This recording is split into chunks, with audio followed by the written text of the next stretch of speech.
The CBS Radio Mystery Theater presents...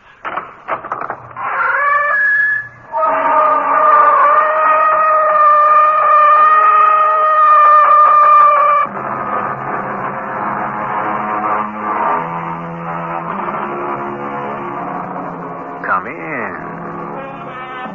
Welcome. I'm E.G. Marshall.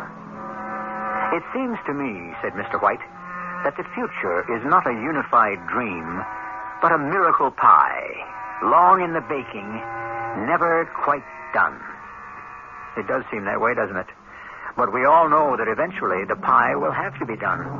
Not necessarily because it's ready, but quite simply because the oven shall have burned out.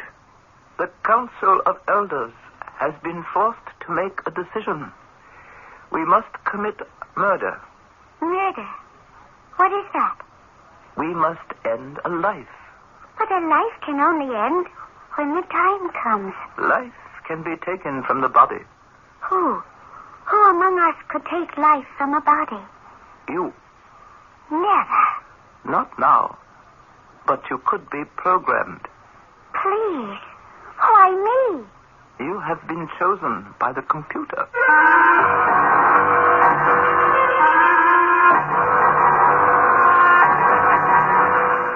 Our mystery drama, The Golden Girl, was written especially for the Mystery Theater by Sam Dan and stars Gordon Heath and Earl Hammond.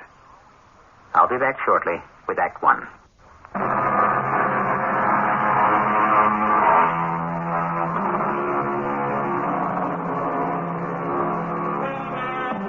The future is shaped by the thoughts and the deeds of every single human being.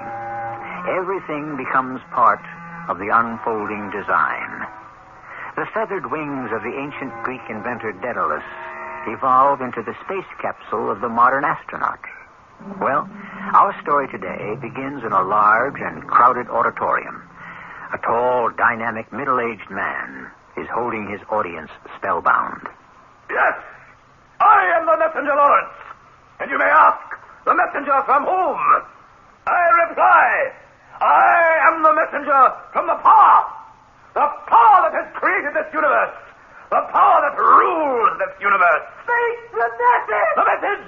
You have fallen into sloth and sin. Oh, speak the message! Abomination and error. Yes, we have, yes. Therefore, you will listen to my message. Yes. Oh, speak it. There must be order. Order. There must be discipline. Discipline. There must be obedience.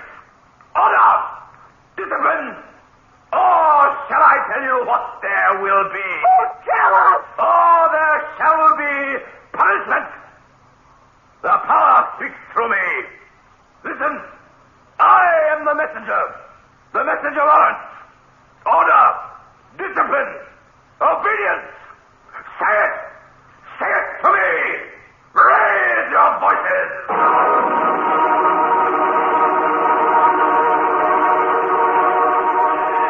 Elwood. Yes, Messenger. Did I reach the people? You were magnificent. No, Elwood, I was not magnificent. It was the power. Oh, no. It was the power shining through you, Messenger. I have now rested. Are the people still waiting? Not a soul has left the hall. Then I shall return. Let me adjust your robe, Messenger. Have the penitents been assembled? Yes, Messenger. And? A half dozen have been chosen for your personal healing. Good. Come. I feel the power. The first one is rather interesting. Yes? I chose her because in her written report she relates that she has never been able to speak, and so she has come to you for the miracle. If it is the will of the power to cure her, she will be. I also chose her because I believe she will make a most unusual temple priestess. She's tall, slender, and she appears to be made of gold. Gold? There seems to be a shining quality in her face. She has a beauty that is breathtaking. Come. The power surges within me. I know there shall be a miracle. My people, it is time for the healing. It is time for the power. And here is our first penitent. is your name, my child? Messenger, may I speak for her? Speak, and may the power hear. She has written these words. I desire the healing touch of the messenger Lawrence. Since my birth, I have known only silence. Medical science has been unable to give me a voice. I appeal, therefore, through him. Let the power give me speech. We have heard the request of this magnificent young woman. Truly a golden girl. See how the glow of goodness and purity shine in her face. Surely the power shall grant this prayer that comes directly from the heart. Step forward, my child, and let me touch you. Now... No, suffer! Oh, no!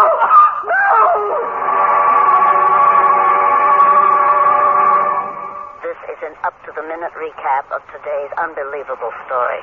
The messenger Lawrence was shot and killed just a few minutes ago in the Temple of the Power by an unknown woman. It happened suddenly, before several thousands of his devoted followers.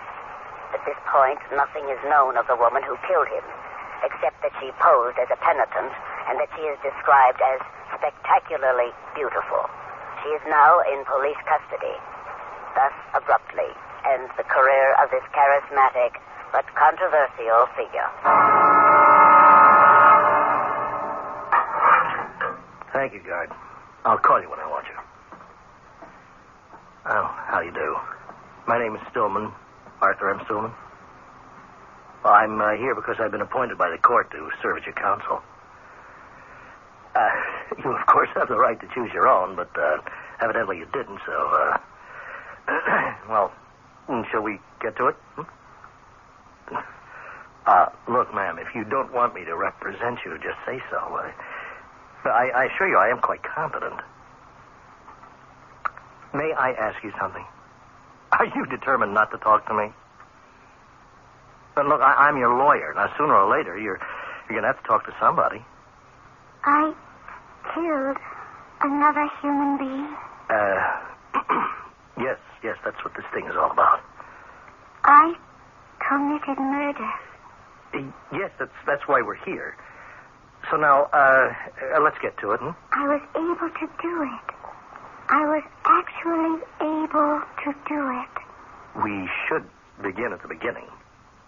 I killed him. We have already established that. What will they say to me when I come home? Well, the fact is, you're not going home. I mean, for a while at least. And if we don't get to work on a defense, you may never go home at all. Oh, I shall go home quickly enough. Speaking of home, where are you from? Will my life be the same? Can it ever be the same? Of course. I mean, after a while. But murder. No. You'll see. People forget. You move away. You change your name. And so, what is your name? Killing. It simply is not a part of our culture. I can't agree. Sometimes I look around and I have to believe that killing is actually the cornerstone of our culture. No. Your society, perhaps, but not mine. I think you're in a state of shock. You seem unable to think clearly. But now, certainly you're in no condition to talk to me. Would you like to see a doctor? Why should I see a doctor? I can monitor my own vital signs. Well, obviously, you're disturbed. Of course I'm disturbed. I have committed murder. The enormity of it, I can think of absolutely no precedent. Then you don't want to see a doctor? No. Look, what do you want? I want to be left alone. This is your late afternoon news roundup. Here we are, live, outside the House of Detention on Sycamore Street. Here is where the killer of the messenger Lawrence is being held. Who is she? Where does she come from? Why did she do it? Everything about her is shrouded in mystery. All we know is that she has a kind of radiant beauty. She is like a golden statue. Hold it. Here's the man we've been waiting for. Her attorney, Arthur M. Stillman. Mr. Stillman, could we talk to you for a few seconds? Yes. In view of the tremendous public interest generated in this case, can you tell us something about your client? No. Why did she do it? I couldn't tell you that. Was she motivated by political or religious considerations? I can't comment on that. Mr. Stillman, there is one thing you can tell us. What is her name? Well, I'm afraid I couldn't tell you that either. But surely, Mr. Stillman... If you'll excuse me. Well, good morning. Oh, yes. Yes. Good morning. Good morning. Well, you seem to be in so much better spirits today. Of course. I shall be leaving soon. Leaving? For where? Home. Home? You don't believe it? You just simply refuse to accept reality. Why must I accept your reality? Oh, you mean there's more than one? Oh, my dear. There are any number. Now, look, you simply must talk to me. You're very unhappy, aren't you? Unhappy isn't the point. I'm charged with preparing your defense. You must not worry about Do it. you realize that you'll have to fight for your life?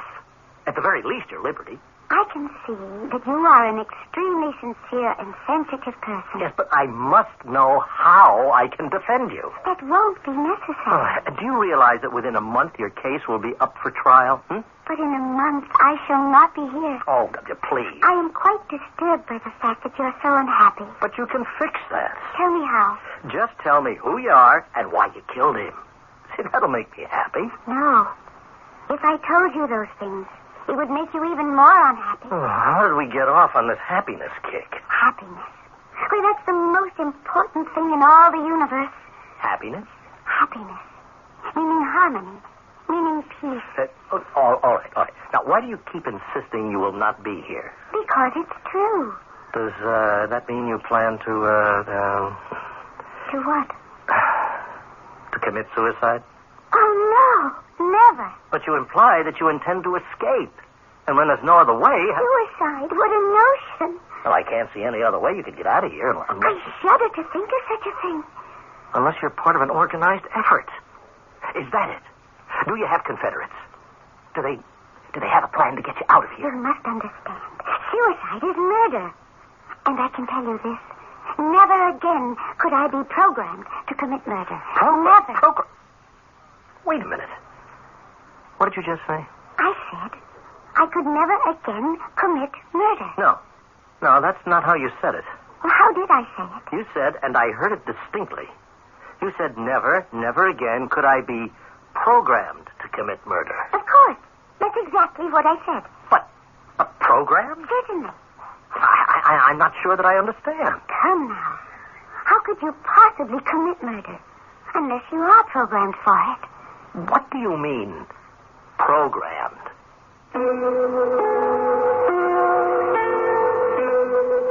Why don't we ask Mr. Webster? He tells us that program comes from the Greek, pro and graphene, which means to write down beforehand. We also note that the word program, which commonly referred to a schedule of events, has now been given new scope by the introduction of computers. Isn't it odd how one of the oldest words in the world has become the mainstay of one of the newest sciences? But what has this to do with our story? The second act tells the tale.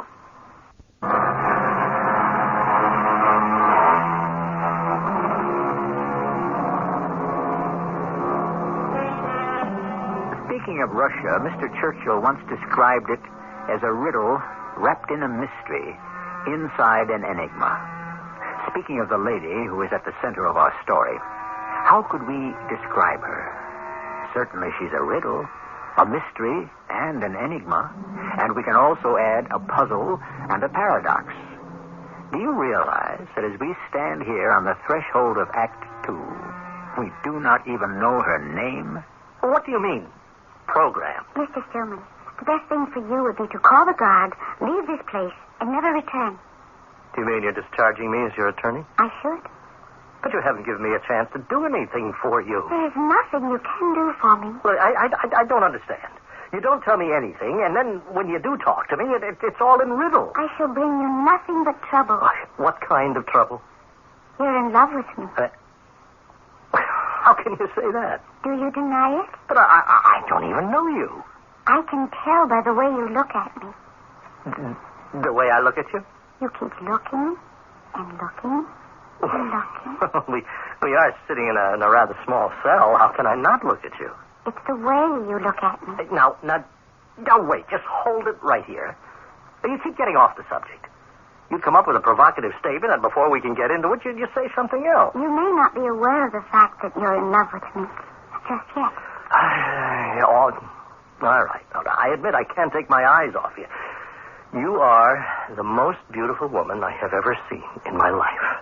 Is that why you volunteered to defend me? No, that has nothing to do with it. You're a man with a kind heart. But there can never be anything between us. Well, who said that? There's too great a distance. Our worlds are too far apart. What worlds? Do you know how far my world is from here? Well, it's not even part of this solar system. What are you trying to tell me? Isn't it obvious? We could perhaps bridge the gap in space. But what about the distance in time? Now I know the defense. Why, there can't be any other. Insanity. All I have to do is put you on the stand. In your briefcase, among your papers, is a calendar. You see the date? Today's date? Look. I haven't been born yet. Nor shall I be for at least 3,000 years.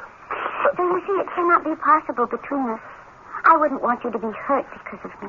I just wish you would tell me what you're talking about. Perhaps I shall. Oh, finally. And then you shall understand why you had better leave me. My name is Raya. Raya what?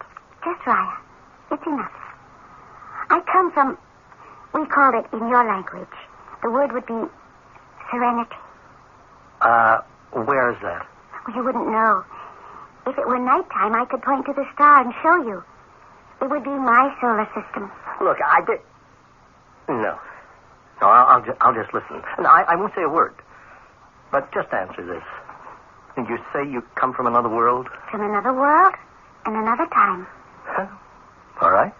Why not? What have you got to lose? It's a world of happiness. Sounds great. It's a world without crime, without violence. I didn't even know there were such things until I was programmed for this mission. Said mission being to assassinate the messenger Lawrence? Yes. Oh, great. We have one gang of fanatics declaring war on another. You don't believe me? No, you just go ahead. This is guaranteed to fly in the courtroom. What did you say the name of your world was? Serenity? It gets better. Why won't you believe me? Well, you know, you may have to do a couple of years, but it probably won't even be in jail. I know why you don't believe me. It's because you have not yet evolved into serenity. You need thousands of years of evolution. Serenity, huh? Well, all right. How do we describe it to the jury? Serenity. I told you. It's a world without crime, without violence, only happiness and beauty. Such beauty everywhere. There is no ugliness in our world. No sorrow, no bitterness. Indeed, I never knew what those things were until I was programmed for the mission. No hatred in our world. No blind anger. No corroding jealousy. No malice, no spite. Indeed, I never even knew what those things were until I was programmed for this mission. No quarrels. No conflict. No discord. I never even knew what these were. I was programmed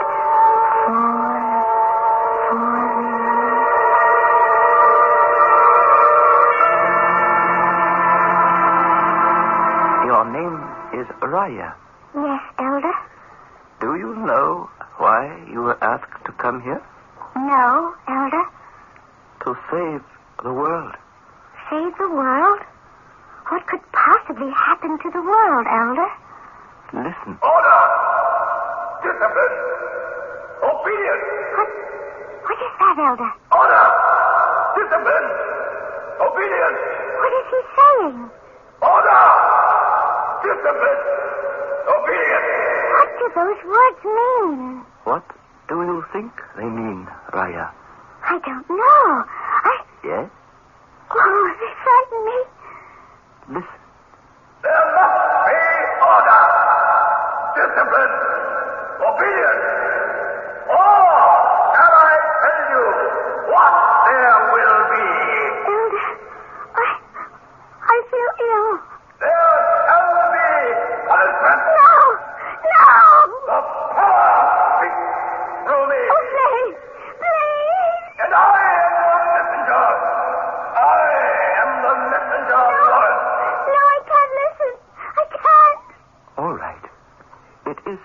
longer necessary.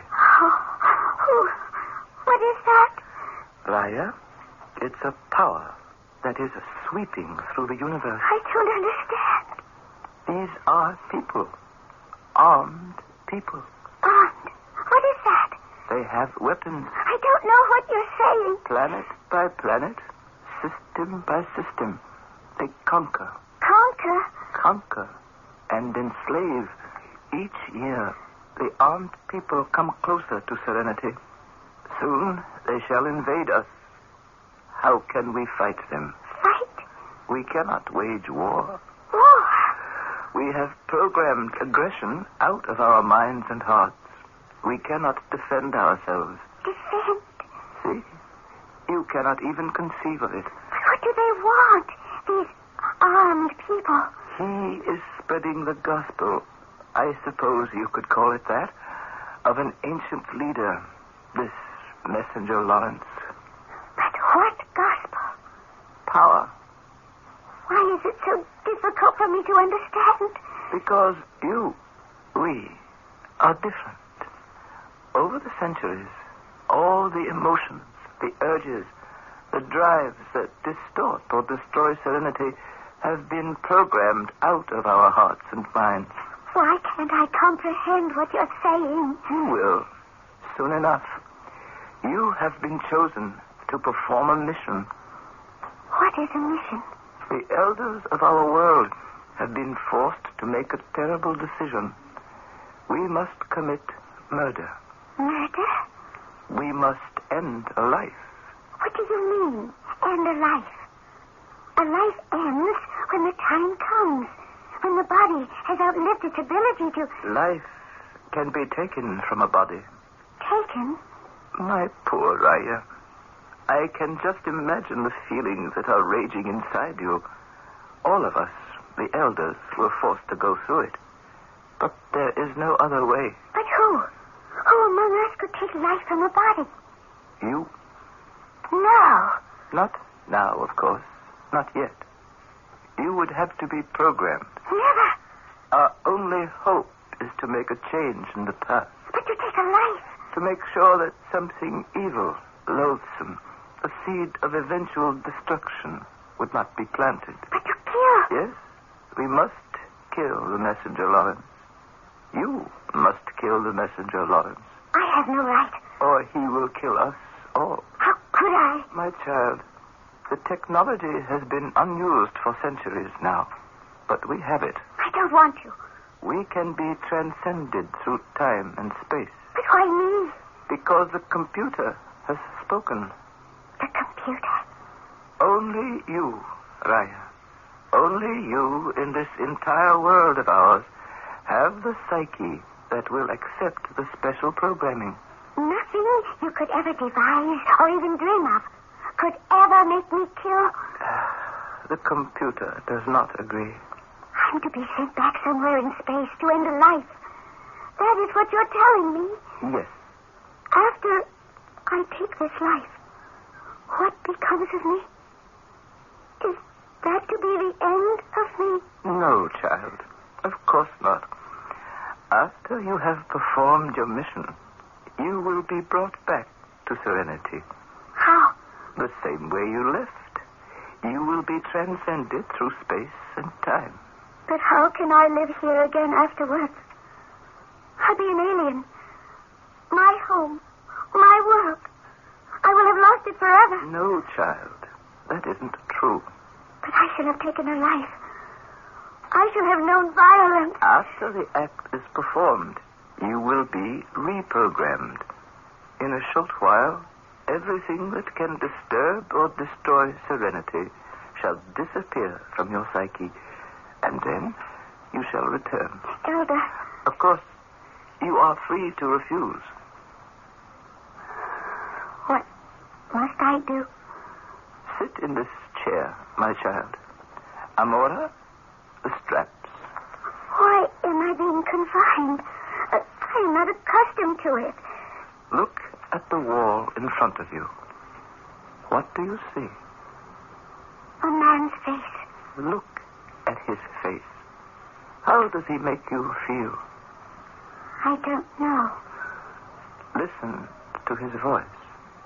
I am the messenger, Lawrence. I am the messenger from the past. How does he make you feel? Frightened. Look at his face. You fear him. Yes. There must be order. You hate him. I don't know. You could kill him. No. No. Order. Discipline. Obedience. You fear him. Yes. You hate him. I'm not sure. You could kill him. No. No. I don't want to. Order. Discipline. Obedience. Punishment. You fear him. Yes. You hate him. Punishment. Punishment. You hate him. Fear him. Yes.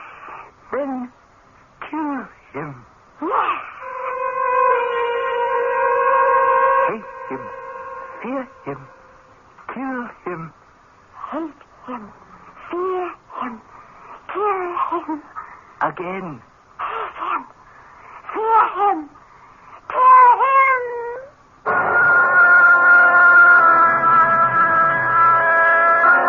Hate him, fear him, kill him. In a frightening yet familiar way, this is the story of all the trouble we know in this world. All the trouble, all the problems, all the stresses and strains, the feuds, the fights. Without thought, we fear. Without reason, we hate. Without mercy, we kill. I shall return shortly with Act 3.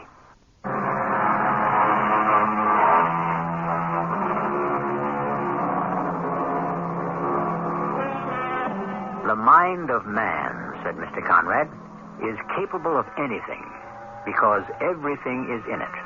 All the past as well as all the future. Yes, everything is in the human mind because everything can be put into the human mind. Everything that's good as well as everything that's evil. And who we are, what we are, depends on how we control the mixture. Which is why some of us are saints and some of us are sinners. And most of us hover somewhere in between. Hate, violence, false ambition, violence, vanity, intolerance, violence, malice, violence. Do you hear me, Raya? You will go back there in time, across the galaxy, to the dwarf star Sol, to the third planet. I understand. To meet this man, the messenger, Lawrence. Yes. And you know what a weapon is. Yes. This weapon. I accept it. You know its purpose, how it is employed. I do. You are familiar with feelings of violence. I am prepared to kill. You know how to kill. Yes. You are ready to be transcended through time and space to perform your mission. Will you stop jabbering at me? It is well for you to understand the philosophy of your mission. What is there to understand? He has to be killed. And that's all there is to it. And you are sure you shall be able to without compunction? I can kill him as easily as crushing a mosquito. What is he? Vermin. Trash. And you are aware of why you must do it. I am doing it because I want to do it. I want the joy of fooling him, of playing a trick on him. I want to feel the gun in my hand. Raya. See? It is made of steel, cold steel. But it sends red, hot, raging fires into the blood. This is death. And he will see it. Before he can cry out, move away, defend himself, he will meet his death. Raya, you must control yourself. In that split second, he will see his death. And then he will take away his life. Amora, set the transcender She must go now. Right now.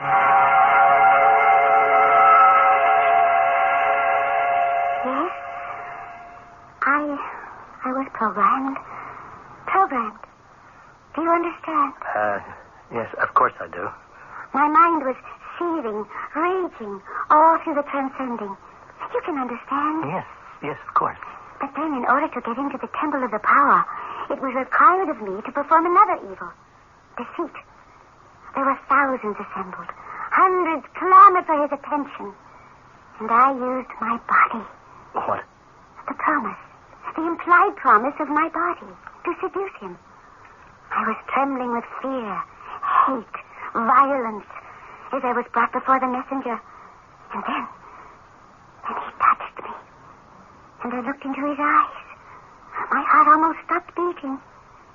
In his eyes was all the hate and violence that had been programmed into me. The gun was in my hand. The fire was in my blood. And there had to be the inevitable climax of death. I understand. Afterwards, I was empty of all feeling, of all thought.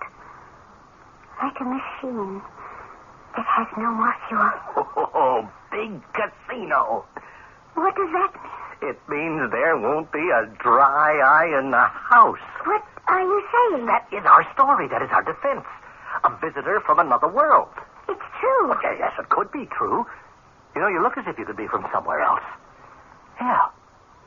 Yeah, they'll even half believe it. But I am from somewhere else. Yeah, sure. Okay, now, let's get to work.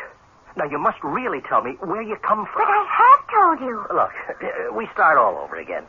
Your picture. It's been on the news and the papers. It's been all over the media. A face like yours, well, somebody will be bound to recognize it. Now, the first thing you know, the prosecutor will say, Raya from the planet Serenity? Now, isn't it a fact that you're actually Gertrude Smith from Jersey City? Now, look, I have to be ready for that. But I am Raya from Serenity. Yes, but what if you are Gertrude Smith or Judy O'Grady? But I am not. Well, what if he has the documents to prove you are? There are no documents. Well, there has to be a social security number. What is that? You mean you've never had a job? A job. Oh, let us get elementary. There has to be a birth certificate. No. Now, wait, are you telling me you were never born? We must not do this. Do what? Fight. This isn't a fight. We're having a discussion. But there's violence in it. We only want to arrive at a meeting of the mind. There's violence and anger. Look, now, there is nothing personal. This is how I was programmed. Oh, come on now, will you? From anger to violence. Just to listen, murder. listen. The steps are logical. Simmer down. The way is programmed. Don't let me take it again. I can kill. I killed once. I can kill again. Right now. Right here. I can kill. No. It's all right. It's all right. No one's fighting with you. Everything is all right. It's just fine. You'll see. I don't know what's the matter with me. I don't know. The elder said I would be reprogrammed, brought back home. When are they going to do it? When? The elder wouldn't lie to me. Oh, no, of course not. He wouldn't break his promise. No, never. Oh, maybe he can't keep it. This kind of thing, it's never been done before. Maybe they don't know how to reprogram. Look, I'll take care of you. I want to go home. Make the best of it. You're home now.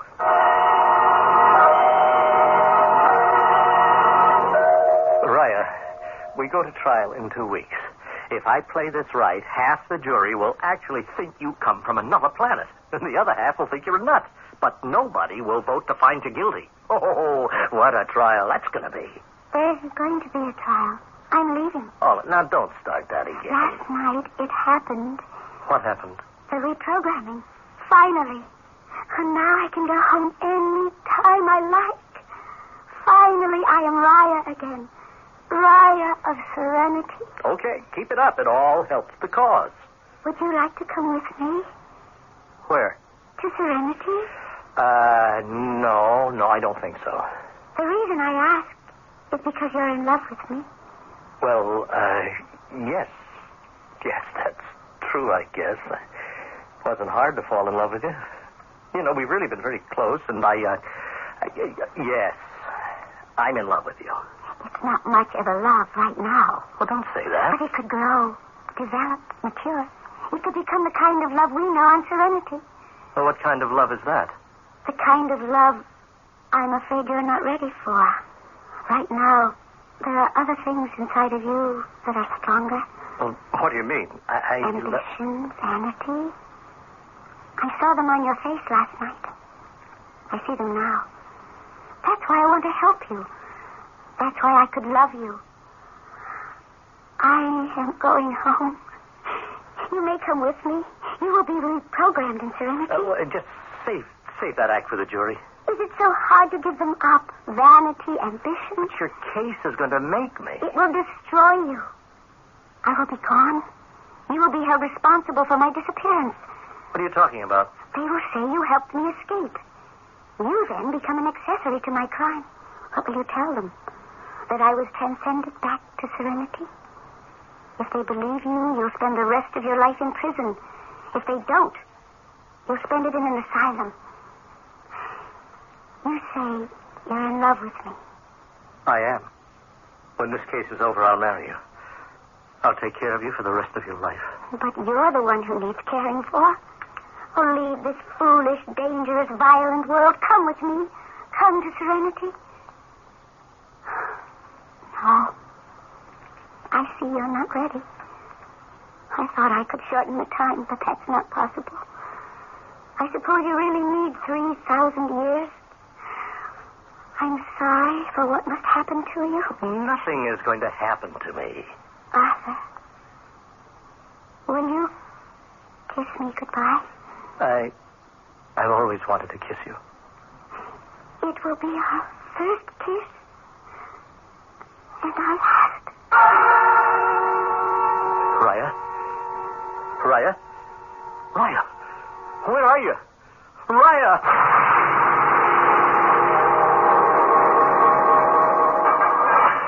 I'll call you, guard, when I want you. Mr. Stillman, can we talk this morning? About what, Lieutenant? Why don't you make it easy on yourself? The fact is, you did help her to escape. The fact?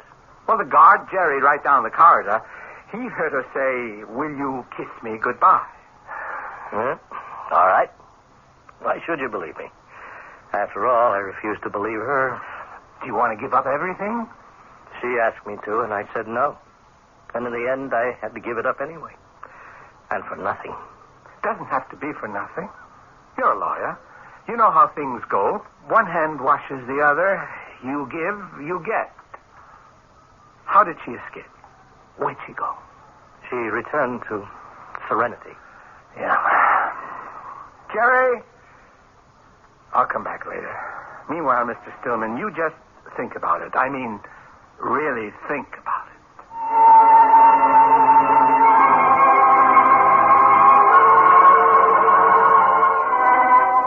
Think about it. I think about it all the time. Perhaps one day, when every single lingering trace of malice, hatred, and violence is gone, perhaps I shall arrive there. I shall arrive at serenity. We don't know if he ever did, but then perhaps no one ever does. It could very well be that serenity is not a place, but an idea, a challenge, a way of life. I hope things remain serene until I return in just a few minutes.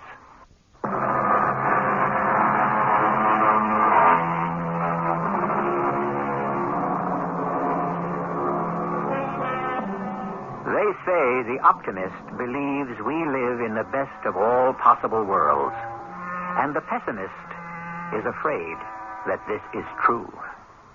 But that's only if we assume that the world we know is the only world there is. Is there another one? Somewhere out there? Revolving around a star, just as we revolve around our own? And if so, could it be better? Worse? About the same? Probably. Our cast included Earl Hammond, Gordon Heath, and E.V. Juster. The entire production was under the direction of Himan Brown. And now, a preview of our next tale. That was nothing compared to what occurred during the night.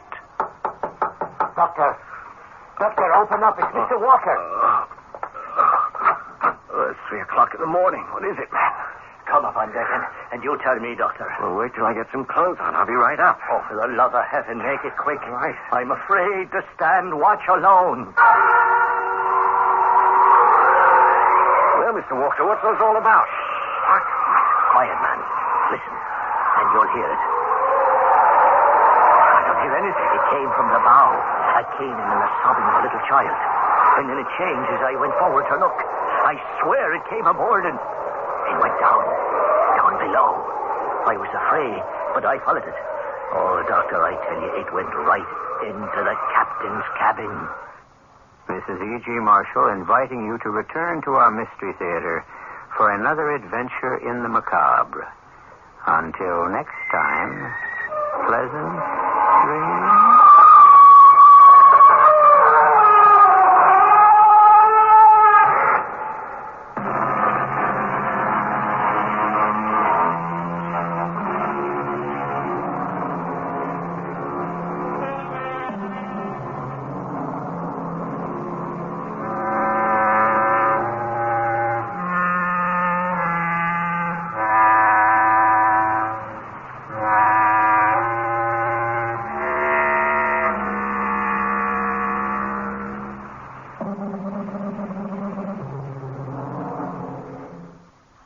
Imagine my son, a wild old salesperson. Well, it's great of you to be here. My first day in the job, Dad. Your mother and I wouldn't miss it. Mom's here? She's sitting right over there next to Aunt Miriam and Cousin Audrey. Audrey. Nice to have all this support, Dad. Hey, you're going to be working at Wild Olds, Yeah, Dad. one of the most beautiful old dealerships in the world. Dad, here comes my first customer. Could Of you, course. I'll just sit over there with the movie camera. I won't please? make a sound. Fine. Hello? Hello. Welcome to Wild Olds in Libertyville. Thank you. Just look around. If you have a question, I'll be here. Okay. Excuse me, miss. You notice how we didn't pressure or hype you? What? My son, the salesperson. Dad? That's the way it is here at Wild Olds. Relaxed and friendly. Right. Little did I think this fat little baby in rubber pants no. would grow up to be a wild old Well, salesperson. you must be very proud. Dad. Listen, I want a picture of both of you together. Well, See, you're my first customer, and Do he's... something. It's moving I'm not a customer. I work in bookkeeping here. around her, Mel. Dad, she works in bookkeeping.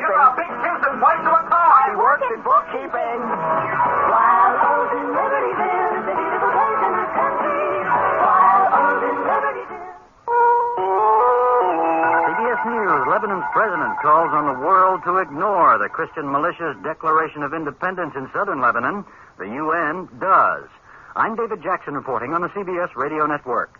A statement released in Beirut accuses the militia commander, Haddad, of illegally trying to partition the country. Earlier, Haddad proclaimed an independent state in southern Lebanon and vowed to get rid of what he calls all invaders and foreign forces. Shortly after that, Haddad's troops attacked the UN peacekeeping headquarters there, wounding at least 7 UN personnel. He sent his proclamation to UN headquarters in New York, where it is being disregarded. CBS News UN correspondent Richard C. Howlett reports that Haddad is considered to have no legal basis for his action. The militia has asked for U.S. help, but was quickly turned down, the State Department saying it still supports the Lebanese government in Beirut. We'll have more news after this.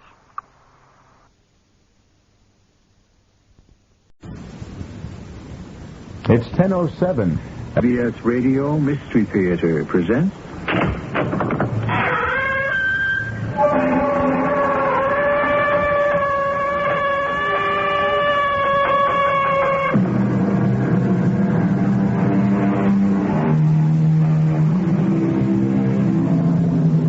Come in. Welcome. I'm E.G. Marshall.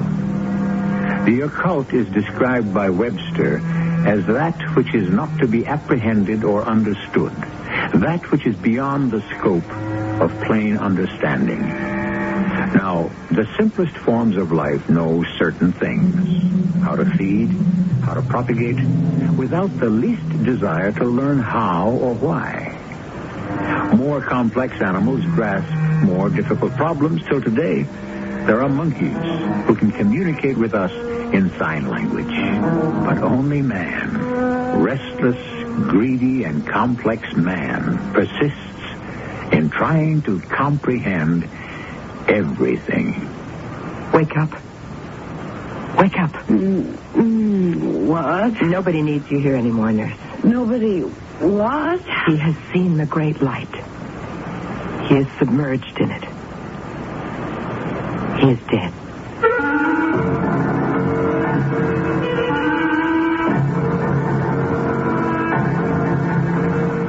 Our Our mystery drama, The Glass Bubble, was written especially for the Mystery Theater by Elspeth Eric and stars Terry Keane. It is sponsored in part by Contact, the 12-hour cold capsule. I'll be back shortly with Act One.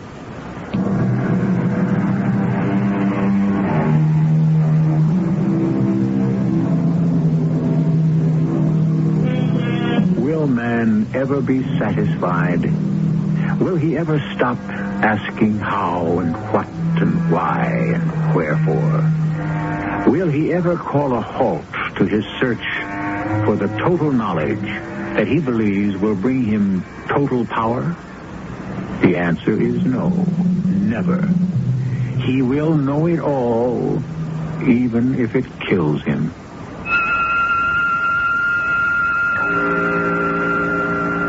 I'm all curled up inside my glass bubble, thinking what to do now. Of course, to other people, my glass bubble would seem to be just a room. A little room only 8 feet square with white walls, white ceiling, a white chenille rug on the white floor, a white bed with a white cover, a little white chest next to the bed, with a white reading lamp on it, and my white telephone. I've lived in this room since I was a tiny baby, and that was 43 years ago. I call it my glass bubble because of something Strindberg wrote that I've always remembered. Living alone in a single room produces a strange feeling of almost morbid intensity. Like being inside a glass bubble. So you see? It was in this very room, snuggled on this very bed, when at the age of 28, I woke in the middle of the night with the certain knowledge that my father, who had been ill for quite a long time, was dead. I got out of my bed. I walked down the corridor to his bedroom. I opened the door. I switched on the light, and I walked over to the big chair where his night nurse was snoozing. I shook her very gently. Wake up. Wake up. What? Nobody needs you anymore, nurse. What is it? You're discharged, as of now. But I was... You can go home and don't come back. But I... My father has seen the great white light. He what? He is submerged in it. He is one with it. He is dead.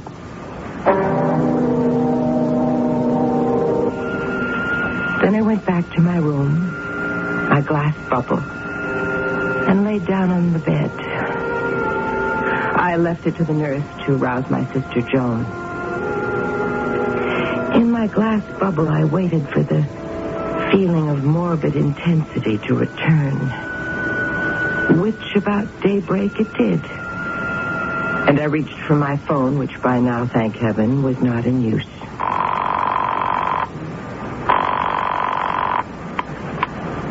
Yes? Hello? This is Doris, Tom. Oh, yes. What is it? Is something wrong? Nothing's wrong. It's not even 6 o'clock, Doris. I know. I wouldn't have called you, but it's urgent. Well, what is it? Father's dead, Tom. What? Your father? He died a couple of hours ago. Oh, you poor kid. Honey, I'm sorry. I need to see you. Of course. Look, I'll throw on some clothes and I'll come right over. No, don't do that. Joan's been calling everybody. The house will start to fill up any minute. What do you want me to do? I want you to stay right where you are. I'll come to you. I'll be right over. I pulled on some boots, threw my fur coat over my nightdress, and crept out of the house. I had come to the crossroads of my life. I'd known for years, 23 years to be exact, since the age of 5, that there would be a break in my life sooner or later, and that when that break came, I would have to choose. Well, it had come. There in my glass bubble, in that particular state of intensity, I had made my choice. pulled up in front of Tom's cottage. I got out and walked up to his door. I had never been more sure of myself and what I had to do. Come in. Gosh, I've been so worried. Poor baby. You want something? A drink? Coffee? I made coffee. No, I don't want anything, thank you, Tom. Well, sit down anyway. Here, sit down. I don't need to sit down. I won't be staying long. No, I suppose you have to get back. When did it happen? At 3 minutes past 4. 3 minutes past. You were there? You were with him when it happened? No, I was in my room. Oh, the nurse? The nurse was asleep. Well, who was with him? I mean, 3 minutes past 4, if the nurse was asleep. How do you know? Who told you? Nobody had to tell me. No, but Doris, sweetheart. I simply knew. Darling, you couldn't know. Of course I could. Darling, how? I was asleep in my room, fast asleep. At 3 minutes past 4, my eyes flickered open. On the instant I was awake, I saw him. Who, darling? You saw who? My father. No. First, I saw the great light, the great white and luminous light filling the room, filling the world, filling all space and everything beyond. No, the moonlight, darling. There was no moon. There weren't even any stars. No, there was just this great light, this gigantic radiance, and my father staring into it, bright as it was. He didn't even blink his eyes. No, he moved forward. He moved into it. And it swallowed him up. So I knew he had died. I don't know what to say to you, Doris. There's nothing for you to say. Oh, I wish I could understand you. Well, then listen. And I'll try to make you understand. What happened a few hours ago, it's not the first time such thing has happened to me. When I was 5 years old. Now, that's the first time I remember. There may have been many instances before that. One day, our family cat was missing. He was a dear cat, and we all loved him very much, and there was a big outcry from my father, my mother, even the cook was upset, and the housemaid, too. Everyone but me. You weren't upset? No. Because in my little white room, lying on my little white bed, I could see the cat quite clearly. And I went to my mother, and I said, "Don't cry, Mother. The cat is smashed flat on Oak Street in front of the fish market." It must have been the way I said it, because she went right over to the fish place, and there was the cat in the middle of the street, run over by a car, smashed flat. That's quite a story. And I was 10 when Joan was born. Prematurely, you know. No, I didn't know. Oh, yes. They didn't think she'd live. But one day, in my little room, I could see her laughing and cooing and holding out her little arms. And I went to my mother and I said, "Don't worry, Mother. Joan's going to be all right." And my mother gave me a funny look. Maybe she remembered about the cat. I don't know. Anyway, a few days later, Joan was out of danger. Hasn't had a sick day since. What do you think of that? I don't know what to think. It was while I was lying in my little white room that I realized. This was a year or so later. That my mother was losing her mind. Oh, darling. No, I didn't tell anybody about that. It didn't seem the kindly thing to do. But a year later, they had to put her away. So, you see how it is. No, I don't. Tom, it's so obvious. It isn't obvious to me. You've heard of the Psi faculty, haven't you? I've heard of it. I've got it. Are you telling me you're psychic? Is that it? Everyone is psychic, Tom. Potentially psychic. Not me. Oh, no. Everyone. Tom, the mind is limitless. Don't you know that? Not limitless and filled with energy, filled to overflowing. But most people waste this beautiful energy. They let it stagnate instead of freeing it, letting it flow out and out. I have to stick with reality. But reality is energy. Don't you see that? Reality is energy and only energy. Energy. Pure and simple. Not to me. Do you know that I often go alone to the theater or to concerts or to the moving pictures? Not because I care about the plays or the music or the films. No. Just to soak up all the wasted energy from the foolish, heedless people around me who are wasting theirs. No, I didn't know. Well, how could you? Nobody knew. I never told anybody. Because I had to be sure. Sure of what? That my energy, my psi quality, was strong enough to use for the good of mankind. Tonight, when I woke up in my little room and knew for a certainty that my father had just died, and went to his room and found him dead, even then, I wasn't quite sure. Not quite. So I went back to my glass bubble. That's what I call my room. And I stretched out on the bed. And lying there, the certainty grew in me. Grew and grew till it took over my mind, my body, my soul, my entire being. And I knew, with such positiveness, such assurance, that's when I called you. Knew what? What did you know? That you and I, my dear, can never be married.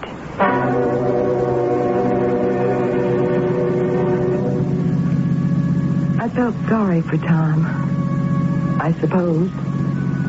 I'd been the only woman in his mundane, circumscribed life. He'd adored me, given me all his respect, his admiration, his love. And I? What had I given in return? Nothing. Not really.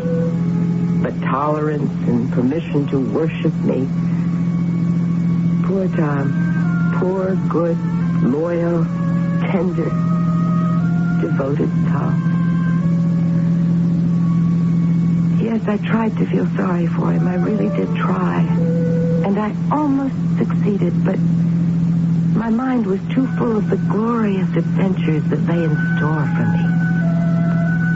I simply couldn't waste any of my precious energy on him. As I lie here now, in my glass bubble, looking back on that momentous decision of mine 25 years ago, I realize how very wise I was. Because the following year, Tom married my sister Joan.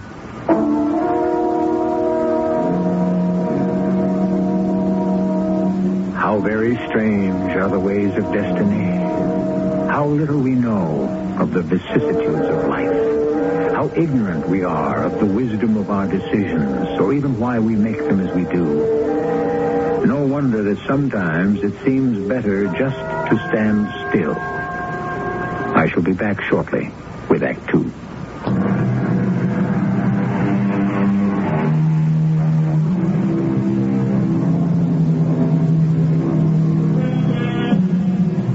So inventive, so resourceful have our technologists become in the last few decades that the rest of us gasp with admiration and even awe. But we gasp with something else, and that is fear and a feeling of impotence. We cannot cope with this strange new world. Small wonder that so many of us want nothing more than to be told what to do. We feel we can no longer control, nor do we wish to control our own lives. It's too difficult. Huddled here in my glass bubble, I think back 25 years to the wedding of Tom and Joan. Mr. and Mrs. Struthers. Handsome Tom, adorable Joan. Ideal couple right out of a magazine, the classy kind. I performed my duties as maid of honor, smiled, and said appropriate things, knowing that once this charade was over, I could come back here to my little room. I saw little of the storybook couple after that. I had no wish to, and probably they felt the same way. They thought me strange, and I thought them ridiculous. They went their way, and I went mine. Until a week ago. Who is it? I said, who is it? Go away, please. I don't permit dogs here. Doris, it's Joan. Joan? Your sister. Let me in. Have you got a dog with you? If you won't hurt you, come on, Doris. Open the door. Well, if you're sure. Oh, what an ugly black thing. Tom. So big. It's so black. Are you going to let us in? Both of you? I never go anywhere without him, and vice versa. Well, why did you come here? Let us in, and I'll tell you. All right, okay. Thank you so much. Come on, baby. Baby? You call that big black thing baby? Are you staying long? I've left Tom. You what? His jealousy was unbearable. What did he have to be jealous about?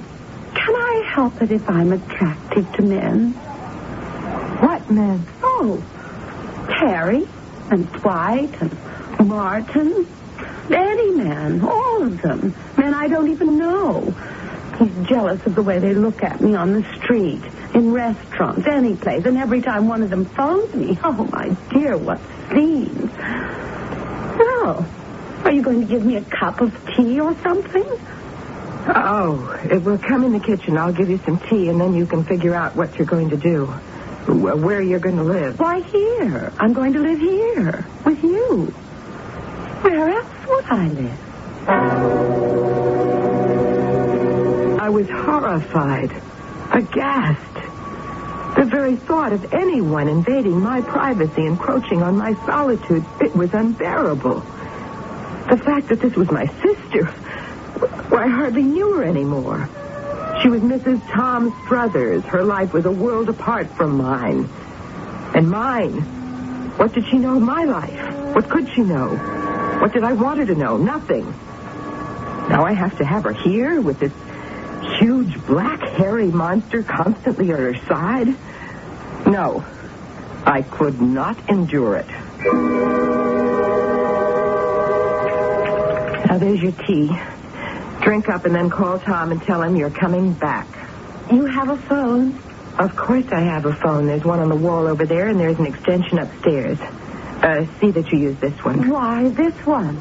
Because the other one is in my room, and I don't allow anyone in my room. Why not? Because I don't.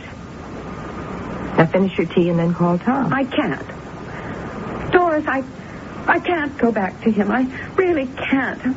How can I make you understand?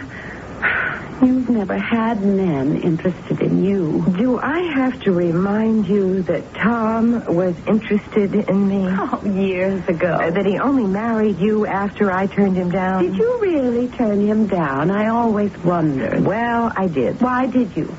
Not that he's anything special. Tom is a very good man. I simply had other things to do with my life, which did not include marriage. Let me stay for a day or two at least. Out of the question. Till I can make other arrangements. What sort of arrangements? Well, I could go to a hotel, perhaps. Do that. I can't. Not right away. Why not? Why not this afternoon? Because I'm expecting some calls. Everybody thinks I'm staying here with you. Everybody? You told everybody you were staying with me? Not everybody. Just a few people. Who, for instance? Jack and Marty and Charles. Men. All men? Doris, I can't help it if I have this fascination for men. I suppose I'm what they call A femme fatale. It's not my fault. Then Tom's right. No. You have been playing around. Oh, no, I wouldn't. Tom's got every right to be jealous. He hasn't. I swear to you he hasn't. It's just that they run after me all the time. You mean they'll be calling here? They might. I can't have it. For a week. A few days. Oh, let me stay overnight. At least you can let me stay overnight. Oh, Doris, I'm your sister. You're the only person I can turn to. Please, just till tomorrow. You've got plenty of room. Please. Just for tonight. How about the dog? Oh, he'll be good. He'll be quiet. Oh, please. Well, you can have Father's old room. Don't you sleep there? It's the best room in the house. I have my own. The one I had when I was little. That dinky little room. It suits me. I gave her Father's room, and she and her big black dog settled in. The dog behaved well, I have to admit that. He simply followed her around.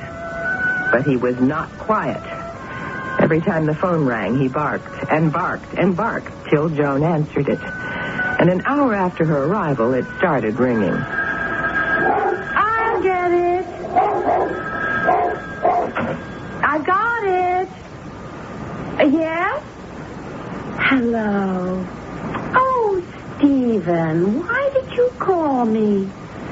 You know I told you not to. Stephen, Jimmy, Marty, Bob, an endless string of phone calls. What was she, this sister of mine? A witch? A sorceress? Or simply a wicked woman? I enclosed myself in my glass bubble oftener each day, and for longer periods of time. I began to be fascinated by these phone calls, and I began to pay them strict attention. The pattern was always the same. I'll get it. I got it. Yes? Oh, Andy. Oh, she was clever. Feline and clever. And my glass bubble was not having its old effect on me. I could not attain that state of morbid intensity. I was too distracted, too distraught. The sound of that provocative little voice stirred memories in me. It was becoming unbearable. And I had to do something. I went to see Tom Struthers. Why, Doris, this is a surprise. Come in, come in. I have to talk to you, Tom. What's the matter? Are you all right? You know your wife is staying with me. Oh, is she? Oh, I thought she might go to you. Tom, I know about your jealousy. She told me. Why, jealousy? Oh, my dear, you can't be blamed for it. Oh, well, that's nice to know. You have no idea what it's been like since she's moved in with me. Men have been calling her at all hours of the day and night. I don't know who they are, but there must be dozens of them. Really? The phone rings, the dog barks, Joan rushes to the phone, it's another one. And I mean, the way she talks, so coy and kittenish, leading them on, but never really saying anything. You know what I mean? I know very well. You mean they've called her here? In your very own house? Oh, yes. Oh, poor Tom. Well, no wonder you were jealous. Who could blame you? I wasn't jealous. Well, you must have been. You had every reason to be. Joan was, but I wasn't. Joan was jealous. What did she have to be jealous of? You know. No, I don't. You must know. Don't tell me you don't know. Know what? That I've never stopped being in love with you. In love? In love with me? Or the memory of you. You mustn't say such things. Tom, no. Now, it can't be. It's been 25 years. We've hardly seen each other. I have a very good memory. Look, we will forget you've said any of this. Forget I ever came here. Forget it all. I will go back to my place, and I'll tell Joan to come back to you. But I don't want her back. You must. You must. You will straighten everything out. Now, I'm sure there's a way. No, please don't come near me. Don't touch me. Don't.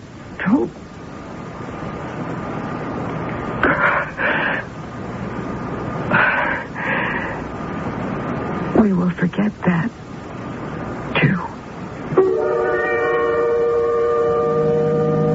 I drove home too fast, too recklessly. My emotions in turmoil, my heart racing, all with confusion. Tom had not been jealous. Tom had loved me. I drove faster and faster and more recklessly, but somehow I reached home safely and let myself in, only to hear the familiar sound.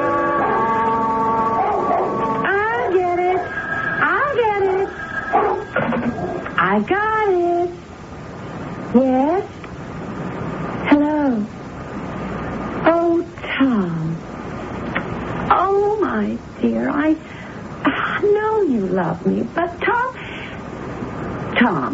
I can't come back. I can't stand any more scenes. Your jealousy.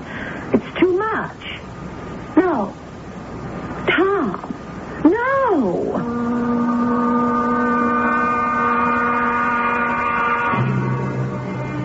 Then I knew my sister was possessed. To be possessed is to be dominated by an extraneous personality, or by a passion, or an idea, or an impulse, or, if you will, by a demon. It is a mystery why anyone would desire to be so possessed. But it is becoming more and more apparent that a great many people gladly surrender to outside authority and willingly, even eagerly, abdicate their autonomy. Self-possession has become for them an unbearable burden. I'll be back shortly with Act 3.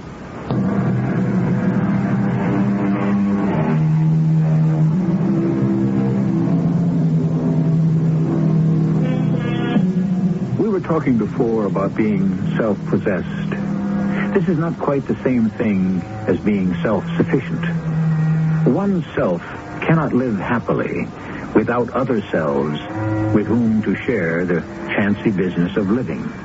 But sharing is not the same as owning or being owned. One must belong to no one and nothing but oneself. Or what one shares with other selves is worth little or nothing at all. Curled up here in my glass bubble, my knees pulled up to my chin, and my eyes closed tight. I strive with all my will to induce the feeling of morbid intensity that Strindberg described, and so often experienced within his own glass bubble. It will not come. Memories. My mind flits across that last meeting with Tom, when he said he'd loved me all those 25 years. That he cared not a fig whether Joan returned to him or not. I remember leaving him and driving furiously home and hearing Joan on the phone in the kitchen. Yes?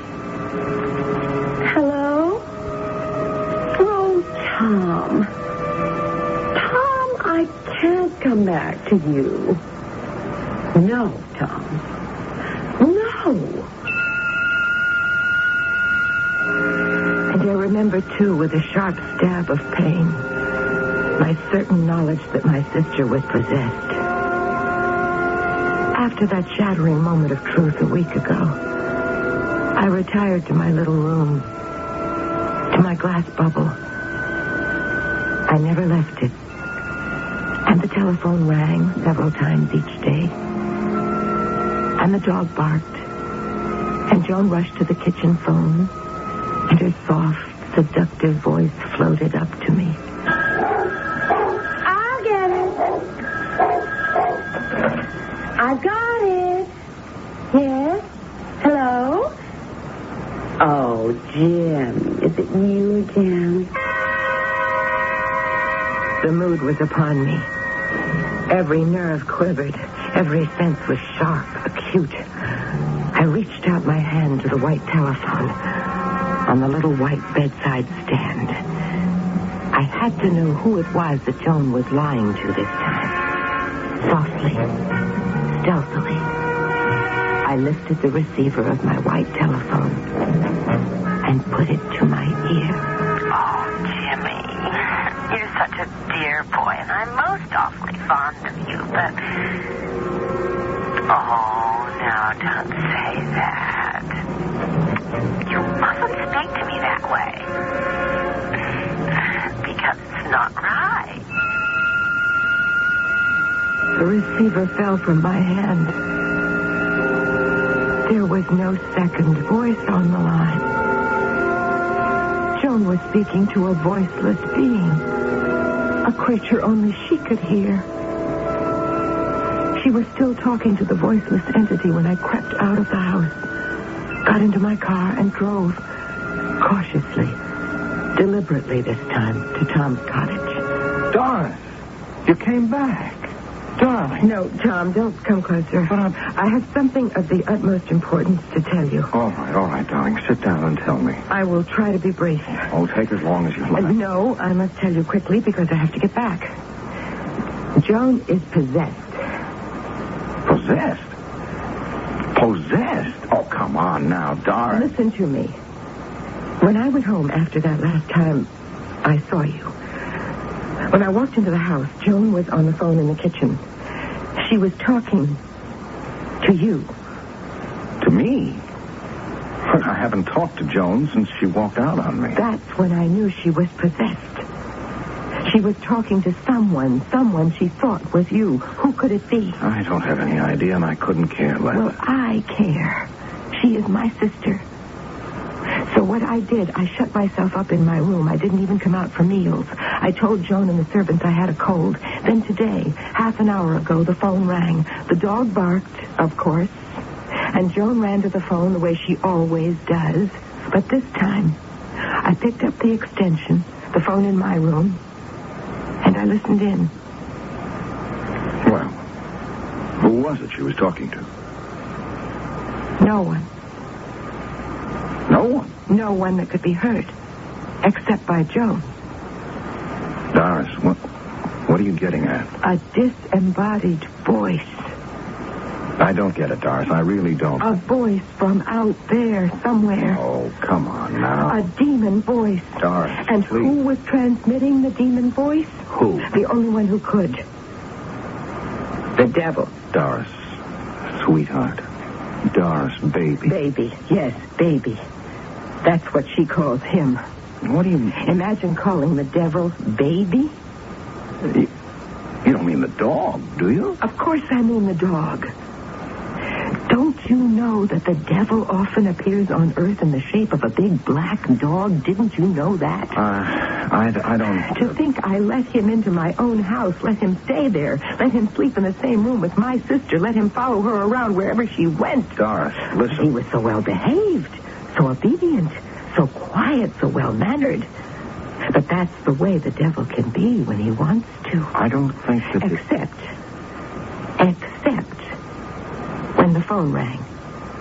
Then he would bark and bark until she'd answer it. He was egging her on, you see? Making her go to the phone, making her talk to the voiceless demon. Listen, Doris. Tom, you have a gun, don't you? What? I said you have a gun. You do, don't you? Yes, I've got a gun. Well, give it to me. What for? What do you want it for? Well, what do you think I want it for? I don't know, Doris. I'm just afraid. I want to shoot the dog, of course. But, Doris... If you knew the devil was in your house, dominating your sister, holding her in thrall, wouldn't you want to kill him? Wouldn't you do it?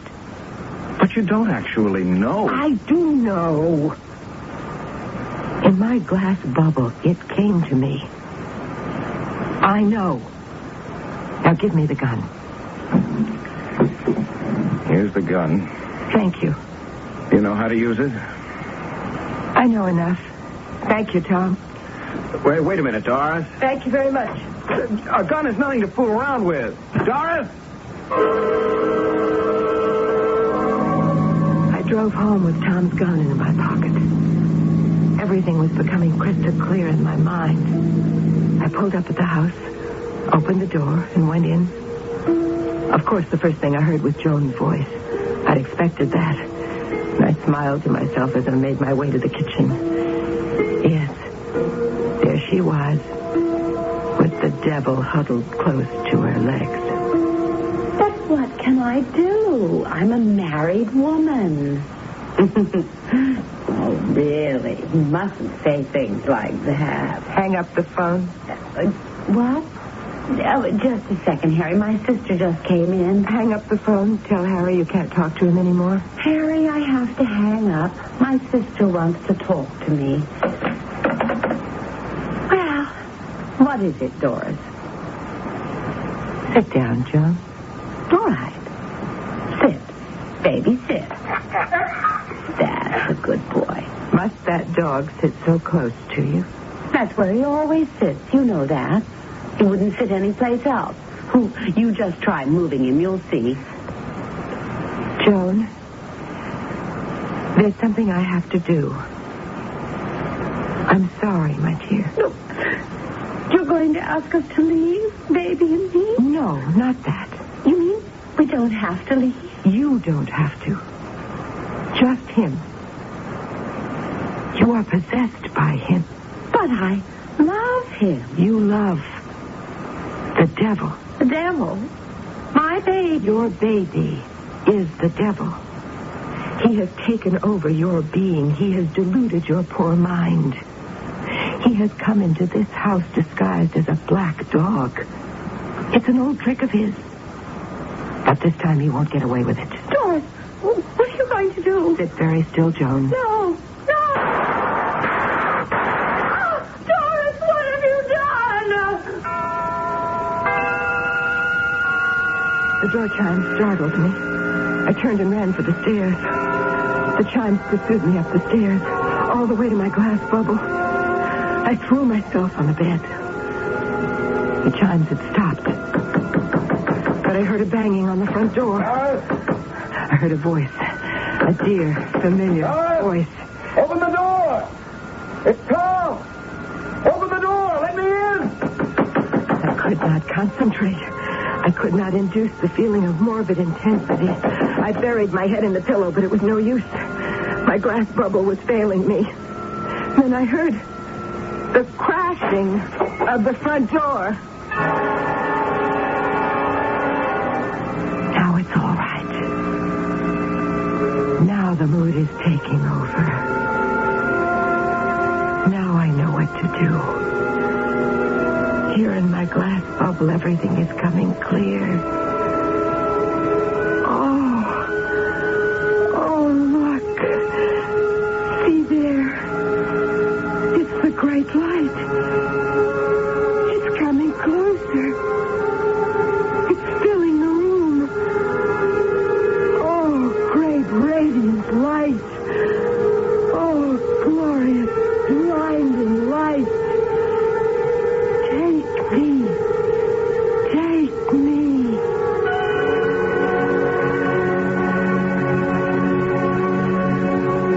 I got there too late. I found Joan in the kitchen, sitting in a chair, the dog beside her. She had a bullet through her head. Upstairs, I found Doris. The coroner called it heart failure. What else could he call it? Everybody dies of heart failure, right? As long as your heart beats, you're alive. Am I right? Yes, sure, I'm right. Oh, the dog. The dog was okay. I brought him home with me. We're getting to be real pals. Since I'll never get married again, he's good company. The only company I've got, actually. Oh, I suppose you're wondering about those phone calls. No mystery. You dial the operator and ask her to test your phone. You think something may be wrong with it. Hang up. Wait a few seconds. Phone rings. Pick it up. Say thanks. And when she's off the line, you go on talking. So nobody, of course. Very effective if you want to make somebody jealous. Joan used to do it all the time, but it didn't work with me because I still loved Doris. Now there's no one. Just me and the dog.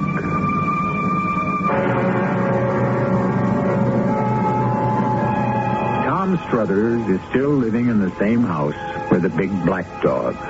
Folks see them around town now and then, shopping, doing errands. He doesn't speak to anybody. Nobody speaks to him. But the big black dog never leaves his side. Never. And he never barks. Never. I'll be back shortly. At the store, they told me there's a powerful anti-itch drug I can buy without a doctor's prescription. Now, I use Bicozine cream as directed. No more burning, embarrassing itching. No more scratching. Bicozine actually speeds healing. Bicozine cream. What a relief. Now, soften and remove hard, callous skin with the same ingredient doctors use most. Apply Dermasoft cream to feet, hands, elbows as directed. Dermasoft cream. Fellow Americans, if you're still shopping here and there and everywhere for shoes, hold it right where you are. Put your feet together, stop running around. Just step around a kitty and you'll cover the ground. Anywhere you want to go, head your feet in our direction. Kitty's got it all and more. Wow, what a store, what a great American shoe store. I like pickles, but they don't like me. Send your stomach some Digel. I like pizza, but it doesn't like me. Send your stomach some Digel. Digel's special combination of antacid and anti-gas ingredients gives you fast, gentle relief from acid indigestion, heartburn, and gas in just minutes. I like hot dogs, but they don't like me. Send your stomach some Digel. For occasional use, only as directed. You're walking through a deserted train station to a track that's marked not in service. You have a ticket in your hand, and the destination on it is a date in time. You're about to board the Time Express. Where are you going? Ask your host, Vincent Price. You're on a return trip through time to relive a critical moment from your past. What would you do with a second chance? Find out when you board the Time Express. You on CBS Television, Thursday night at 8, 7 Central and Mountain.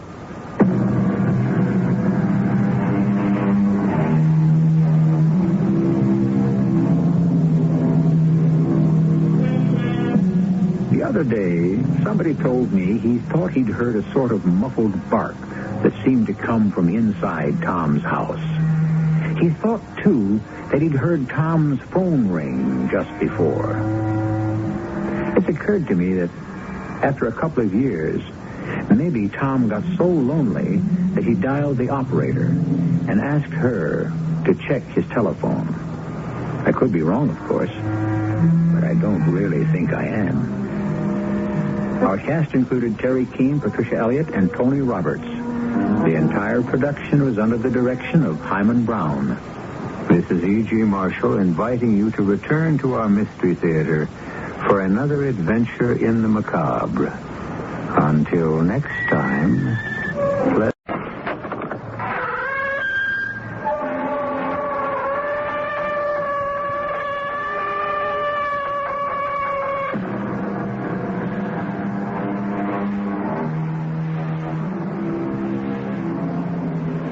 Come in.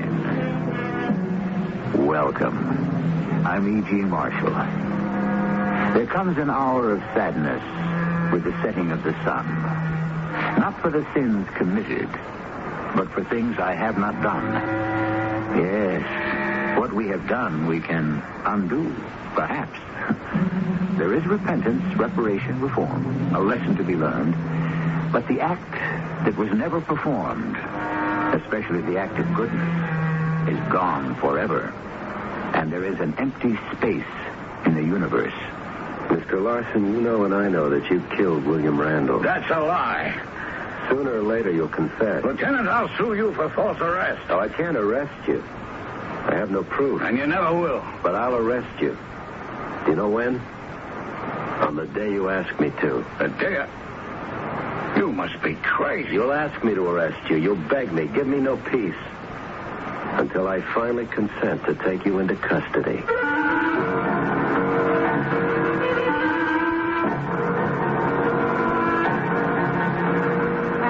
Our mystery drama, Letter of Love, Letter of Death, was written especially for the Mystery Theater by Sam Dan and stars Michael Tolan. I'll be back shortly with Act One.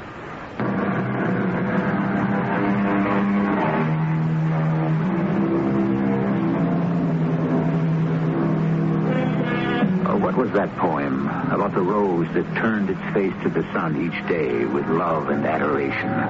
The rose that lived only for the light and warmth and the smile of the sun.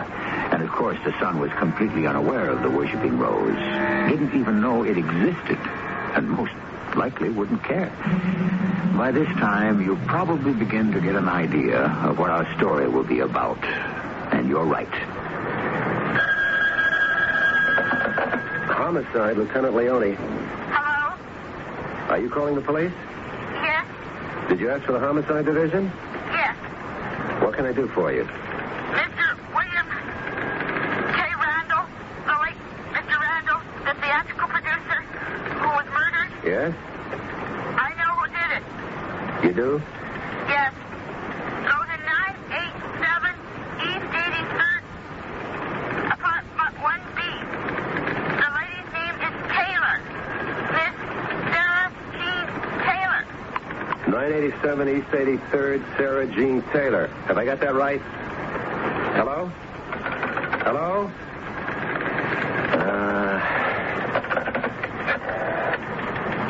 Eddie? Who's free to take a nut call? Yeah. Well, where is everybody? All right, I'll take it. I'm going out to lunch anyhow. East 83rd. Huh. It's up in Yorkville. Why don't I have some sauerbraten?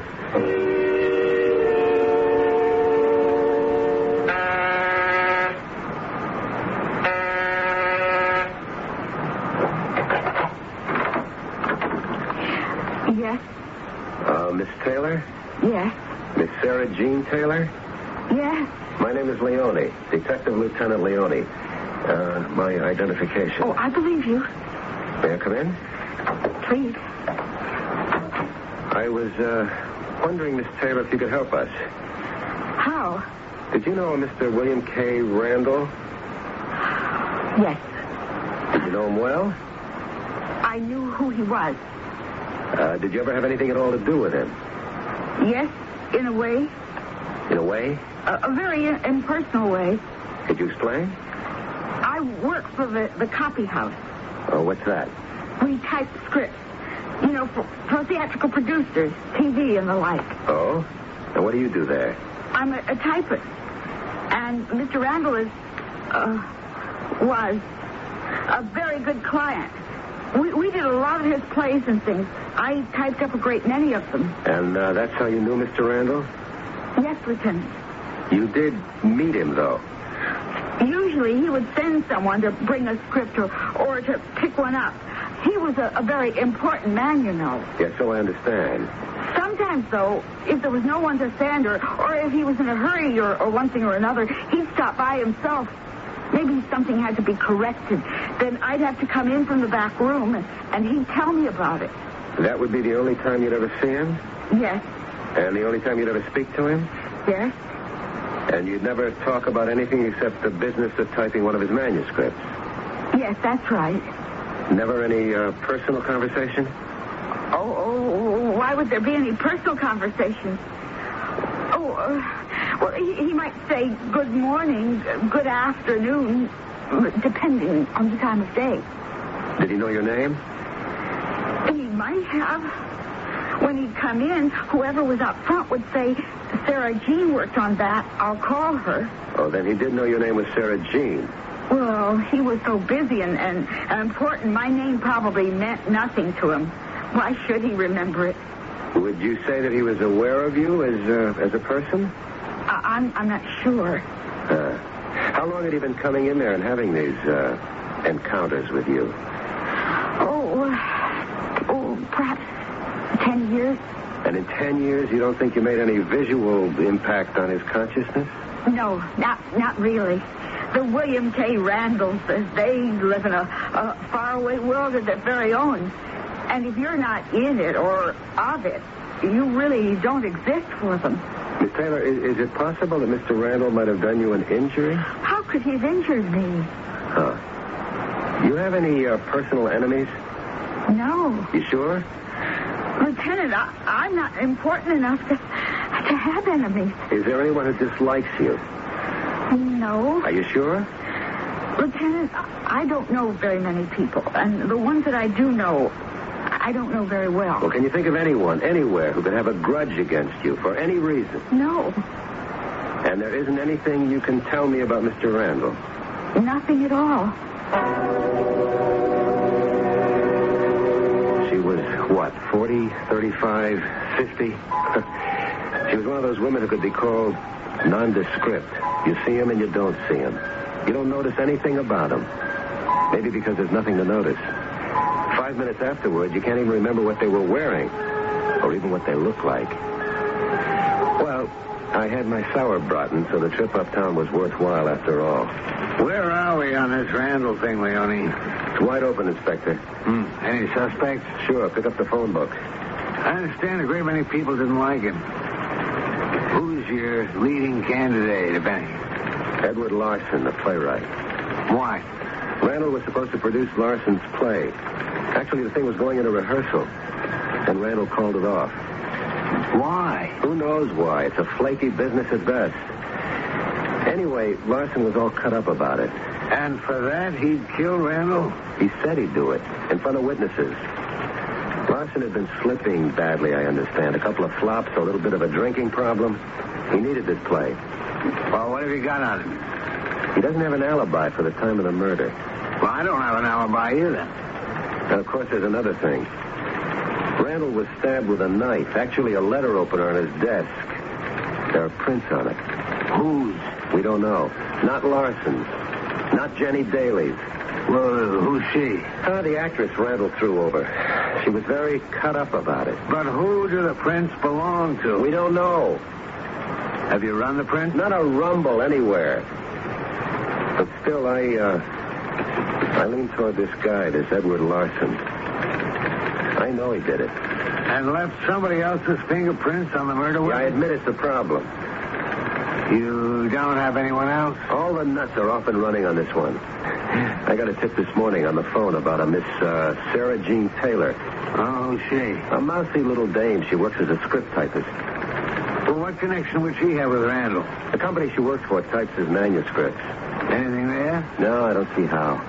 So why should anybody try to set her up? Might have been a gag. Oh, yeah? Somebody at the office figured to get her all excited. She does lead a dull existence. Now, I still like my boy, Edward Larson. The fact is, the killer is the one with the fingerprints on the knife. And that is not Edward Larson. The average person lives in what the psychiatrists call the emotional mind, or something like that. He goes through life on hunches, guesses, things like that. You think cops are different? They try to be, but they're the same as anyone else. Oh, it's you. Good morning, Mr. Larson. Detective Leone, is it? Yes. Mind if I come in? What are we doing? The remake of Crime and Punishment? I beg your pardon? Dostoevsky's novel. Although I wouldn't expect a police detective to have read it. I read it, Mr. Larson. And you're following it. You believe I killed Bill Randall. You intend to keep after me and after me till I confess. Well, I didn't do it. I didn't say you did. And why do you keep hounding me? I'm not hounding you. I only want to ask you some questions. Haven't you asked me enough questions? You did threaten to kill Mr. Randall if he canceled your production. Well, people say things in extreme anger. Why did he decide to cancel your play? Because he was an evil, vicious, vindictive man. Why did he agree to put it on in the first place? To tantalize me. To lead me on. So he could set me up for the fall. The night he was killed, where were you? I don't know. At 8 p.m., where were you? I don't remember where I was. Oh, yeah. Yeah, I do. I was out walking. Who saw you? No one. Which means you have no alibi. If I'd known I'd needed one, I'd have made sure to have had one. At 4 p.m., you went to Frank's. At the bar on the west side. I don't deny it. You were drinking pretty heavily. I had good reason. Frank himself says you were starting to say some violent things. Well, that's probably true. You said you were going to murder Randall. A swine who didn't deserve to live. He didn't deserve to live. No dispute there. And along about 7:30, you stormed out of there. It was a pouring rain, but that didn't stop you. I wanted to be washed clean. And I walked and I walked. I don't know where, I don't know for how long, but... That's your story. That's what happened. I think something else happened. I think you walked and walked and got angrier and angrier. And you passed by Randall's place. And you went up to see him. And one thing led to another, and you picked up that letter opener on his desk and killed him. That happened at 8 p.m. That's a lie. It's the truth. That's the time of his death. Then why don't you arrest me? I have no proof. But I will arrest you. Do you know when? On the day you ask me to. I think you're crazy. Why would I ask you to arrest me? Several reasons. Take your pick. First, you're not really a killer. All right, then how could I have killed Bill Randall? Killing isn't a habit with you. It isn't your style. It's just something you did for the first time in your life. Under a pressure that broke you, that's all. You'll probably never kill again. Your conscience won't let you rest. Oh, my conscience is clear. Besides, you're vain. This killing is yours. It belongs to you. You won't let anyone else take credit for it. Lieutenant, if you don't leave here this minute, I'll call my attorney. I'm on my way out. I'll just place my card down here on this table. Don't bother. No, you better have my number handy in case you wake up in the middle of the night and decide to call me. Lieutenant, I warn you. No, I shouldn't have said in case you wake up in the middle of the night. The fact is, you'll be up. You're not getting much sleep lately. Are you? Probably not.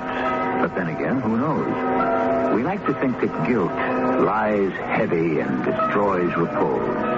The fact is, many of history's greatest villains got their full, refreshing 8 hours a night. And besides, how do we know Edward Larson is really guilty? All that Lieutenant Leone has is a hunch. It's true he's a cop.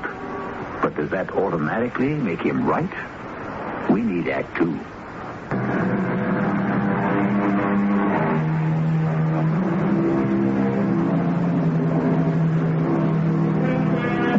I can read it on his face. I can see it in his eyes. How many times do we think we can deduce from a look, a gesture, the story of another person's life? One of the oldest bits of wisdom we know comes from Aesop, who warns us that appearances are deceiving. What is this conceit so many of us have that we can tell just by looking? Yeah, come in, Leone. Well, sit down.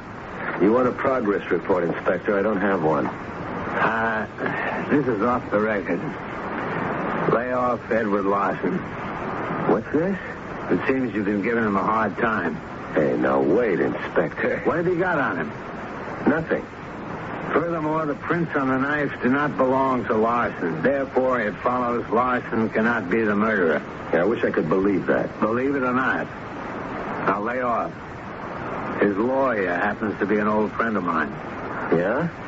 They could certainly raise Cain if they wanted to, but Larson's attorney figures you're just an overzealous cop. Uh-huh. And a quiet word passed along by me puts a period to the sentence. I know Larson did it. Now you keep this up and you'll get both of us into trouble. You want me to take you off it? Okay, Inspector, I'll behave. But I'll still bag him. What is this thing with you, Leone? I don't know. It's just I look at him and there it is. You need evidence. I'll find it. It'd be better if you found out whose fingerprints are on Exhibit A. I don't care whose fingerprints are on that knife. Edward Larson is the killer. I was beginning to scare myself. What was it? Why was I so sure? All I had to do is keep this up, and like the inspector warned, I could get myself into plenty of trouble. What was I looking for? With Larson's fingerprints, one on the knife, why was I still positive he was the killer? I just couldn't let go. I'm sorry to bother you again, Mr. Calder. Oh, that's no bother at all, Lieutenant.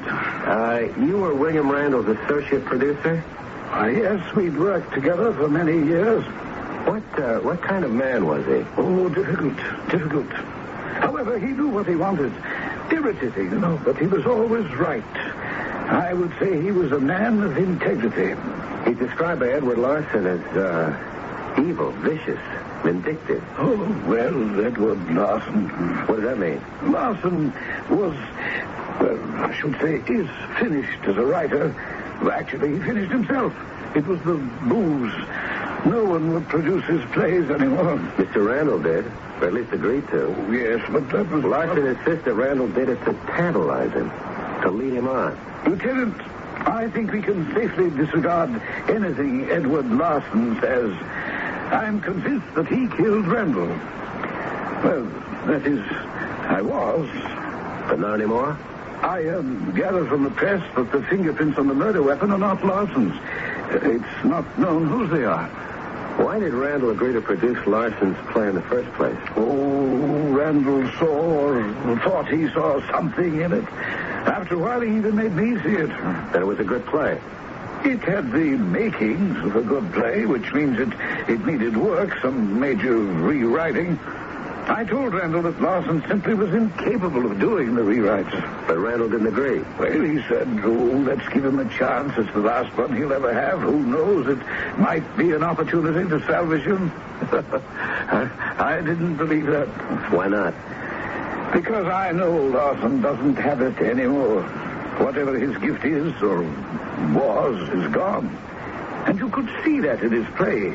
We'd all agree a scene needed tightening or a character required development, and then when Larson brought in the new draft, it was worse than before, worse. Then soon the drinking began. And you say that Randall did not deliberately lead Larson on? I think Randall took as much as was humanly possible, and then he simply acknowledged the inevitable. If Larson didn't kill Randall, who else could have? Oh, me? I felt like killing him many times. Did you? Well, my fingerprints are not on the knife. How do you know? Well, if they were, I assume I'd be arrested by now. Besides, I know I didn't do it. I might have in time, but evidently I was beaten to it. Why would you want to kill your partner? Money? We were a very successful producing team, artistically successful. But Randall always managed to make sure that we would lose money. Oh, it was a gift. Why did you stay with him? The man is a genius. Oh, was a genius. Oh, yes, it was worth it. Besides you, who could have killed him? Well, time is of the essence, so let's stay with prime candidates. Jenny Daly? I wouldn't be surprised if her fingerprints were on that knife. Why? Oh, she thought he belonged to her. But lately, there's been suspicion of another woman somewhere. Another woman? Was that true? Oh, who knows, Lieutenant? With Randall, anything was possible. You never knew what he was thinking or doing. Jenny had a few tantrums about it, and she could become violent. Another woman? I didn't say there was another woman. Those are just rumors. A mystery woman.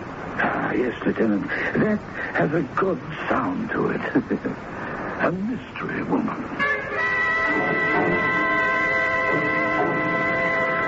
What's this about a mystery woman? They think Randall was tied up with some mysterious dame. What does that break down into? This Jenny Daly was jealous because Randall wasn't paying too much attention to her, so she figures there's another dame. Mystery woman. Leone, you're working too hard. Besides, we have to get the killer sooner or later. We've got the fingerprints. We'll turn him up somewhere. Him? All right, maybe her. I tell you what. I take you out to lunch. No, I have to lose weight. Oh, me too. Well, let's start tomorrow. What's today? Tuesday. The big special at Schmidt's is a sauerbraten. Oh, I don't know it. Come on. We'll shoot up to Yorkville. Hey, wait a minute. Mystery woman. That woman. What woman? I got a tip on the phone. This dame up in Yorkville sounded like a nut call. This voice said Sarah Jean Taylor killed Randall. I told you about it. What would a man like Randall want with a dame like that? Maybe that's why she's a mystery dame. Excuse me, Inspector. Leone. Lieutenant Leone? Yes? Why haven't you arrested Sarah Jean Taylor? What for? Who is this? For murder. Inspector, see if you can trace this. What do you mean? I told you about her. Eddie, get a trace on the call on Leone's line. What did you tell me? I told you she was guilty. Yes, but I need evidence. You have all the evidence you need right now. Hello? Yeah. He hung up on me. Eddie, get anything? Okay. He didn't have enough time. Well, we have two mystery women. One is Miss Sarah Jean Taylor, and the other is the one who's trying to set her up. What did she say to you this time? Same thing. She said Sarah Jean did it. And when you asked her for the evidence, what did she say? She said we have all the evidence we need right now. No, we don't have any evidence at all. But we do, Inspector. And it's all the evidence we need.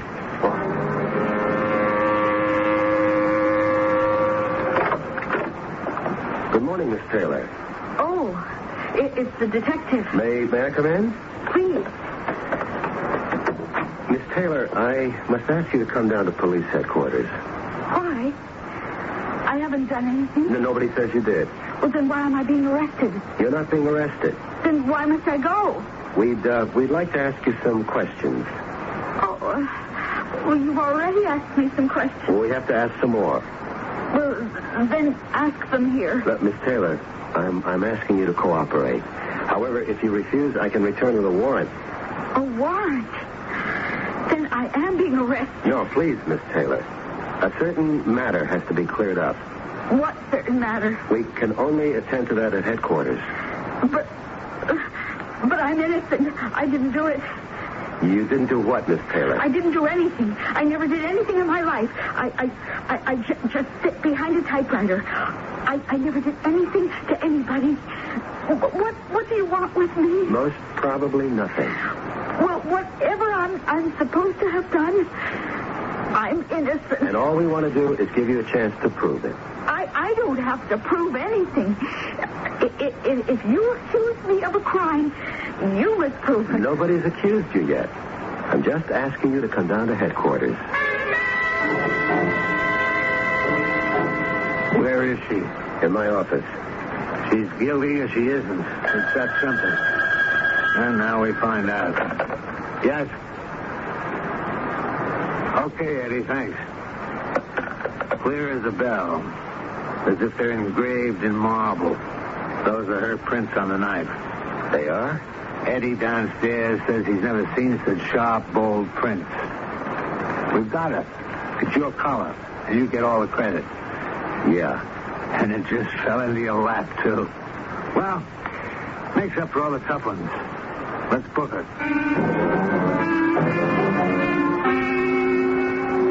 Miss Taylor, Lieutenant Leone here has just read you your rights as prescribed by the law. My rights? You care to make a statement? Well, what can I say? That I'm sorry. Sorry I killed him. But I'm not. Sorry I was caught. But I'm not. Not really. I couldn't live with this for the rest of my life. Lieutenant, I'm sorry I was so sharp with you back at my apartment. That's all right. You seem to be a very pleasant sort of man. Why are you on the police force? We have many pleasant men on the police force. Jerry, would you deliver Miss Taylor here to a matron? Do you mind going with this officer, Miss Taylor? Oh, no. Not at all. I would have confessed, I suppose, in the long run. Goodbye, gentlemen. And so, Lieutenant, that wraps it up. We have the killer of William K. Randall. Have we?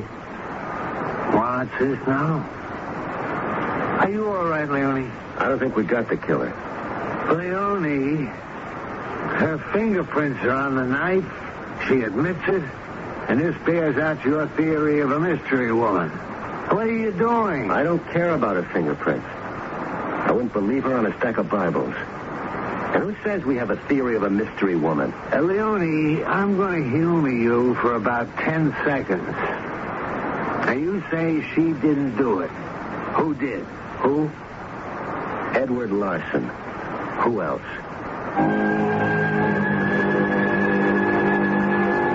Believe about a quarter of what you hear, and maybe half of what you see, and maybe, just maybe, you won't be taken in. But look now, her prints are on the knife, and she says she did it. What does Detective Leone want? What more does he need? Well, he's only got one more act in which to get it, and that's in just a few minutes. Discovered.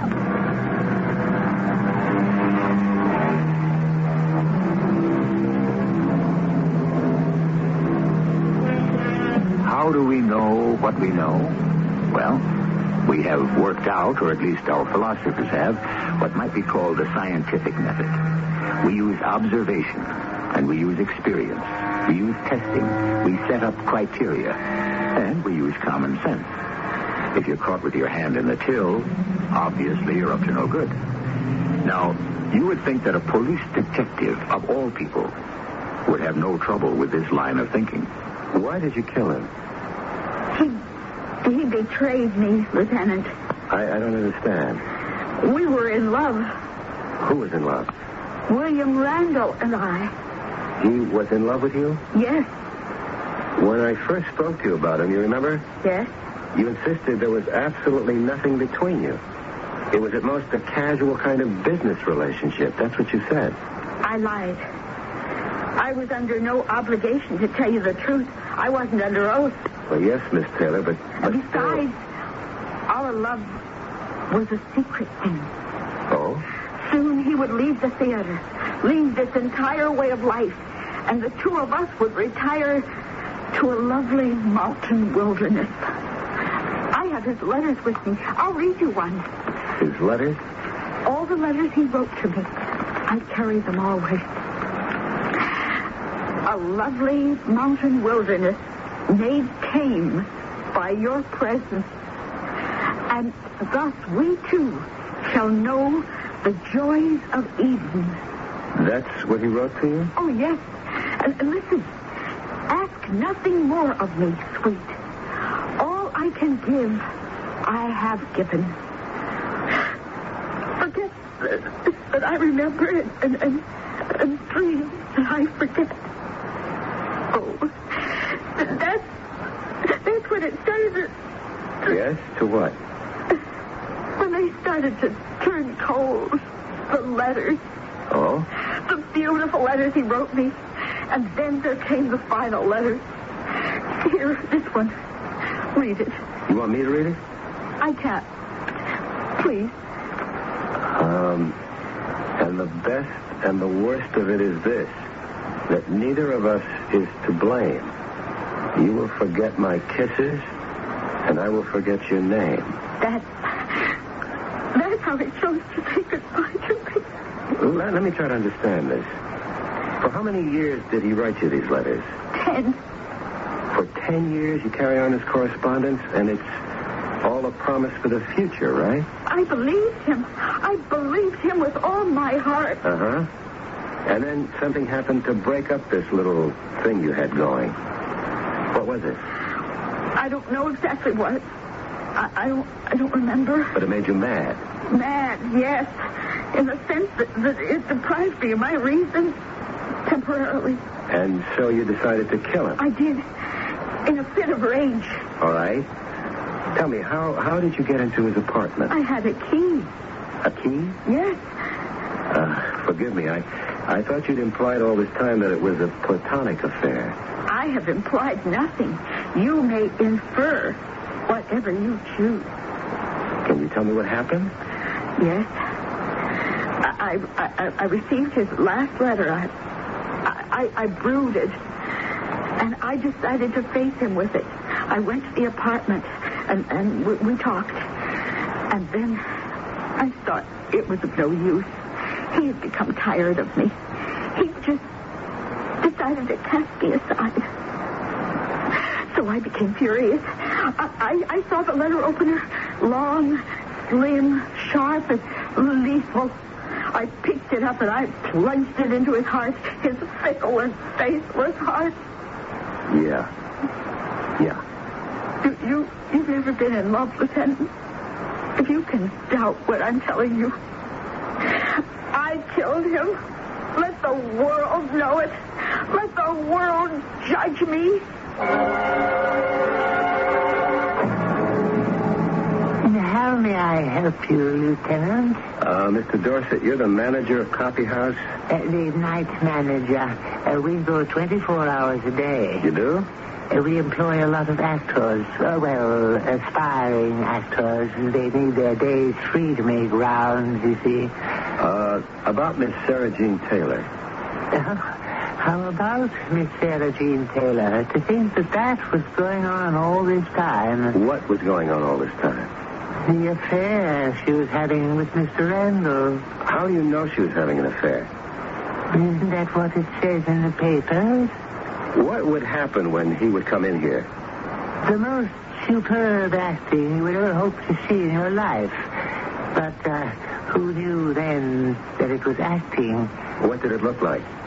Just the most casual, impersonal, unimportant passing of the time of the day. Even that very last time. What about it? He had complained about 10 wrong pages in a script. And she said she would work overtime and deliver it that evening. I happened to overhear it. She said, I'll hand it to the doorman. And he said, I don't have one. I tell you what, here's the key to my apartment. Just place the script inside the door. And he gave her the key? What a charade. So she stayed overtime and finished the script? Oh, yes. Till 10 o'clock. And then she left. Till when? At 10. You're sure? Oh, yes. I marked her time sheet. 10 o'clock. Thank you very much.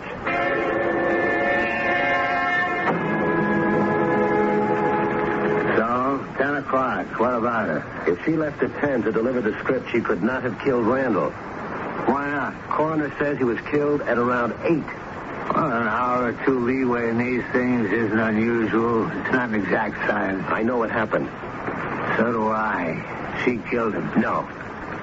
Well, how did her fingerprints get on the knife? She placed them there. But tell me why. So we would think she killed him. Remember the report from fingerprinting? Jerry said something about sharp, clear, bold lines, perfect prints? Yeah, that's all. Shouldn't there have been other prints on the letter opener, too? Why? You know why. A letter opener, it's in regular use. It's covered with prints. If she picked it up in a fit of anger, she wouldn't leave a unique set of prints. Maybe you could make hers out, but there'd be others, too. Wouldn't there? You don't give up, do you? Oh, look. You got nowhere to go. You got a confession. You got a murder weapon with fingerprints.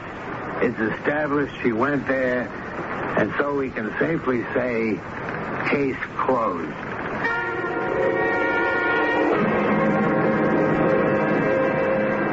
May I come in, Mr. Larson? I warn you, Lieutenant, the next time my lawyer's going to make an issue of this, it'll cost you your badge. It's my badge. What do you care? What do you want now?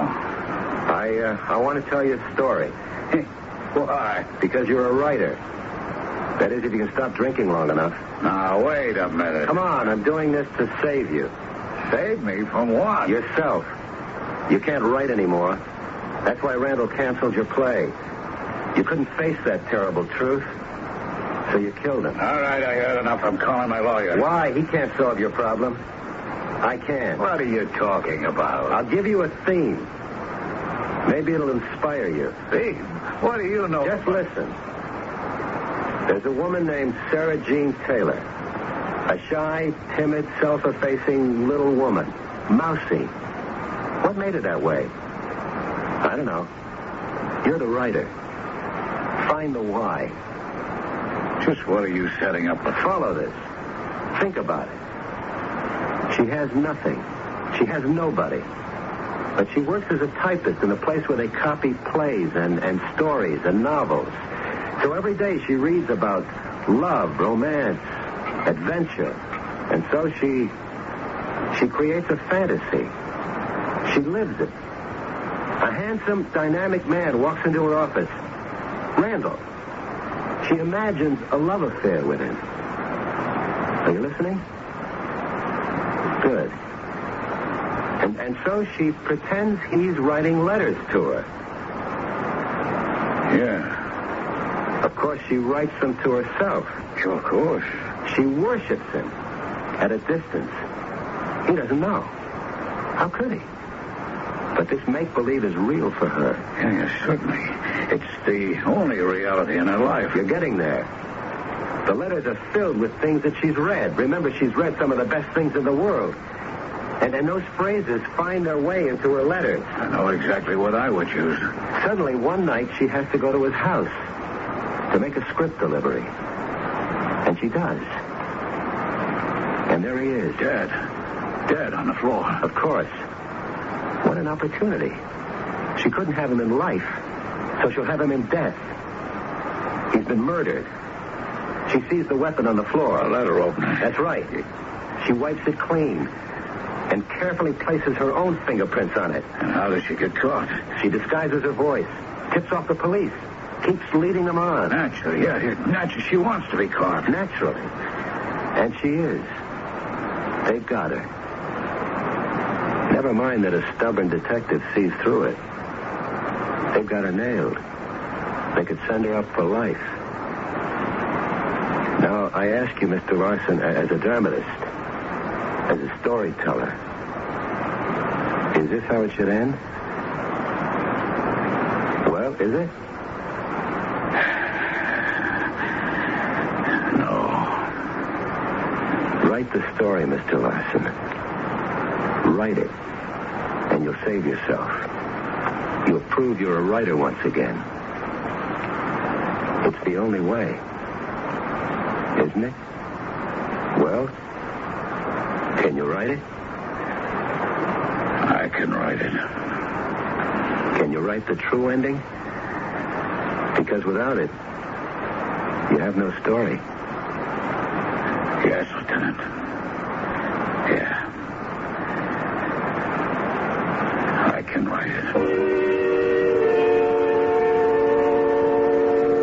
Mr. Dorset? Hello, Lieutenant. Welcome back to Copy House. Isn't it marvelous the way things worked out? Our Sarah Jean was innocent after all. Yes, she was. Do you suppose I could see her for a minute? Certainly. Just go through that door. Thank you. She didn't kill him.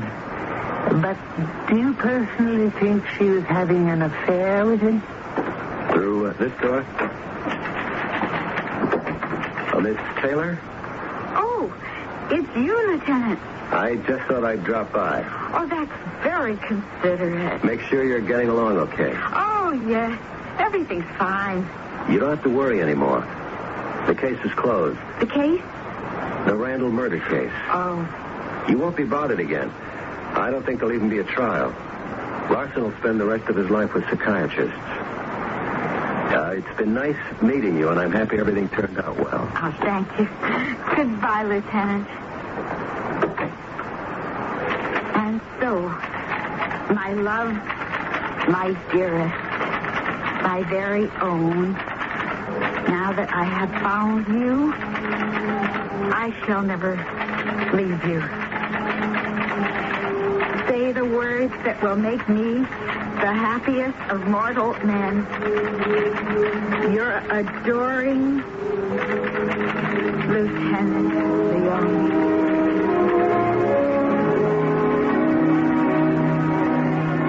Love, as the popular song says, your magic spell is everywhere. Yes, indeed. Everywhere and anywhere. And as another popular song puts it, love can come to anyone. I'm sure the skeptical, practical, and hard-headed among you might insist that love is only an illusion for Sarah Jean Taylor. But then, of course, it can be argued that love is only an illusion to begin with. I'll be back shortly with more illusions.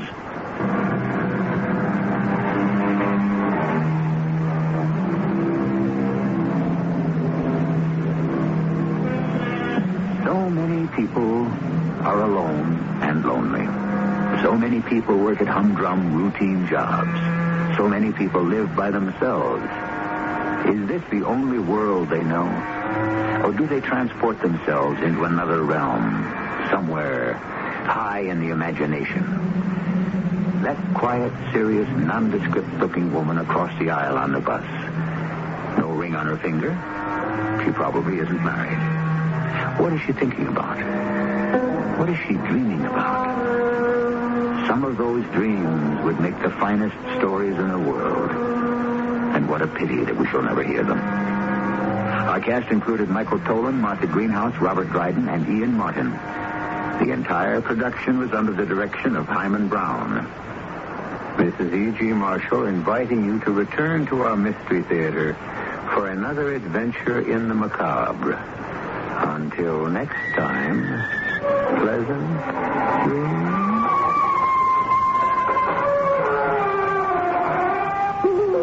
Athletes know what it's like to battle the heat and glare of the summer sun. They also know that the sun can be just as devastating while driving your car. Al Bianchi, assistant coach of the Phoenix Suns, says, shadow screens keep your interior cool. The air conditioner works less, saving you gas and money. Don't let the sun beat you this summer. Buy shadow screens for your car. Shadow Screen Company, 1723 West Camelback Road.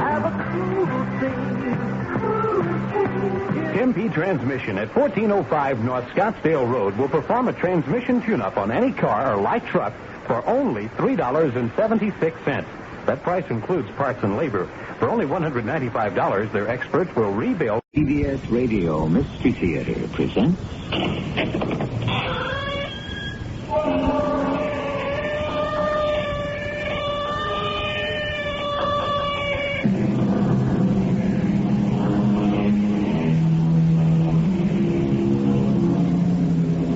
Come in. Welcome.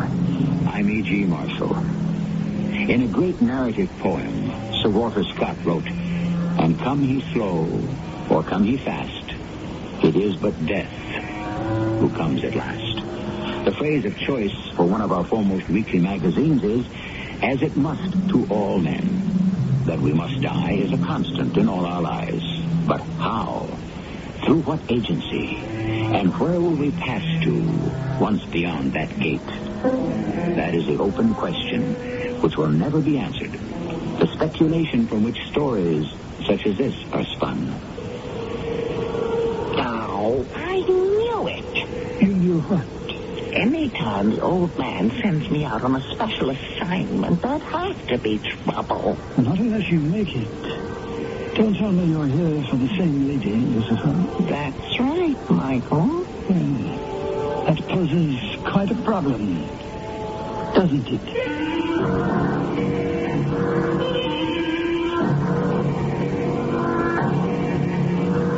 Our mystery drama, War of Angels, was written especially for the Mystery Theater by Ian Martin and stars Ann Williams.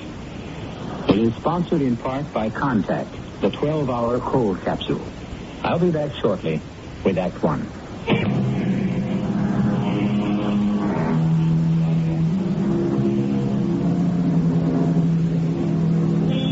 When the score of your life is totaled up, where will you stand? On the side of the angels or the devil? It's a fair guess that very few of us would fall squarely in one camp or the other. We'd probably hover somewhere in the middle and hope that our fate beyond would at least be open to discussion or adjudication. But supposing it had been determined before our demise, not by just one immortal force, but two, diametrically opposed, who would win? Let's have Lillian Bryant, publisher and president of Bryant Publications, answer that question for us. Okay, Mary, I have the morning list. Tell my daughter I'll call her back. You can inform Norman Whaler I will not pay 1 cent more for the article, and I want it held to 5,000 words. Oh, I can't see Hunt Dixon till next week. Find an open spot. I'll take the call from Brugger, and, you can send Mr. Turner right in. Brugger, it's William Bryant. I can't make it. My calendar's jammed. Well, I agree it's a worthy cause. Of course. You know I'm a sucker wherever children are concerned. Come. No, I'm listening. You have my full attention. Lock somewhere, Bert. If you want coffee, help yourself. What do you want me to do? Separate like an amoeba? I'll be on the West Coast that weekend.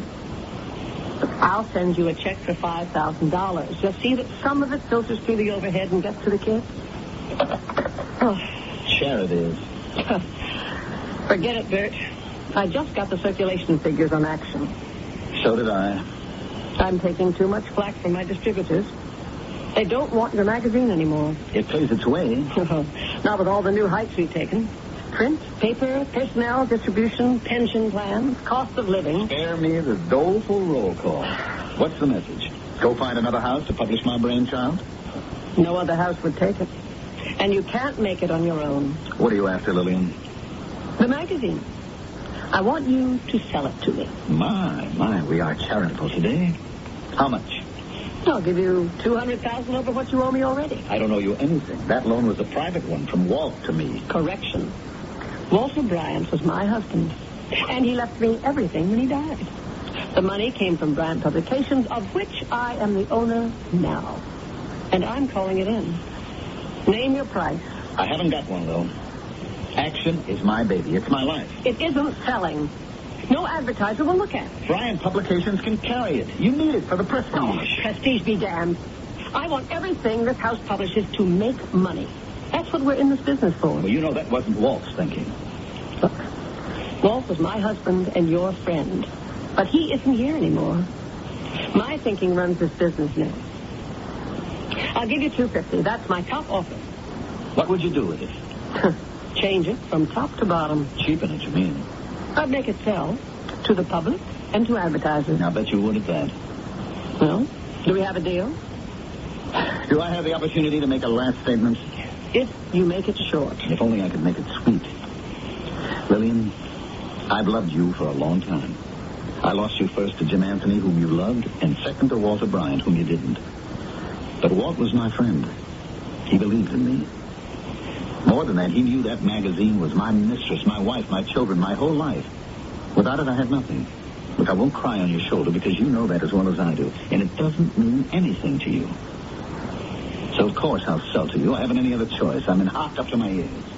Bert, if you had personal debts, you know you only have to ask me. No, you will never let me live with you. I'll be hanged if I'll live off you. It's only a matter of good business.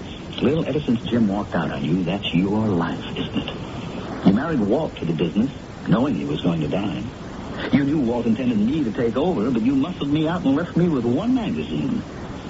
Now even that you'll take away from me. All right, you can have it. But it'll cost you $500,000. You strike a hard bargain. For my lifeblood? Take me with it as editor, and you can have it for nothing. That's not the deal. Bert, I'm sorry. No, you're not, Lil. Not really. Sorrow is an emotion, and iron ladies don't have those. You don't have any feelings anymore. You know how I know? How? Because I don't have any left myself. And to feel is to live. And if we faced it and took a good look at ourselves, we realized that we might as well be dead. But I did love you once, Lil. Bert, I could kill that man. Mary, you can get my daughter. I'm ready to talk to her. Okay, Lil, pull yourself together. We've got something good going for you. Dee Dee called. My baby, Dee Dee. If she'll just say one kind word to me. Dee Dee, it's Mom. Oh, honey, I'm so glad you called. I'm sorry I couldn't get back to you right... Huh? Oh, I thought maybe you... Well, then why did you call? What? Deep busted? What for? Oh, how much was it carrying? Oh, well, thank the Lord for that. I'll get my lawyers on it right away. What? Oh, Dee Dee, have a heart and screw your head on straight. I can't just let him walk away from this after I spring him. I've got to talk it out with him. Get him straightened out. Dee Dee, I'm not interfering. I'm only trying to help. Yes, I read you loud and clear. But I'm never going to stop fighting for you. You're my children, and I love you. Why do you both hate me so much? Dee Dee? Dee Dee? Where did I fail? Mary, get me the legal department. I want to talk to Roger Krause right now.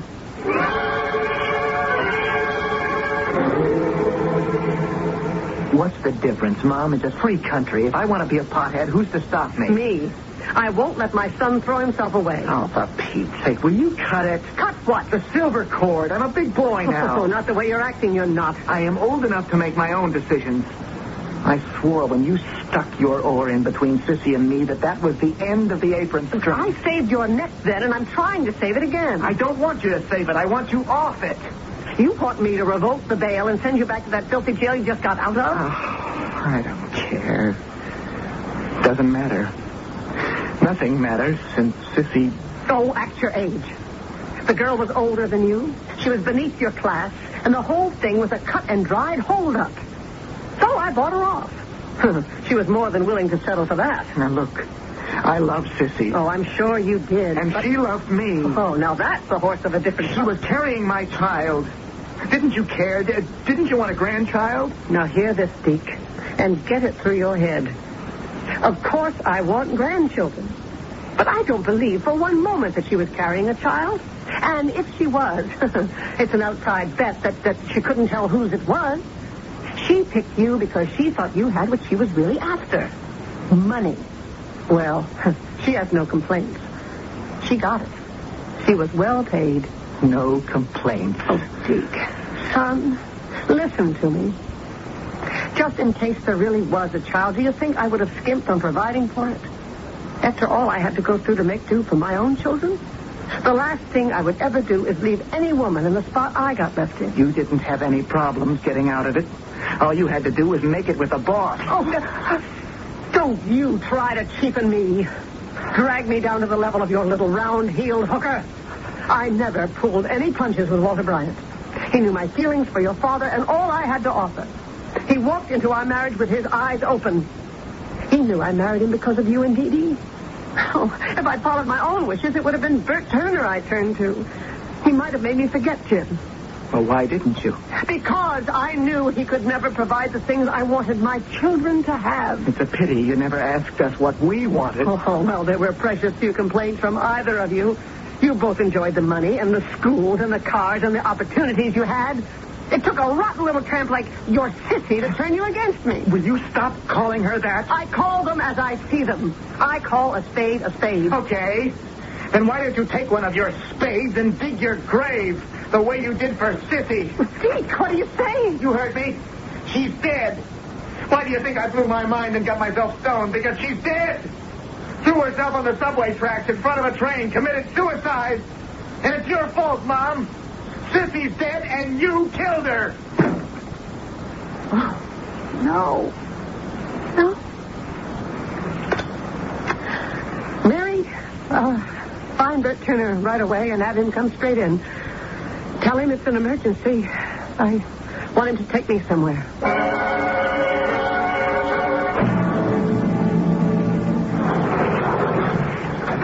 Would you pull back the sheet, attendant, please? Yes. It's her. You all right, Lillian? Just a little faint. Take me out of here, Bert. Sure. Come on. You don't have to hold me. I'm all right. Why did you put yourself through that? I had to be sure. Now you know. Just get me in a cab and take me home, Bert.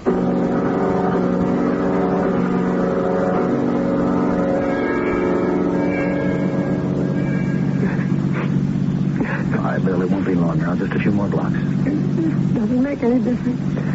Wherever I go, I won't get away from it. Got to stop blaming yourself. Well, who else can I blame? I didn't realize what a hard, bitter woman I'd become. Empty of love and affection, feeling. No one who saw you now would think of you like that. My children, too. I lost Dee Dee a long time ago, but I never thought that my little boy, he told me he wanted to see me dead. Oh, Bert, if I could only do it over. If I only had another chance. As God is my witness, may he strike me dead. If I wouldn't do it, then... Lillian. Lil, what is it? Lil. Oh, no. Driver, get us to the nearest hospital. Fast. The oldest and the commonest prayer in the world. If I could only do it over. If I only had another chance. Well, that seems to be out of Lillian Bryant's hands now, after suffering what seems to be a massive stroke. But the hands in which it does lie are rather surprising ones. And I'm sure you'll agree when I return with Act 2.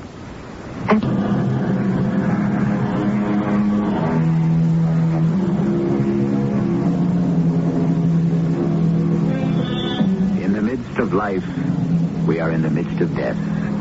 Of whom may we seek for succor but of thee, O Lord? Words from the burial service in the Book of Common Prayer run through Bert Turner's bowed head, sitting outside in the emergency waiting room, while inside a team of doctors works frantically to restore the spark of life to Lillian Bryant's body. He is much too absorbed in his own thoughts to notice that he is no longer alone. Not that he would have noticed anyway, for the two who have entered are invisible to mortal eyes. By all that's holy. Michael. Speak of the devil. Lucifer. What brings you here? To this hospital? I have a pickup. Must be rather important to bring out heavy artillery like you. Couldn't Death have handled it on his regular round? This one is special delivery, already assigned to us. The old man felt it needed expert handling. You want to pick up, too? Yes. A little out of your line, isn't it? My principal didn't want us to go through regular channels. Who are you here for? Lillian Bryant, also known as Lillian Anthony, also known by her maiden name, Lillian Bruce. I knew it. You're here for the same lady? Yes. It poses quite a problem, doesn't it? I don't see why, Michael. I've been looking over her dossier. This dame is a real grade A witch. Strange. But that's not the impression I get from the dossier I was given on the lady. If you'd read mine, you'd have no doubt about her. If you leafed through mine, you'd find out she doesn't really belong in your place. So care to have a look? All right. She hasn't quite crossed over yet. It'll serve to pass the time. Yes. Heaven only knows how long it may take. Careful with the pages. I wouldn't want her seams to smudge with soot. You may find my record a little hot for you. Maybe you'd better put on your gloves. Don't worry. Now, with your permission, I like to concentrate when I read. Subject born May 16, 1939. Married high school sweetheart, Jim Anthony, 1957. First child, Dee Dee, a girl, born 1958. Second child, Geek, boy, born 1959. Hired as stenographer in the pool at Bryant Publications, 1962. Met Bert Turner the following year. Hey, it's really coming down, isn't it? Oh, yes. And I forgot my umbrella. Me too. Hey, you work in our company, don't you, Brian? Yes, I do, in the kennel pool. I'm Lillian Anthony. Oh, I'm Bert Turner. Hey, there's the cab. Come on. Oh, come on, where? I'll give you a ride. You don't think I want to be responsible for a pretty girl like you being drowned?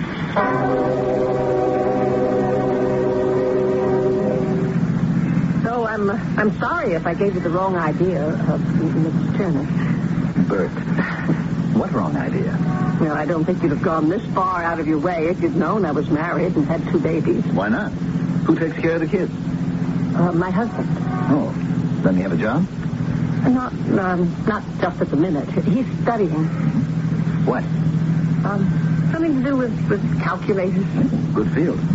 Well, we're just about at your place. And the rain seems to have stopped, too. I think I'll let the cab go and walk the rest of the way. I'm sure would like to invite you in for a drink or something. Meet my husband, but... Oh, no, that's all right. Just forget it. Hey, let me help you out. Thanks. Here you go, driver. Well, I don't know how to thank you. Oh, forget it. Yeah, walk you to the door. It costs an awful lot for that cab. Forget it. I'm the last of the big spenders. Oh, that sounds like the baby. I'd better get in. Oh.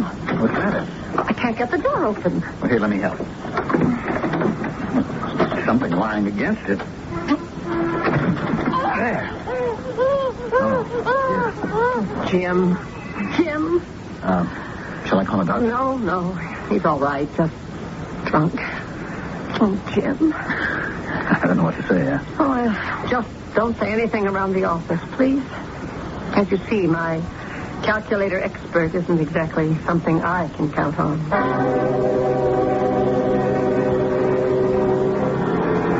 That was the beginning of the friendship between Bert Turner and the Anthonys.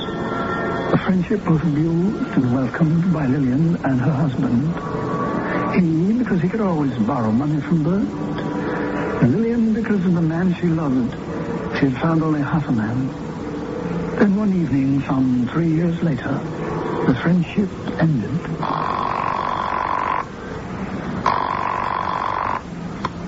Hello? Bert, it's Lillian. I just wanted to tell you not to come over tonight. Why? What did I do wrong? Nothing, funny man. It's me has been done wrong. Jim, he finally walked out on you. He's been gone for 3 days now. He'll come crawling home. Not this time. He's got a meal ticket. And she doesn't have 2 kids for him to offer non-support to. Well, I've been a long time waiting for this moment. Oh, no, it's no good, Bert. There's nothing for us. I think I can make you happy, Lil. I could give you love. No, thank you. I tried that. Where did it get me? Like the song says, I'm through with love. Give me a chance. I am. To get away from me. If I've caught you, Bert, I'm throwing you back. I'm after nothing but big fish from here on in.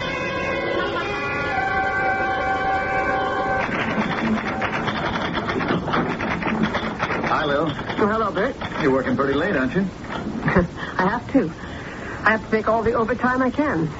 Kids get more expensive as they grow older. No word from Jim? Are you kidding? How long's it been now? I don't know. Nearly a year. Why?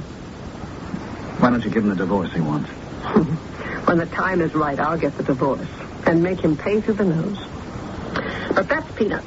I want a lot more than that. Like what? You really want to help me, Bert? Do I have to answer that? All right. Connie Behrens is leaving. I want her job. Mr. Bryant's private secretary? Why not? I know this place inside out. I'm the best typist in the house and take the fastest dictation. You're a great favorite of his. You could get that job for me. You can't be after him, Lil. Why not? He's already married. So, he's not working at it. Lil, you're really going off the track. You don't need to go down that road. You have me, Lil. I'll marry you and take care of your kids tomorrow. No, that's out, Bert. I told you that before. You're a good friend, and I don't want to hurt you. You and I would never work out. Why not, if you gave it a chance? Because you're never going anywhere far enough and fast enough for me. From now on, I'll claw and cheat and push and struggle till I get right to the top. And look out anyone who gets in the way. Subject now marked her employer as her prey. She couldn't marry him because he was already wed to a wife who was in the terminal stage of a lingering illness. But she did make herself indispensable to him in every way while she bided her time. She shipped her children off to boarding schools and opened her apartment to him. Is the record player too loud, dear? No. No, it's perfect. Want me to rub your temples so you can really relax? Would you? I have a splitting headache. Well, you work too hard.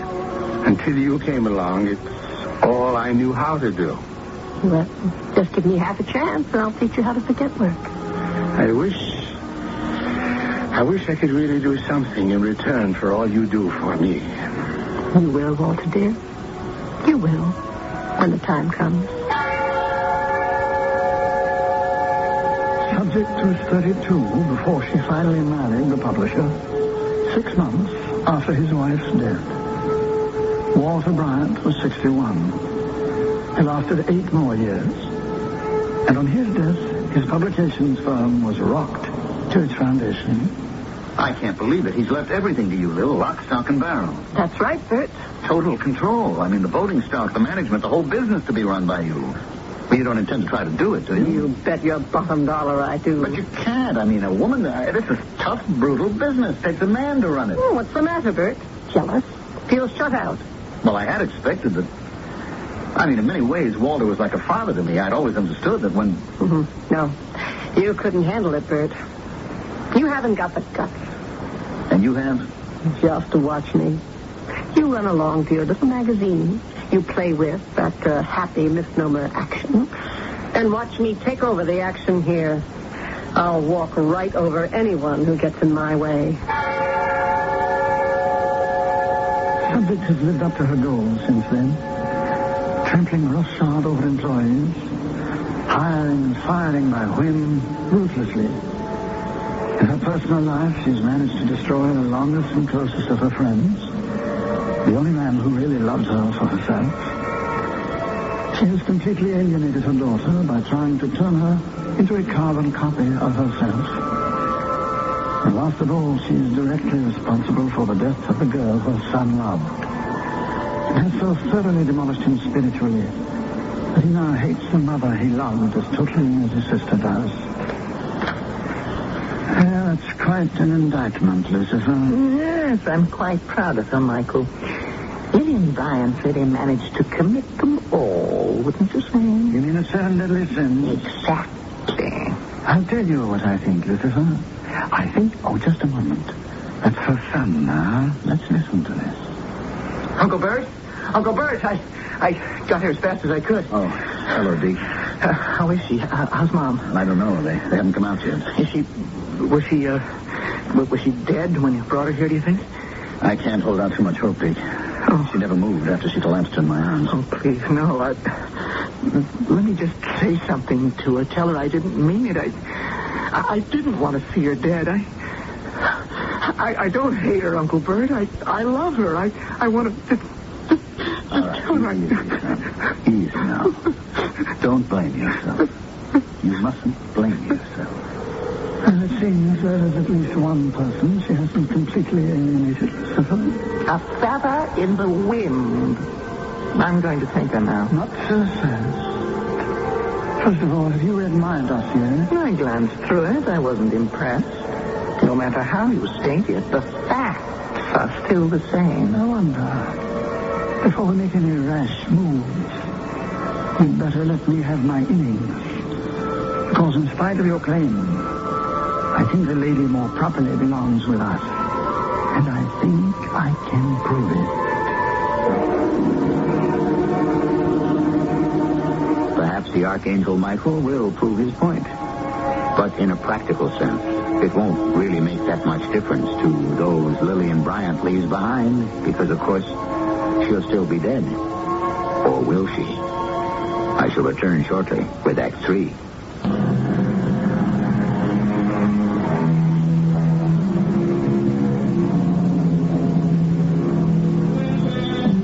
Mae West, who enlightened history with the apt remark, it ain't no sin if you crack a few laws now and then, just so long as you don't break any.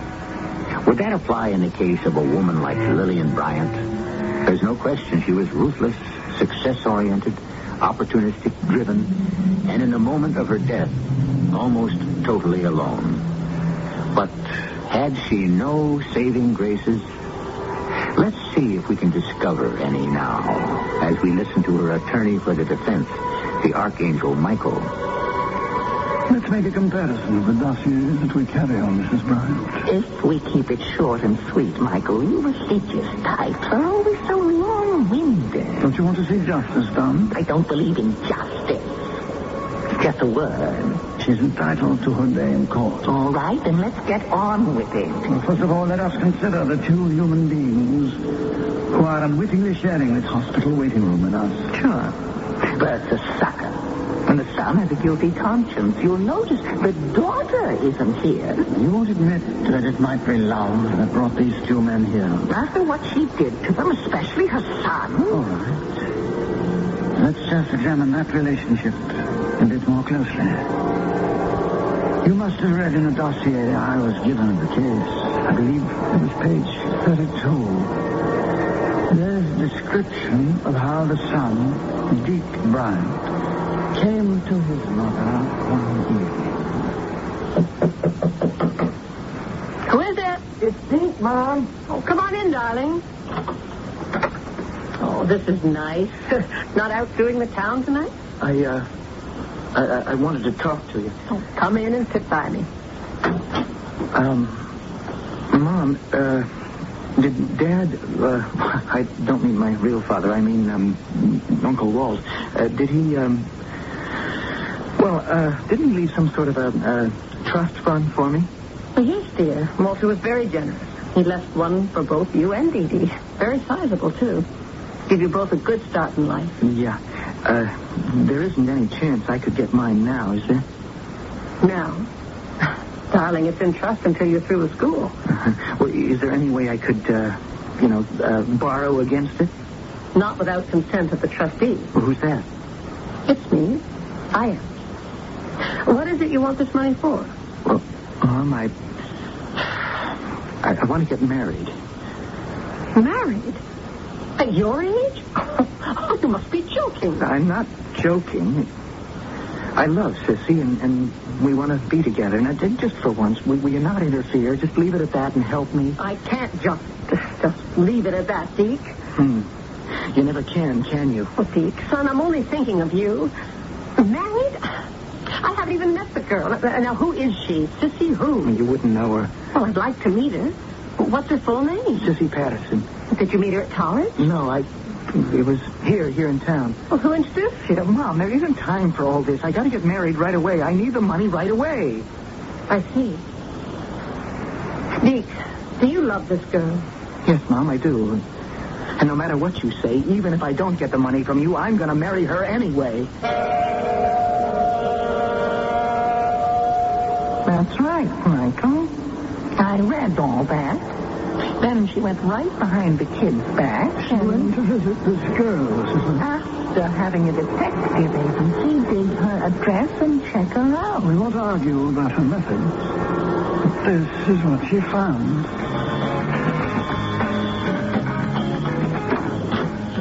Yeah? Sissy Patterson? Yeah? I'm Deke Bryant's mother. Oh, well, come on in, Mrs. Bryant. I'll turn down the music here. Oh, excuse the place. It's kind of a pigsty, huh?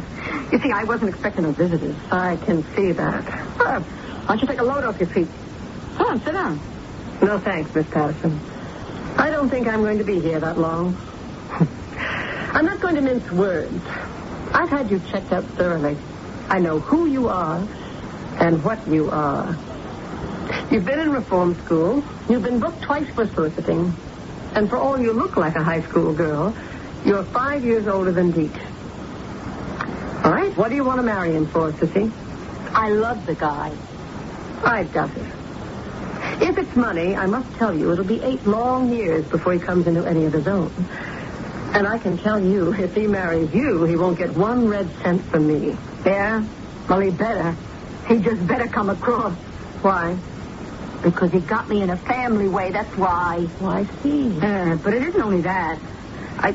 I really do go big for Deke, and I know he cares for me. He said you'd try to break us up, but I'm not going to let you, because I love him, you see? And I want to have his baby. I don't believe you. Well, you better. How much? Oh, I'm not after dough. I keep trying to tell you I love him. Sissy, if you really love Deke, you'll see it can't work for you. He has a college education to complete, pre-med school, medical school, internship. He won't be ready for marriage for years. And I suppose he won't be ready for a kid either. So what am I supposed to do? Get rid of it? I wouldn't ask any woman to do that. That's a question that's up to you. If there really is a child, I'll even take that on trust to save argument. I'm prepared to settle enough on you to make it worth your while to leave my son alone. Now, I have a certified check here for $100,000. If you accept it, I never want you to see Deke again. If you try to, I'll show him the canceled check. Don't make me do that. I don't want to hurt him that much. Am I boring you, Lucifer? You're just not scoring any points, Michael. The money didn't mean anything to her. She still interfered and broke her son's heart. And she drove that girl to suicide. You don't believe it was the mother's duty to keep these two apart? Anyone who tried to stand up against her, she squashed. Anything she wanted, she got. More power to her. Look at how she went after the old goat Bryant. I'm not so sure that her relationship with Mr. Bryant was quite that cold and opportunistic. Let's turn back the calendar and have a look. I wish you'd consider my proposition. No, I don't like that word, Lillian. My offer, or what it really is, my plea to you. I don't see how I can, Mr. Bryant. Walter? All right, Walter. It isn't only me. I have the children to think of. I can't marry you, Lillian. Phyllis is an invalid. She's dying. I couldn't ask her for a divorce. As soon as I'm free, I promise to make you my wife. That might be a long time. That's why I want, selfishly, to have you now, while I can enjoy you and appreciate you. I'll get you an apartment, a house, whatever you want. We could be together, almost as if we were man and wife. Almost. I'd set up trusts for the children, pay for their schooling, see them through college. What about your own children? Oh, it's a long time since they were children. They're all successful in their own right. And the business? You drive a hard bargain, Lillian. I think it'll be safe enough in your hands. I'll teach you all I know. Walter, dear, I want to be honest. I'm not in love with you. I know that, darling. But if we should enter into an agreement like this, I promise I will try never to make you feel that I'm not. Friend Michael, don't be a poor loser. A loser would not be me, but Mrs. Brown. What is it? We have some more company. Her daughter. Oh, I didn't see you there, Dee Dee. Oh, I just came in. Hi, Deke. Uncle Bert. I'm glad you came, Dee. I was afraid you wouldn't come. I made it as fast as I could. How's Mom? We don't know. There's no word. Oh, Deke, I have a message for you. Oh, what? Well, the nice cop, you know, the one with the mustache let you ring me when you were busted? Oh, yeah, Sam Drayton. Super guy. Yeah, well, he called me just as I was leaving. He thought it was your number. Well, what did he want? Well, I guess he saw you or something after Sissy died. Oh, yeah, that's right. They had to question everyone that knew her. Oh, well, I guess that's how come he knew so much about you and her. So he said to tell you it wasn't Sissy. I mean, she didn't jump or anything. She was pushed. Well, how do they know? Well, they got the guy that did it. He was trying to cash a bank check that Mom must have given her. Well, who was he? I guess I've got to tell you, Deke. He was her husband. She not only took you, but I guess Mom, too. That sort of settles it, doesn't it, Lucifer? You mean you're going to press your claim to her? That's right. I don't think I'm giving up mine, Michael. Well, then where does that leave us? We can scarcely cut her in half like Solomon's baby. I don't think that would satisfy anyone. I guess there's only one way out. Which is? We'll have to toss for it. I have a coin here. Oh, no. If it is to be that, we'll stick to one minted in heaven. Can you be trusted? You ready? All right. You call Okay, but remember, no lousy miracles. Dear God, help me. Please. Give me one more chance. I will try to make up to my children.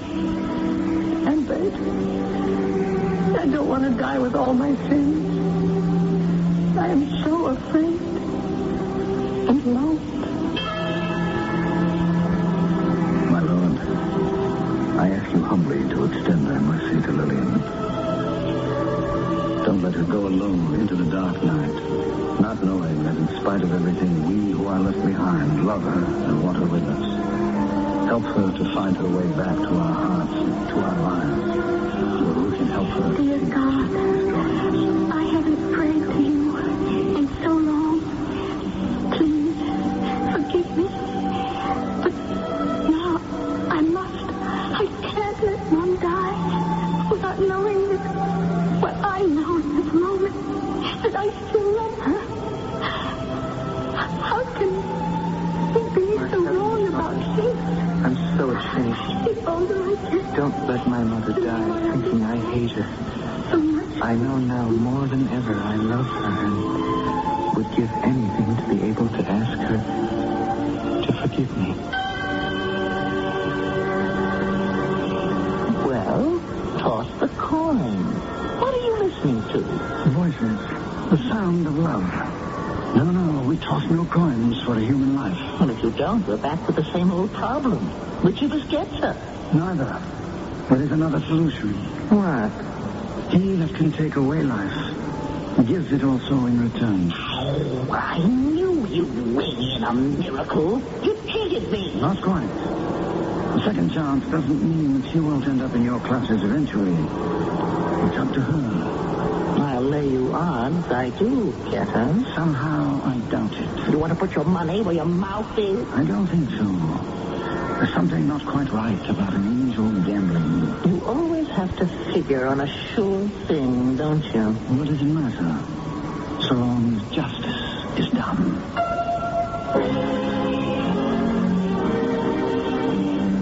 What is justice? Could a woman like Lillian Bryant return and change her personality? Once the shadow of death passed over, in the bright light of day, could her children bridge the generation gap that had split them away from her? Who knows? All one can know is this, that justice is so subtle a thing that to interpret it, all one needs is a heart. I'll be back shortly. I changed laxative. Nidalax tablets are different than the leading brands. Laxative users are switching to Nidalax, the predictable nighttime laxative. I take Nidalax before bed. Like most people, I normally get an uninterrupted sleep and the results I want in the morning. For most people like me, Nidalax usually doesn't cause cramps at night or diarrhea in the morning. Try Nidalax, the nighttime laxative worth switching to. Use only as directed when needed. Take your contact. Take it now. Give your code to contact. I'm going to change your mind about nighttime cold medicine. You see, of all major medicines, only one works up to 12 hours against the cloggy virus symptoms that keep you awake. Only Contact. One capsule's relief stays with you all through a long night's sleep, no matter what cold virus attacks. Only Contact. Give your code to contact. Take only as directed.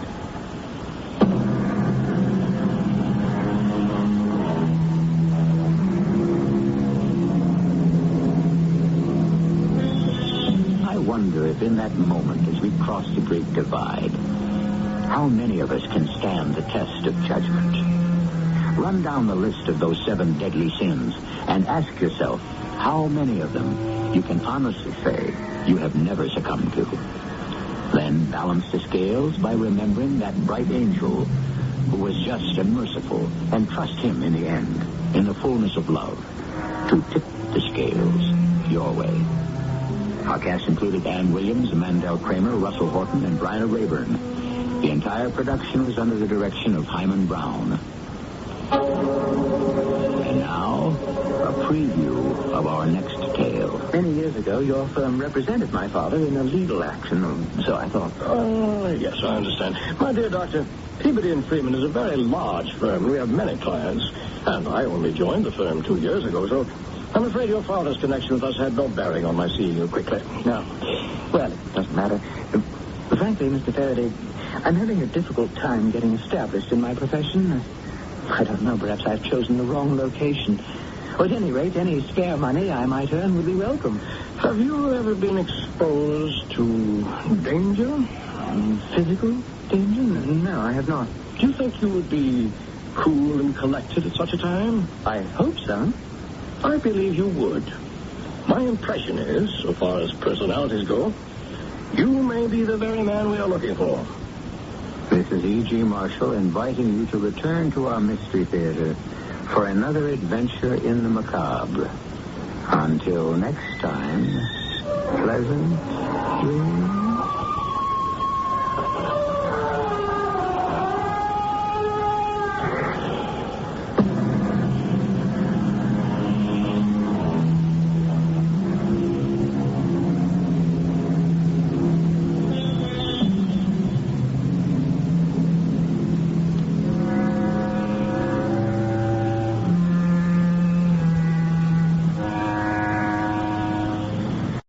The CBS Radio Mystery Theater presents...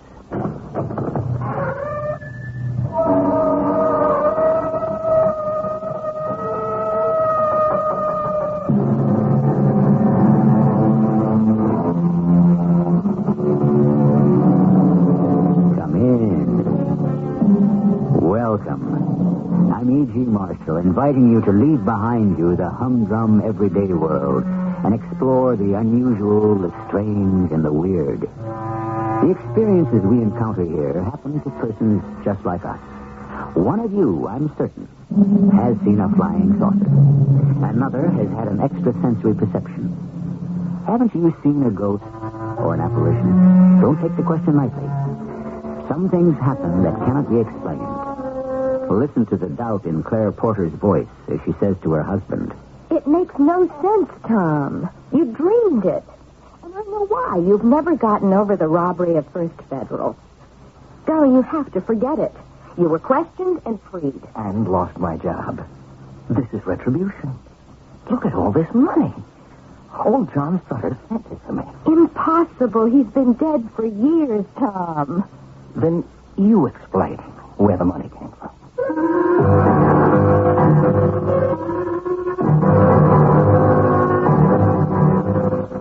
Our mystery story, The Fabulous Pillow, was written especially for the Mystery Theater by Roy Windsor and stars Tony Roberts. It is sponsored in part by Contact, the 12-hour cold capsule. I'll be back shortly with Act One.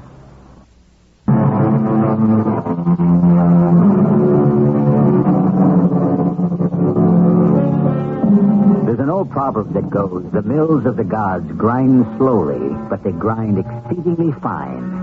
What that means, of course, is that justice may be postponed, but seldom is it denied. What's cruel about injustice is the suffering a person endures from false accusation. Once accused, he is tainted, even though innocent of the charges made against him. And that, as we will hear, is a burden that Tom Porter has borne for many years. He and his wife, Claire, are driving home from a dinner party at a friend's home in the country outside Hartford. Did you have a good time, Claire? Oh, yes. What a beautiful estate. Nice people, good food. Rich, rich, rich. Mike has done very well at the bank. What's his salary? Any idea? Plenty. He's a vice president now. He runs their investments. If I still worked there... Big word. If... Water over the dam, darling. Yeah, but some of it spilled on me. We are doing all right. If you think so, I'm content. But I did have a rosy future planned for us. Money isn't everything. You tell him. I mean it. Then you're not only pretty, you're silly. Pretty silly. Who wouldn't like to have Mike's money? I would. Instead, we're always squeezing just to meet the bills. You have the summers off, Tom. Yeah, but on a teacher's salary, where can we afford to go? Assuming you give up your job. No. It's subsistence, baby. It's not living.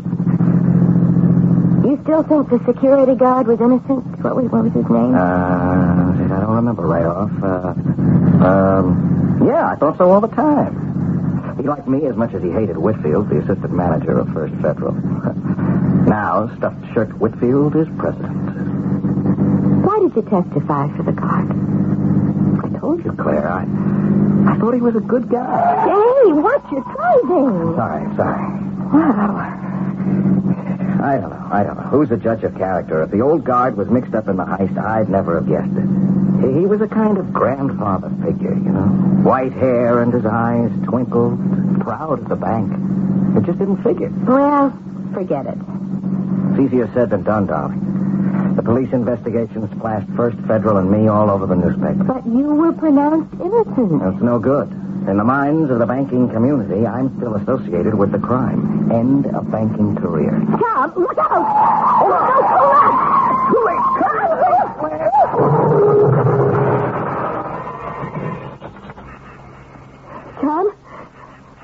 Tom? Oh, he's bleeding. He's unconscious. Battery went dead. What? Lock it up. Lock yourself in, Huck. I'm going for help. Lock up. Be back soon. Tom, stop it! Stop it!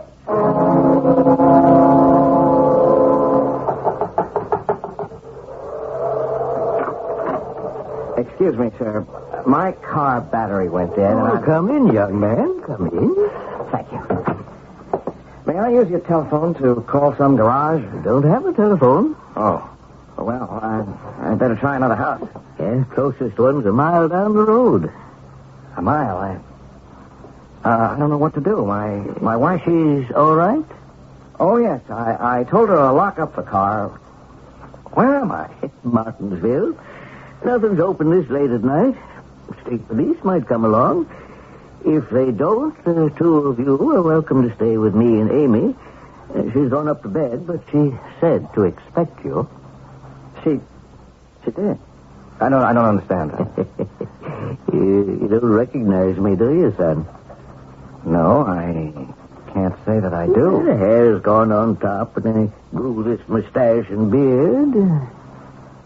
Look close. There's something familiar about you, Miss Sutter. Sutter?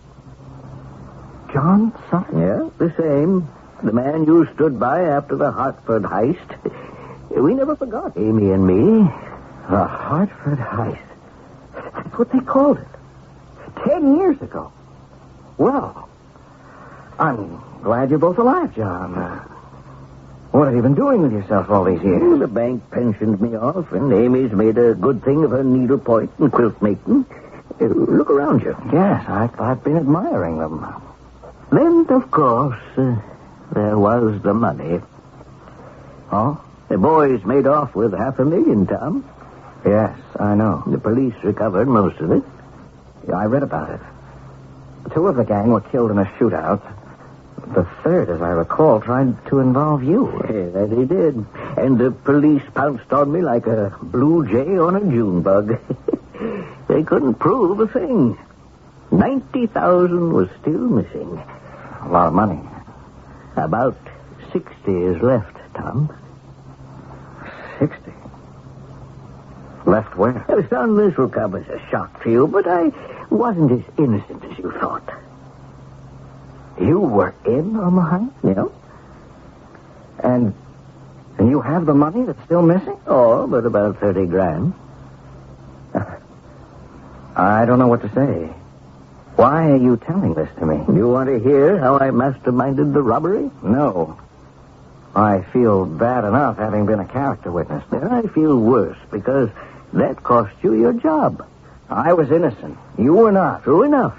Well, Amy and I talked it over. You were hurt bad, and we want you to have the money that's left, about 60 grand. The money belongs to First Federal. Oh, forget the bank. The money that was stolen was recovered, and what wasn't was covered by insurance. Still, it's their money. 2 men were shot down, Tom. Well, they should have been. Will you listen to my proposal? I won't touch the money. You lost your career. If you hadn't, maybe today you'd be the vice president in charge of investments. And Instead, you're teaching high school mathematics. Will you listen to my proposal?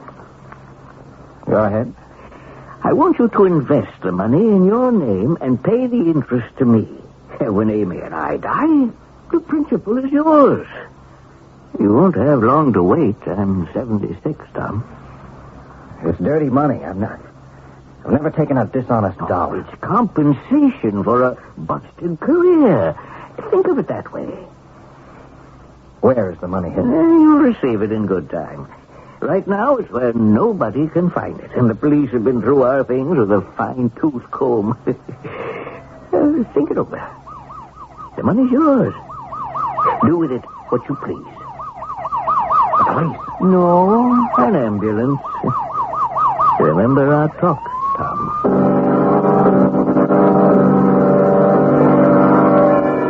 They'll have your husband out of there in minutes, Mrs. Porter, and don't worry, he's all right. I still don't know what really happened, officer. Oh, car skidded. Went off the road.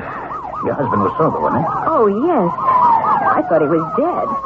Concussion. I'm no doctor, but that's my guess. He cracked his head against the steering wheel or the windshield. He'll be all right. He said the battery went dead. What? I was to lock myself in the car, and he'd go for help. Your husband said that? And then he slumped and passed out. Well, I guess his mind was wandering. Get over that foot. Hi. Can you help me start my car, officer? Tom, the car's a wreck. How are you? I don't know. I don't understand. You ran off the road and cracked up, Mr. Porter. I did? Yes, I'd better give the ambulance boys a hand. We're taking you to the hospital. What for? I heard the siren when I was talking to John Sutter up at the farmhouse. The car battery... Tom, there was nothing wrong with the battery. We went off the road. Now, you're talking funny. A concussion can do that. But I was in his farmhouse, and we talked about the robbery at First Federal. Tom, you imagined it. You've been here all the time. I was frantic. And then Lieutenant Hogan came by and ordered an ambulance. It's here now. Now, take it easy. You can bring me a stretcher closer, boys. Yeah, all right. He just got knocked on the head. I feel faint. Well, that's all right. I'll get you to the hospital in no time. You're going to be all right. Oh, thank you. Thank you. I'll drive you to the hospital, Mrs. Porter. You know, you were lucky, both of you. How did it happen? Oh, it was my fault. I got to talking about something that happened years ago, and it must have distracted Tom. Sutter. That was the man's name. Sutter? Who's Sutter? The security guard who was arrested after the First Federal Bank was robbed back in 1969. Remember that? Oh, vaguely. But how does this Sutter come into this? Say, you sure you're all right? Tom said he went up to the farmhouse on the hill and had a talk with John Sutter. Well, now, you know better than that, Mrs. Porter. You said he never left the car. He didn't. He couldn't. But why should he talk about Sutter and the robbery? Well, you got me. Your husband's wussy from the crack on his head. There was a farmhouse up there, but 5 years ago it burned down. And Mr. Sutter? Well, as far as we know, Sutter and his wife died in the fire. They died in their farmhouse when it burned down? That's what the medical examiner said. I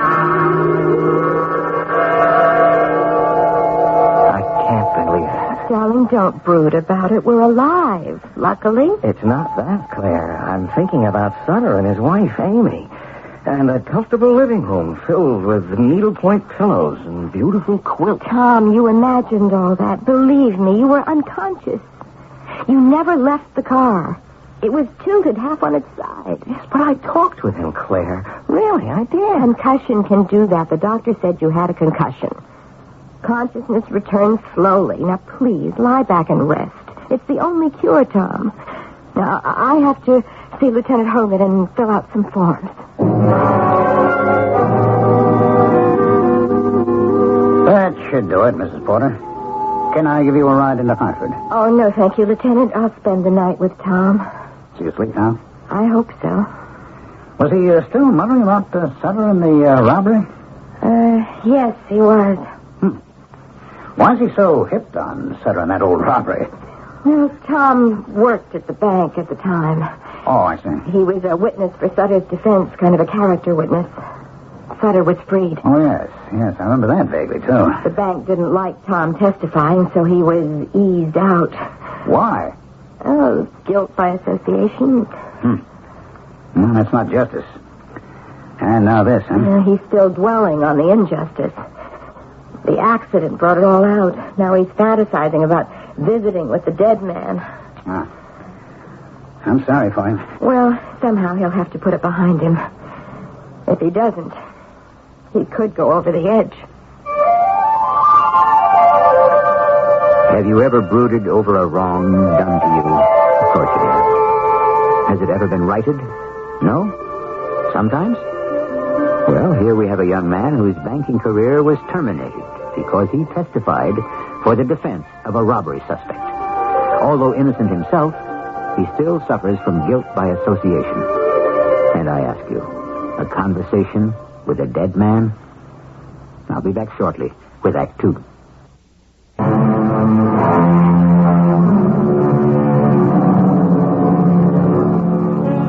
We live in a time when individualism is more important than ever before.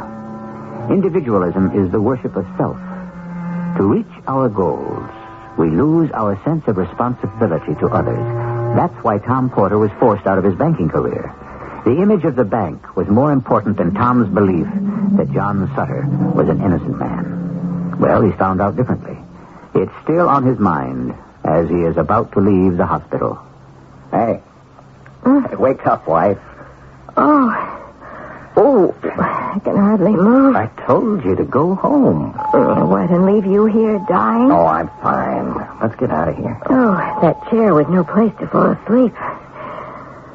Oh, Tom, you talked pretty crazy last night. No, I didn't, darling. I know what happened to me. I'm not talking about the accident.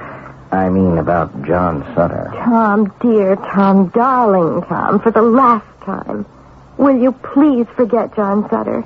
His farmhouse burned down and he's dead. Years ago. Lieutenant Hogan said so. But I talked with Sutter. Sure you did. Darling, you had a concussion. You were knocked out. Your mind wandered around because you can't forget what happened 10 years ago. You know what he said? He was the inside man who worked with the gang that robbed the bank. Which makes you some great judge of character. Yeah, that hurts. Well, that's ancient history. Sutter knew what happened to me, so he wants to compensate me for losing my job. He still has $60,000. He wants me to invest it and pay him the interest. When he and his wife Amy die, the principal will be ours. Tom, it's a pipe dream. That's what he said. Tell you what we're going to do. I'm going to prove you're crazy. I will telephone for a rented car. This time I'll do the driving. We'll return to where we had the accident, and you'll see for yourself that you are wrong.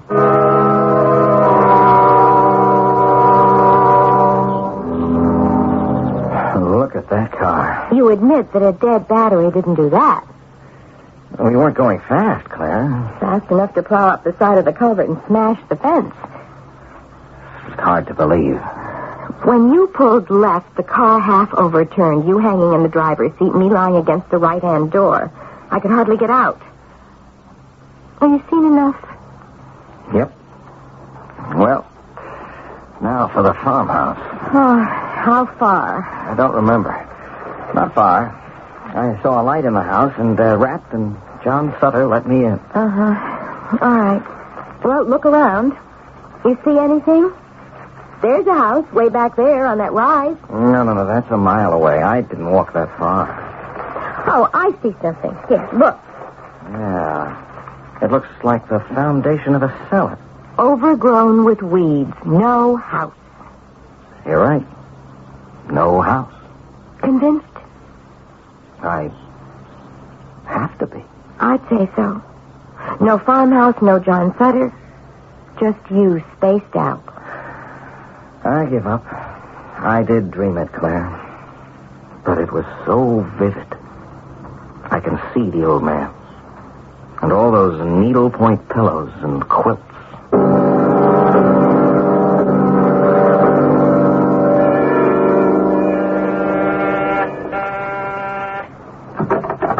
Good evening, Mrs. Porter. Hello, Lieutenant. Am I interrupting anything? No. Come in. I just took a chance. That's all right. Come in. Tom? Lieutenant Hogan. I'll be right there.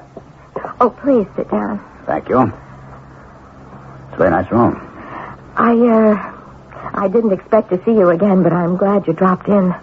I want to thank you for your help last night. Yes, and my thanks, too, Lieutenant. Oh, you're welcome. Just routine. Thank heaven you came along when you did. What can we do for you, Lieutenant? Well, this is an informal visit.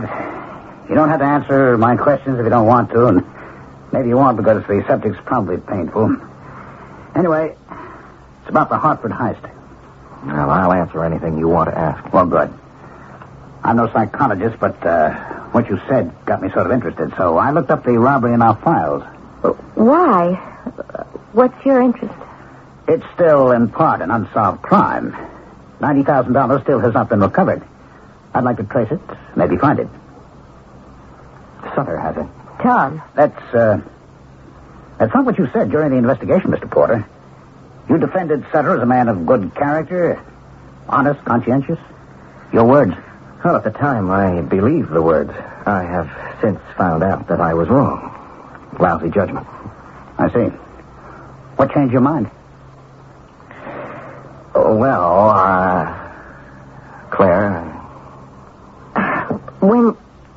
When Tom was knocked unconscious by the accident, he dreamed that Sutter confessed being the inside man in the robbery. His share was $90,000. He spent about $30,000 to supplement his pension and wants Tom to have the $60,000 that's left to invest for Sutter until he dies. That's it. Do you believe all that, Mr. Porter? No. It was a fantasy. I know that now. Well, that's progress. Still, the money's gone. Let's assume that Sutter was the inside man in the bank. How did he work the holdup? And where would he have hidden the money? Don't know. Can you recall just what happened on the day of the robbery? Sure. Will you tell me? How many times? It's all right, honey. It's okay. Let me see. I was an assistant teller. From time to time, First Federal transferred cash to other banks in and around Hartford. I supervised the job. Sutter was head of security, armed, of course. So were the guards in the transfer truck. Now, you saw the truck and the guards? Oh, that's right. There were 3 of them, all armed. Sutter and I watched as the money was carted out. And when most of the money had been loaded into the truck, Sutter yelled, "Tom, it's a holdup." He raised his gun and fired, but one of the truck guards slammed his arm with the butt of a shotgun. So, Sutter gave the warning then? Yes, that's right. And I ran back into the bank to ring for the police. When I got back, the guards were dragging Sutter into the truck. He shouted something about the real guards being tied up in the truck, and then the truck raced away. I see. And I swore at the time that Sutter was innocent.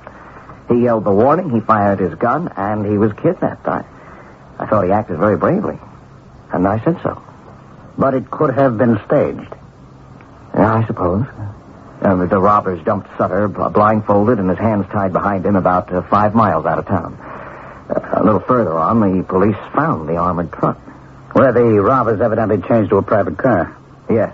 And it was after this that you left the bank. That's right. Whitfield suspected Sutter of complicity in the robbery, but he never said so. Mm-hmm. And now you teach school. Yes.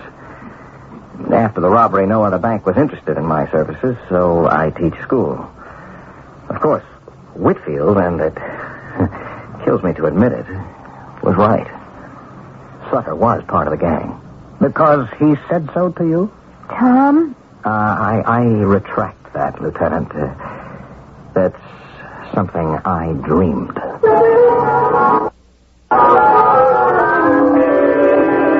Our evening for callers. Oh, I'll see who it is. The package, Mr. Porter. Oh, thank you. You sign here? Where, sign? Oh, I see. Thank you. Thank you. A package for you, Tom, huh? Did you order something? No. Who's it from? Mr. Oh, come on. Let me see. Gordon Whitfield. Is it ticking? Hey, this is crazy. What would Whitfield be sending you? All your old inter-office memos? Oh, let's find out. I don't understand. Huh? What is it? It's something in a bag. Oh, look at the pillow. Old Gordon must be in his dotage. Is needle pointing his secret vice? It's pretty. Oh, there's a lovely design. Hey, wait a minute. Here. Hold the pillow, Claire. Hey, there's something feels crinkly inside. It can't be. All right, now don't fly off the handle, but remember my dream? Oh, now what? I said his living room was filled with needlepoint pillows and quilts. His wife, Amy, made and sold them.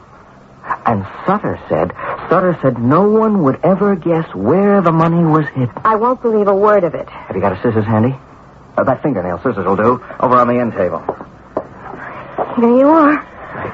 Cut the thread. Oh, Tom, this is unreal. All of it. Now, let me... What's that, Mrs. Porter? Money. Old, beautiful money. The 60 grand Sutter wants me to invest. Oh, it is incredible. You cannot have gone to Sutter's farmhouse because it's burned down. You cannot have talked with Sutter because he's dead. Now, those are facts. Yes, I agree, but this is a fact, too. 60,000 facts hidden in a needlepoint pillow. And look here. The needlepoint covering is initialed A.S. Amy Sutter. But how is this possible? If the pillow didn't come from Sutter, it was sent to us by Whitfield. Why? That's what I want to know. Sutter said it was compensation for me. Could it be conscience money from Whitfield? He has no conscience. It's some kind of joke. Well, take a look. This is no joke. It's a fortune. Just look at it. Crime casts a long shadow. Its effects sometimes are felt years after the deed. But the effects of this one are very strange. There's usually an explanation for what happens, but Tom Porter's experience is unique. The bank robbery with which he was tainted, his automobile accident, his fantasy visit with the dead John Sutter, and now to receive $60,000 of the stolen money. We will learn more when I return with Act 3.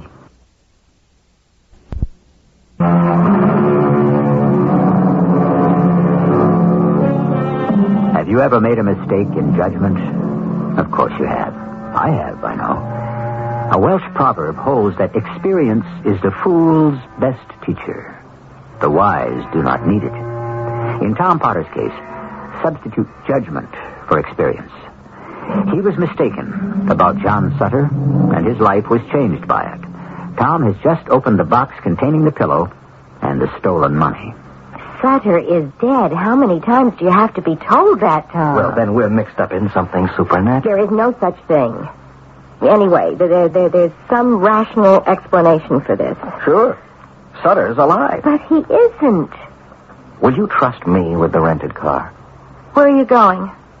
Back to the site of the accident. I'm going with you. No, ma'am. Why not? Only if you stay in the car and let me walk up that hill alone. And all you will find is a foundation overgrown with weeds. You saw that this morning. Yes, I did, but if I talked once with Sutter, maybe I can talk to him again.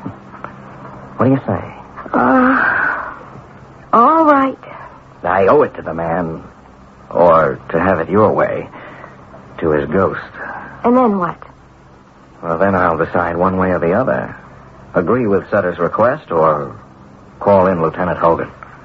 You really think there's something supernatural about this, Tom? Why not?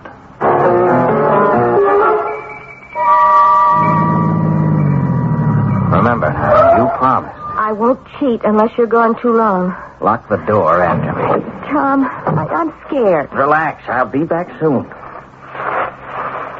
I don't believe I'm doing this. Returning to a ghost house, looking for a dead man. No one would believe it. No one should. But last night... Good Lord. There it is. The farmhouse. Light burning.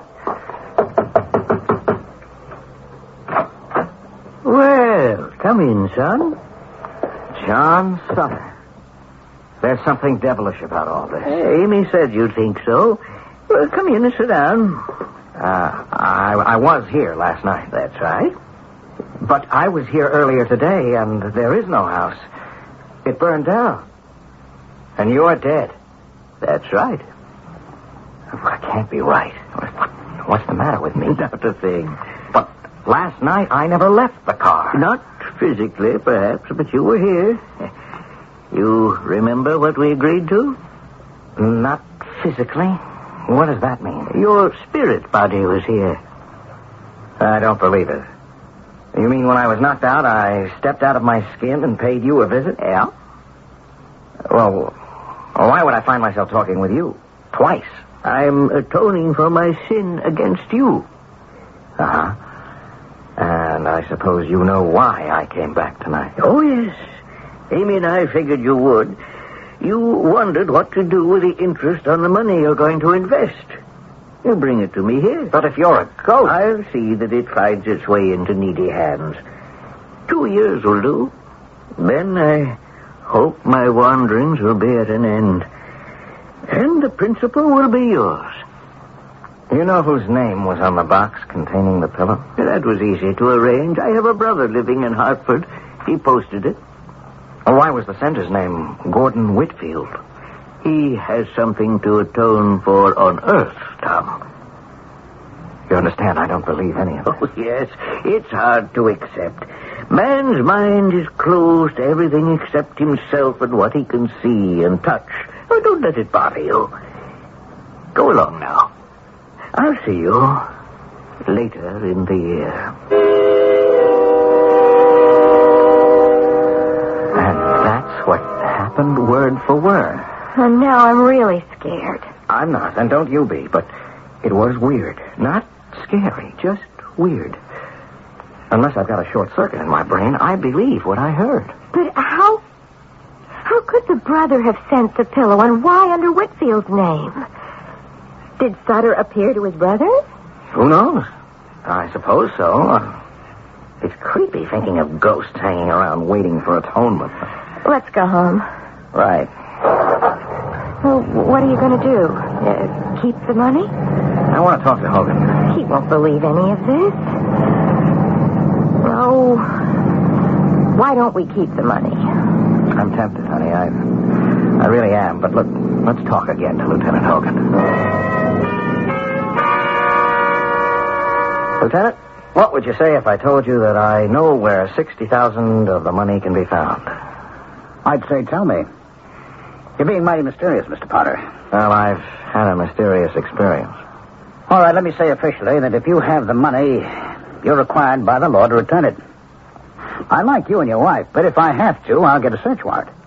If the money's in your place here, we'll find it. All right. You do that, but I can tell you this. Assume I have the money, the police would never lay their hands on it. Now, don't underestimate us. You had the same opportunity 10 years ago. You combed Sutter's house and didn't find the money. You can do the same here. We'll give it a shot. Thanks for coming over. I can let myself out. Good night. You're in the soup, Tom. Yeah. If they find the money, what's the inference? That I was in cahoots with Sutter and the gang and got paid off. And you can't deny it because nobody would believe our story. I still say let's fly the coop. It's too late. We're being watched. What? Of course. Ever since I began to babble about Sutter, Hogan's ears have been at point. He's got plain clothesmen following him. Oh, Tom, how dreadful. First Sutter's ghost and now the police? I'll tell you one thing. We don't discuss the subject anymore. The apartment could be bugged.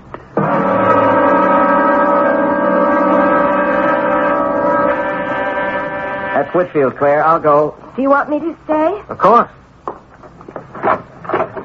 Hello, Mr. Whitfield. Just what is this about, may I ask? Come in. You'll find out. You've met Mrs. Porter? Good evening. Yes, Please, won't you sit down? For a minute. I'm expected at the Century Club in 20 minutes. Will you please explain your mysterious telephone call?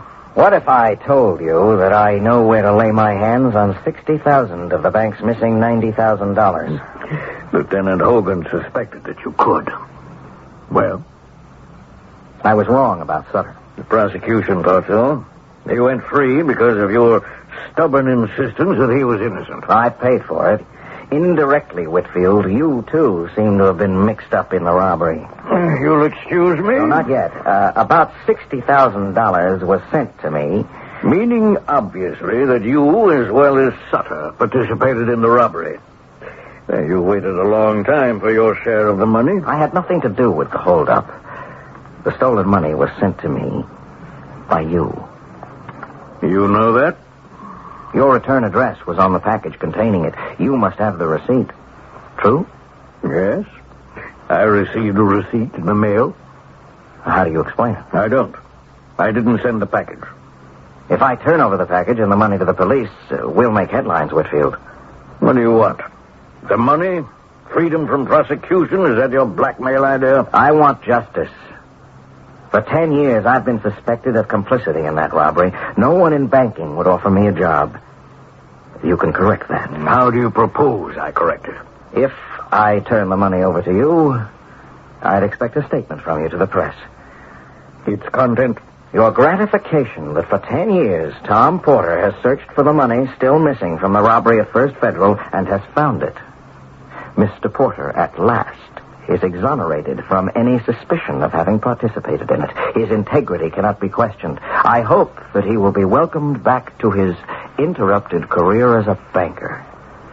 Word it your own way, I've lived under this cloud of suspicion too long. The statement would be uncharacteristic of me and distasteful to the bank. Well, then I'll have to turn the package, including the wrapping, over to Lieutenant Hogan. If I issue such a statement, you'll destroy the wrapping with my name on it? Yes. My solemn oath. Very well. Good night. What a warm, friendly man he is. Tom, darling, what happens next? I send for Lieutenant Hogan. You know, I suppose, that this room was bugged. Everything you and Whitfield said was recorded. I figured it might be. Mr. Porter, you know where the money is, or you have it? I'm going to turn it over to you, Lieutenant, with certain conditions. I'm listening. The money was sent to me in a box, and the sender's name on the wrapping is Gordon Whitfield. I insist that Whitfield's name be kept out of this weird business. What else?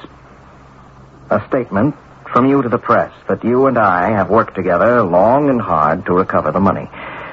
Whitfield will support you. Then I'll be cleared, finally, of any suspicion. And you'll have a chance to return to banking? Yes. That's all I want. I'll have justice. Anything more? If there's a reward from the insurance company, I expect to receive it. For one thing, we need a new car. All right. I accept the conditions. Where's the money? You're leaning on it, Lieutenant. What? The needlepoint pillow. Huh? It's slit at the side. Reach inside and, there you are. Oh, good Lord. This is the craziest. What? Let me get this straight. You said Sutter. Dead old John Sutter talked to you and told you you'd receive the money. Now, somehow you did receive it stuffed in a pillow and mailed to you by Whitfield, who knows nothing about it? Correct. Those are the facts. That's absurd. Makes no sense. I know. But there's the money. We'll keep the pillow. It's a nightmare. I agree. You explain it.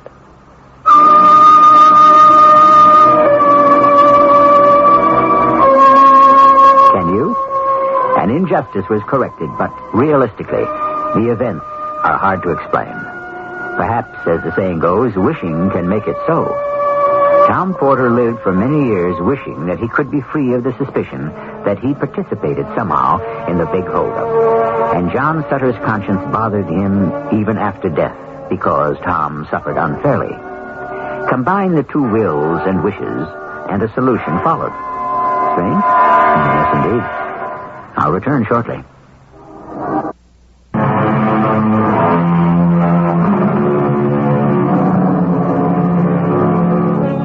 The stories I bring you, as I always say, are tales of the macabre.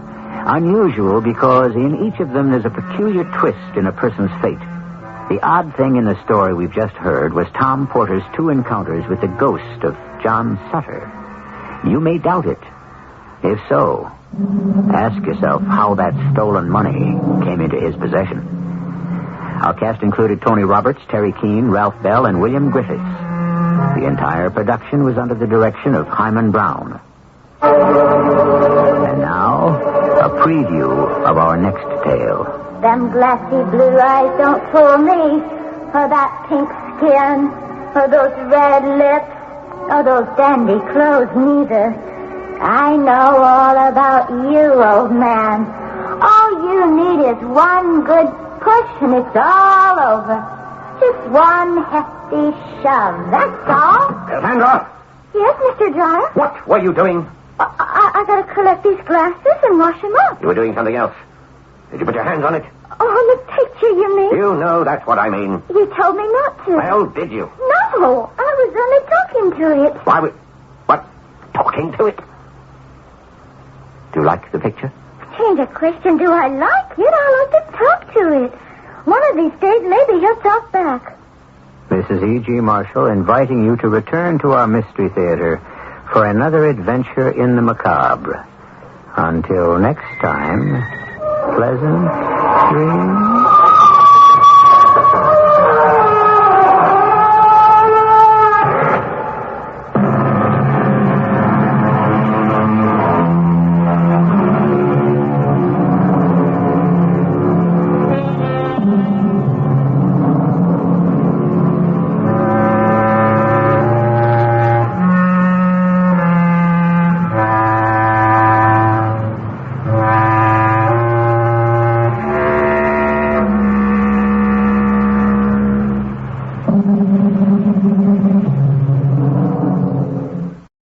CBS Radio Mystery Theater presents...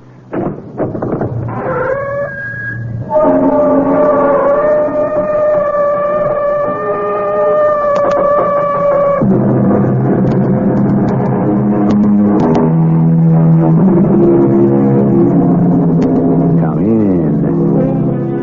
Welcome. I'm E.G. Marshall. Once again, we are fortunate enough to bring you an extraordinary tale from the pen of H.G. Wells.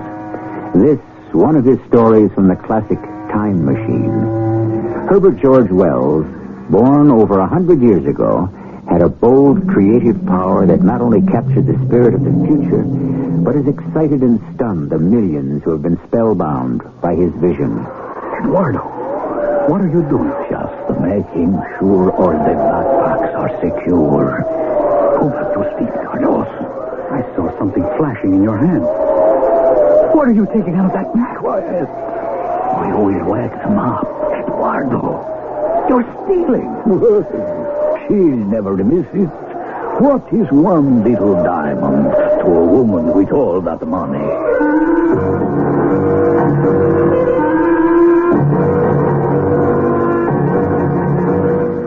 Our mystery drama, Search for Eden, adapted from a story by H.G. Wells, written especially for the Mystery Theater by Gerald Keane, stars Lloyd Battista.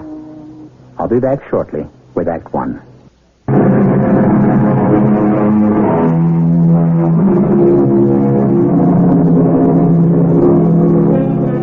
To begin this imaginative account by H.G. Wells, let me start by reading to you how he begins the story. 300 miles from Chimborazo, 100 miles from the snows of Cotopaxi, in the wildest wastes of Ecuador's Andes, there lies a mysterious mountain valley cut off from the world of men. But our story first unfolds in the city. Another beer, Eduardo? I might as well. Why not? Waiter, make that 2 beers. Carlos, I must be crazy sitting here in this street cafe. I've never accused you of being completely sane. No, I'm not joking. Here we sit, the two mountain climbers, on these uncomfortable little chairs at a dirty little table in a cafe in the middle of the noisiest, smelliest city in all Ecuador. Why are we here? What in the name of St. Sebastian are we doing here? Drinking beer. Drinking beer. When we should be on some high mountain. But to enjoy our profession, one needs money. And while there is beauty on a mountain pass or clear water in a brook, there's no money in it. Money. I despise it. I've noticed that about you, Eduardo. That's why you're always at the racetrack or with the moneylenders or gambling. My old friend, I know you. You'd do anything for money. Maybe what I hate is not having it. All our equipment needs repair. The cleats of my boots are worn down, useless. Our rope's too heavy. We need a new lightweight kind. I'm not even mentioning a whole new set of pitons. But we don't belong in the city. You will agree to that. You haven't heard a word I said. This is where the money is. At sea level. This is where you find the tourists. At the Excelsior Hotel. There is a Mr. and Mrs. John Murray from San Francisco. San Francisco, USA? Don't interrupt. Mr. and Mrs. Murray are looking for a guide. They wish to climb the Andes. Not all the Andes, just the nearest. And how do you know all this? I've already talked to them. Tomorrow morning, you and I together will meet them. Is this definite? Who do you think is paying for these beers? Mr. and Mrs. Murray.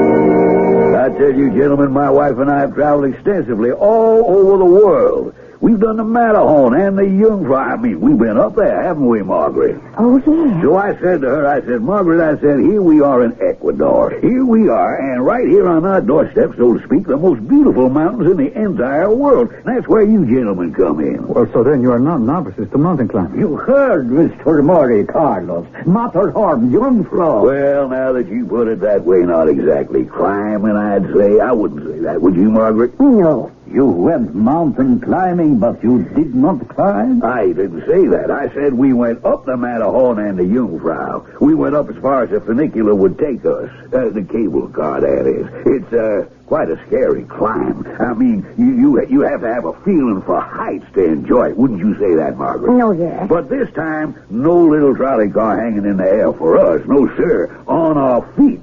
So, what say, gentlemen? Well, there are many beautiful places in the mountains, and I would suggest that the first climb be a modest one. Modest? You mean not too high? Carlos is right. You know the air is very thin in the Andes, and you must acclimatize yourself to it gradually. How do you feel about that, Margaret?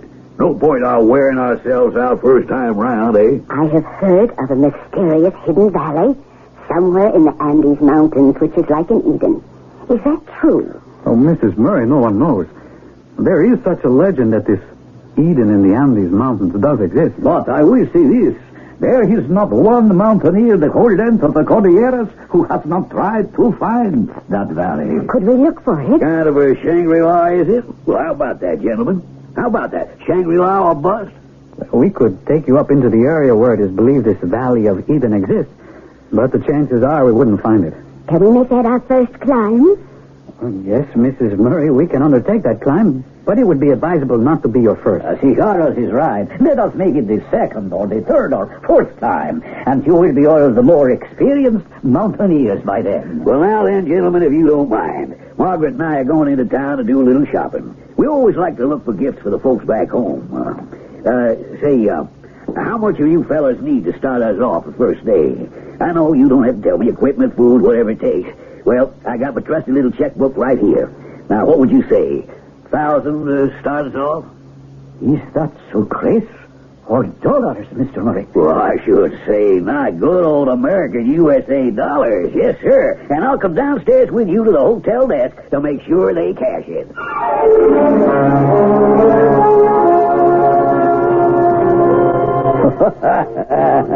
There is nothing like being rich.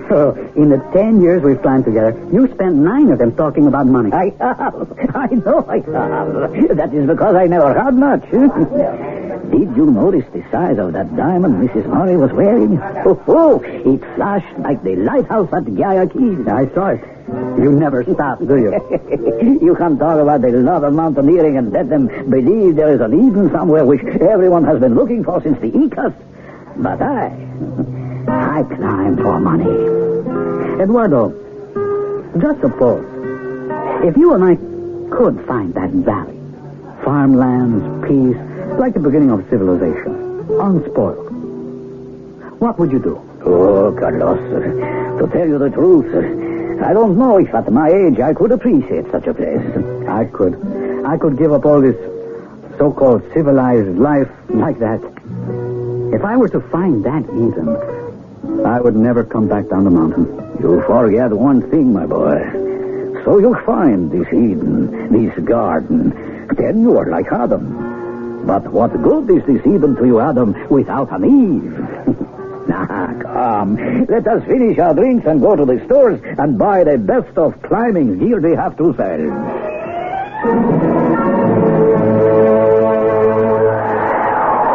I must say, Eduardo, I never thought we'd be caught in a blizzard sitting in a tent miles up on the side of a mountain. How long do these blizzards keep up, Eduardo?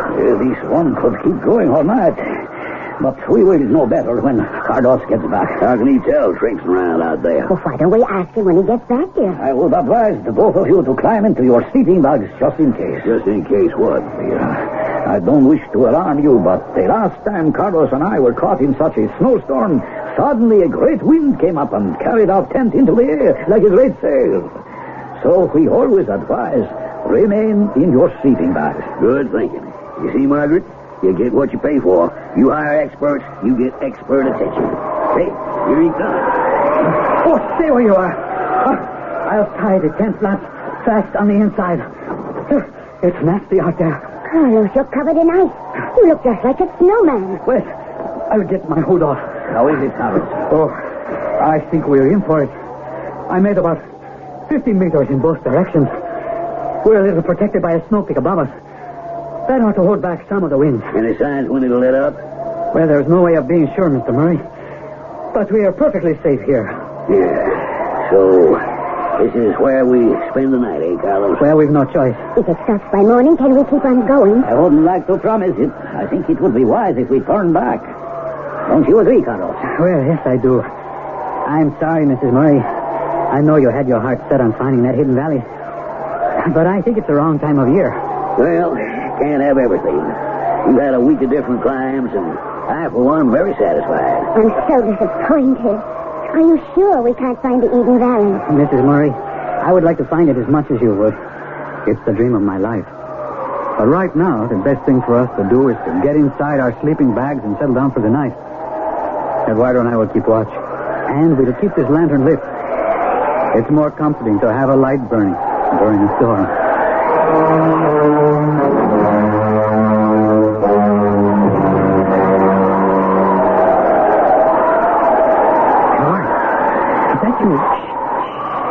Go back to sleep, Carlos.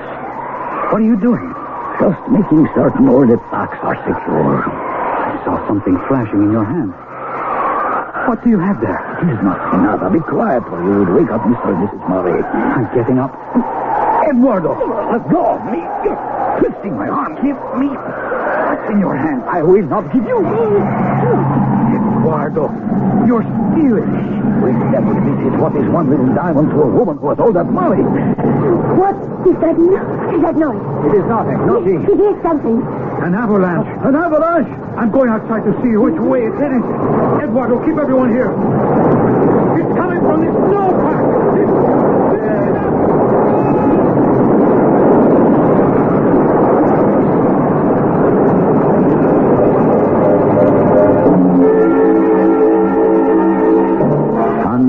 Snow and ice roared down the mountain, miraculously missing the tent and its 3 occupants. Next morning, the sun rose on a landscape completely changed by the avalanche. Eduardo searched for hours for his partner. He found nothing. He led his party back down the mountain, then gathered together a rescue party. For Carlos has completely disappeared. I shall be back shortly with Act 2.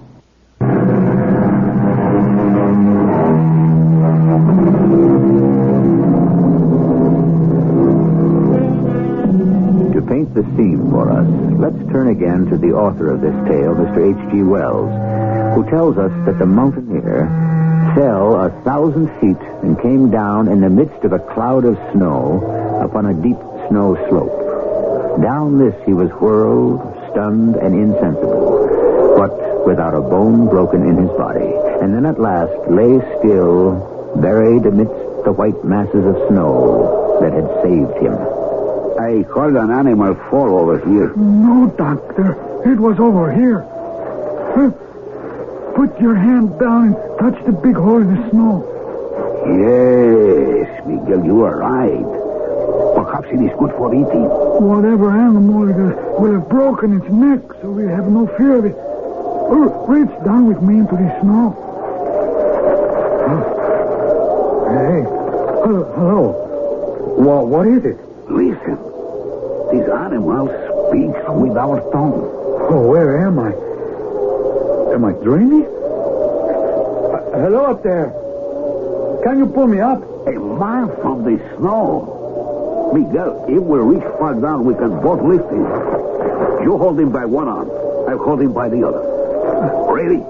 I have him ready to lift. Where am I? Who are you? Oh, he is a poor creature, this man of the snow. He knows nothing.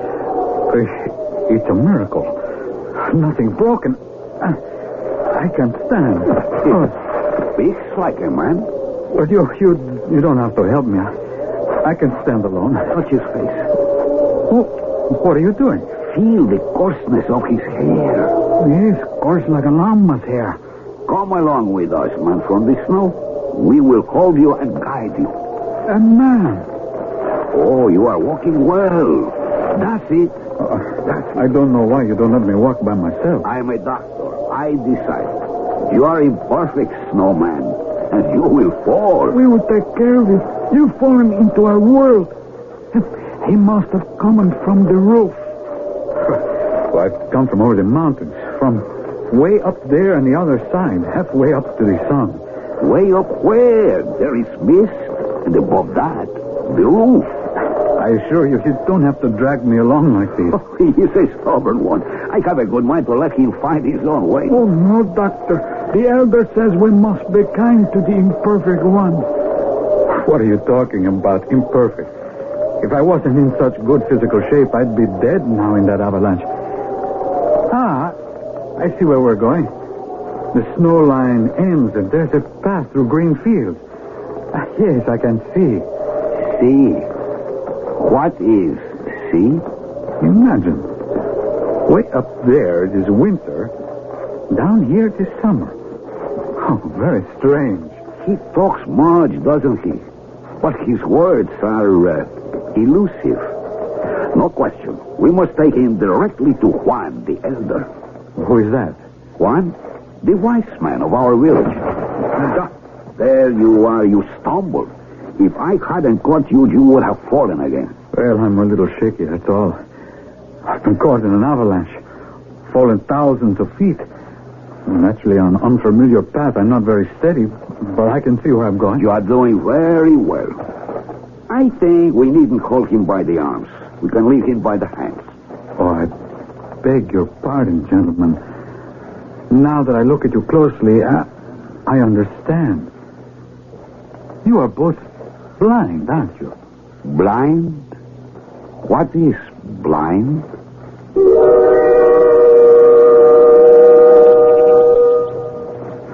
Oh, we've walked a long ways.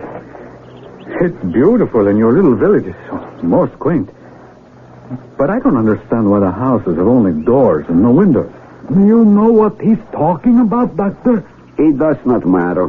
One can't pay attention to every aberration of the mind. Well, why are we standing in front of this big cave at the end of your big street? Go in, snowman. You first.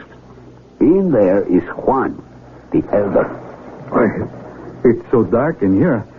I can't see a thing. Oh, help, I'm falling. Who is it? Who fed on me? What are you doing? Oh, I'm terribly sorry. It's pitch black in this cave, and I can't see a thing. I'm sorry I fell over you. Doctor? Miguel, Who is this? A poor unfortunate we found in the snow. He's full of contradictions. He says he can't see, or now he says he cannot see. Sit up, you. I'd be glad to. I don't understand why you're here in the dark. What means dark? Of course. So stupid of me. I beg your pardon. You, Juan the Elder. You are also blind. I am so sorry. You see what craziness he talks, Juan? Leave us, Doctor. And thank you for bringing him to me. I wish to talk with this man. You say your name is Carlos. Well, yes, I'm a mountaineer. Last night, or it may have been the night before, I was caught in an avalanche. I was carried miles and miles and then dropped in a snowbank not far from here. So by the grace of God, I am alive. May I call you Juan? By all means, Carlos. I cannot see your face in the dark, but your voice is warm and comforting. It is by voice, sounds to our ears, touch to our fingertips, that we know one another. So you cannot see either, Juan. You are also blind. Try to explain to me what is this see. There is no one in this valley who would understand you. Sound and touch, yes, and smell and taste, yes, that we know. It is all there is between men. We love, bring children into the world, farm the fields, harvest the crops. We lack nothing. Your whole village uses only their fingertips and their voices to know one another? Young man, there is no other way. Ah, so you are all blind. Give me your hand. I will guide it to the edge of a post of wood that has always been in the center of this cave. Can you feel it? Yes, I can. Now, as you move your hand, count the cuts in the wood. Go on. 2, 4, 5, 7. Go on. 12, 13, 14. 14 generations have left their mark there. 14 generations have kept together, farming, weaving, building, all by sound and by touch. There is nothing else. Good Lord. This is the country of the blind. Ah, Carlos, I am asking too much of you. You have fallen from great height, and you said your brain is, of course, somewhat muddled. One can expect that. No, do not draw away. I put my hands to your face. This is your nose, yes? We have noses too. But here I feel strange, feather-like things on either side of your nose. Those are eyelids. Little hairs on them to keep the dust away from... Oh, it's no use. I can feel the little hairs. They move so fast, these eyelids. And there is a lump under each one. Those lumps are my eyes. Eyes? Oh, they are what I see with.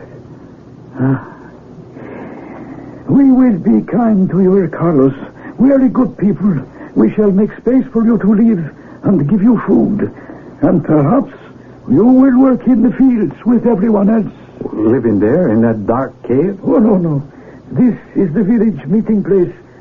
My daughter, Eva, will show you 2 quarters of your own. Eva, will you come up, please? Are you always this kind to strangers? There have never been strangers. You are the first visitor in 14 generations. But because a man comes to us from the snow, a man who is not whole, who has deformities of the face, or talks in meaningless gibberish, we will not send him away. You are welcome here. This is my daughter, Eva. Eva, this is Carlos. He came with the snowfall. An avalanche dumped him into our valley. You will make sure he has a place to sleep and food to eat. Yes, Father, I shall. You are Eva? And you are Carlos. Oh, your hair is the same color as mine. Color? What is color? Oh, you have brown hair. So have I. Is brown hair something special? I knew it is, Eva. You say that in a nice way. You must have had a nice thought with it. The sound of the voice tells the feelings in the heart. You turn here, Carlos. But how do you know? There is a notch in the curb which tells me. All our streets are made at right angles. But I have lived here all my life. Of course, I know my village. It's a miracle to me how an entire village can live so harmoniously and so well without fear. No one here feels deprived of anything. Whatever this feeling is, it doesn't exist. This is your door. You go in here. Well, none of these houses, none of them have windows. Why? Windows? What are they? Well, to look out of, to let the light in. Oh, what can I be thinking of? Of course, you would have no need for them. But I would like to learn what windows are. I better hide if we are going to be friends.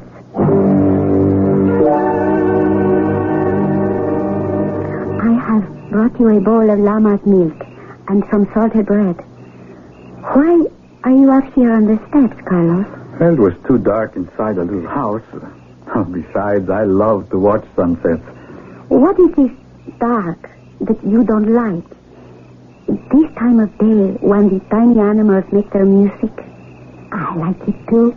You say day, Eva, but to you, what difference is there between day and night? Oh, a great deal. Night, animals sleep, we sleep. The earth becomes cool. You know, I'm sitting here, and I can see the golden red color of the sun going behind that mountain in the sky, going from light to deep blue to purple. Oh, and I am sad that such a beautiful girl as you has never seen it. I wish you would stop. We have been kind and welcomed you, and your mouth is filled with untruths and lies and words that bring out the anger in me. There are no mountains. The end of the rocks where the llamas graze is the end of the world. Oh, no. And over all of us is a smooth roof of stone from which the dew and the snow and the rain fall. Eva, it isn't so. There is a sky millions of miles high and clouds and stars and a moon all turning in space as we are. No. There is no roof. The world is a round ball spinning in a limitless void. Stop it. I won't hear any more. How can you lie like that? I won't listen to you anymore with your made-up words that make me so angry. No, all right. I had better go to see your father again. He's a man of learning. He's my only hope. Please, Eva, lead me to him.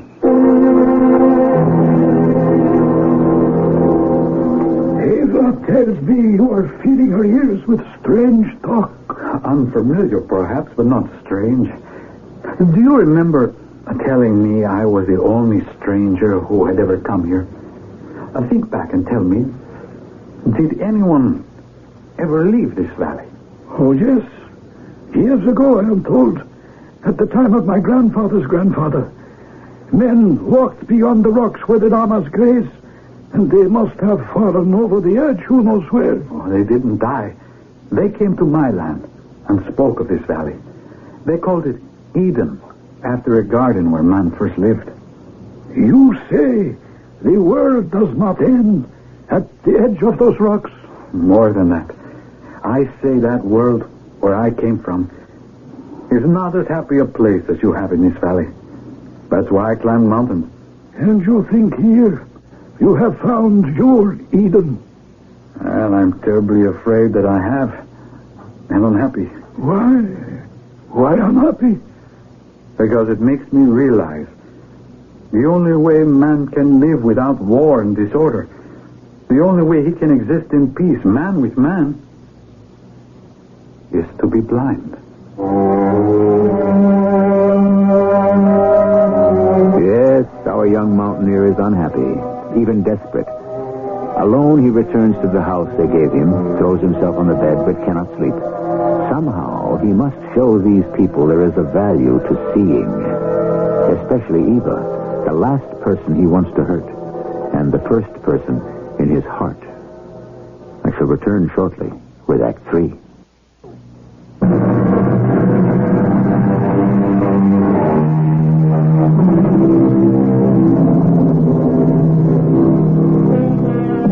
The country of the blind, H.G. Wells calls it.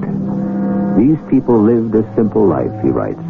They toiled, they had food and clothing, they had days and seasons of rest, they had music and singing, and there was love among them. Then why was it, in such an ideal community, that Carlos, the young mountaineer, was so desperately unhappy? Don't stand behind me, snowman, watching me spade the earth. Come forward. How did you know it was me, Doctor? Your back is turned. Of course, I forgot. You don't need to see someone to know who it is.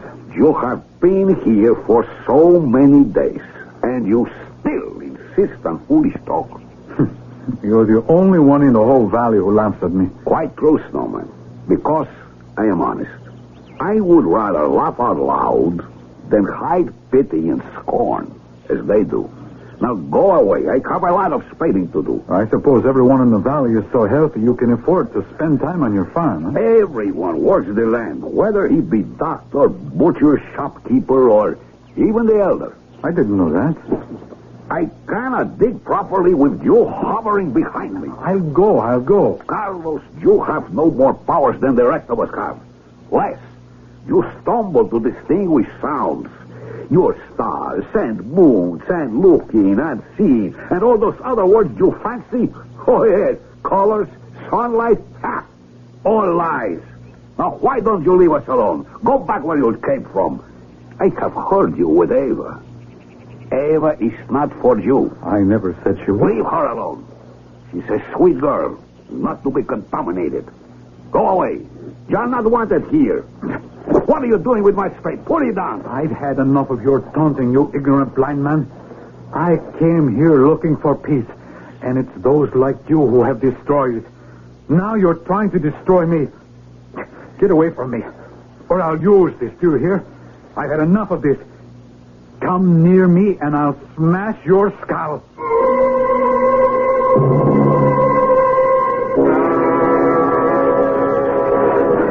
I must get away from him. Be by myself and think. Otherwise, I can't be responsible. No, man! Give me back my spade! Carlos! Carlos! Come back! I see them all. A whole village of men. Do they think I'm stupid? They're circling around me. Snowman! Give me back my spade, Snowman! My name is not Snowman. My name is Carlos. Snowman, we're coming! Put down the spade, Carlos! Juan, don't you understand? Tell them to go away and leave me alone. Snowman! We have come to take the spade from you. You will hurt yourself. Snowman! Crazy Snowman! You can't see me. Any of you, you stupid blind bats. But I warn you, I am swinging this spade above my head. And if anyone comes any closer, they will be hit. Do you hear me? You will do as we say, Snowman. I'm going to do what I like in this valley. Do you understand? I am going to do what I like and go where I like.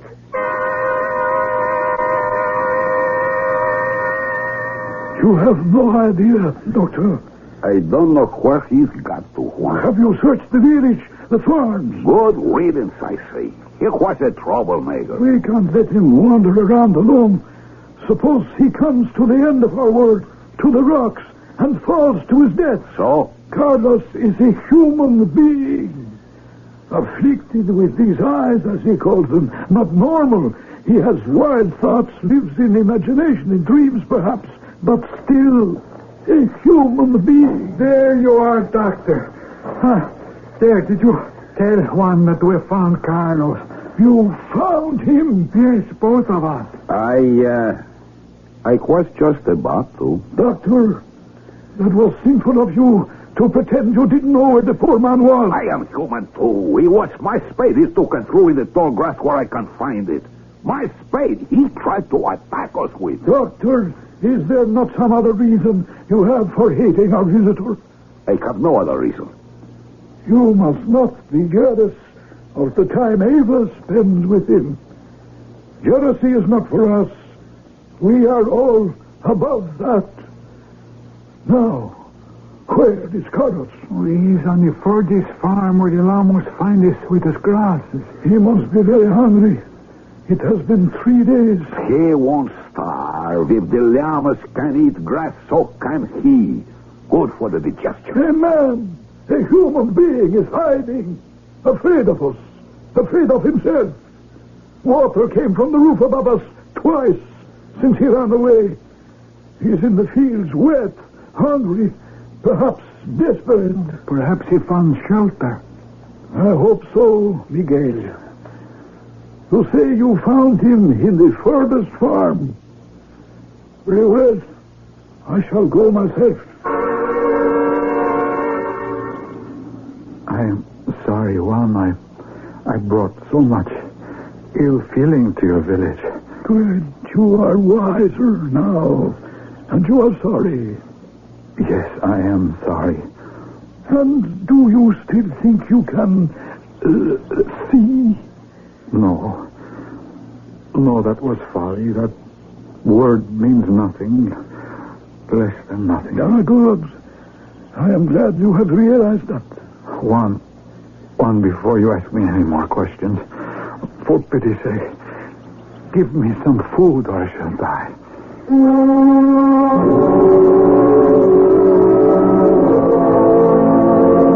Father, may I speak with you?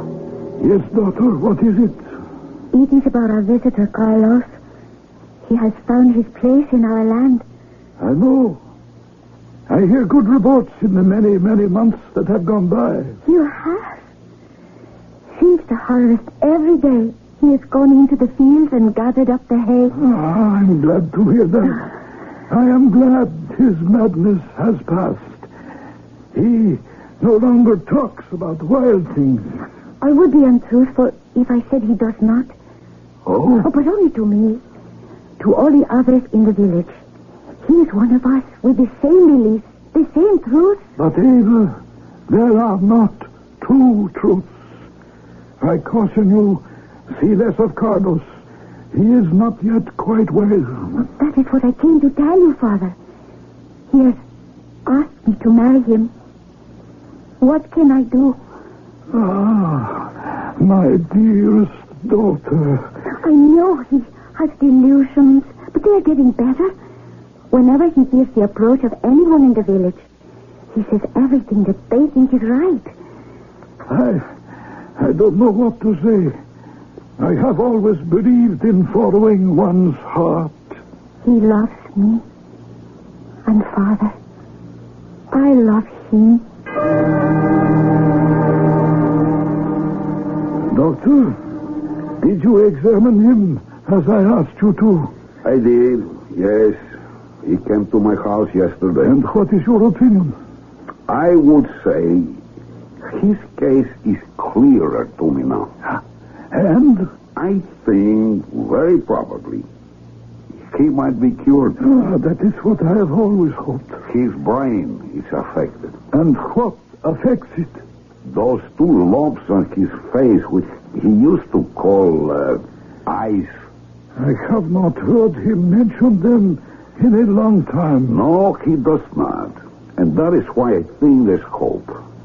My conclusion is those eyes and what he calls eyelids are diseased in such a way as to affect his brain. How extraordinary. I have arrived at that conclusion because those eyelids, in moving as they do rapidly, cause his brain to be in a state of constant irritation and distraction. But you say there is a cure. Let me say, with reasonable certainty, that in order to cure him completely, all we need to do is a simple surgical operation. Namely, to remove the irritant bodies. And then Carlos will be completely sane. Perfectly.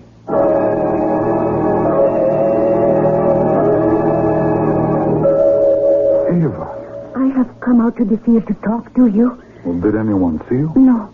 No one. All right, let's sit here. The high grass will hide us. Carlos, dearest, I have told my father that we wish to be married. You did? But when? Oh, several days ago. What did he say? It was he who had the doctor send for you and examine you. He was still a little worried that you were not completely like the rest of us. Would you want me to be? I don't know. But my father would. So he had you examined and then sent for the doctor. Oh? He has told Father that what you call your eyes could be removed and that you would be completely sane. Oh, remove them? Is that what you wish? To have my sight taken from me? Our marriage would be assured, my darling. Father says so. Take away my gift of sight. Well, you haven't spoken of it that way in a long time. Eva, my world is sight. I pretend it isn't so, but we both know it is. I want to be your wife. What of all the beautiful things I would see no more? The flowers, the far sky with drifting down of clouds, the sunsets and the stars. And there's you, Eva. For you alone it's good to have sight. To see your sweet, serene face, your dear face, your beautiful hands folded together. Don't say those things to me. Instead, you offer me night and blackness. All I'm left with is to touch you, hear you, never see you again, imprisoned under that roof of rock and stone and darkness.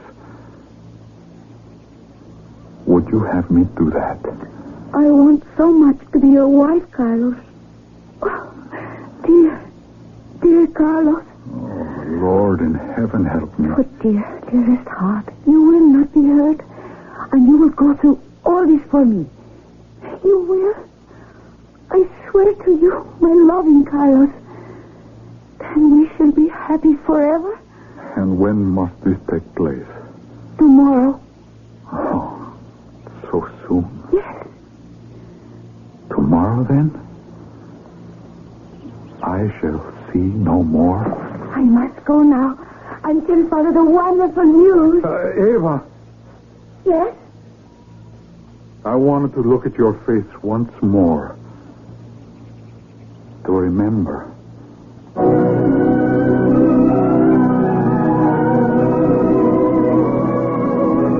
Carlos bent down and picked up a flower. He didn't know its name, but he marveled at its petals and its color. Eva had almost disappeared from the field. Holding the flower, Carlos turned away from the Valley of the Blind and started to the mountainside where the snows began.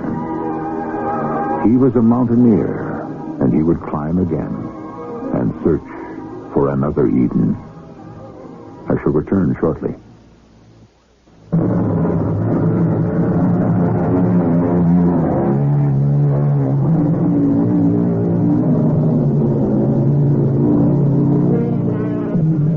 Whether one tries to surmount cliffs of stone, ice, or avalanches, or the hurdles of life below, we're all mountaineers. The quest for tranquility is in every heart. Rudyard Kipling, a friend of H.G. Wells, described our search when he wrote, "Something hidden, go and find it. Go and look behind the ranges. Something lost behind the ranges, lost and waiting for you. Go." Our cast included Lloyd Battista, E.B. Juster, Jackson Beck, and Ian Martin. The entire production was under the direction of Himan Brown. This is E.G. Marshall inviting you to return to our Mystery Theater for another adventure in the macabre. Until next time, pleasant dreams.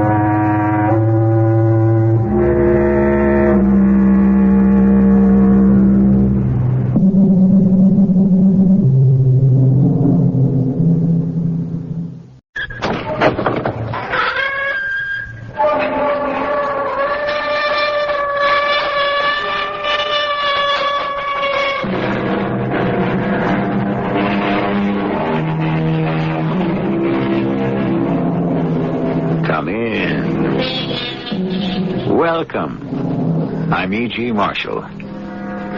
The universe goes on, as round and round she goes. And where she starts and where she ends is something no one knows. Beginnings and endings.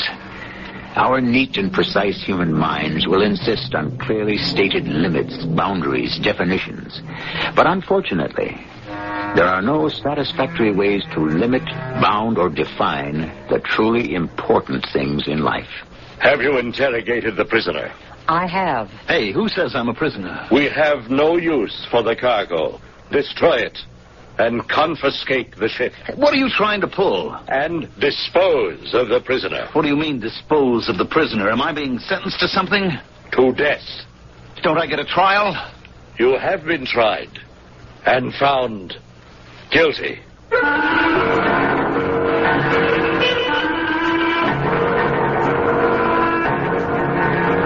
Our mystery drama, The Hole in the Sky, was written especially for the Mystery Theater by Sam Dan and stars Mandel Kramer. Rid of that noise, Curly. What's the matter? Don't you like good music? I thought you was a real space jockey. If you want to talk about space, all right. You want to get down to business? Well, how about a little drink first? When I listen to a deal from you, I better be stone cold sober. Oh, would old Curly ever steer you wrong, Raj? Absolutely. Do you know where Medusa's at? Medusa? That should be a star beyond Polaris. I got the chart right here.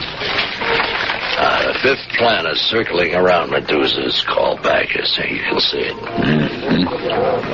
I can also see it's a pretty good trip. Can that lark of yours hold a 3,000-pound cargo? What kind of cargo? Why do you care? I won't handle contraband. What's contraband? Everything's contraband to somebody somewhere. You know what I'm talking about, Curly. What's the difference, huh? The trip's illegal anyhow. There are no solo flights allowed outside the solar system, so what do you care? No drugs, no weapons, Curly. Now, would I be mixed up with weapons and drugs? Up to your ears. No. This is just stuff for the ladies. Yeah? Yeah. This Bacchus is a wild place. It's just being colonized. Now, you could clear a fortune with some makeup. You know, powder, makeup, things the ladies just have to have. That's contraband. Sure. But it's nice, harmless contraband. Look, if I'm caught with any sort of non-essential... If you're caught, what's the difference what you're caught with? What's the deal? Fantastic. You split the take 50-50. I what? That's right, old buddy. Right down the middle. What's the catch? No catch. No ifs, ands, and maybes. 50-50. Some deal, huh? When do I leave? Your cargo's ready right now. Tonight? Well, it better be tonight. You're due to sit down on Bacchus no later than the 21st. 21st of what? 21st of this month. 21st? That's in 6 days. Well, actually, 6.5. Look at the chart. You see where Bacchus is? Sure. Well, this trip should take 6 weeks. There's no way I could ever cover this distance in 6 days. Oh, sure there is. How? Why, Roger, old buddy, you know how. You just go through the hole. Oh. I see. That's the catch. Now don't tell me you're scared of the hole. I'm scared out of my wits. Now, look, if anybody had ever told me that Rog Thorpe had that little streak of yellow... Don't try to get a rise out of me, Curly. I'm not yellow. I'm smart. I'll see you around. Make it around 8 o'clock. That's as long as they can hold the job open. Goodbye, Curly. Hey, don't go away, man. It'll make it harder for you to come back here. I'm not coming back.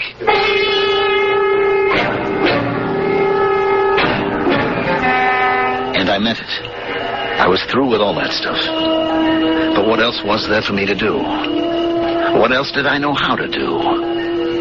I could join the Space Navy and wear a uniform and be assigned to contraband control, which meant I'd have to prowl through space hunting down guys like me or guys like I used to be. Magda was waiting for me when I got home. Curly called. Yeah? He said your ship is loaded and ready. Mm-hmm. That's what he told you, huh? Well, he's in for the surprise of his life because I'm not going. What did you say? I said I'm not going. Honey, that's just great. Is it? Well, it means you got something better. Oh, is that what you think? You do have something better, don't you? I don't have anything at all. Well, then I don't understand. How could you turn Curly down? Because I'm scared. How do you think I've lived this long? Being scared is what keeps you being careful. Okay. It's just I understood there was a fortune in this trip. But I'd have to go through the hole. And I'm never going to do that again. Roger, you've come through it before. Do you have any idea what it is? That hole in the sky? I don't know. Some people say it's all in the spaceman's imagination. Let somebody tell me that. You don't know what it's like. Okay, Raj, okay. It's a hole. A big black hole in the sky. I believe you, Raj. And there is nothing in there. Nothing. Honey, don't you think you need a drink? Nothing. Do you understand? It's a kind of corridor. A crazy kind of corridor. Whatever you say. It's like the back door to everywhere. Wherever you want to go, it's right there. It sounds like fun. Like everything opens up on it. Everything is right there. Once you're there, you're everywhere. I believe you. Stars that are billions and billions of light years away from each other, like Polaris and Orion. Like Taurus and Ursa Major. It's as if you can just move from one to the other, like crossing the street. That's why it's only 6 days from here, because 6 days is how long it takes to get to the hole in the sky. And once you get to the hole, you're anywhere you want to be. Do you understand? I keep telling you, it's not all that complicated. But I'm not going there again. Oh, honey, just try a little goblet of this and you'll go anywhere. It's a wild place. Hey, maybe I'd like to go there. A place where the whole universe is twisted and turned on itself. Sometimes it's quiet. Silent as the grave. And then it explodes. Explode? Everything goes haywire. Crazy. There's no longer any sense of time or space or place. And you can just disappear. How can you just disappear?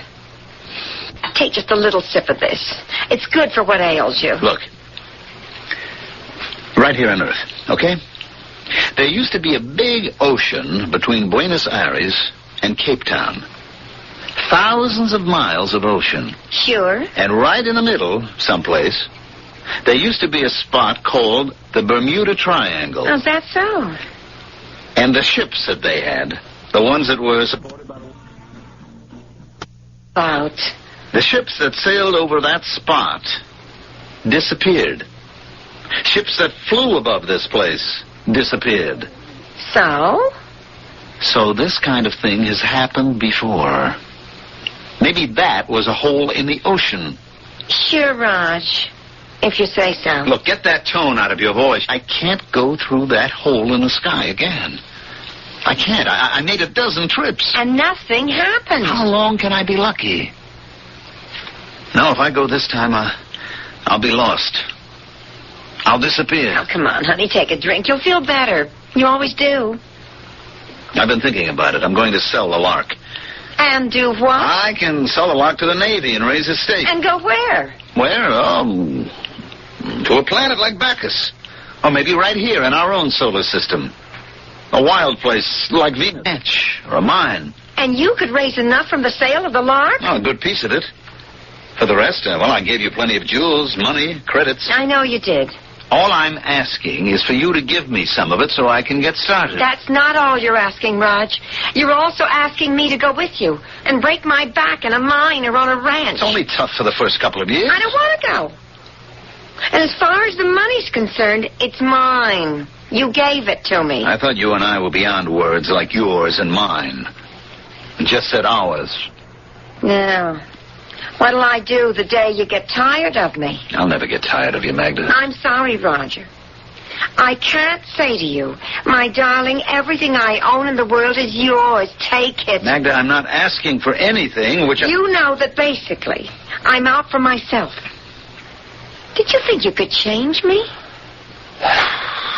All right, Magda. 6 days there and 6 days back. Well, honey, that's less than 2 weeks. I'll be waiting for you when you come home. Back from her anyhow. She could only give me what she had to give. Why did I think I was entitled to more? And who was I kidding? I'd become a farmer, a rancher, a miner. I was nothing but a space rat. And I might as well learn to live with it. And die with it. I didn't even bother to tell Curly what he already knew. I went directly to the spaceport. The space car, but we had to go through the ritual. Hey, Roger. Hi, Joe. You're inspected and cleared. Okay. Let's do page 2. Destination? Venus. And cargo? None. Purpose of journey? To visit friends. Oh, come on, Roger. You got to do better than that. Why? What's the matter? Give me a break. The sheet does get checked. How does that look? To visit friends? Well, what do you want me to say?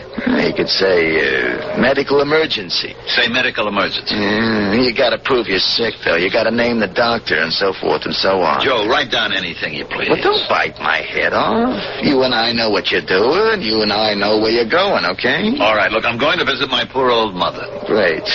But you better have one, and she better be on Venus. Joe, just let me get out of here, will you? Raj, don't go. What do you mean, don't go? I mean, pack it in. Walk away from it. Are you telling me I can't go? No, I'm not telling you not to go. I'm just asking you not to. Why? Because you won't be coming back. How do you know? I know all the signs. You're not coming back, Raj. I know you are not coming back.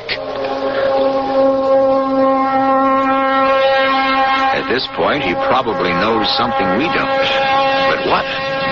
From the little we know about it, we can appreciate that any journey and uncertain. But obviously, there's something especially dangerous and ominously unusual about this one. Well, Act 2 is but a few minutes away.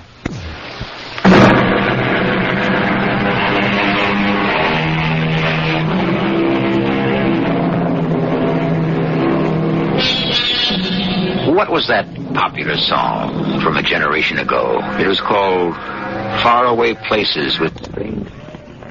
And what were those faraway places? Oh, they were in Asia, Africa, Europe. Just a hop, skip, and a jump away. But our story today is about really faraway places with strange names like Tau Ceti, Betelgeuse. And on a clear night, sometimes you may see them up there in the sky. What kind of thing is that to say to me? I'm not coming back. Because it's true. Raj, 5 years ago, I had my own ship, too. 5 years ago, Curly had a job for me. Something like this, only mine was in Orion someplace. Look, why don't we swap stories when I come back? You are not coming back, Raj. You better listen. I came out to the field here feeling just like you do. Everything inside me like jelly, and like you, I knew I wasn't coming home again. I'd been through that hole in the sky too many times. Like you, I was scared. Scared to face guys like Curly. Also scared of starving. What was I going to do to make a living? What else can I do to make a living? Join up, Raj. No, I could never do that. That's what I thought at first. But isn't it better all around if guys like you and me wear the uniform? At least we understand. I have to go now. It isn't too bad. The money's good. It's clean. Bribery, that's clean? Maybe not, but hey, you can protect your friends. I'm only on the take as far as cargo and destination's concerned. All the money in the world wouldn't get you off the ground if I knew your ship wasn't space-worthy. Yeah. Well, look, I got a schedule to keep. Don't go, Raj. I have to. Well, then, don't go through the hole. You know as well as I do I have no choice. Okay, I'm on the desk tonight. Maybe I can keep the hounds off your trail. In 15 minutes, I was completely clear of the Earth. I would have no problem while in the boundaries of our own solar system. But as soon as I was out in the galaxy, the patrols would be after me. I could outdistance any single pursuit ship. But if they had my position and course, they could set up a fire network that could destroy me in the fraction of a second. I could hear Joe Dresden on the monitor. He was getting reports from all of his scouts who had sighted or thought they had sighted me. He would be feeding all this data into a computer, which would calculate my exact position. Attention all ships, Rainbow Command. Illegal craft identified as Lark, registered Captain Roger Thorpe, probably headed for Polaris. Consult charts 946 and 202. Subtract coordinates 4 and 8 from coordinates 12 and 18. Lock, challenge. Allow 5 minutes for reply, then open fire. Thank you, Joe. He had sent the pursuit off in exactly the opposite direction. He had bought me at least 2 days' time. Attention, all ships, Rainbow Command. Fugitive reported headed for Ursa Major. Consult charts 380426. Fugitive reported headed for Tau Ceti. How skillfully he kept directing the pursuit away from me. I was coming to the end of the 5th day, and now I didn't have to worry. I was near the hole in the sky, and even though so many people were convinced that it was all fiction, that was back down there in the safety and security of Earth. Up here, even the most skeptical suddenly became believers. I could rest assured there was nobody within 1 trillion miles of me now. Roger. Roger. You can answer me, Roger. You won't give away your position. I'm on a sealed frequency. Joe? You're at the edge of the hole, Raj. I know. Turn back. I can't. I'll clear a path for you. I have to keep going. I'll bring you home safe and sound. I'm going in now, Joe. I'm here. And I was there. I was in the hole in the sky. It was so quiet. So peaceful. So tranquil. I better feed my computer. My speed, my course, my declination. I could expect to find myself orbiting Medusa. Then I could set my bearing for the planet Bacchus. I could still hear Joe's voice. Roger, it isn't too late. Now get out of there. It's quiet, Joe. It's quiet. That doesn't mean anything. You know as well as I do it can all change in a fraction of a second. Thanks for everything, Joe. I'm all right now. Come home, Roger. Come home before it's too late. Roger, come home before it's too late. Joe! Joe, where are you? Where are you? Suddenly, everything started to spin. Everything went out of control. Not just my computer and my instruments, but everything inside of me. It was as if I was just coming apart under some terrible pressure. An unbelievable stress and strain that began to pull me in every direction. It was as if it were the end of the world. Or maybe it was the beginning. Maybe it was the chaos that was in the very beginning. Then, there was nothing.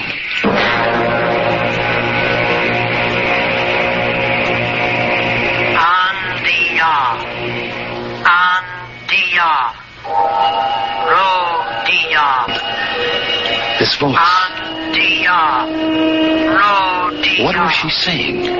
It sounded like no language I'd ever heard before. Then I remembered what I had to do. I fed the sounds into the computer and waited.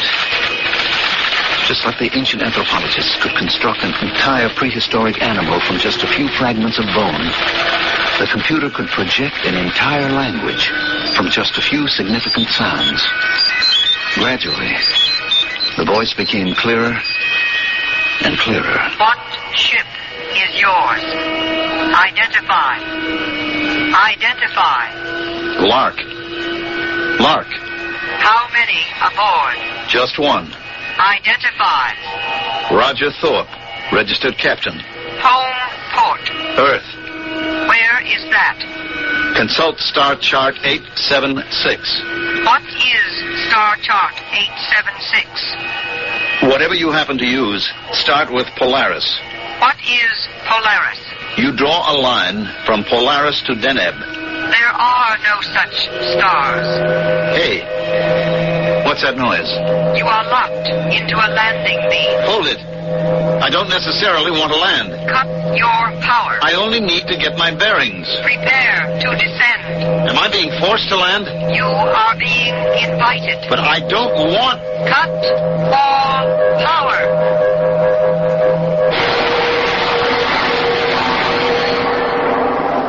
Step clear of the ship. But where... Follow instructions. Under protest. Follow the red line. Where am I going? Stop at the door. Wait. For what? It will slide open. Step inside. What's in there? Step inside. There's nothing in here. Step inside. All right. All right. What do I do now? Wait. What do you people want? Who are you? Where am I? I was in a room of some kind. A plain, bare space. There was a chair. Just a single chair, and that was the only furniture. I sat down. I waited. Who were these people? What did they want? Then the wall slid away. And facing me was a woman. She was sitting behind a desk of some kind. She was young, about 30-ish. She wore a black robe. Her red hair was short. She might have been good-looking if she didn't have such a serious look on her face. She touched a switch, and suddenly on the entire wall behind, there appeared an enormous sky chart. Point out your home star. My home star? Well, it doesn't show up too well, you see. It's a red dwarf. I can give you its position. Yes? Just let me orient myself. I'll have to find Polaris. And then Tau Ceti. I've never heard of any... Wait a minute. Wait a minute. This isn't possible. I don't recognize any of these patterns. I warn you to tell the truth. But this is all very strange. Orion should be right there. Orion?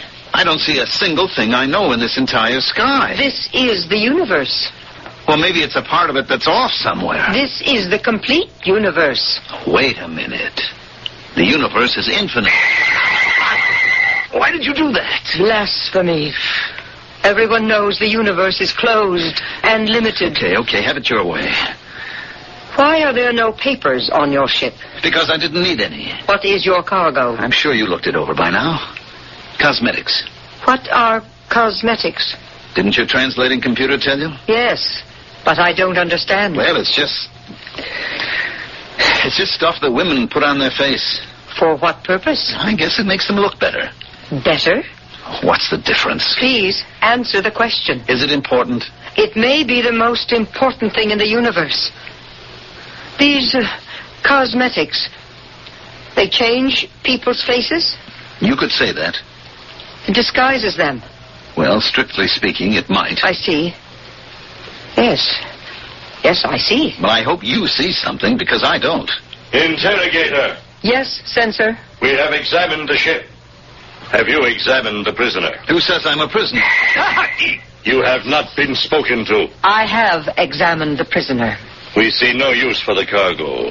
Destroy it. At once. Confiscate the ship. Immediately. Dispose of the prisoner. What does that mean, dispose? Save him for the games or eliminate him quietly. Whatever suits you. What is he talking about? I shall save him for the games. Look, am I being sentenced to something? To death. Wait a minute. Don't I get a trial? You have been tried and found guilty. I have the right to defend myself. You have no rights at all. What sort of place is this? It could very easily fit certain places here on our own Earth. But this is a story that takes place far in the future, in a place so far away that the imagination can scarcely encompass the distance. But space, time, what do these things matter? People are people everywhere, aren't they? I shall be back shortly with Act 3.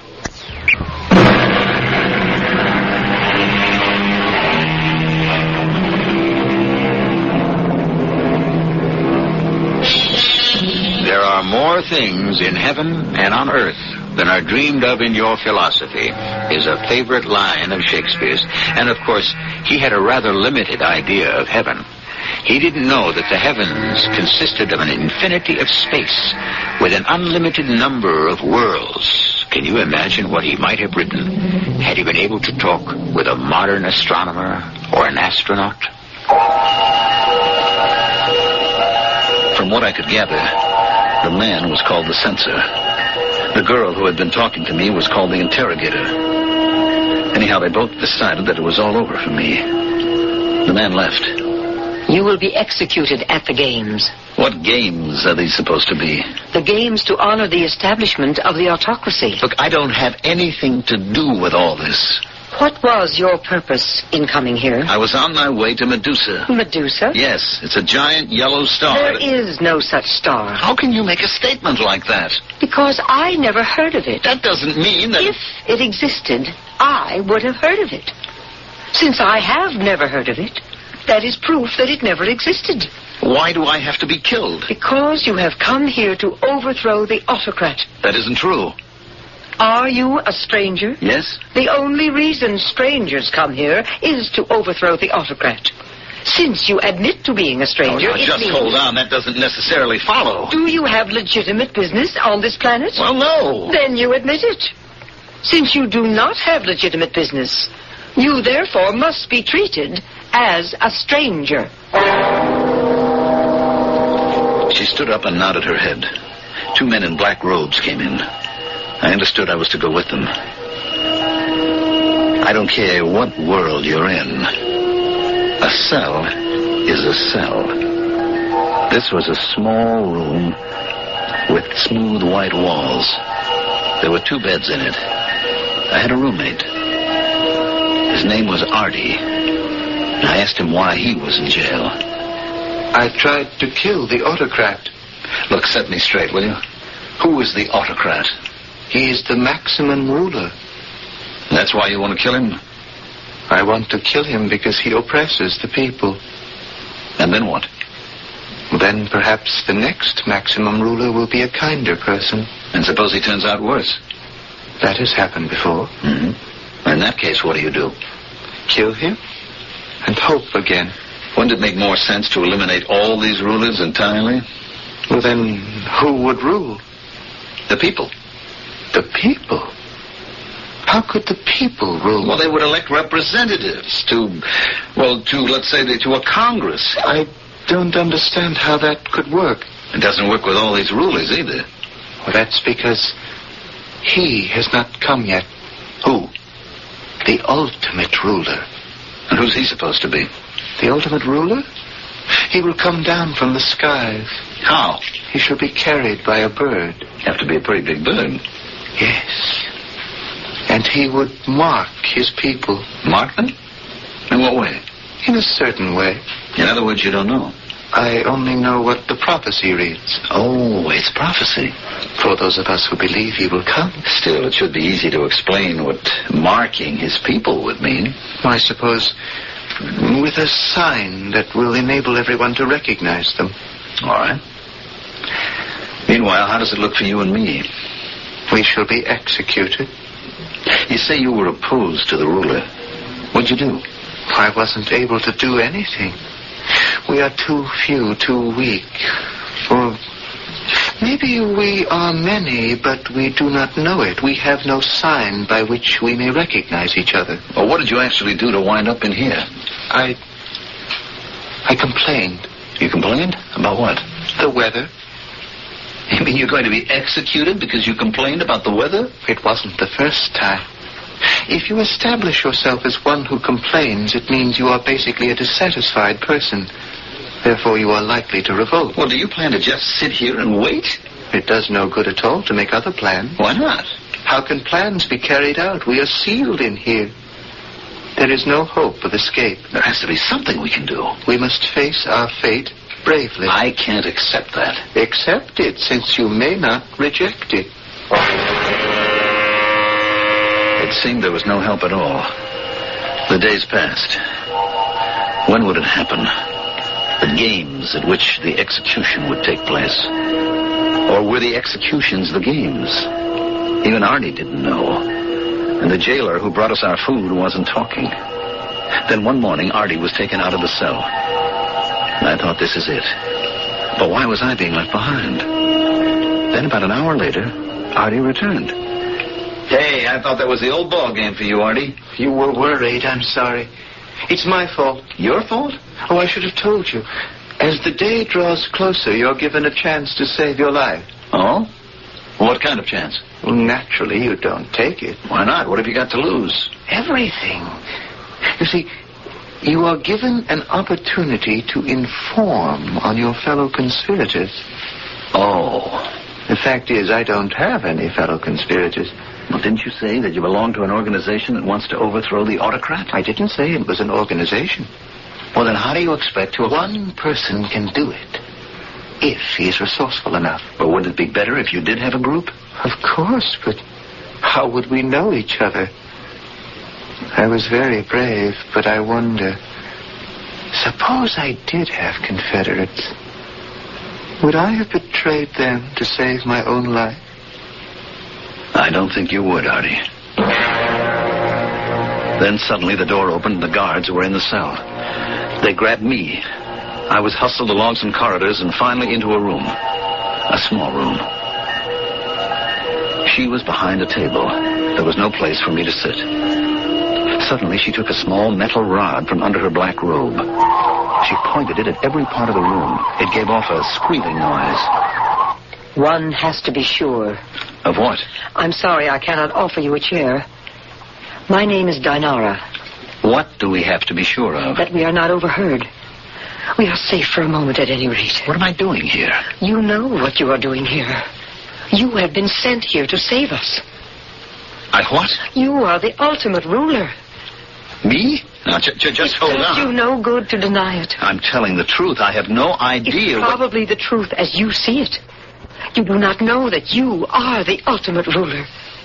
But you have fulfilled the prophecy. The prophecy? Surely Artie has talked with you in the cell. Well, yes, but I didn't believe... It was predicted that the ultimate ruler will come down from the skies. He will be carried by a bird. What is the name of your ship? You can't be serious. The Lark. And it is a bird of delight. It's not an angry bird, a bird of prey. That's all coincidence. And he shall mark his people. Well? What have you brought on your ship, on the Lark? You have brought the devices with which your people can be marked. Paint and powder. Look, I'm afraid you don't understand. It's the prophecy. I am not the ultimate ruler. It does you no good to deny. My name is Roger Thorpe. You told me that. I come from a planet called Earth that revolves around a tiny reddish dwarf star called Sol. It doesn't matter. I'm a trapped space captain. I carry mostly contraband if I want to make a living. It's not important. There's a place called the Hole in the Sky. I never heard of it. It's a spot in the universe where crazy things can happen. You get all twisted and turned in space and time. It makes no difference. So maybe I am in an entirely strange universe. It doesn't change the prophecy.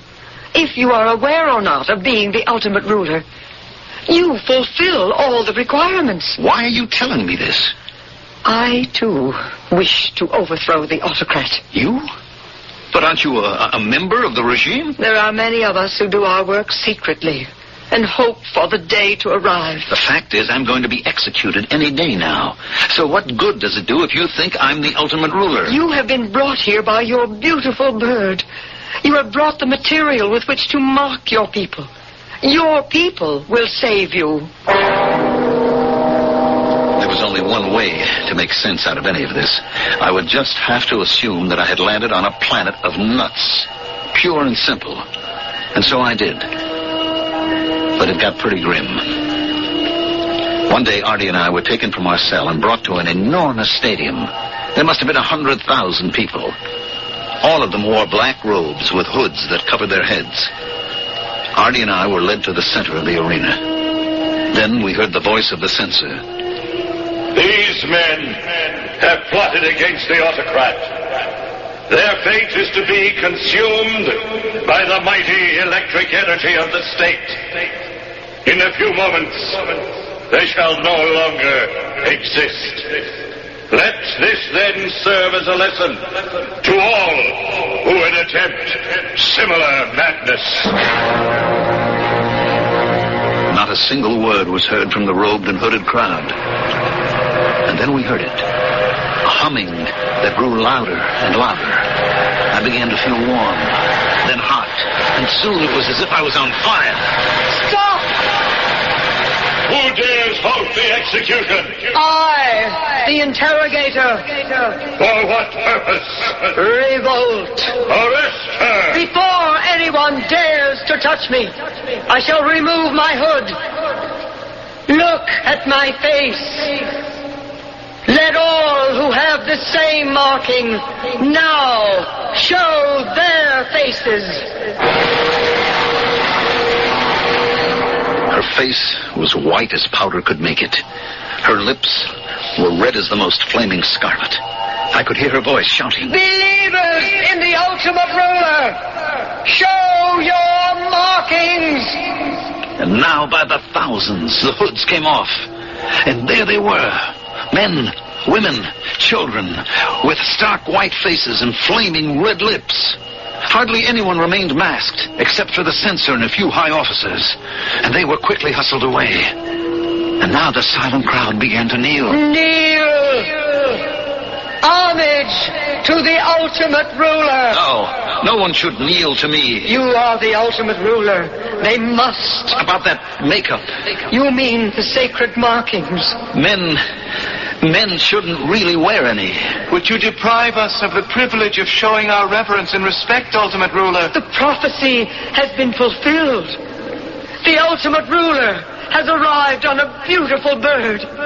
He has brought with him the markings that his faithful followers have proudly put on and shall wear forever. And now, all hail the ultimate ruler!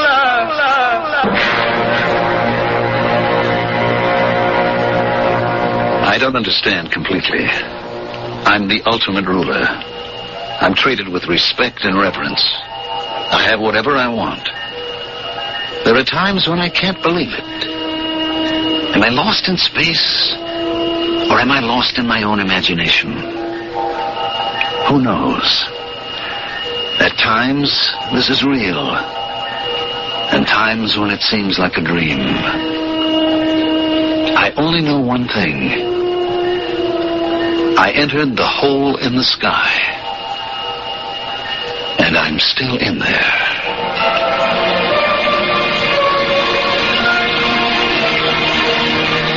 Do any of us know what it means? Is there a hole in the sky? Is there a Bermuda Triangle?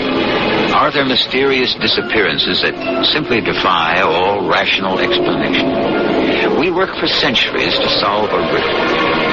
And then when we think we know the answer, suddenly the original question looms larger than ever. I'll be back shortly. I'm going on a picnic. That's nice. With Blanchie, my sweetheart. That's her over there. And you want us to make up a picnic basket? With special wine and special food, Mr. Vino Bronco. Hi, Mike McDonald. Vino Bronco is the name of Lancer's white dinner wine. Vino Bronco? Yes, very crisp and refreshing. It's affordable, and it goes perfect with any food. Like caviar? Vino Bronco's perfect with caviar. Okay, give me 2 quarts. Of what? Of caviar. It's $25 an ounce. How much do you want? Right. Well, there'll be 2 of us at the picnic. And Blanchie eats like a bird. Well, just give me an estimate. How about a quarter of an ounce?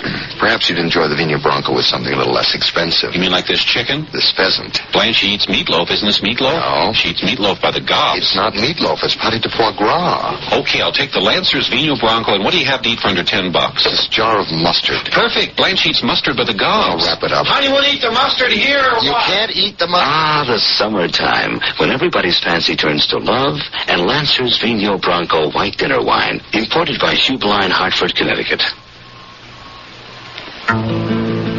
You think you've got a problem buying your mother a present this Mother's Day? Try buying presents for 4 mothers. I have my mother, Jack's mother, my grandmother, and his grandmother. I couldn't possibly leave anybody out, so I give them each the Whitman sampler.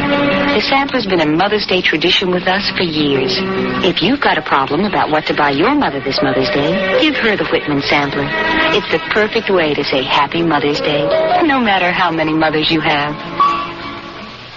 At the store, they told me there's a powerful anti-itch drug I can buy without a doctor's prescription. Now, I use Bicozine cream as directed. No more burning, embarrassing itching. No more scratching. Bicozine actually speeds healing. Bicozine cream. What a relief. Now, soften and remove hard, callous skin with the same ingredient doctors use most. Apply Dermasoft cream to feet, hands, elbows as directed. Dermasoft cream.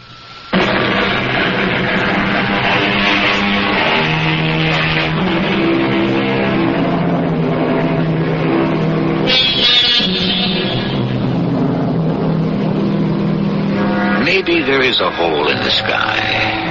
After all, Einstein spoke of a place where the past, the present, the future are all intermixed and intermingled.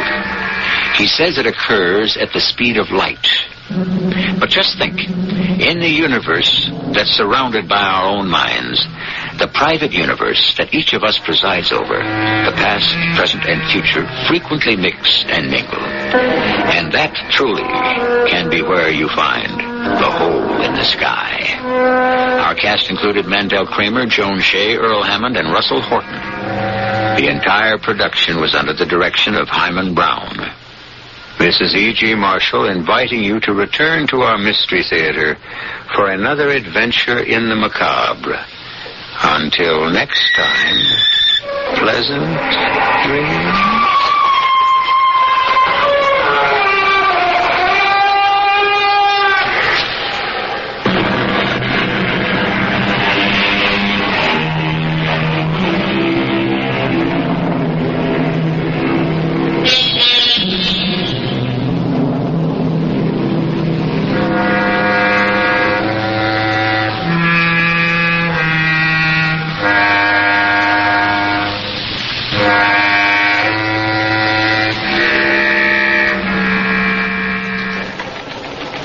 If you can't pay your gas, electric, coal, oil, or other fuel bills, you may qualify for help from the city of Detroit. To apply, you must live in... Your Mystery Theater presents...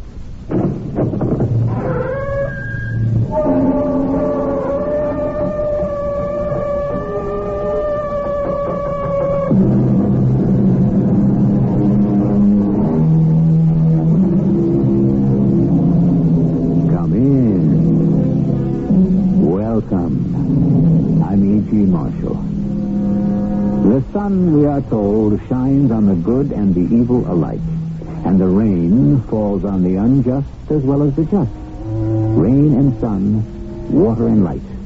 Without them, nothing can grow in the garden of life. And so it all comes down to this. Since we may nurture the flowers of good or the blossoms of evil, which shall we choose to cultivate? I must say, you take this rather calmly. Shouldn't I? Well, you've just been informed that you've been reduced to poverty. That's merely a temporary condition. Oh, Then you do have other assets. I have one other asset. And may I ask what that is? Certainly. It's you. Me? Yes, you. Between us, we shall conquer the world.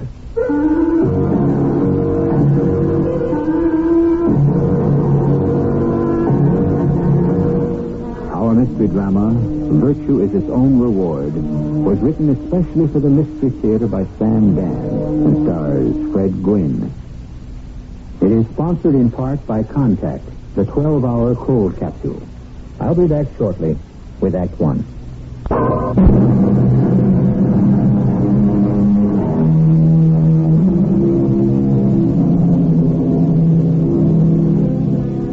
The text for today's little sermon is provided by Mr. Robert Burton, who was a contemporary of Mr. William Shakespeare, and no mean phrase maker himself.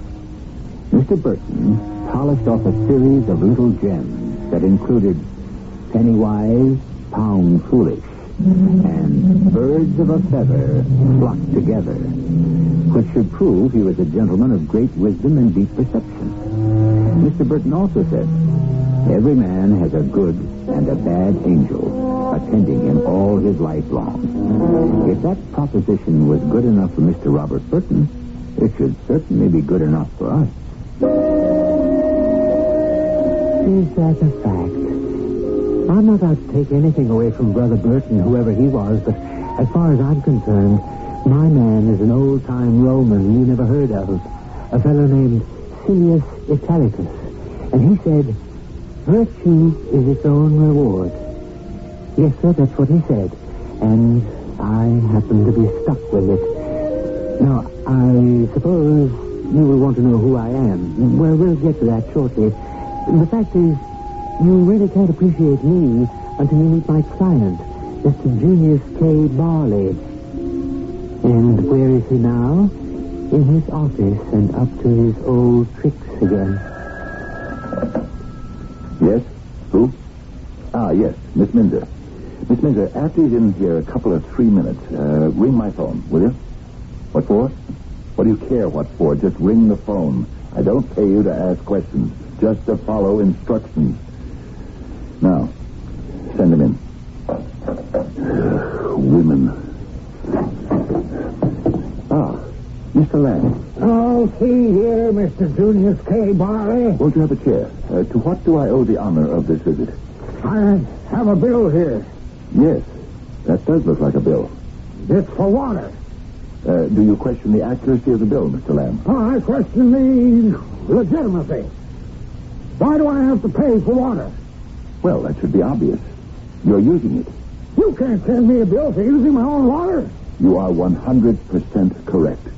While I cannot send you a bill for using your own water, I am entitled to charge you for using mine. Yours? You happen to be drawing water from the Armagansett stream. Well, that's on my property, the property you sold me. True. But I didn't sell you the water rights. Well, this is the craziest thing I ever heard. If you consult the deed, and I happen to have a copy here before me, you will note where it says. Well, that print's so small I can hardly read it. It is, nevertheless, legible. It states clearly, seller holds in perpetuum all rights to the heretofore described Armagansett stream. Well, you mean it actually says... Would you care to use this magnifying lens? There you are. See? Paragraph 3. For which purchaser shall pay $50 per month for use of water. Said fee to increase 8% each year. Well, this is an outrage. I didn't know that clause was in there. Surely your lawyer was aware of it. My good Mr. Lamb, we have an agreement, you and I. You're a crook. And never, under any circumstances or conditions, will I do business with you again. Excuse me. Yes, who? Oh, put him on. Do you mind, Mr. Lamb? It's an important long-distance call. Yes, Mr. Roulette. Yes, indeed. Yes, I'm proceeding as quickly as possible. There's one tiny obstacle, but we can clear that in short order. Yes. Oh, yes, I'll have good news for you very soon, Mr. Roulette. Goodbye. No, sir. Where were we? I was telling you that you were a thief, an unprincipled scoundrel, and that I shall never, under any circumstances, ever do business with you in the future. I'm sorry you feel that way. Would you mind putting that in writing? Putting what in writing? The fact that you do not intend to exercise your option. What option? Well, if you look at paragraph 4, you will see it says that you have an option to purchase the adjoining plot to the Armagansett property for the same low price that you paid for the first parcel.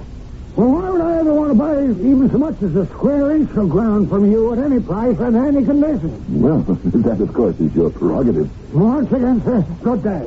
Then you release me from my obligation to sell you the adjoining plot, and thus permit me to place it on the open market. Well, you can do whatever you please. Knowing you, I'm sure it'll be something crooked. Then sign the statement. Oh, no. I sign nothing. Mr. Lamb, you cannot arbitrarily refuse to acknowledge my right to sell the property elsewhere. I'm acting in good faith. Just a minute. You have a buyer for that property. You are making an inference. Roulette. J. Babington Roulette. He was on the telephone just now. Was he? He's putting up hotels with gambling casinos. Is that a fact? The other half of the Armagansett parcel. What a perfect place for a resort hotel. Do you really think so?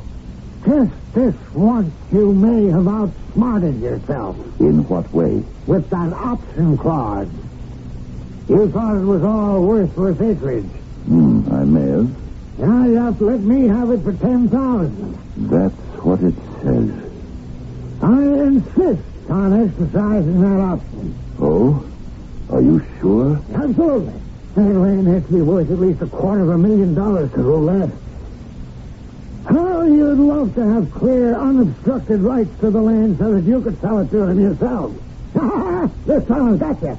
I'll make the fortune. Mr. Roulette will have to buy that land from me, and at my price. Am I to understand that you wish to exercise your option? Have the papers drawn up.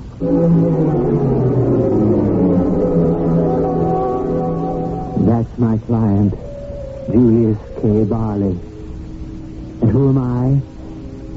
Remember when the fellow was talking about the good angel and the bad angel that attends every man his whole life long?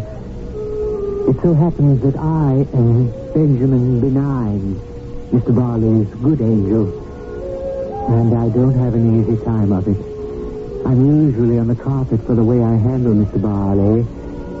My supervisor, Mr. Nimbus, lives and breathes the rule book. Mr. Benign, I have a report here concerning Mr. Barley's latest escapade. But, Mr. Nimbus, it isn't exactly an evil deed. No one forced Mr. Lamb to buy that second parcel of land. Mr. Barley implied there was an eager buyer for the property. Mr. Barley never said so directly. Mr. Lamb chose to make the inference. The fact is, you cannot cheat an honest man. But the fact is, Mr. Barley cheated Mr. Lamb on the first transaction. All the conditions were spelled out in the agreement. In small print. But it wasn't illegal. It was done with the intention to cheat. What have you been doing to keep Mr. Barley honest, upright, virtuous? I've been trying very hard. He goes from bad to worse. I suppose I'll just have to try harder. I wonder if you're qualified to handle this assignment. I never lost a client yet. That's true. Yes, it's a fact. I have the computer readout of your activity since the beginning of time. Well, that should mean something. It could mean you never had a client that the other side really wanted. Well, we have no way of knowing if that's true. We do now. You see, Mr. Benign, we have received a report from our intelligence. The other side has replaced Mr. Barley's current operative. I can't believe that. It means they think he has the potential to go all the way. Oh, not Junius K. Barley. I don't think there's any real harm in him. They've called in their ace, Nick Hellborn. Nick Hellborn? Yes, Nick Hellborn. After a while, you get to know the competition. And as they were putting in Nick Hellborn on Junius K. Barley, it was proof they thought he had terrific potential. Nick only worked presidents, kings, dictators, robber barons throughout history, only the top people. And it was Nick Hellborn who had turned them into men of evil. Mr. Nimbus, don't replace me. You must admit you haven't been aggressive enough. Yes, but now that I've got some real competition, it'll kind of spur me on to greater effort. We won't make a change just yet. But you'll have to show some positive results. And soon. Results. That's all they care about. I wish you'd give us a little more ammunition. The other side offers them wine, women, and song, or, as someone put it, power, health, and pleasure. And what can we give them? I said before that we generally know the competition and they know us. I ran into my opposite number, Nick Hellborn. Or maybe he ran into me. What do you say, kid? Hello, Nick. Sorry, I'm going to have to put an end to your batting streak. Don't be too sure of that, Nick. I guarantee you this. Junius K. Barley is going to be my main man. We'll see about that. I like your spirit. But you don't know who you're talking to. I work the cream of the crop. I had a till of the Hun. I own Machiavelli. Yes, I know all your credits. And Junius K. Barley is the exact kind of character. I say he isn't. Oh, I'm sorry, but all the signs are there. And he's got the appetite. He's ready, and I'm ready. You won't get him. That's what this game is all about, isn't it? To see who has the last word. The last word. What is the last word? We know it's a concept that puzzles many philosophers. For in truth, the last word is the word that has yet to be spoken. And in a world that has no beginning and seemingly no ending, who can identify which word was first and which will be last? Hopefully, we may make some progress in that direction in our second act.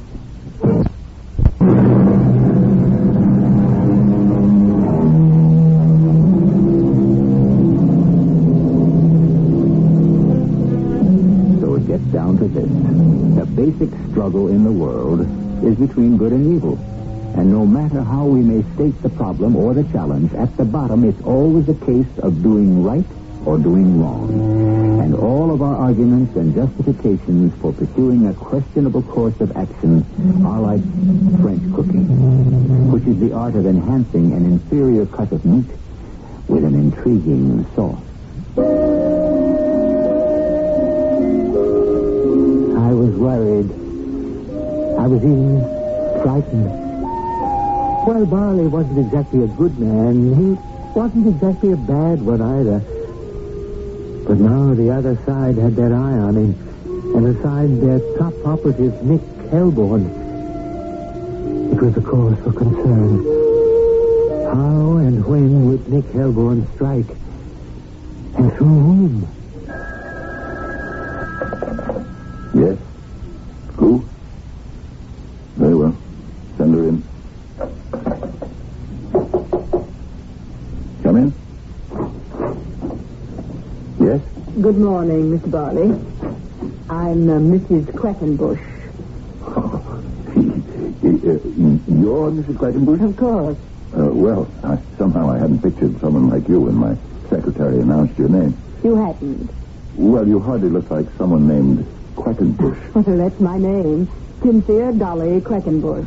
The very sound of the name calls to mind an elderly, a more mature type of woman. But I'm happiest when everyone calls me Dolly. What may I do for you? We are about to enter a rather intimate relationship. We are? Certainly. That is, in a business sense. Oh, I see. Now, you were recommended to me as one to whom I could safely trust my affairs. Was I?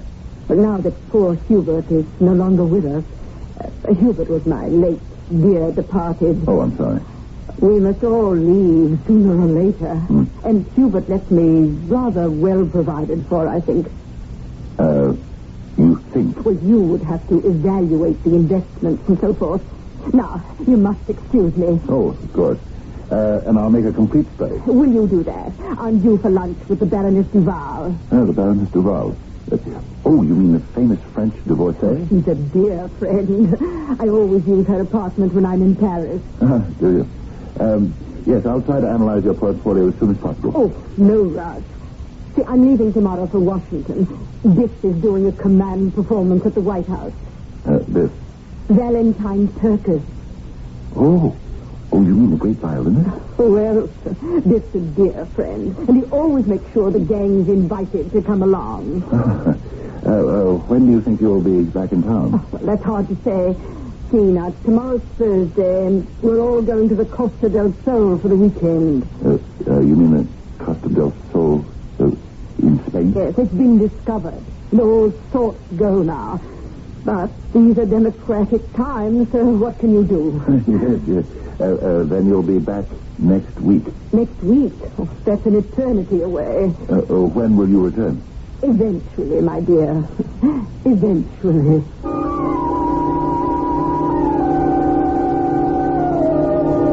That was Nick Helborn's opening gun. And what a gun, eh? Dolly sparkled with delight and glowed with promise. And every word she said touched the nerve. She was raising the curtain on a new, fantastic world for Junius K. Barley. And what did I have to fight her with? Whom did I have to fight her with? Supper's almost ready, Junius. Yeah. Oh, I'm sorry I didn't get home till late. Oh, it's all right. Oh, I had such an exciting day at the school. Did you? I finally think I've been able to reach the Everett boy. Mm-hmm. Little Artie Everett, I do believe he'll be able to read any day now. Mm-hmm. Did you have an interesting day? Routine. Oh, poor Junius. Darling, what kind of wife is it? You just handle pieces of paper. You forget many of those pieces of paper are money. And the object is to make each of them create more pieces of paper. Mm-hmm. If you can do it. You can do it. You can do it very well. Actually what? Actually, there are those people who say you can do it too well. Now, look here, Ruth. Everything I've ever done is legitimate and above board. Oh, I'm sure it's... Business is a battle of wits. The idea is to get all you can from the other fellow, because he's out to get all he can from you. And if a fellow isn't as smart or as clever as you are... Or as ruthless?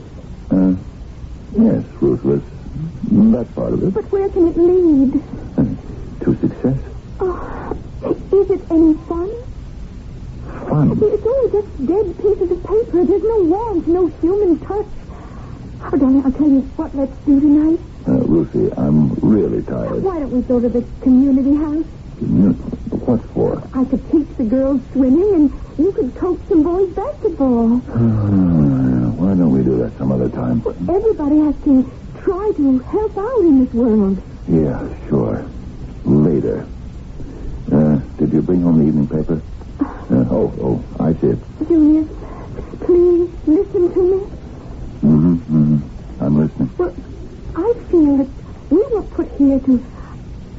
Darling, I don't want to sound preachy, but there's so much to be done. And you know something? People like you and me, we have to do it.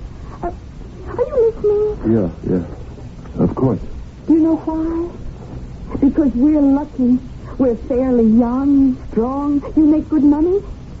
Maybe you think sometimes it's not enough, but what is enough? Will you look at this? The Baroness Duval. Who? Here's her picture. What am I doing in America? That's what she's saying to the reporter. I have come here to have lunch with a friend. And? And that's it. She flies here from Paris just to have lunch? Why not? She can afford it. Can she? Oh, I'm sure she has plenty of money. Oh, I'm sure her pocketbook can afford it, but can her conscience? Oh, what are you talking about? Well, to spend thousands of dollars on some trivial foolishness. Oh, well, maybe it's not so trivial or unimportant to her. Well, she could do so many better things with her money. You just said the magic word. Her. It's her money. And she can spend it any way she pleases. She has that right. She does? She stood there, just looking at him. It was an old argument, and she never got the better of it. But what other ammunition could I give her? Like I said, the opposition has all the big guns. Well, she wasn't tall and willowy like Dolly, nor did she have long, lustrous black hair or gleaming red lips, nor was she full-bodied, and yet gracefully slender like Dolly. Dolly was definitely going to be my problem. Well, Mr. Benign, we have just become aware of Dolly. I know all about Dolly. And what are you doing about her? There's only one thing I can do within the restrictions placed upon us. Yes? I can only strengthen Mrs. Ruth Varley. Strengthen? I can only make her as attractive as possible. No paint and powder in this or any other world could hope to make Ruthie Varley as attractive as Dolly. We can only hope for the best. I think I'd better call in your replacement. Why? Perhaps he could try some other tactic. Such as? Well, Mr. Nimbus, you know as well as I do that there simply isn't any other tactic. All we're allowed is the one tactic, the single method. And if it doesn't work, we're finished. We lose another one. Oh, I prayed we would be able to keep Julius K. Barley. Oh, I'll admit I was being selfish. I was thinking of my own record. But it was more for his sake than mine. It wouldn't have been all so bad if I didn't keep running into Nick Hellborn. Kid, I'm disappointed. About what? Oh, I expected more of a tussle, if you know what I mean. It's all too easy. You think so? You don't have Junius K. Barley yet. I've got him all wrapped in a package and tied with a bow. I could remind you not to count your chickens. You could. I could also tell you that you can't sell the skin of a bear that's still in the woods. And you know what I can tell you, kiddo? Anytime a guy starts spouting proverbs, it's a sign he's whistling in the graveyard. Oh, by the way, don't forget to tune in the TV tonight, TV? What TV? Then I remembered. The concert, the command performance, and she would be there. Dolly would be there. And, of course, Junius would be watching on his TV. I could see from the way the camera was pointing that just past the soloist, you could most of the time see this absolutely fantastic-looking woman. And I could picture Junius staring at her.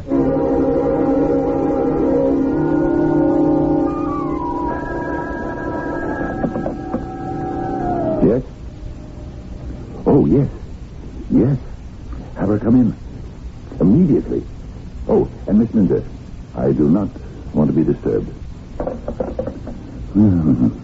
Darling, darling, give me your answer, do. Oh, my dear Junius. Won't you please sit down, Dolly? Thank you. I saw you Thursday night. Thursday night? Now, what was I doing Thursday night? Seems ages ago. You were on television. That is, I could see you while the recital was on at the White House. Oh, darling, this command performance. Didn't you just adore the way he played? Well, to tell you the truth, I didn't hear him. Why not? Was there a problem with the audio on your set? No, I just kept looking at you. Oh, are you sure that was wise? Please, forgive me. For what? I don't even know why I said that. Oh, well, then we should strike it from the record. Dolly, I've been waiting for you. I have some news. Oh, what sort of news? Very serious news. I've been trying to think of a way to tell you. Well, just tell me, that's all. No, I can't do that. Why not? Because this isn't the kind of thing you can just say in so many words. But if it needs to be said... Oh, yes, it needs to be said. There's no way at all to avoid saying it. Then I'm waiting. Why don't we all wait? After all, if it's good news, it can keep. And if it's bad news, we should be in no hurry to hear it. Of course, it can be both good and bad. That is, good for Nick Hellborn and bad for our good angel, Benjamin Benign.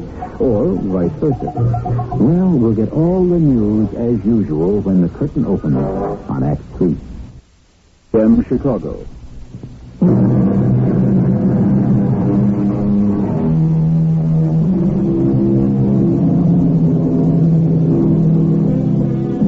Beauty, it is said, is its own reason for being, which means that beauty is entitled to special consideration. Beauty is always being preserved and protected. A beautiful lady in distress is always sure to draw a crowd, which proves beyond all doubt that if you have a choice of being beautiful or homely, you shouldn't hesitate for one moment. Right now, watch a beautiful lady go to work. Dolly, I have examined all of the papers that you left with me. Oh. The documents that comprise your late husband's estate. Yes. The stocks, the bonds, the various securities, and so forth. And? Well, this is what I find so difficult to say. But sooner or later you will have to say it. Yes. Then say it now. Very well. Your husband left you no estate. I beg your pardon. I said your husband left you no estate. Oh, but that's impossible. I gave you that portfolio. I am aware of it. Then how can you say he left me no estate? All the stocks, all the bonds, all the securities are worthless. I don't believe that. I'm truly sorry. Oh, it can't be. You own hundreds of thousands of dollars worth of bonds from the Triple Square Corporation. It's a moribund company. But I don't understand. Nothing there could be worth anything. A silver mine abandoned years ago. Played out. One company after another dead or ready to die. Your husband left you all this. Well, he speculated. There would be wild swings. One day he'd be up, and one day he'd be down. Unfortunately, I suppose he died on a down day. Well, I must say that you're taking this rather calmly. Shouldn't I? We've just been informed that you've been reduced to poverty. Well, I could never be poor. You couldn't? I have too many friends. Well, the terrible truth is that valid friendships are only possible among equals, and Dolly, you're no longer equal to your friends, financially. Oh, that's merely a temporary condition. Ah, then you have other assets. Oh, yes, of course. Well, I'm relieved to hear that. I have one other asset at this time. Hmm? And what is that? You should say, who? And I would answer, you. Me? Of course. I'm not sure I understand. Don't you? Come here. I'm sure I can explain it. Dolly, Come with me, Junior. Where? Anywhere. Everywhere. Do you want to spend the rest of your life in this suffocating little law office? Pulling little deals here and there? Well, but how you have a nice little home and a nice little wife and a nice little life. Is that what you want? You're bored. That's why you fleece little suckers like Mr. Lamb. How do you know that I... Come out into the world, Junior, and meet some big suckers. What are you saying? You belong out there with me.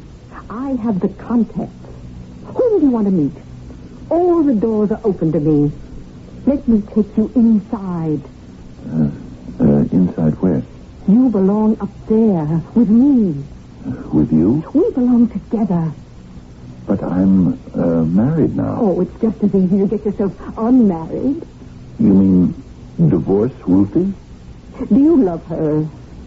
Well, I hadn't thought about it lately. That's what I mean. You should be thinking about her day and night. I could make you think about me day and night. Well, but I... Oh, I understand. You did love her at first. After all, that's why you married her. But do you still find her as interesting, as stimulating, as exciting? Look at me and answer that. Do you want to spend the rest of your life with plain little Ruthie? He was slipping through my fingers. I was getting panicky. I had never lost a client before, but this one was going. Just about gone. They wanted Junius K. Barley. They wanted him so badly they were pulling out all the stops. I'd never felt so much pressure in all my career. And, of course, Nick kept rubbing it in constantly. Well, here we are, kiddo, in the bottom of the ninth. You got 2 strikes on you, 2 out, and you're down by 12 runs. What do you do now? This is far from over. I'll save him somehow. Say, do you want me to put in a good word for you? What are you talking about? Well, you've got good style. Anytime you want to jump the club you're with now and come over to mine, we can find a good spot for you. No, thank you, Mr. Hellborn. Oh, you should be with a real outfit, where you get something to work with, especially dames like, I got Dolly. Who you got? Ruthie? I'm happy with Ruthie. But which one of them's got the looks?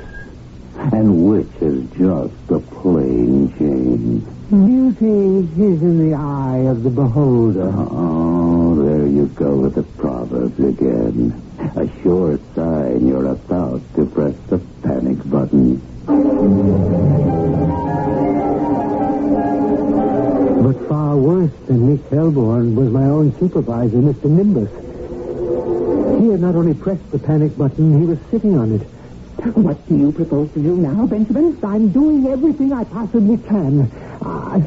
We can only hope for the best. If it is one we cannot afford to lose, we can't afford to lose any of them. But Juliet is special. Yes, I understand. Oh, do you? Do you really?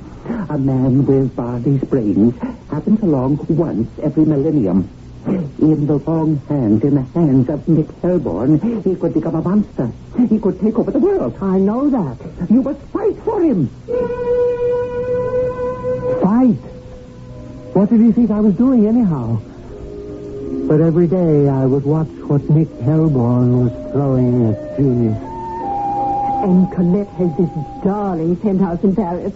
And Giorgio says we can use his yacht to cruise the Greek islands at any time. And what did I have going for me? Junius, do you suppose we could volunteer for the hospital blood donor committee?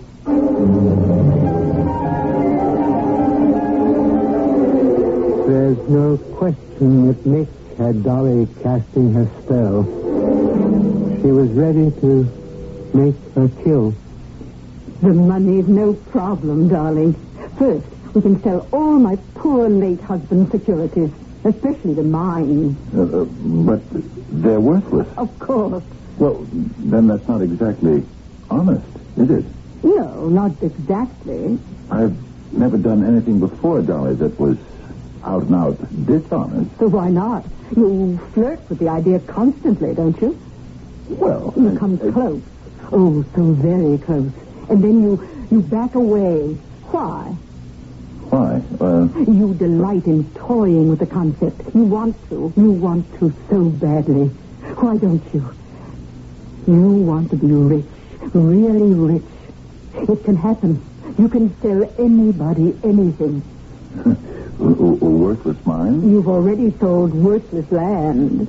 I made no claims for it. Oh, I may have allowed people's imaginations to run unchecked, but I never lied. Let the record show that. Oh, why are you so concerned with the record? What record? How do you know there actually is a record, or that somebody is watching, or even cares? You want me. You know you want me. And you want wealth and power, and you can have it all. Dolly, It's all yours. Take it. Take it. He was all softened up for a kill. Sooner or later, he would have to talk to Ruthie and tell her. For days, I'd been watching him, trying to nerve himself for the ordeal. He was going to leave her. That much he had practically decided. But first there would have to be a scene, and he didn't like scenes.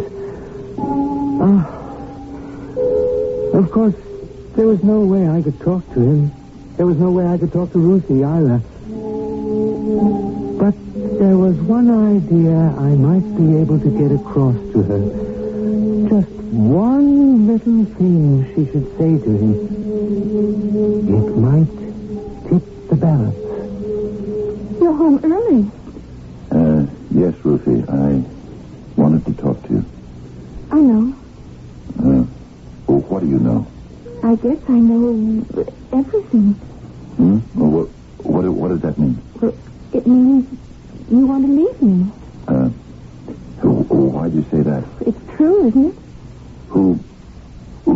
Who told you? You told me. Now, wait a minute. When did I tell you? Oh, not in words. I could tell by the way you react to me. Lucy, There is another woman, isn't there? Yes. I suppose she has a lot to offer. She does, doesn't she? Yes. Yes, Ruthie. She's very beautiful, isn't she? Oh, yes. And very rich. Well, she knows how to become rich. And so do you. That's true. From now on, you just won't shear the lambs anymore. You'll go on to the wolves. You could say that. There won't be any stopping you. No holds barred, no rules. Devil take the hindmost. I'm sorry, but there are things I want, Lucy. There are things I have to have. And you will, James. You'll have them all. She can give you everything. Except one thing. I'm the only one who can give you that. What? What do you mean? I mean, a night's sleep. What are you talking about? I could always sleep at night. Of course. What did you have on your mind or on your conscience? Oh, you may have pulled a sharp little deal here and there, but who did you ever hurt? Who did you ever destroy? Oh, I've seen your new lady. She's beautiful. Unbelievably beautiful. You're being very generous. How many other men will want her, too? Men as handsome as you. Handsomer. You'll be getting older. That'll keep you awake. At least with a plain wife, you don't have those worries. No, Lucy, I wouldn't say you were plain. I said you were going after the wolves. But you'll be a wolf, too. They'll also be out to get you. You'll need friends, associates. But will you be able to trust them? That'll help keep you awake.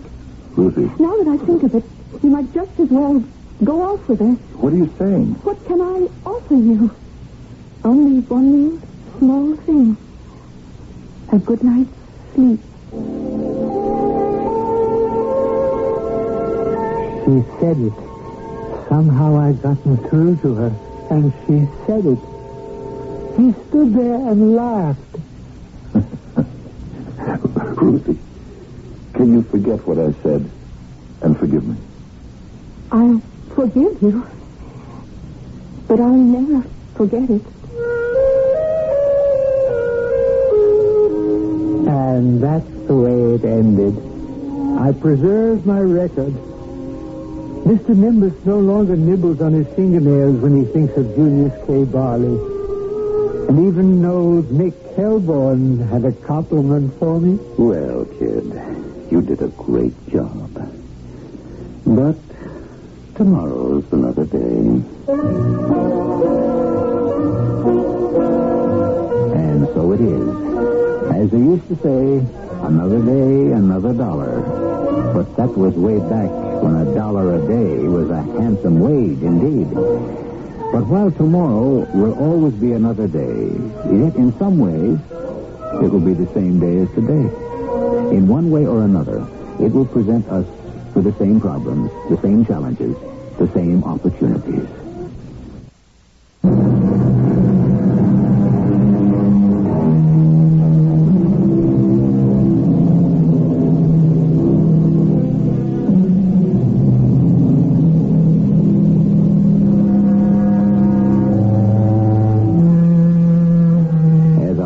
Said, virtue is its own reward. And if you examine it closely, what other reward could there possibly be?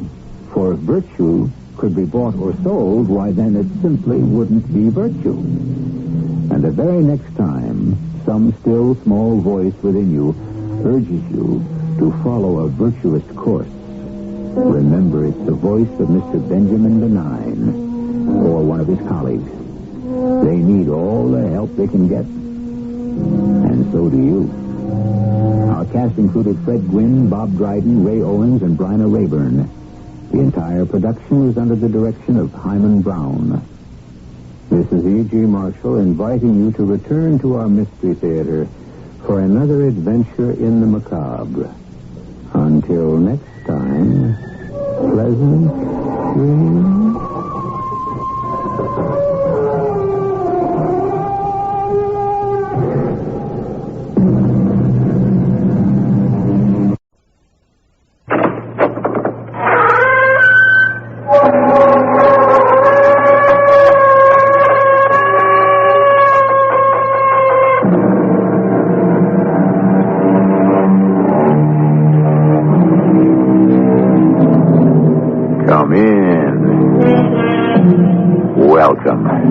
I'm E.G. Marshall. A good deal has been made these days of the power of the ancients over life and death. Since no one has ever returned to tell us, we have no idea whether any one belief in any one deity guarantees life after death.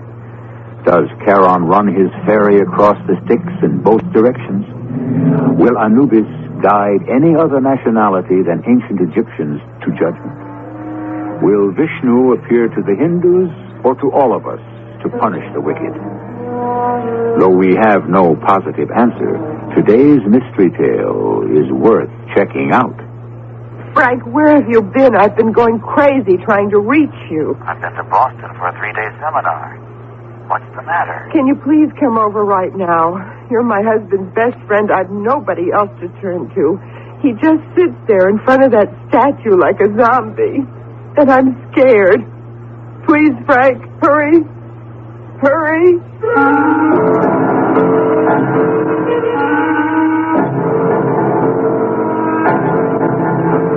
Our mystery drama, Messenger from Yesterday, written especially for the Mystery Theater by Gerald Keane, stars Norman Rose.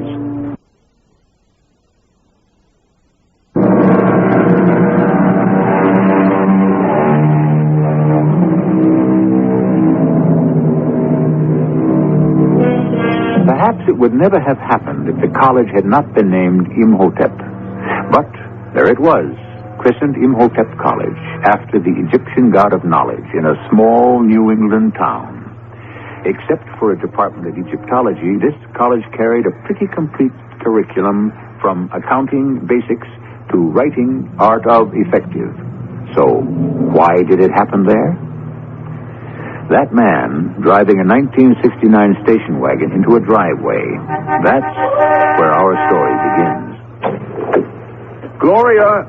Hey, Gloria, I'm home. I know you are. Just one in the house. Gloria, can you come outside a moment? Darling, I'm in the middle of frosting my own birthday cake, if you want to know. I know it's your birthday, honey. That's why I want you to come out to the car. I can't come now, Ramsey. You'll be sorry, Gloria. Oh. All right. Oh, men, you are all alike. I have to stop what I'm doing because King Tut here, my famous professor of Egyptian history, has given an order. All right, now, well, what is it? I don't see anything. Look in the back. Ramsey. What is that? Are you crazy? Happy birthday, darling. A life-size statue of an Egyptian pharaoh? I don't know whether to laugh or cry. Do you think it looks all right in that corner? I don't know, Gloria. You see the way its right arm is sort of bent at the elbow? Mm-hmm. Well, I was thinking if we could sort of, prop it up against the mantelpiece, how would it look there? Ramsey, you are really too much. You bring me a life-size reproduction of a standing pharaoh, and you want to put it in the middle of the room? Oh, it'll look like it's leaning with its elbow on the mantelpiece. Come on, how about it? A contemporary sculpture. Oh, I can imagine what our friends will say when they come to visit. Gloria, who's your friend? Or, Gloria, there's a man by the mantelpiece. I was kidding. I think it looks great in the corner. Can you think of any other place? It is the only place. I certainly don't want it in the kitchen, and I don't see it in the bedroom. All kidding aside, sweetie, you like it? How can I not like it? It's beautiful. All that gilt. Must have cost a fortune, but I'm afraid to ask. Gloria, look at it. Am I crazy? But wasn't one arm bent a moment ago? What? Bent? I'm not crazy because I do remember. Mr. Ray of the junk teak shop where I got it, I remember we were carrying it out to the station wagon, and that right arm was bent. Mr. Ray said it probably had been, holding something like a spear. How could it have been bent? That's what I want to know. Because right now, that pharaoh has got both his arms straight down at his sides. Am I forgiven, Gloria? Oh, I don't know. I'll think about it. Dinner will be ready soon. I don't mind cooking my own birthday dinner or baking my own birthday cake, but in all the years we've been married, you have never come home without champagne. I will never forgive myself for forgetting it. I've got no excuse whatsoever. Classes were over early, too, because my students had a test today, so I didn't even have to do any teaching. Well, I guess it was all the excitement of finding this full-size standing pharaoh in that crazy place. It just threw me. I can't believe he let you have it for so little. Are you telling me the truth, Ramsey? Well, it's a reproduction. The dealer said that this was a test statue. You know how they do it. They make a mold of the original and then cast copies from that. I guess this one was imperfect, so they chucked it. Oh, not so anyone could tell. Well, all right, Professor West, if you can tear your eyes away from my golden pharaoh for an hour, dinner is on the table.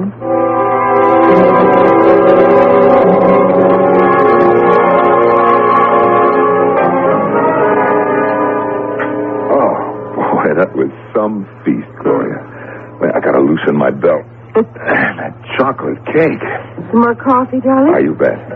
Look, can I have a second piece? You cannot. I'm putting the rest of this cake in the fridge where you cannot get at it.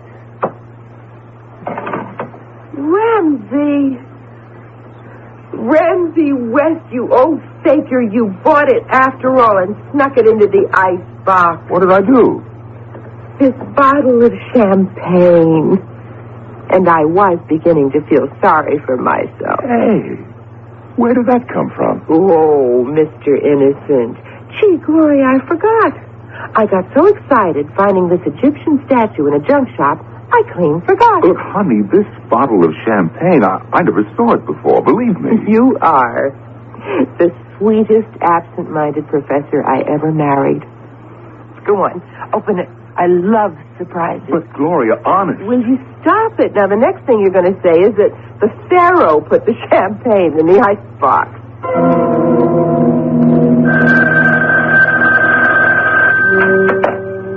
Hello? Ma. Oh, gosh, it's good to hear your voice. How's Dad?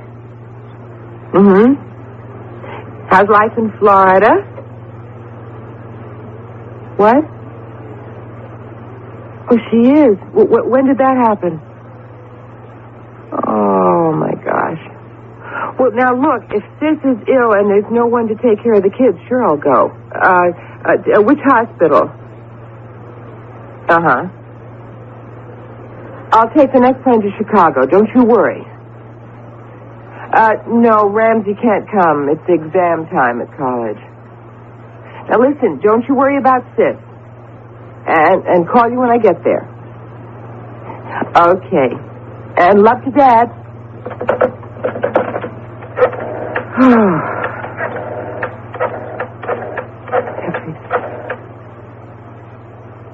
Can I speak to Professor West? Well, this is his wife, and it's urgent. Oh, I see. Well, then can I leave a message for him? Okay, tell him that my sister is sick, and I'm taking the next plane to Chicago to help take care of her kids. Will you see he gets that? Thanks a lot.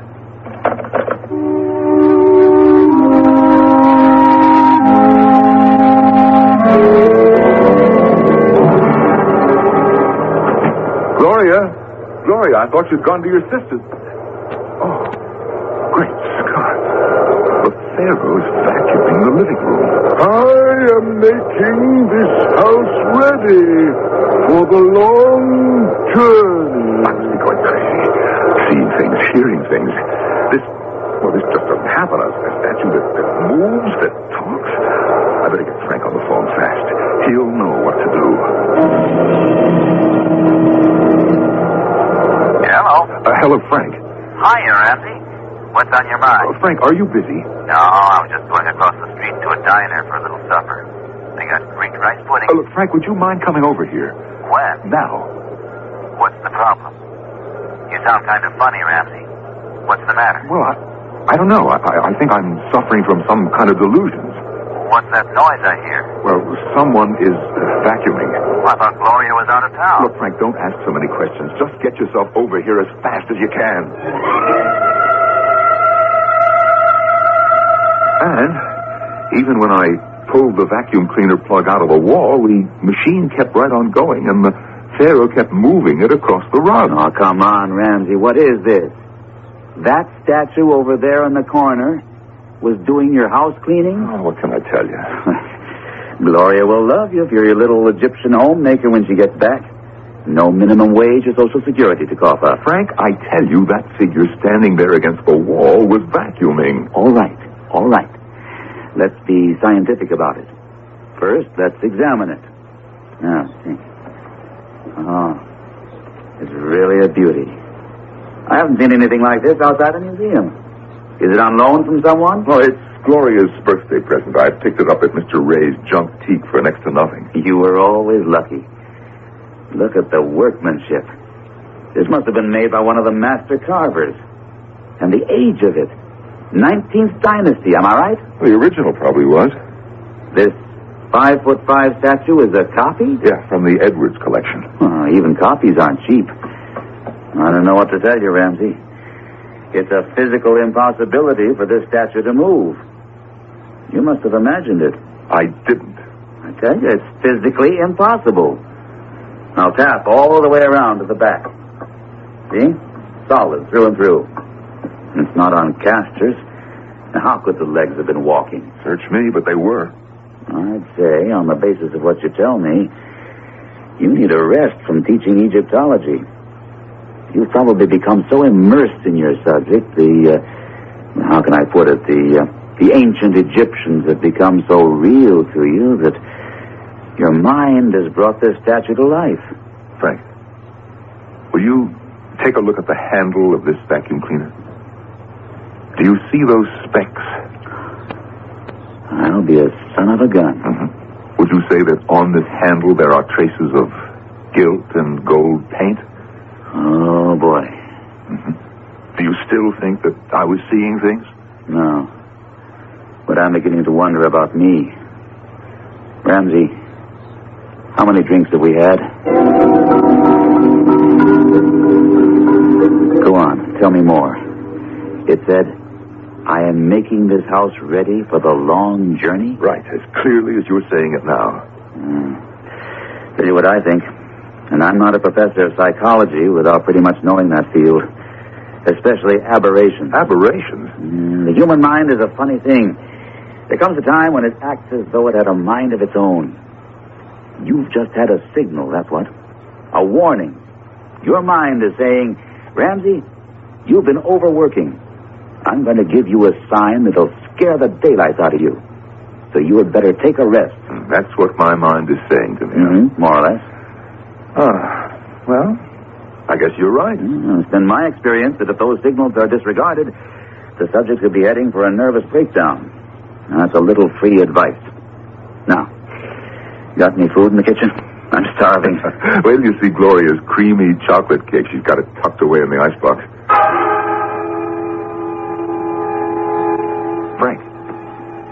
Frank, look at all that food on the kitchen table. Hey, you're a heck of a cook. And lit candles, and my favorite little fat steaks. And chocolate cake on the side, and coffee on the burner. Hey, I ought to come over here more often. Frank, I didn't prepare that meal. What are you talking about? I tell you, I had nothing to do with cooking this dinner, or setting the table, or lighting the candles. Well, whatever magic you practiced, it turned out great. It sure beats the diner. I'm sitting down and digging in. Wonderful. Cooked to a T. I hope the nourishment was prepared as you wish. What did you say? Frank, turn around. Look who's standing in the door. Jumping Jehoshaphat. The Pharaoh.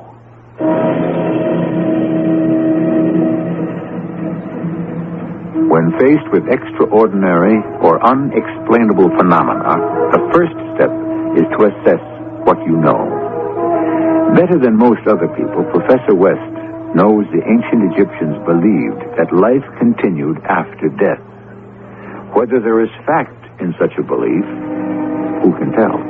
But certainly, the power of movement, recognition, and speech had been given to this plaster effigy of a man who lived 2,500 years ago. I shall return shortly with Act Two.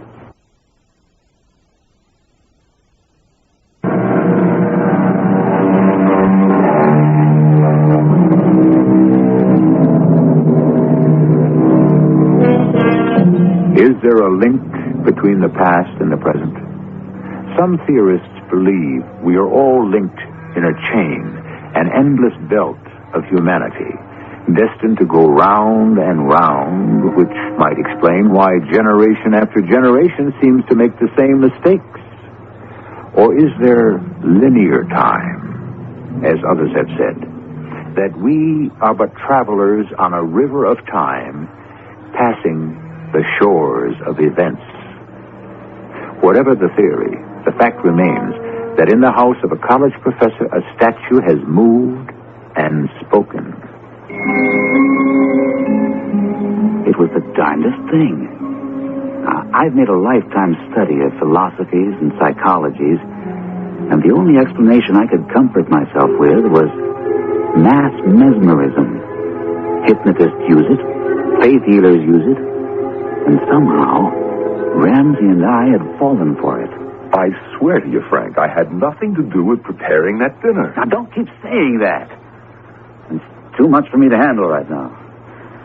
Let me just add up what I do know. And here I am in your living room. It's 10 o'clock at night. I've eaten. I'm sitting in front of your fireplace. You're 6 feet away. I'm standing upright.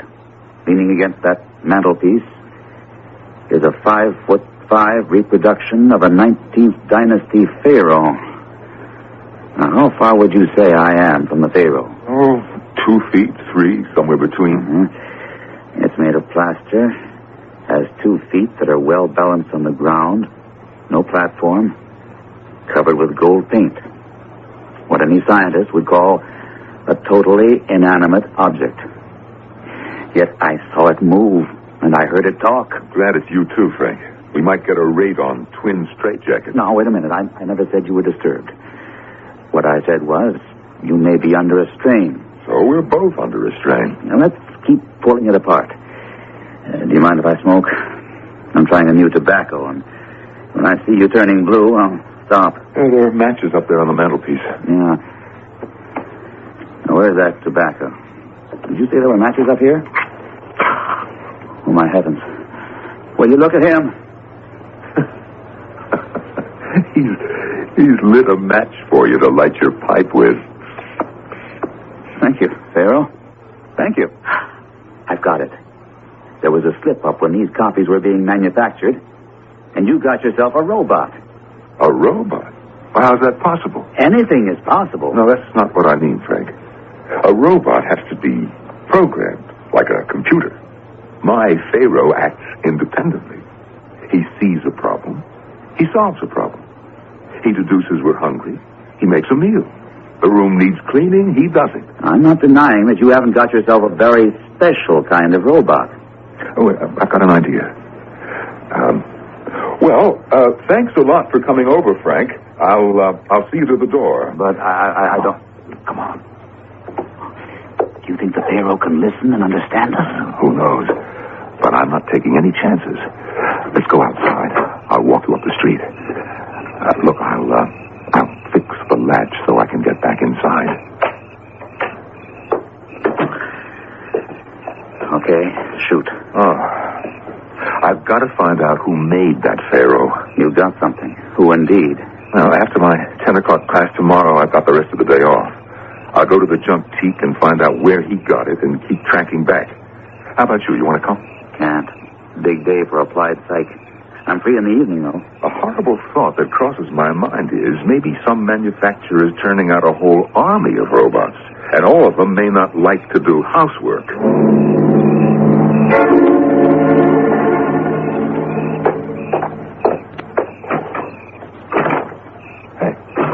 Hey, what is this? I'm locked out.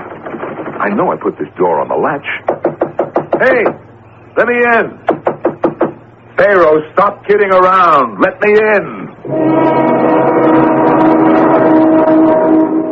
About an hour later, I was home reading in bed, and Ramsey called. Told me he'd been locked out. Had to break a window to let himself in. Said the Pharaoh was just where we left him, standing in the living room. The only thing different was all the ashtrays had been emptied and the glasses washed and put away. I told him he'd got a good thing there. He didn't think that was very funny.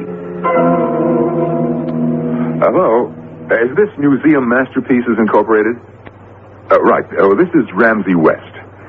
I recently acquired a reproduction of a standing Pharaoh, Seti the First, I think.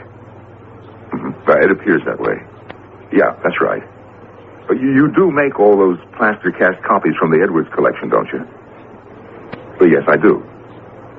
Well, of course you can. I was going to come over and see you. Right, I'm at 14 Elmhurst Drive. I'll be here the rest of the day. Oh, I didn't catch that name. Ludlow. And how will I know you? Some red hair, okay. Say, you aren't... He hung up.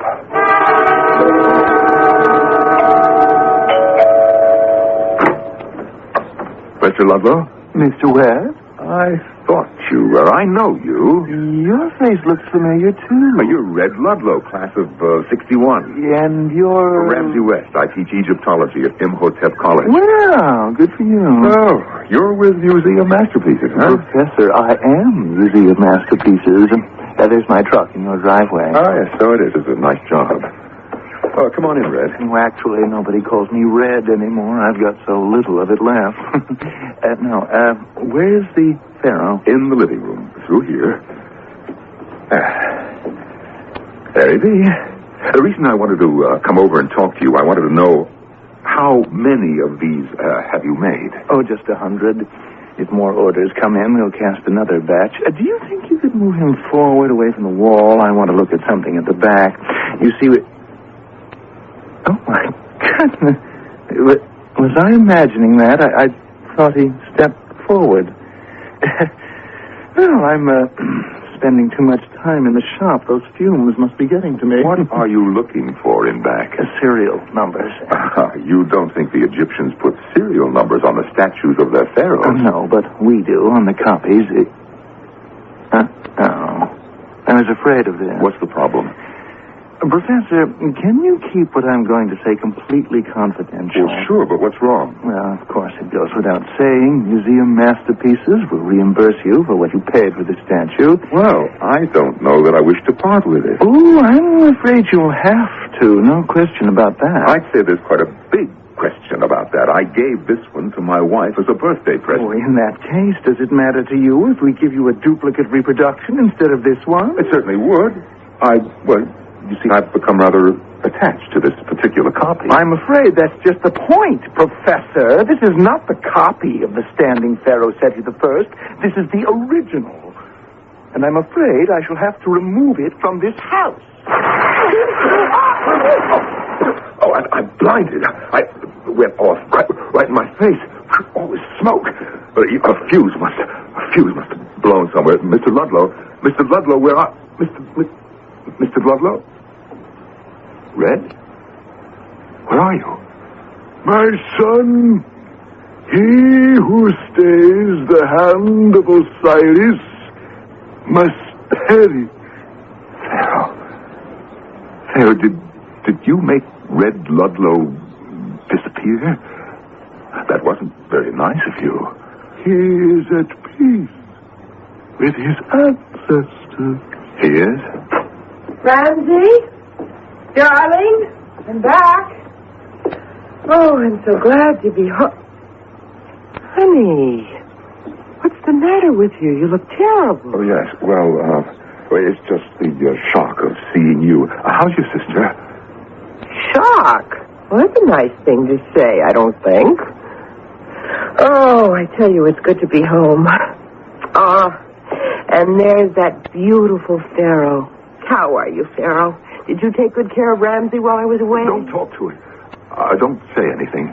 Well, why shouldn't I? He's my pet Pharaoh, my birthday present. You never know. What would you do if he answered you? Well, it depends. I guess if he spoke 19th dynasty Egyptian, that would knock me out of the box right away. Well, so, let me look around. Well, I congratulate you. The place is spotless. Ramsey, you are a marvelous housekeeper. Well, I had help. And the first thing I knew, Frank, there was this flash, and that was the end of Red Ludlow. I don't know what to say. And 2 minutes later, Gloria shows up. Her sister suddenly got well and came home from the hospital, so Gloria took the first flight back. Did you tell her what's been going on? Are you kidding? I don't even know how to explain his truck in our driveway. And what happens when Museum Masterpieces comes looking for the boss? They'll ring my bell, and the next thing you know, the police will stop by. What am I going to tell them? You sure can't tell them Red was atomized by a Pharaoh reproduction. They'll haul you off to the loony bin. That's another problem. It's the original. Lord knows what it's worth. It's probably priceless. First thing, get rid of that truck in your driveway. Well, how can I? When Red disappeared, the truck keys disappeared along with him. Then you're in the clear. No corpus delicti, no crime.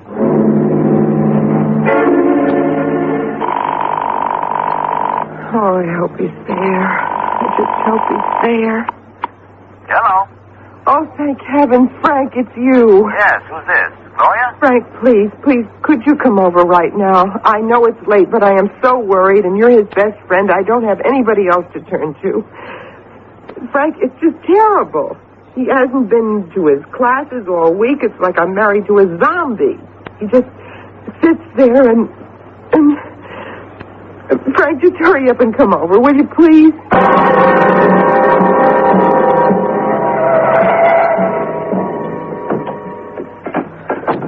Well, I've been waiting for you out here on the porch. I didn't want you to have to ring. Come on in. Okay. What is it, Gloria? Well, I told you he hasn't been to his classes for days. I don't know if he's ever going back. Where is he? In the living room. You won't recognize it, Frank. He's turned it into a tomb. What? He got some floor-to-ceiling photographic murals of the inside of some Egyptian's tomb from some museum, and they're on the four walls. The fireplace he turned into an altar. And then, you know that exhibit of Egyptian artifacts in the front hall of the college? He brought everything here. All those funny statues of dogs and jackals and snakes and masses of dried flowers and tall grasses, and he just stuck them in jars all over the living room. But why? I don't know. It's something to do with that Egyptian statue he brought me for my birthday. Gloria, get rid of it. He just sits there like a king on a throne with this stunned look on his face. I'll go in there right now, Gloria. I'll do what I can to snap him out of it. And the worst part of it is he just won't let me near him. He makes his own meals. I don't know where he gets the food. Just comes out of thin air, I guess. He sleeps right in that room in that old army cot. I don't know what to do. And he won't let you go in there? When I go marketing, I have to go out the back door. Then I hear him talking, Frank, and I don't understand a word of it. You just leave him to me, Gloria. Go up to your room. And if I need any help, I'll holler.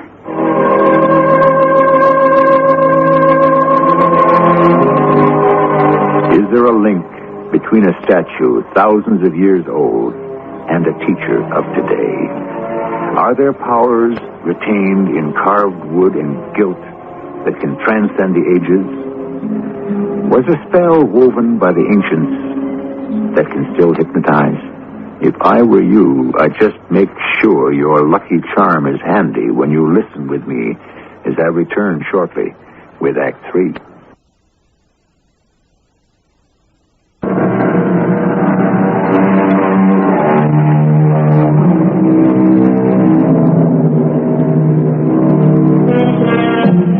In a perfectly ordinary average house on 14 Elmhurst Drive, in a room transformed to a replica of an Egyptian tomb, there is a statue, the Pharaoh Seti I.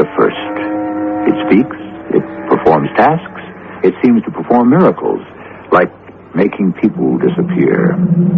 Is there a scientist alive today who could create a robot of such powers? Or are these powers manifest beyond anything we can imagine?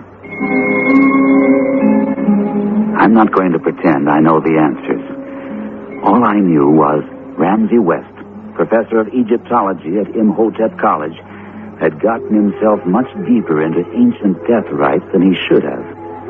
And as his best friend, I would do anything to help him and protect him. Hi, Ramsey. How are you, old boy? Who is it? It's me, Frank. Say, you really made this into quite a museum, didn't you? What are you doing sitting on that... Where did you get that chair? A lot of nice designs you painted on that. Made it look like a throne. You may advance. Oh, hey, Ramsey. It's me, Frank. Kneel, slave. What, are you kidding? You have been ordered to kneel. Oh, hiya, Pharaoh. I didn't see you standing there. Kneel, slave. Sure. Okay, I was going to kneel anyway. What is your message, slave? I just stopped by to see how you were, Ramsey. I see you got the Pharaoh still. So I guess nobody came around for him. Yeah, say... Can I get up off my knees? Rise. Oh, Ramsey, snap out of it, pal. What's with you? What's the matter? Ramsey, come on. Get up off that chair, will you? What? Frank? The least you could do is offer me a drink. Frank, is that you? Ramsey, you got to snap out of this. And give me your hand. I'm not going to hurt you. Attaboy. Now, slowly, I'm going to pull you off that throne. Here we go. Come on. Come on. Stop. Father, stop him. Darn it. I must have tripped. How dumb can you be? I can't get up. What's the matter with me? Bring me my crook and my flail. Ramsey, somebody stop playing games with me. Let me up off the floor. Ramsey? Are you all right? Ramsey? Frank, are you hurt? I don't think so. I just can't get up. Gloria, Go. Run. Get out of here. If you value your life. The next 5 hours in Ramsey West's living room were about the most terrifying I'd ever known. It made me realize that, indeed, all those forgotten dynasties of ancient Egypt, all their beliefs that the dead and their families and friends would continue life after death, were no mere superstitions. But why Ramsey West should be caught in this web, I did not know then. At about 2 in the morning, I had talked myself hoarse. Ramsey fell asleep in his chair, and even the Pharaoh's eyes seemed to close. I crept out. Frank, is that you? I didn't expect to find you still up. Been sitting here in the kitchen all this time. Oh, Frank, what am I going to do? Let's begin with a cup of coffee. I've got the water on. You want strong, regular, or weak? How many spoonfuls? Strong, please. I just couldn't connect with Ramsey. I talked, but most of the time he just didn't hear me. He's in some spell of some kind. I don't even want to know what it is. But how can we get him out of it? Ah, what's that? It's just the tea kettle. Cooped up in that mausoleum sure made me jumpy. I don't know if I should tell you this. I guess I have to. Somehow, that Pharaoh, somehow it talks. It really does. Oh, Frank. Not you, too. I am perfectly sane, Gloria. It doesn't always say things that make sense to me. Right after you got yourself out of there, I was lying on the floor, remember? Ramsey said, "Father, let him live." But let who live? Me. Now, there are 2 ways we can go. I can pick up the phone and call the hospital and tell them to send over the men in the little white coats. No, I couldn't do that, Frank. So let's try the other way first. Once during the evening, I heard Ramsey call the statue Father. Maybe that's the key. Get rid of that statue, and we're okay. Now, have you got a hammer or a hatchet or something heavy like that? I think so. Don't know if we have a hatchet. Ramsey keeps all our tools in this drawer. A screwdriver and an egg beater. Oh, how's this? That's a pretty good-sized hammer. Thanks. This ought to do the trick. Plaster is plaster, and if you hit it right, it ought to shatter like glass. Gloria, I may make an awful mess of your living room, but it's the only way. What are you going to do? You know, he's sitting in the dark now. May even be asleep. Well, I'm going to walk into that living room, turn off all the lights, go over to that plaster Pharaoh, and I'm going to break it up into little pieces. Frank, it's not a copy. It's the real thing, an original. Gloria, no matter how valuable it is, believe me, it's not worth having above ground. Well, couldn't we call a museum and have them take it away? It must be destroyed. Look at the damage it's already done to this house. To Ramsey, to you, to me. You want to put this... There's only one word I have for that statue, this evil thing, into a museum where it might affect thousands of people who come to look at it? I never thought of it that way. I'm going in now. You stay here. No, I can't. I have to be with Ramsey. He may need me. Okay. Yes, this hammer's a good weight. Let's go before we lose our nerve.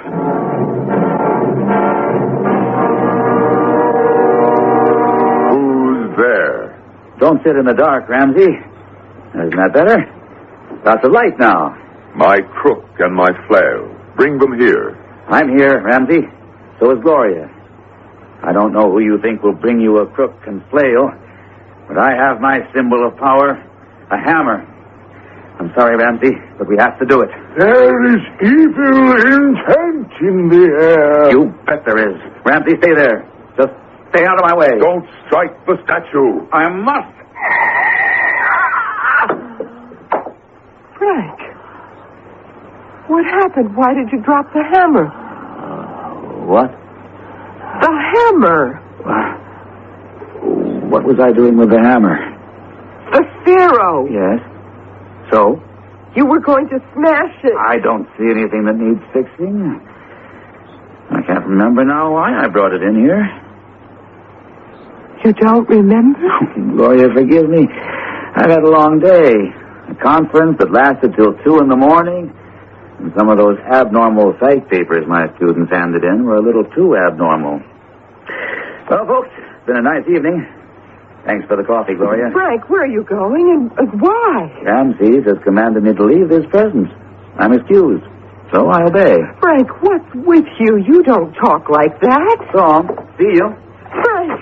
Frank, for heaven's sake, come back. Don't leave me here. Please don't. Frank, stop. Stop. Frank, what happened? Oh, hi, Gloria. What are you doing out here? Frank, don't you remember? I don't know. Was there something I forgot? About Ramsey and that pharaoh. Oh, yes. Nice-looking statue. Of course, only someone who's into Egyptology would give it house room. Frank, you don't remember about 9:30 my phoning you, asking you to come over? Well, I guess I do. We had coffee in the kitchen, right? Do you remember why we did? What we talked about? Do you remember anything strange about our living room, the way it looks? Like an underground Egyptian tomb? And Ramsey sitting on a big wooden chair staring at that statue? You remember any of that? You were in there for 2 or 3 hours, you said. Vaguely. You don't remember we decided to smash that pharaoh with a hammer? Gloria, you're going to think I'm an awful dunce. And I don't know why. It's all like some dream that starts to disappear the moment you wake up and you can't hold on to it. Now, why would I want to take a hammer to break up that pharaoh? It means an awful lot to Ramsey. Are you sure you didn't misunderstand me? Frank, do you remember saying, Ramses has commanded me to leave his presence, and so I must go? Come on, Gloria. It's late. We're standing in the middle of the street, and you're telling me jokes. I'm getting an awful headache. So if you don't mind, I'll be on my way home. Tell Ramsey I'll call. I can't even remember what day it is. I'll see you, Gloria. I hope so. Gloria, is that you? Yes, it's me. Oh, Ramsey, why do you have to sit there? I wish you wouldn't. I wish you were you. My father has something to say to you. O glorious Seti, speak to thy handmaiden. My daughter, are you prepared for the journey? What journey, great Seti? You and my son, Ramses II, have been rescued from reincarnation to return to the proud kingdom. This life you enjoyed in this century is not yours to keep. Return to join your ancient ancestors. The gods await you.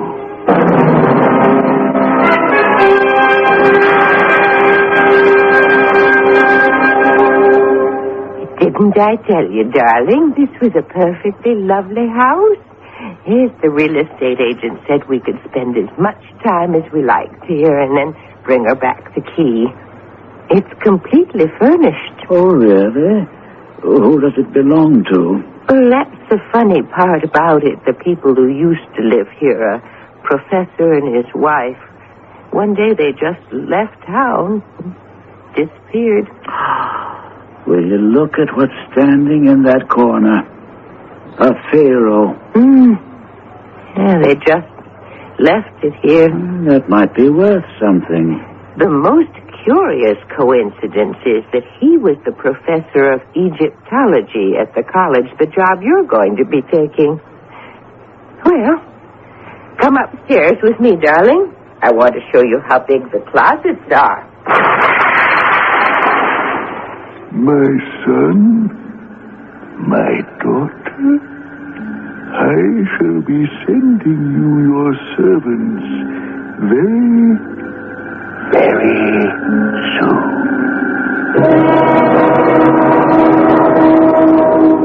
I've been looking through old textbooks on ancient Egypt to try to make sense of what happened. Of course, I was struck with the similarity of names, Ramsey and Ramses II. Then I read all that about reincarnation, and I wondered, had they found themselves in the wrong century and had to go back? Your guess is as good as mine. Which reminds me to tell you what is inscribed over the tomb of Ramses' father at Abydos on the Nile. Death does not end all things.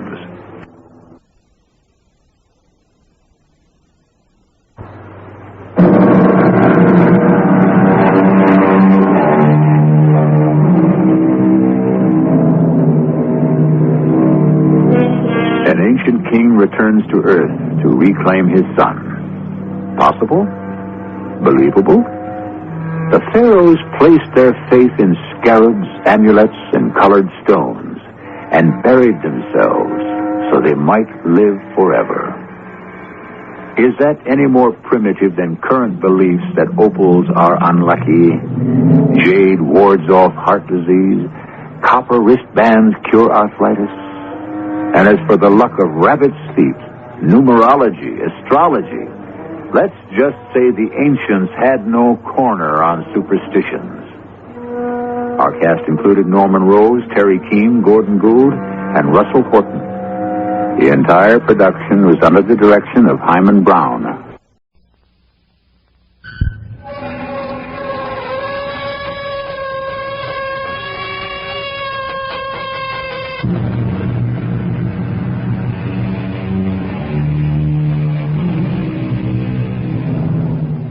Come in.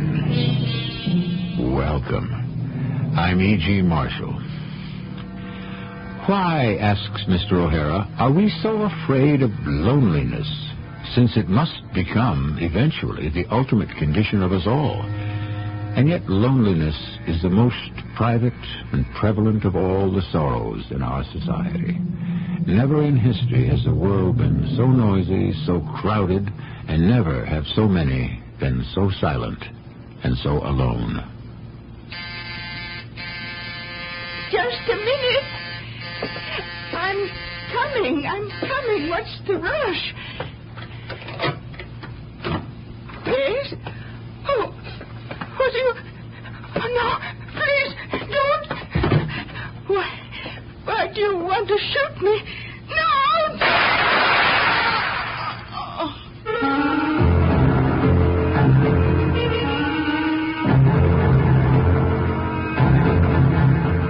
Our mystery drama, Help Wanted, was written especially for the Mystery Theater by Sam Dan and stars Tony Roberts and Carol Teitel. 1075 Bank Street.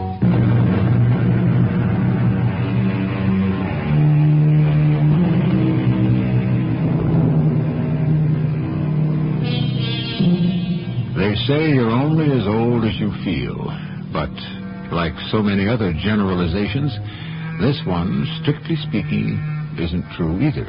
The fact is, you're as old as society perceives you to be. And so if you live in a youth-oriented world, you can be put out to pasture much sooner than you ever thought possible.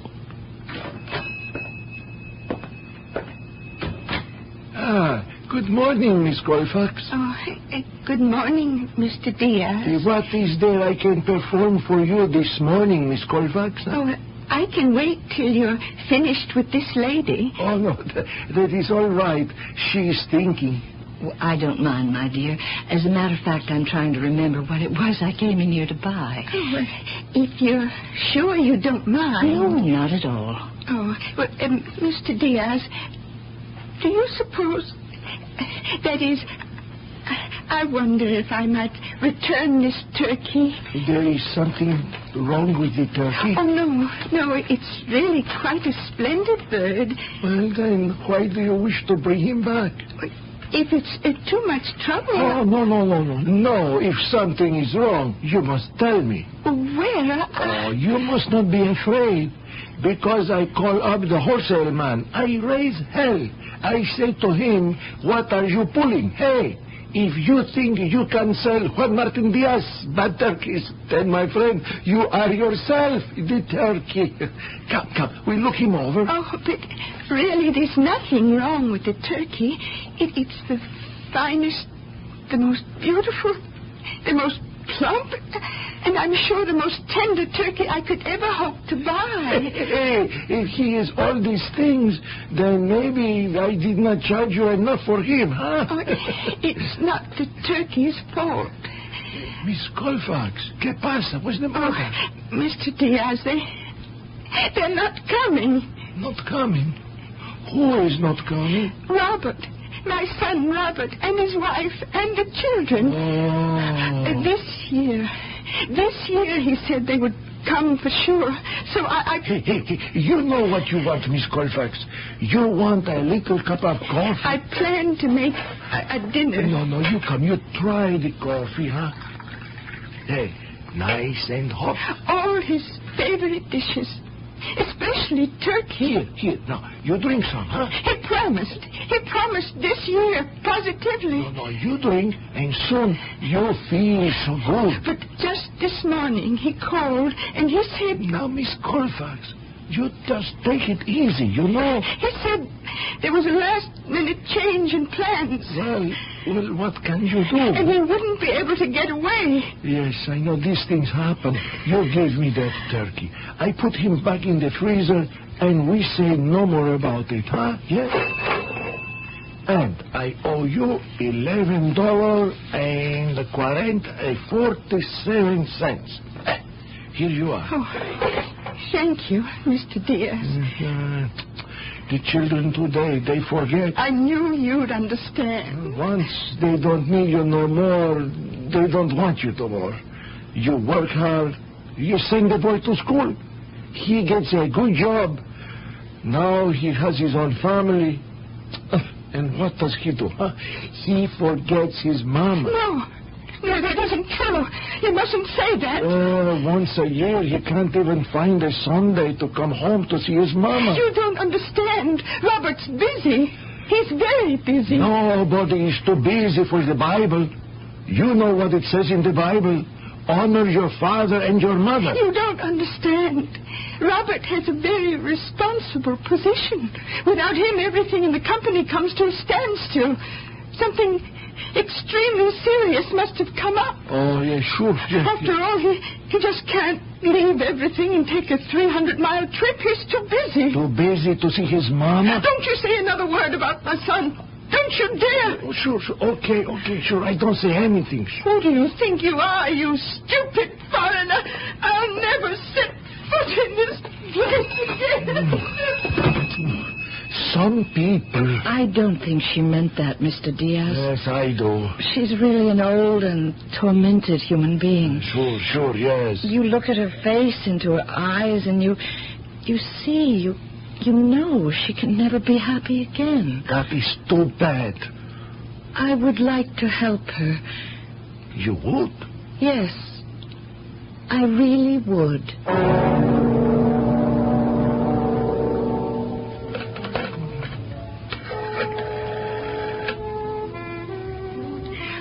Operator, I want to place a person-to-person call to Mr. Robert Colfax in Carter City.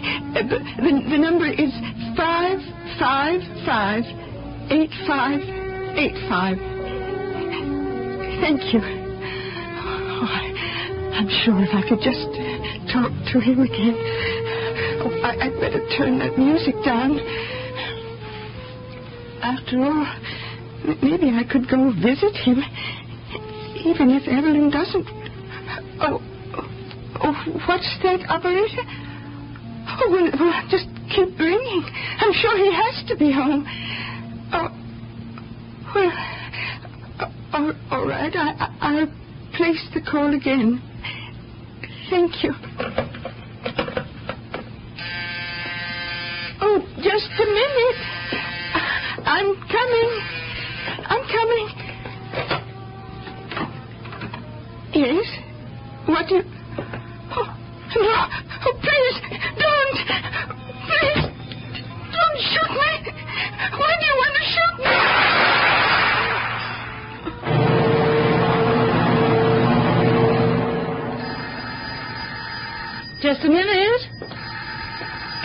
in. Artie. Hello, dear. Aunt Millie, you're doing it again. Doing what again? How many times must I tell you? Really, Artie, dear, where are your manners? You haven't even said hello. Well, this is more important. Nothing is more important than plain and simple everyday courtesy. Do you know what you did, Aunt Millie? You turned the handle and opened the door. It wasn't even locked. Oh, dear, I simply forgot. Well, you just can't afford to forget. And now, after you close it, turn the lock. Make it an automatic thing. Mm-hmm. I spent most of my life in a place where people never bothered to lock their doors. Well, those days are gone forever, I'm afraid. Oh, I suppose so. Let me make you a nice cup of tea. Oh, thank you, Aunt Millie, but I'm here on business. What sort of business could you possibly have with me? Well, police business. Oh, my goodness. Have I done anything? I guess it has to do with what we were just talking about. Keeping your door locked. Evidently, another lady in this neighborhood didn't do it, and so she's dead. Murdered? Yes.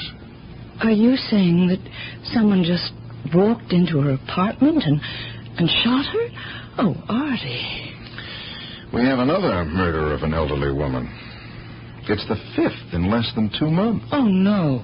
Well, she lived just down the street. Her name was Colfax, Mrs. Anna D. Colfax. Well, why is that name familiar?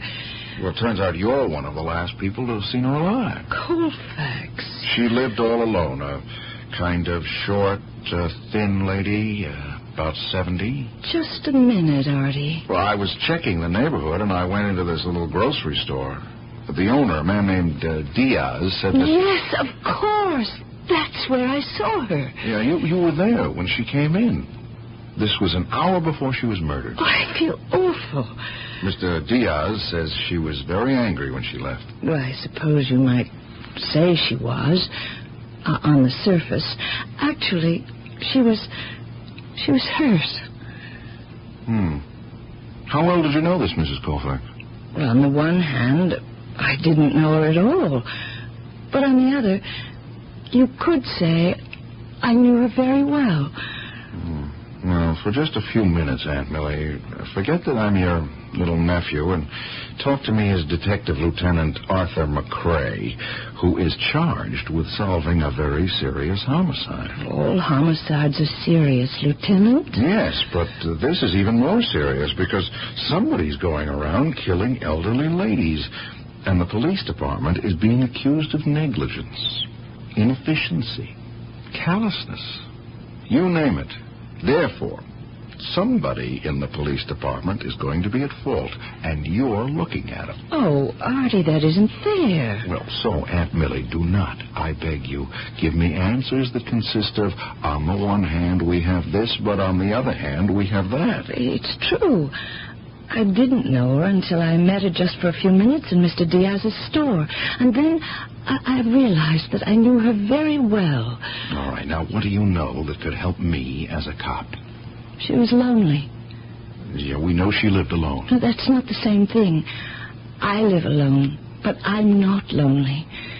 She was disillusioned with the world. She felt exploited, ill-used. She was bitter, angry, frustrated. Well, those were all good reasons why she might want to kill somebody. The question is, why would somebody want to kill her? For those very same reasons. I think you just lost me. Do you remember your equations in mathematics and chemistry, physics? The basic principles that hold for all of them? Remember? I don't think I ever learned them. Both sides of the equation had to balance. Dear Aunt Millie, what has this got to do with... You must look at murder as an equation. Okay, what is this now? Stated this way. Killer plus motive equals victim. Of course. Therefore, victim equals motive plus killer. So, where am I? Everywhere or nowhere. It all depends. That's what I like about you, Aunt Millie. Oh, the tea is ready. And don't say you have no time. All right. I know you like yours with lemon. Aunt Millie, I really have another reason for being here. Oh, of course, all motives are complex. Nothing is ever simple. You shouldn't be living alone. I mean, certainly not down here. Oh, now, dear, I have to live alone because I'm alone in the world. That isn't true. Janie and I would love to have you stay with us. Oh, dear Artie. I mean it. Of course you do. But you see how you said it? You said, stay with us, as if I would be a guest. Oh, look, however I may have said it, Janie and I are sincere about it. Certainly. But there's no room for me in your lives. Aunt Millie. No, not on a daily basis, no. People need their privacy. And that's why I have to live alone. Also, I have to live in this neighborhood because it happens to be the only place I can afford. We worry about you. Really, dear, I'm very, very careful. Oh, true, I may forget to lock my door from time to time, but on the whole, I exercise the greatest caution, honestly. Will you have dinner with us on Sunday? Of course. Please, promise me to keep your door locked.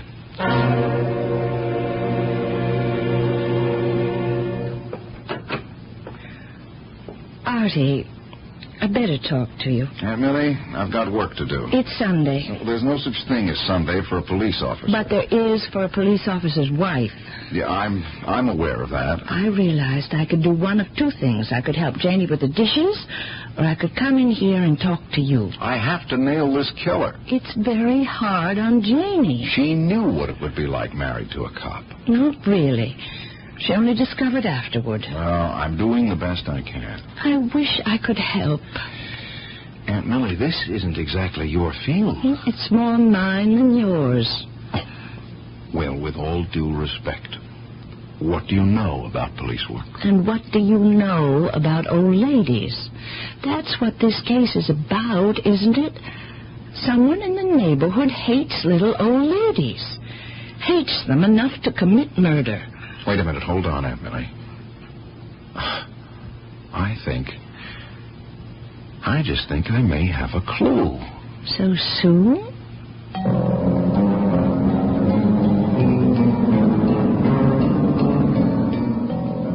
How long does it take?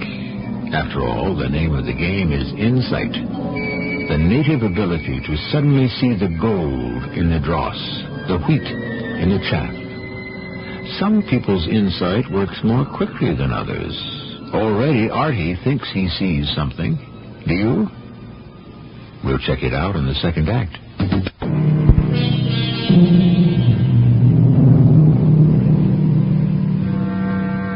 Murder. We speak of it as an aberration. Yet it is one of the oldest of all human activities.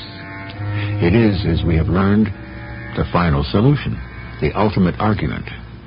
To all people of goodwill, it is abhorrent, yet fascinating. Why do people kill? Is the reason simple or complex? It all depends. Aunt Millie, I'm scraping the bottom of the barrel, but I'm thinking back to what you said the other day. You know, when I first spoke with you? Well, I'm sure I said a great many things, Artie. All right, well, let me sort this out. I was looking for leads, and I walked into this little grocery store. Yes, Mr. Diaz's place. It turned out she shopped there. Well, most people around here do. He's very accommodating. And I asked him when he had seen the Colfax woman last. He replied about an hour before. And I asked him if anyone else had been in the store. He mentioned you. Now, in talking with him, I got the impression that he didn't care much for Mrs. Colfax. Why? Oh, it's a subjective thing. I just got the feeling that he didn't like her. But I could be wrong. He's really a very nice person. I remember telling you that. Yeah, he can still be a nice person and not like her at the same time. What are you trying to say, Artie? Why didn't Mr. Diaz like her? Well, I didn't exactly say he disliked her. Well, I suppose he did have some justification. Justification? That's a good word. It's the first time I've encountered anything even remotely like it on this case. Oh, now, don't build this up. But why don't you just try telling me? Well, she insulted him. How? Well, she said something very stupid. What? Well, it was something very unfeeling, unfair, and untrue, and certainly uncalled for. Yes? Are you going to force me to repeat it? I'm afraid I have to. She said he was a stupid foreigner. Oh. Well, but of course she was almost hysterical. Why? Well, it happens quite often. You're under terrible stress, and so you bare your soul to someone. After you've done it, you feel that you really had no business doing it, so you hate the person you unburdened yourself to. The fact is, she did insult Mr. Diaz. Oh, I'm sure Mr. Diaz is too much the gentleman to hold that against her. You never know how deeply an insult can cut. You know, how much it can burn. Surely you're not implying that Mr. Diaz could be the... Oh, no, I won't even say it. No, I won't say it either.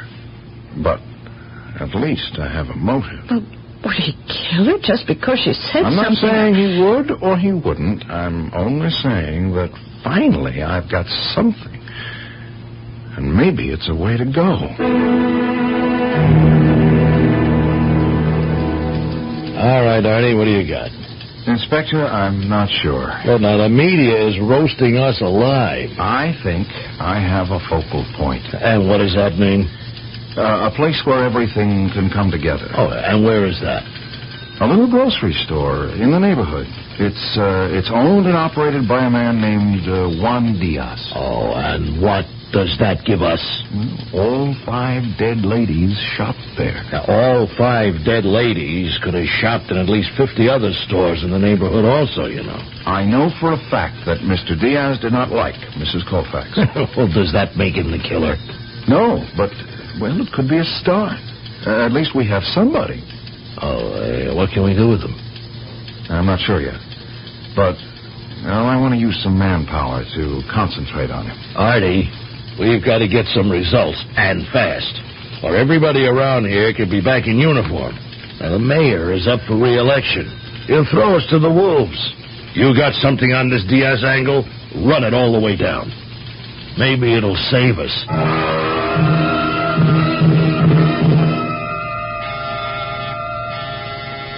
Who is it? Mrs. Jankowitz? Yes? I'm a police officer. Yeah? How do I know that? Well, just open the door on the chain, and I'll show you my badge. I got no chain. Chain's no good. Bandits reach in and snap lock. I have a card with my name on it. Let me slip it under the door. You see? It says Police Department. Detective Lieutenant Arthur McCrae. All right. You wait.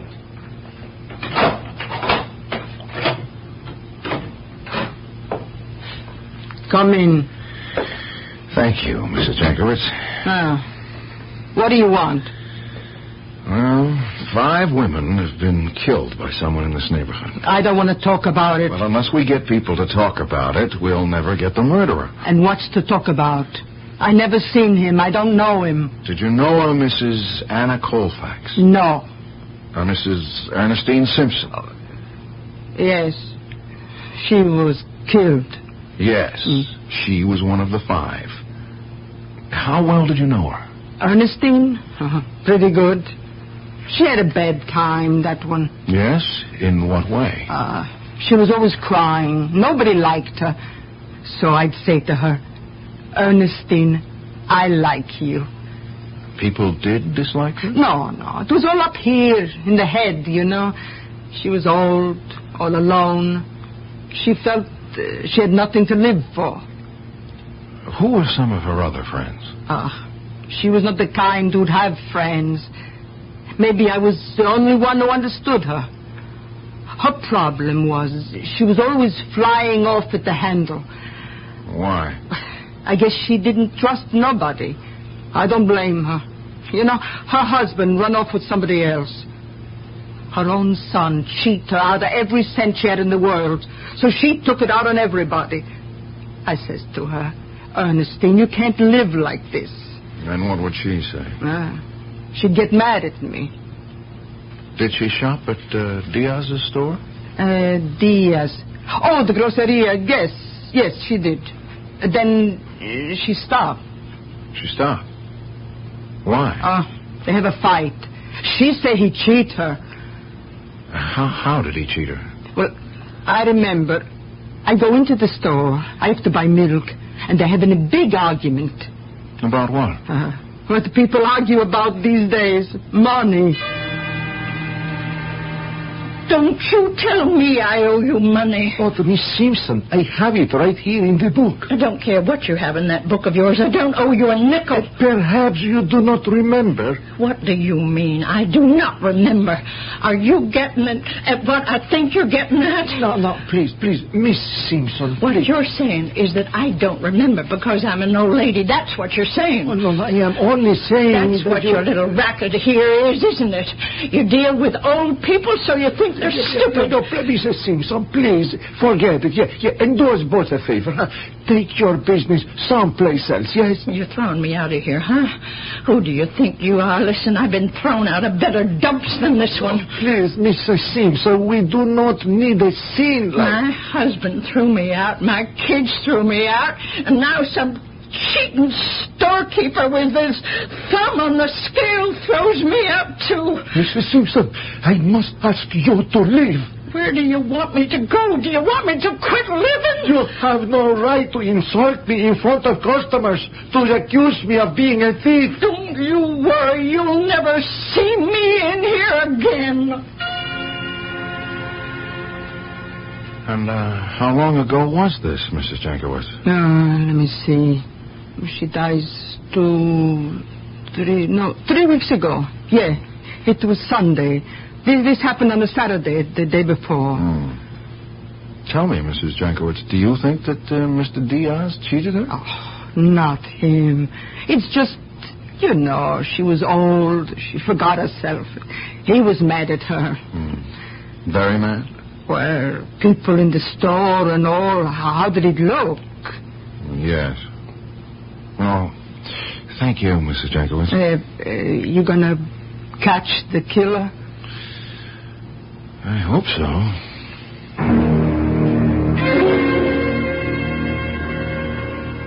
Mr. Diaz, isn't the fact that you had a violent argument with Mrs. Ernestine Simpson the day before she was murdered? Violent? Why? What is violent? Very strong. We had an argument, yes. She insulted you? Well, Do you deny that she insulted you? Well, a man like me, I get insults every day. She called you a thief. It's America, a free country. Each person is allowed to have an opinion. Oh, come on now, Mr. Diaz. You had a pretty violent argument. Well, she says something, I say something. You ordered her out of the store. Oh, no. No, never. You didn't tell her to take her business elsewhere? I think I said, Miss Simpson, if you do not trust me, you should take your business someplace else. Mm-hmm. And you didn't order her to leave? No.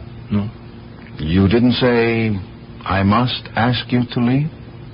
No, I only said, maybe you better leave and come back when you feel better.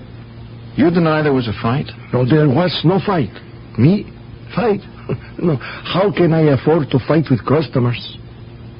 And so you deny that there was a violent altercation? If that means what I think, yes, I deny it. And I got witnesses. They tell you the same thing. I remember, sure. There was another lady in the store. She heard everything. You remember her name? The same lady who was here when the other one, that Miss Koufax, get angry also. You talk to her. She tell you it was peaceful. I wasn't angry. The same lady who was here the other day? Yeah. She's a good customer of mine. Miss Millie McCray.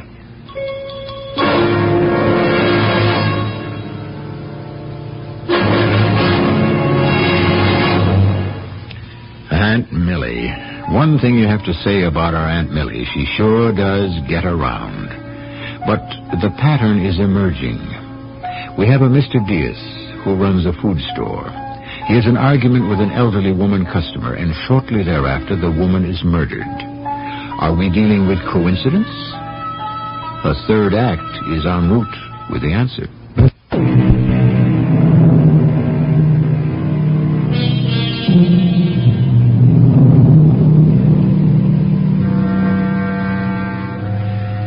You have a string of murders, all for what appear to be trivial motives, if indeed they can be considered motives at all. So you might say they are the work of a madman. But the problem with madness is usually that it has a logic of its own, an extremely convincing logic that makes excellent sense. That is, on its own terms. Miss Millie McCrae was here when this fight took place? No, but it wasn't a fight. Mrs. Simpson wasn't angry? Oh, Mrs. Simpson, she was angry, yes. But I was not angry. At any rate, you knew Mrs. Simpson. You knew Mrs. Colfax. The other three ladies, Mrs. Hernandez, Mrs. Pinson, and Mrs. Weiss, you knew them too? Oh, yeah. They were customers of mine. Lieutenant, what are you trying to say to me? Did you have arguments with any of those three also? No, please, Lieutenant. I don't ever have real arguments with anybody.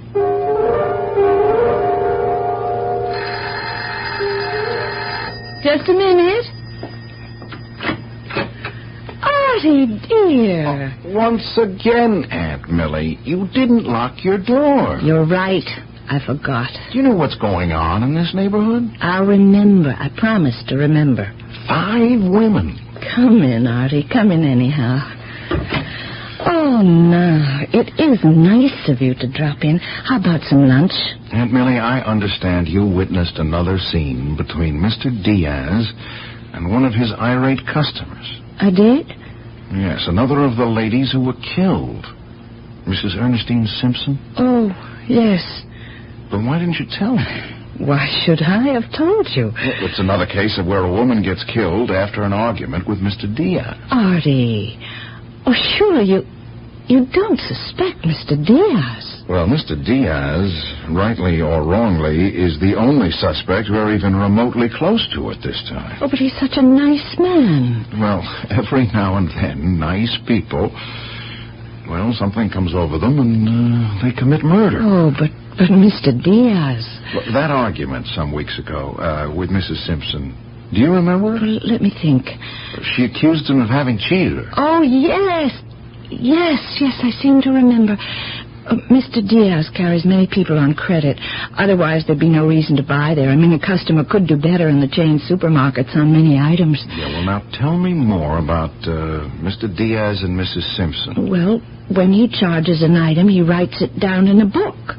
And she denied one particular entry? Oh, she absolutely refused to acknowledge it. She became furious. I suppose Mr. Diaz took it as an attack on his integrity, which I suppose it was. Was he angry, too? In his own way. Which is what? He doesn't raise his voice. He just turns a bit pale, bites his lip, and somehow you sense he's seething inside. So it was a rather violent scene. Well, it was a particular kind of violence. I'm afraid many of us do give Mr. Diaz a rather difficult time of it. How? Well, so many of us are alone. Oh, not me, Artie. I have you, and I have Janie. Just as much of you as I need to sustain me. I'm lucky. I'm not like so many of them. Them? You get old, Artie, and maybe you never had much money, but it didn't matter because you had other things. Well, now those are gone, and it's lonely. You don't know how lonely, especially for women who are always dependent on others for everything. Yeah, I understand, but what is that well, got to do? It's an empty world, Artie. It's an empty life. And trifles suddenly assume unbelievable importance. And that's because life itself is now nothing but a series of trifles. You yourself are made to feel like a trifle. Would you do something for me, Aunt Millie? Of course. After each of these two incidents, you were in the store with Mr. Diaz afterwards. Can you remember what he said? Afterwards? Let me think. Try. I must establish his state of mind. Try the most recent one first. Mrs. Colfax, after she walked out. All right. She walked out, and he said... Mr. Diaz said... Oh, some people to say such things. I don't think she meant it, Mr. Diaz. Oh, I do. She's really a terribly tormented human being. Yes, but still and all... But you look at her face, at her eyes, and you can see she could never be happy again. That is too bad. I would like to help her. You would? Yes, I really would. And? That was all. Okay. Now, that's what happened with the Colfax lady. After the incident with the Simpson woman 3 weeks ago, what did he say then? Well, let me try to frame that once more. There was another lady in the store at the time, evidently a friend of hers. I've seen her around. I think her name is Mrs. Jankowitz. And when Mrs. Simpson stormed out of the store, Mrs. Jankowitz went out after her, obviously to calm her down. Well, I just stood there looking at Mr. Diaz, and finally he said... Why do I put up with this? Oh, now, Mr. Diaz. She has no right. But the poor woman is troubled. She knows how to give trouble. Isn't it better to forget it? How can I forget it? I'm human. Mrs. Simpson obviously needs help. Perhaps I could help her. Nobody could help her. And that was the conversation? As far as I can remember. All right. All right, what? Surely you don't believe he was angry enough to commit murder? Well, anger is a relative state. Who knows how much is enough?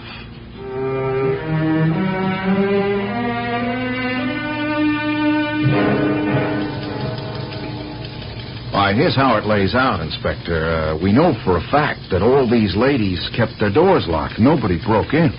Which means they knew who it was. Yeah, right. They willingly opened the door because they knew who was ringing the bell. These were all highly suspicious ladies. They certainly had good cause. At least two of them that we can account for had arguments, episodes, whatever, with Mr. Diaz. What you're trying to build here is a case against Diaz? No, Inspector. I'm trying to lay out the materials and then see if it builds itself. Now, after the incident in his store, Diaz goes to see these ladies, whichever one at the time. He rings the bell. They ask who's there. He says, Mr. Diaz. They recognize the voice. They let him in. Why? They didn't exactly part friends. Diaz may say, I come to apologize. And maybe he tells them also he's got a little gift. Logical? It sure sounds logical to me. But the DA is going to need an awful lot more before he'll want to take it to court.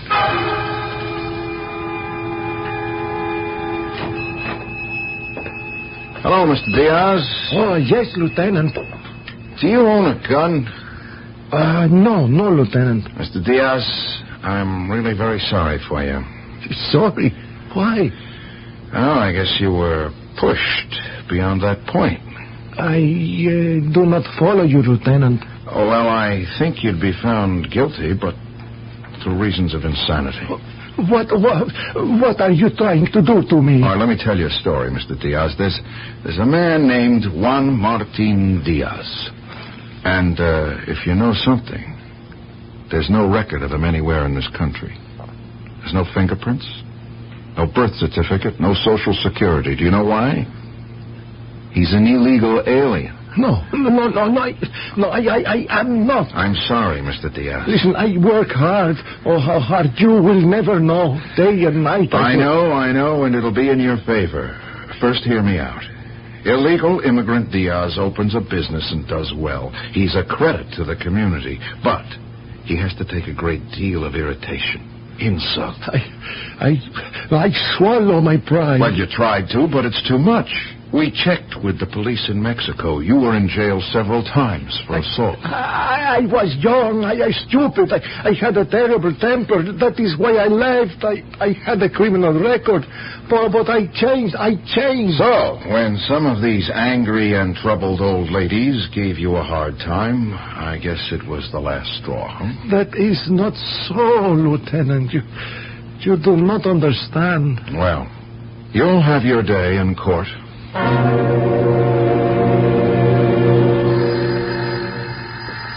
Just a minute.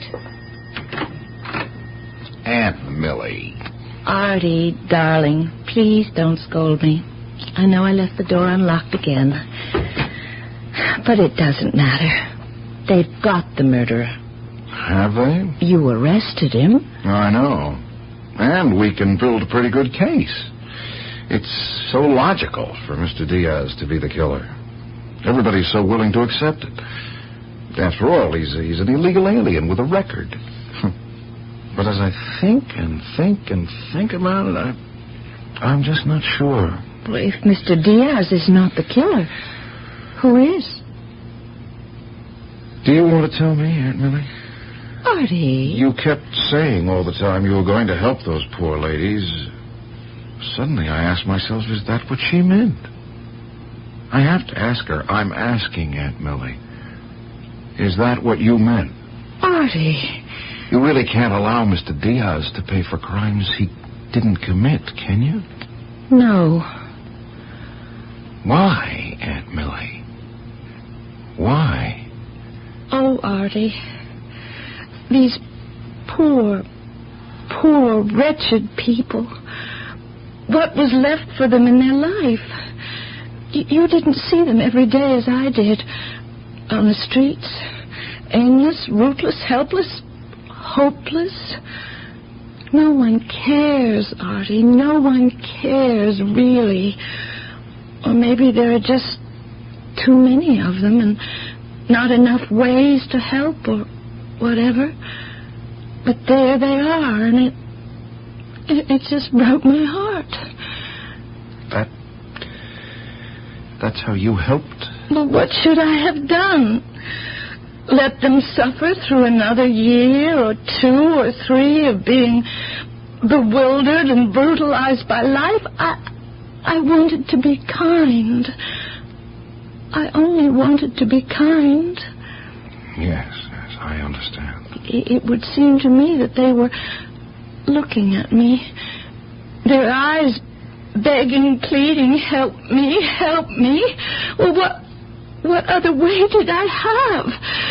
What other help could I give them? But, Aunt Millie, it's wrong to commit murder.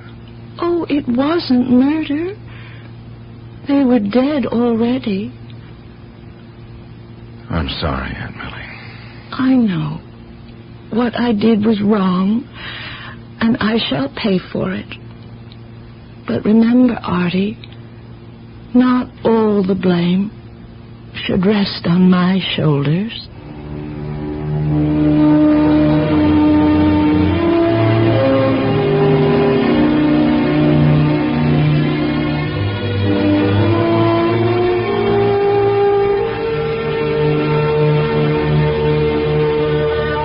Of course, she was put away for what will certainly be the rest of her life.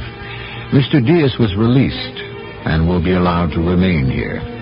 Under no circumstances can we condone what she did. After all, no one among us can be permitted to play God.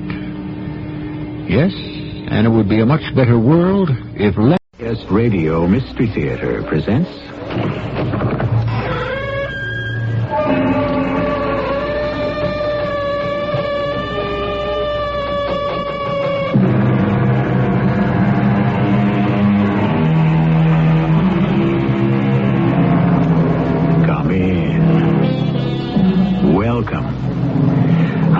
Marshall. Dreaming is what your mind does while you sleep. When you close yourself off from the active world and crawl into the passive state of sleep, your mind does not switch itself off any more than does your digestion, your breathing, or your circulation. What shall we make of this earnest exertion of our minds during sleep?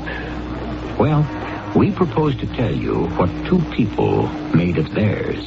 Gloria, it's me. It's Ben. She doesn't hear you. She doesn't see you.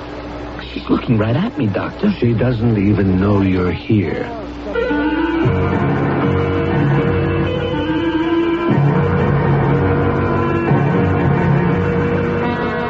Our mystery drama, Dreams, was written especially for the Mystery Theater by Elspeth Eric and stars Christopher Tabori. It is sponsored in part by Contact, the 12-hour cold capsule. I'll be back shortly with Act One.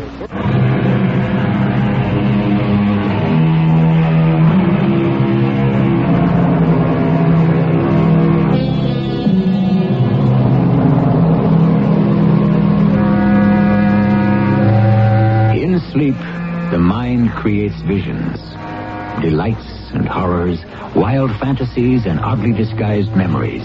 If someone tells you he never dreams, do not believe him. His mind works in sleep as assiduously as any other's. His imaginings are as extravagant as anyone's. He simply does not wish to acknowledge them as his offspring. He won't accept the responsibility. Gloria,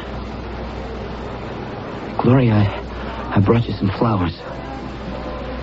Look, yellow roses. How about that? Gloria, isn't there a nurse or someone who can put these roses in water? Nobody around except...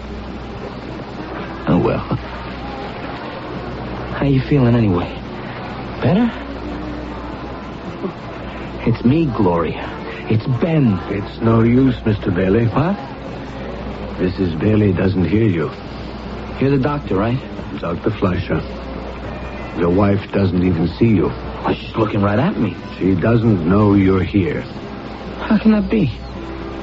She's in shock. Oh, what's that? Shock is a defense mechanism the psyche employs to escape something extremely painful. She didn't have any pain. You sure of that? She didn't act like it. She just sort of stiffened up and then fell over. Like she fainted. She did faint. But she came to right away, a couple of seconds. I asked her, did you feel all right? And she looked at me sort of funny and said she felt okay, only tired. She said she felt terribly tired. Well, that's what she said. And then she went in the bedroom and laid down and just stared up at the ceiling. All the symptoms of shock. I thought she was sick. She is sick. Well, what's she got? I mean, what's the matter with her? Profound depression of all the bodily processes and extreme anxiety. Oh, that doesn't sound so bad. Oh, doesn't it? I mean, you can fix that, can't you? We can try. Well, you can give us something. You mean a pill? Yeah, something. We'll give her time and care. How much time? I don't know. You must have some idea. I said I don't know. Yeah, but you must know. I don't. A few days, a week? I don't know. Oh, that's ridiculous. Well, I'm sorry you think so. I've got to talk to her. You got to fix it so I can talk to her. What about? What about? Well, different things.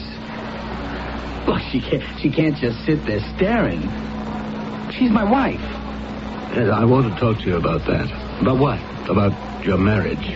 Your relationship during your marriage. It was... okay. Also, before your marriage. I need as much of her background as you can give me. I need to know all I can about what led up to this. It just happened. Nothing like this just happened. Well, it did. Such traumas may have their origins in the very distant past. I'll want to talk to her parents, brothers, sisters, Benny. But for the moment, I want to talk to you. My office is down the hall. Anybody will show you where it is. Will you be there in 10 minutes? Okay, you say so. I'll be expecting you. Gloria, I'll be back. There's something I gotta find out. It's very important. I got a funny feeling you can hear me, Gloria. I don't care what the doctor says. What does he know? You just wait right there. And after I talk to him, I'll be back. You just take it easy. And I'll be back. Come in, Mr. Bailey. Now sit down over there. Okay. I think Gloria recognized me just now. She didn't. Well, she had a look on her face. I'm not interested in what you thought. Look, she's my wife, after all. I know her pretty well. How long have you been married? 5 years. So I know her pretty well. Tell me about it. Tell you about it? The marriage, from the start. What it's been like between the two of you. Oh, the best. Really great. Fantastic. Go back to the beginning. Well, we were really like, in love. I mean, totally. Even her parents. What about her parents? Well, parents, you know. Well, you speak of them as though they were a special breed of human. Well, they are. I mean... You're not a parent. Oh, no, not me. Not for a long time, anyway. When you are, you'll find out you're not of a special breed. If it ever happens, I'll be different. Like more human. Yes. Well, tell me about her parents. What's to tell? Small-town people. Very nice and all that, but... you know. No, I don't know, or I wouldn't be asking. Gloria's mother was very ill at the time. That's why we went to see them. Gloria said we had to, on account of her mother. What was the nature of her illness? Oh, it's nothing mental. Nothing like that. Her liver, I think, something like that. So we make the trip all the way out to the boondocks to see them and tell them we're getting married. I have to talk to her father. You tell me something about her father. He's a turkey. Turkey? Totally straight. Oh, well, go on. Well, this turkey starts asking me questions. Such as? Like, what do I do for a living? What do you do for a living, young man? I'm a jazz musician. Oh? What instrument do you play? My axe is the bass. Oh, I like those. Yes, tell me, do you have trouble carrying those things around? They let you on buses with them? Why not? Sure. Well, it's so big. It's a guitar. Guitar? Mine's electrical. Oh. Band, you can support yourself with your electric guitar? I used to go on the road off and on, 2-week gig in Columbus, stuff like that. Well, that's the pits, and I mean the pits. After Gloria and I are married, the road's out. I want to be with her. I'm working on some songs. There's money in songs if you hit it. I suppose. Ben, you know about Gloria's mother? She's not in such good health, I understand. No, not at all in good health. Gloria said something about that. Her mother hoped, well, we both hoped that when Gloria got married, we hoped she'd have some security. There's no security these days. Yeah, well, maybe. I don't know. No security per se. I'm hoping that when Gloria gets through talking to her mother upstairs, maybe she'll have been able to persuade her that things will be all right. Oh, they'll be all right. Yes, well, maybe. I hope so. Ben, my wife doesn't have too much longer to live, the doctors say. I'm sorry to hear that. Maybe everything will be all right. Oh, here's Gloria now. Well, dear, you talked to your mother? I talked to her. Yes, and? She says if Ben and I get married, she never wants to see me again. How about that? Well, maybe she didn't mean quite that. Oh, she meant it. She meant it all right. That's really the pits. Come on. Let's go, Ben. Let's go, Ben, she said. And we went. I see. After all, it was very nice of us to go all the way out there to the boonies to talk to them. We didn't have to do that. Hardly anybody asks their parents anymore, can they get married or whatever. If that hadn't been for a mother being sick. Look here, I have a patient coming in a few minutes, but I'll want to talk to you again, Mr. Bailey. Maybe several times. Why not? I want to go back and see Gloria, Dr. Fleischer. It won't do any good. You can't reach her. Nobody can. Not yet. Well, what I really want to do, I brought some flowers, some yellow roses. I want to get a vase and put them in some water. There was nobody around to do it, so I thought... Well, if that's all you want to do... That's all. That's it. All right. But I'll want to talk to you again. Gloria, listen, I can only stay for a couple of minutes. I told the doctor I was going to put the flowers in some water, but... Listen, he says you can't hear me or see me. Now, I don't buy that. I don't buy that for a minute. I think you just don't want to talk to me. Well, okay. You don't want to talk to me. I accept that. I don't like it, but I accept it. But Gloria, one thing I gotta know, and I mean I got to. It's life and death. That's how important it is, and I'm not kidding. Gloria, I've got to know your dreams. Got to. Okay? Now, what did you dream last night? I don't need all the details. Just in general, or anything at all that I can... Oh, Gloria. Come on now, Gloria. What did you dream last night? I've got to know. I've got to know. If you don't tell me, I don't know what'll become of us.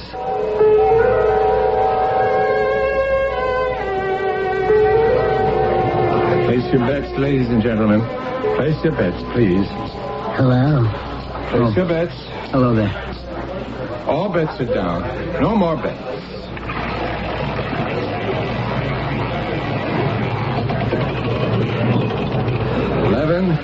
Black, odd, and low. Son of a gun.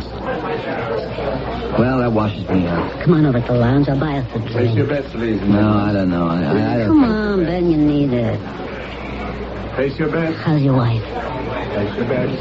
I went to see her this morning. Yeah? Took her some flowers. And? Doctor said she didn't even know I was there. Oh. Said she's in shock. But I know better. She knew I was there all right, and she knew what I wanted. She just wouldn't give it to me. Well, I'm not giving up. I'm going back tomorrow and the day after and the day after that. I've got to. If I don't know what she dreams, how am I going to know what number to play?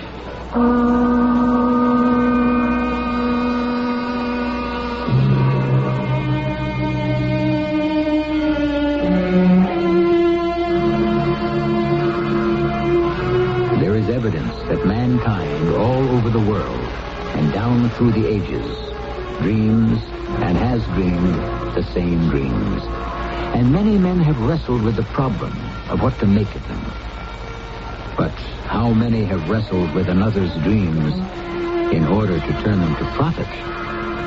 We shall return shortly with Act 2.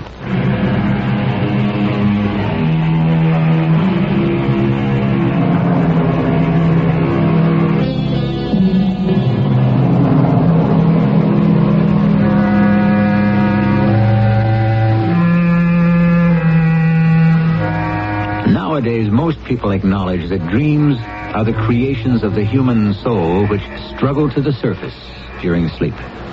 Disguised as they are, these grotesqueries can be translated into recognizable thoughts and desires. But before the advent of the scientific age, everyone believed that dreams were visitations by supernatural beings and could portend the future. A small minority still does. And an even smaller group believes that dreams can foretell the winning number on a roulette wheel. Gloria, it's Ben. I told you I'd be back. Oh, Gloria, please talk to me. If you only knew how important it is. I'm going out of my mind if you don't talk to me. I don't know what we're going to do. Please, honey. Any luck, Mr. Bailey? Oh, no. She just looks right through me. No, I'm sorry about that. Me too. I'm disappointed. So am I. She's talking to me. What? She talks to you? Since when? Early this morning. I stopped by to see her. She seemed to know who I was, so I stayed for a while, and we had quite a chat. Oh, what about? What did you talk about? What did she tell you? Oh, there. Slow down. I gotta know. What did she say? I don't want to talk here. You meet me in my office. You know where it is. 5 minutes? Yes.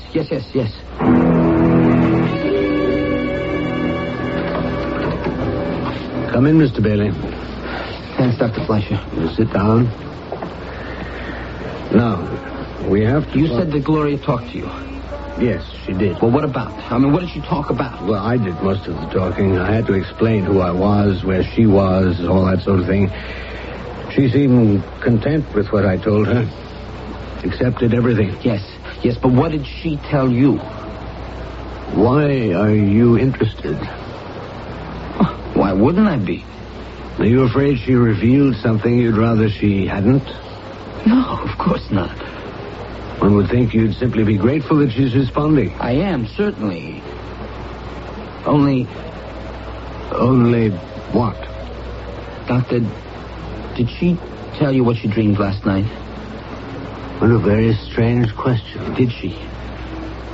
Most peculiar. Why do you want to know about your wife's dream? Gloria always had this thing about dreams. Thing? But she believed in them. Believed? How? Well, like the one about the eggs. Oh, tell me about that. You know, I told you her mother was very sick. Yes, you told me. And when Gloria told her she was going to marry me, her mother said she never wanted to have anything to do with her, ever again. I remember you telling me that. Now, I want to hear about the egg dream. Gloria had this idea that if we were to have a baby, her mother's first grandchild, well, that's a big deal, right? Very big deal. But she thought if she could tell her mother she was pregnant, then they'd get back together again. Anyway, once the baby was born, they would, right? It often happens that way. Once she woke me up in the middle of the night, and she said, Ben, I just had a dream. Oh, what? You had a dream? Well, I want to tell you before I forget it. Well, tell me. Go ahead. I was walking down this long corridor, all white, marble, and light coming through this big, tall window. And my mother was standing there with the light shining down on her. And I went up to her. I was so glad to see her. And I said, where is it? Where is it? Where was what? I don't know. Something I wanted. Something I was looking for. Something. What about your mother? What did she say? Nothing. She didn't say a thing. She didn't even look at me. She was looking beyond me, off somewhere. But she was smiling. Oh, she looked so beautiful, Ben. So I kept running through this place, stopping everybody and asking, where is it? Nobody seemed to know, and I was getting desperate. It was getting to be a nightmare, kind of. But then, I found it. Yeah? Yeah, well, what was it? It was a dozen eggs. Eggs? A carton of eggs. Oh, you know how they come, a dozen to a carton. Well, you know. Oh, yeah, I know. And I think I was pleased that I found it. You think you were? Well, at first I was. Till I opened the carton. And there were all these beautiful eggs. But one was broken. And then I felt so sad. That's when I woke you up. I just had to. That's all right. I'm glad you did. Ben, you know what I think the dream means? What? The eggs. They're my children. The children I'm going to have someday. I'm going to have 12 children. Well, 11 anyway. Because one of them will be broken. Only one of them will be broken. That's what she said. That's quite a dream. Yeah. Thing is, just a short time after that, after she told me the dream, Gloria got pregnant. She was so excited. And you? Me, well, for a man it's different. Somewhat, for some men. Anyway, Gloria was about to write to her mother. Once she was really sure that she was going to have a baby. But before she could do that, she had a miscarriage. Yeah, she lost the baby. It was very sad for a woman. I was disappointed, too. Because I figured I was ready for a kid about then. I mean, if that's what Gloria wanted, I could afford for her to have it. You could afford it? Well, money-wise, I was in the chips. How did that come about? From the dreams. Gloria's dreams. I don't quite follow you. You're not a gambler, are you, Doc? No. Life is one long gamble as far as I'm concerned. I like to try and beat the game now and then. And do you? Beat the game? Not very often. Not till I married Gloria and started betting her dreams. What does that mean, betting her dreams? You see, Dr. Fleischer, every dream means something. Oh, indeed it does. It means a number. A number that is going to come up for you. You don't really believe that, do you? Certainly I believe it, because it's true. I know it's true. I know because it worked for me. And how did it work for you? Doctor, a dream about eggs means the number 72. You don't say. Absolutely. And that night I went to the casino. Now, you can't play 72 at the roulette table. Why not? Because the numbers on the wheel only run up to 36 and a 00. So you couldn't bet on number 72? I figured out a way. Well, no, I actually didn't figure it out myself. There was a woman there. Oh? She figured it out. Tell me about this woman. Name's Crystal. But it's not important about her. It wasn't anything like you're thinking between her and me. I wasn't thinking anything. Anyway, Crystal's a real gambler. She's at the casino before it opens, and she stays till it closes. She's the one told me about dreams meaning numbers. And it worked. It worked. Every time Gloria told me one of her dreams, I'd go to the casino, and Crystal would tell me what number to play. I'd play it, and it would win. Except for 72. No. I won with that one, too. Well, how could you? It's an established fact that a dream about eggs means 72. I mean, we had to start with that, you know? Go on. So Crystal says, play two numbers, 7 and 2. I did. And in 20 spins of the wheel, one or the other came up. Interesting. Foolproof. Totally. No, I didn't mean that. No? Well, what did you mean? When I talked to your wife this morning, she told me a dream she had last night. She did? Why didn't you say so? What was it? She dreamed she was in a forest, and she climbed a tall tree. And at the top of the tree, she found a dozen eggs. No. You mean that? She dreamed that. She told you. A dozen eggs. All of them broken.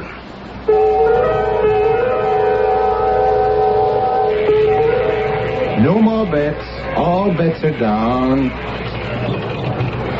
14, even, red, and low. Hear that? Now, come on, pay no attention. If I'd left my chips where they were on 7 and 2, I'd be broke practically. Finish your drink. We'll go back to the table and have another try. Crystal, I can't afford it. If you could afford it, it wouldn't be gambling. How's that again? Gambling is when you stand to lose. I don't follow you. The big thrill comes when you lose everything. That's a thrill. The biggest thrill there is. Drink up. Try again. That sanitarium costs money. Dr. Fleischer costs money. But the dreams. Remember when you came in here with your wife's dream about the eggs? 72. And since there's no 72 on the wheel, we figured you should... You figured. Bet half on 7, half on 2. And they came up. 3 times. And you doubled your bet. I was a rich man that night. You will be again. Eggs always mean 72. Maybe the doctor wasn't telling me the truth. Maybe he made it up. Maybe. No, he wouldn't do that. Why should he? No reason. Wait a minute. Maybe the trouble is Gloria told the dream to him, not to me. Maybe that's why it didn't work tonight.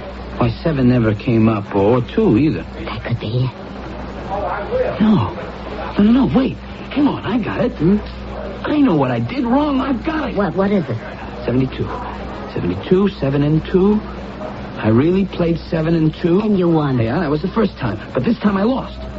The first time, Gloria told her dream about the eggs to me. This time she told it to the doctor. Yes.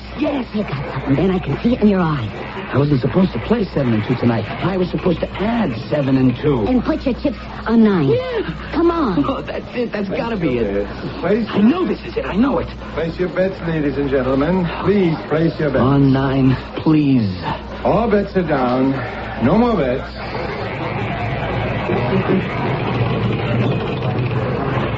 32, red, even, and high.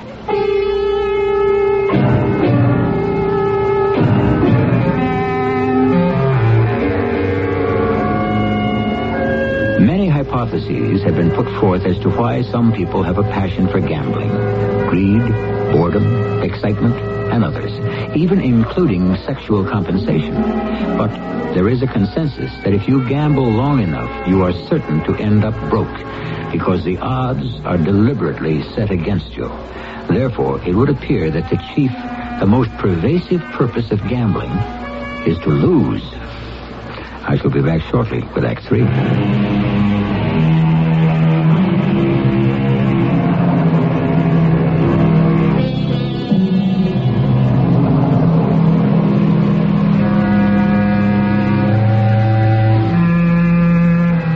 Not exclusively the fools of the world that have gambled compulsively. Dostoevsky, one of the greatest of the Russian novelists, reduced himself and his family to abject poverty to gratify his inordinate passion for gambling. Other driven gamblers were Julius Caesar, Mark Antony, Henry VIII of England, and Wyatt Earp. Gloria, it's me. Baby, it's Ben. Ben. Hello? Oh, honey. You know, that's the first time you've spoken to me for 3 days. It is? Yeah, you've been kind of out of it. I guess I have. But you're all right now, huh? Well, I feel kind of fuzzy, you know? Oh, well, sure. You've been in shock. That's what the doctor said. Oh, he's nice. The doctor. What's his name? Fleischer. Oh, yeah, Fleischer. He told me that.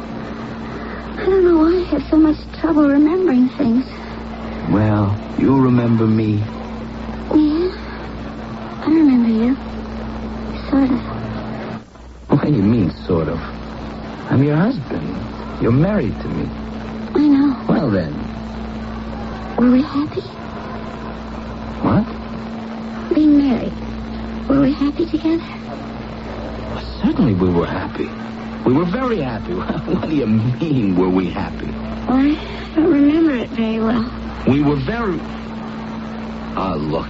It's this shock business. It does things to people. Dr. Fleischer told me. I'll have to get him to tell me. Sure. He'll tell you. And then you'll be all right. And you can get out of here and come home and we can start all over.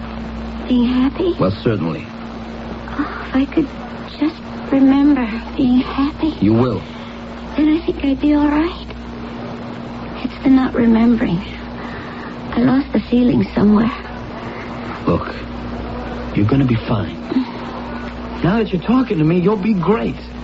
You don't know what it's been like when you wouldn't talk to me. Not even say hello or anything. I didn't know you'd been here before. Every day. Every day. I brought those yellow roses. But you don't remember that, I guess. No, I don't. Thank you. But you've been talking to Dr. Fleischer, haven't you? He told me you started talking to him yesterday. Yes, I did. I don't know why I did. But he was so quiet, so patient, very gentle, very sweet. Like my father, kind of. He wanted to take care of me. Well, sure. That's how these doctors are. That's their business. He didn't make it sound like business. He made it sound like he cared about me. Oh, look, don't cry, Gloria. It's going to be all right. I trusted him. Somebody I don't even know. And I trusted him. Look, I don't think I should stay much longer. I don't want to upset you. He was so gentle with me. Like nobody's ever been. Gloria, there's something you can do for me. I can't do anything for anybody. Something important. I can't even do anything for myself. Tell me if you had a dream last night. Please, Gloria. A dream? Remember, you always used to tell me your dreams. Did I? Oh, yes, I did, didn't I? What about last night? What did you dream last night? Rain. You said rain? Lots and lots of rain. Raining all over. That means I'm going to die. No, it doesn't mean that. I'm going to die. And I'll never remember being happy. No, Gloria, please don't go. Please don't. Hey, kiss the doctor. Don't cry. What's going on here? Well, we were just talking, and she started to cry. It'll be all right, Mrs. Bailey. You just go ahead and cry, and later on we'll talk about it. It was so great that she recognized me and everything, and... I want to see you in my office, Mr. Bailey. Sure. 5 minutes, okay?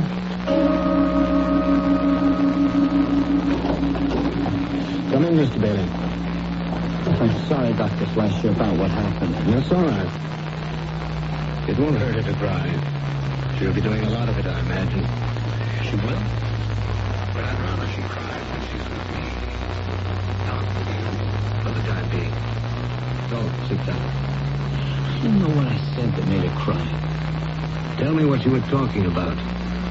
Well, her and me, us being married. Were we happy? How about that? She says she can't remember what happy is. There are a lot of things she doesn't remember right now. A lot of feelings. That's what happens in shock. But she'll get over it, won't she? I hope so. Now, tell me what you were talking about just before she started to cry. I didn't want to make her cry, Dr. Fleischer. I have told you crying won't hurt her in the least. It may help.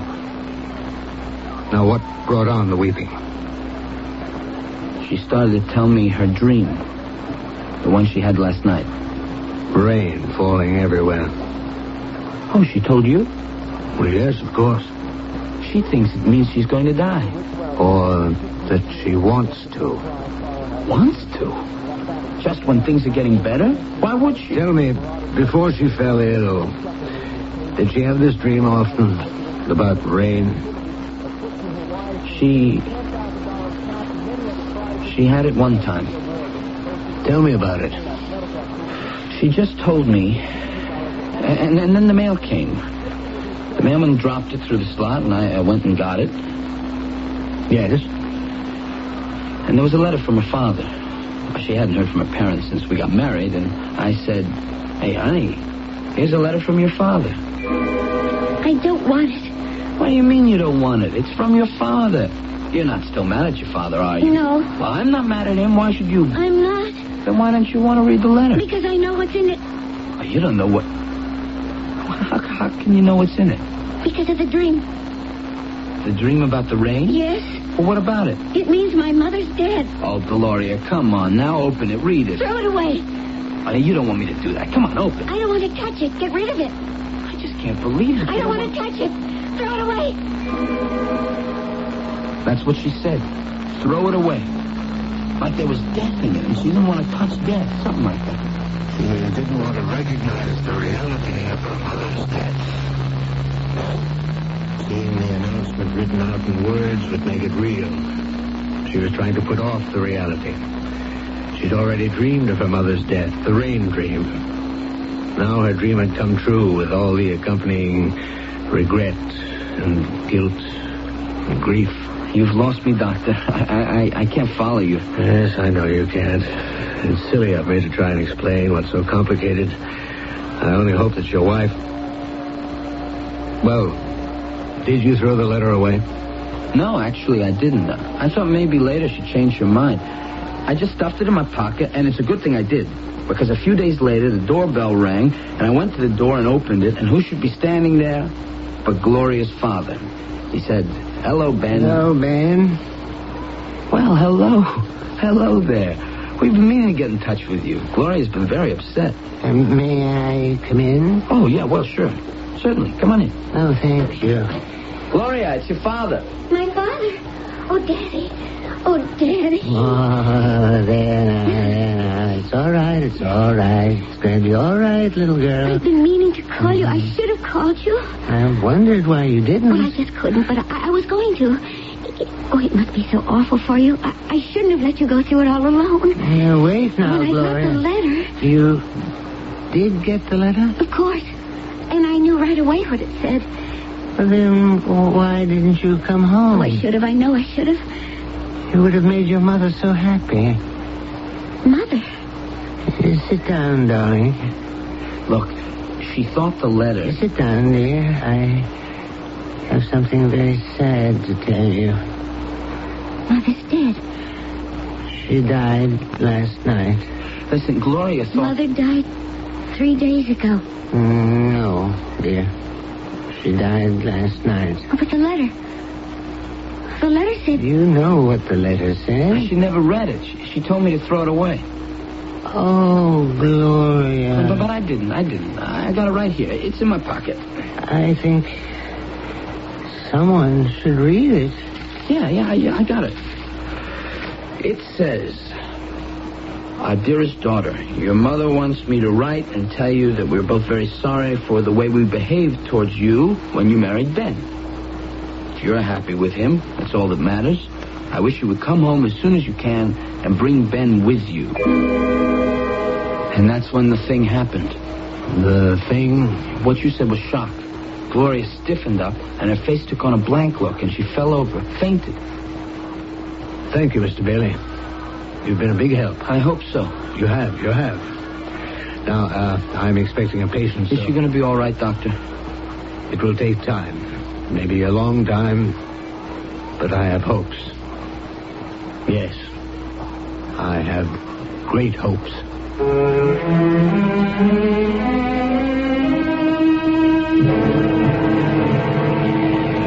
Place your bets. No more bets, please. 28, black, even, and high. Ben, over here. Oh, Crystal. Place your bets. There you are. You want a drink? Place your bets. I don't think so. Oh, I thought you weren't going to show up. That's what I thought, too. Well, I'm glad you did. How did your luck run tonight? Oh, rotten. How's your wife? Better. Doctor says he has high hopes. Says it's going to take time. Maybe a long time. But he has very high hopes for her. Ah, that's wonderful. Yeah. It's going to cost a lot of money. The doctor, the sanitarium, whole bit. Oh, what's money? Yeah. She talked to me this morning. She did? Hey, that's sensational. She told me a dream she had last night. Oh, fantastic. What was it? It was about rain. Rain means number 36. Gloria thinks it means she's going to die. Ben, remember that fabulous night when 36 came up 8 times running? Oh, what a night that was. Remember? Yeah. Oh, come on. What are we waiting for? You going to play? Look here. $250.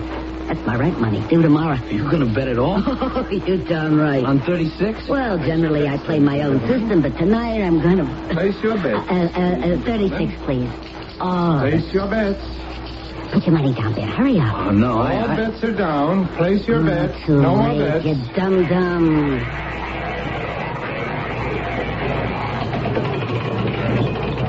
$33, black, odd, and high. Oh, I'm sorry, Crystal. I'm sorry. Oh, what's sorry? That's the most excitement I've had in years. Trouble with you, Ben, you're not a gambler. Not really. You don't know what gambling's all about. I guess I don't. So long, Crystal. Nice to have known you. Hey, does that mean you're not coming back? I'm going to start looking for a job. And when I get one, I got other places to spend my money. So long.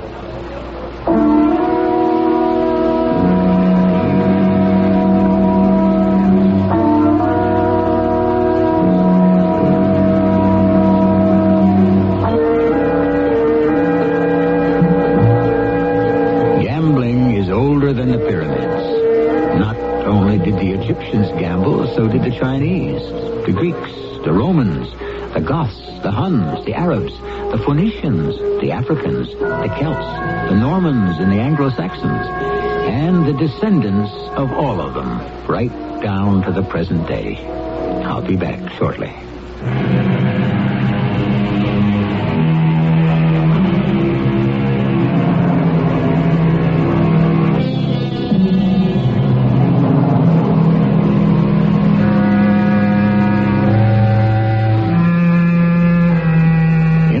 Country, the original inhabitants gambled. The Onondagas used the stones from white plums for dice. The Iroquois preferred peach pits. The eastern tribes liked animal bones. And there is a story, handed down through the centuries, that the invaders who came here with Columbus made cards from the leaves of the copus tree. If true, that would mean that the first deck of playing cards appeared here in 1492. And the game goes on. Our cast included Christopher Toporri, Robert Dryden, and E.V. Juster. The entire production was under the direction of Himan Brown. This is E.G. Marshall inviting you to return to our Mystery Theater for another adventure in the macabre. Until next time...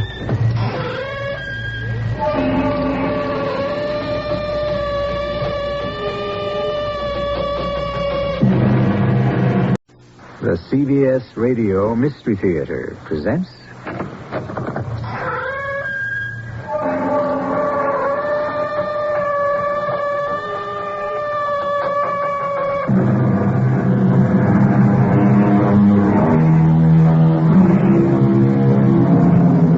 Come in. Welcome. I'm E.G. Marshall. So often we take the course of our daily lives for granted. So many of us live in a routine world, knowing pretty much one day what we'll be doing the next. And this isn't bad, mind you. But every now and then, something stops us short. Witnessing a dramatic auto accident. Seeing a building collapse in flames. Well, our story isn't about such disasters, but Doug Watson, our hero, is in for what we might call the shock of his life. Doug, you'll undoubtedly be back with your wife again. As soon as we rejoin the outside world. And when will that be? I don't know. As soon as you help us to do so. And just how am I supposed to do that? Well, I assume you know. You came to us through this terrible invisible curtain that shrouds us. We're expecting you to lead us out.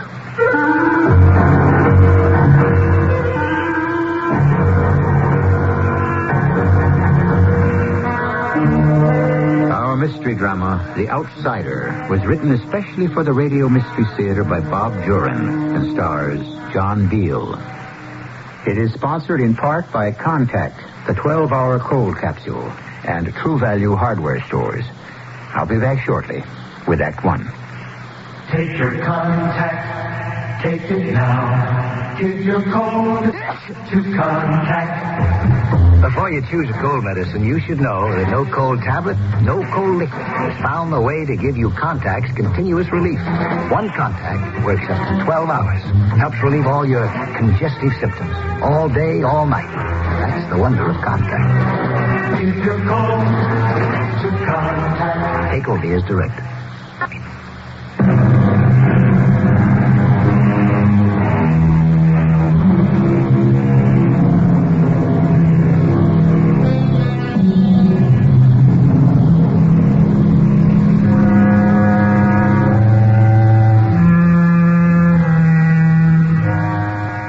Reality is a curious thing. It's so relative. To a child alone in bed at night, moving shadows can be real monsters, very real. Dreams are real until we wake up. What we experience is real to us. And to Doug Watson, his experience was real. It could have been a dream, but Doug doesn't think so. In fact, he knows differently.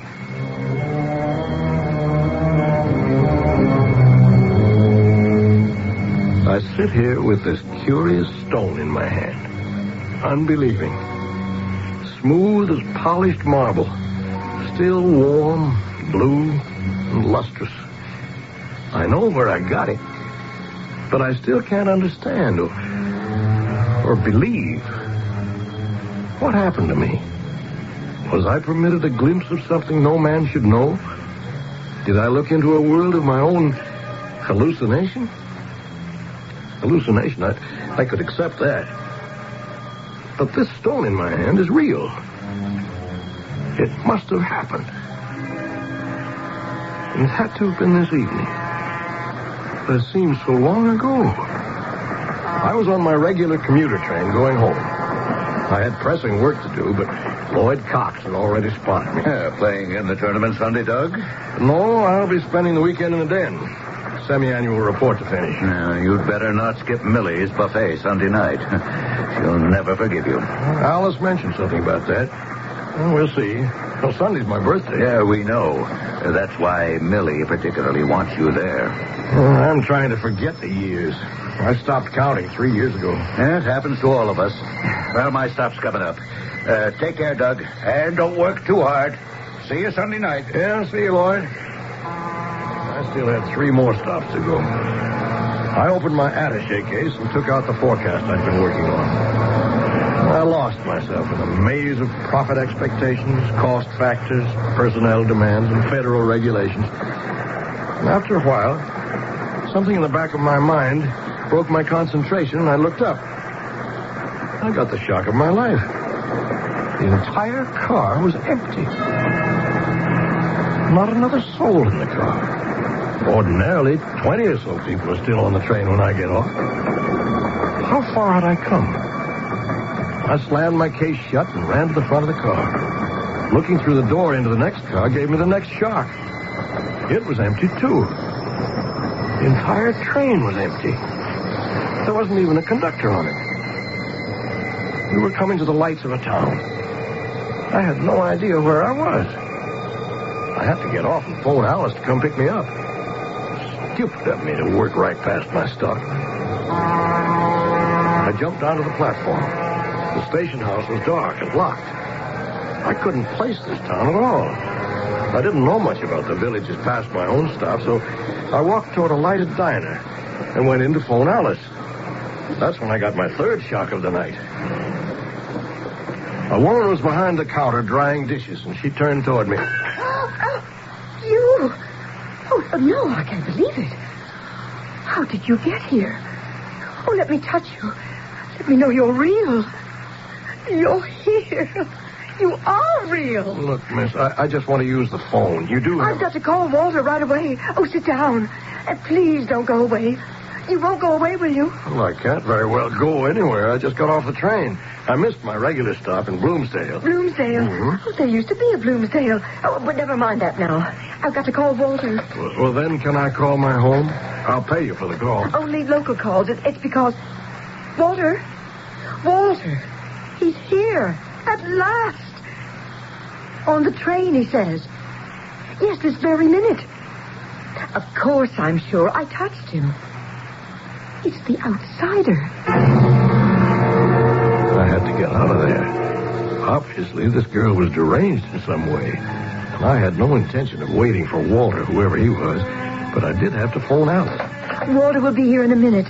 He only lives half a block up Turtle Street. May I use the phone now?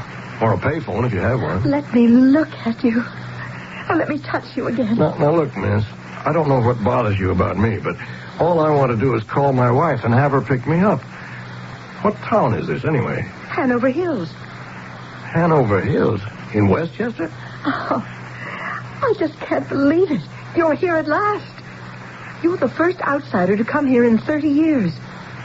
Oh, we've been praying and waiting for you. Yeah, sure. Oh, you don't believe me. You'll believe Walter. He's the mayor. Gail, you're the one we hoped for? You're right. It's him. What is this? Let me shake your hand, sir. I'm Walter Cummings, mayor of Hanover Hills. And you are... Doug Watson. Doug Watson. Oh, how refreshing to hear a new name. Oh, wait till the town hears this and meets you. Now, tell me. Gail says you came in on the train. Of course. The train actually stopped? Well, I didn't jump off. And this was a few minutes ago. Yes? Oh, this is wonderful. This may be the break. You see, no one in Hanover Hills could hear or see the train. There hasn't been a train go through here in 30 years. You, Doug Watson, are our savior. I was now convinced that I'd met up with two genuine lunatics. I started edging for the door, thinking I could either find the police station and some real help or at least get away. Oh, no, you cannot go, sir.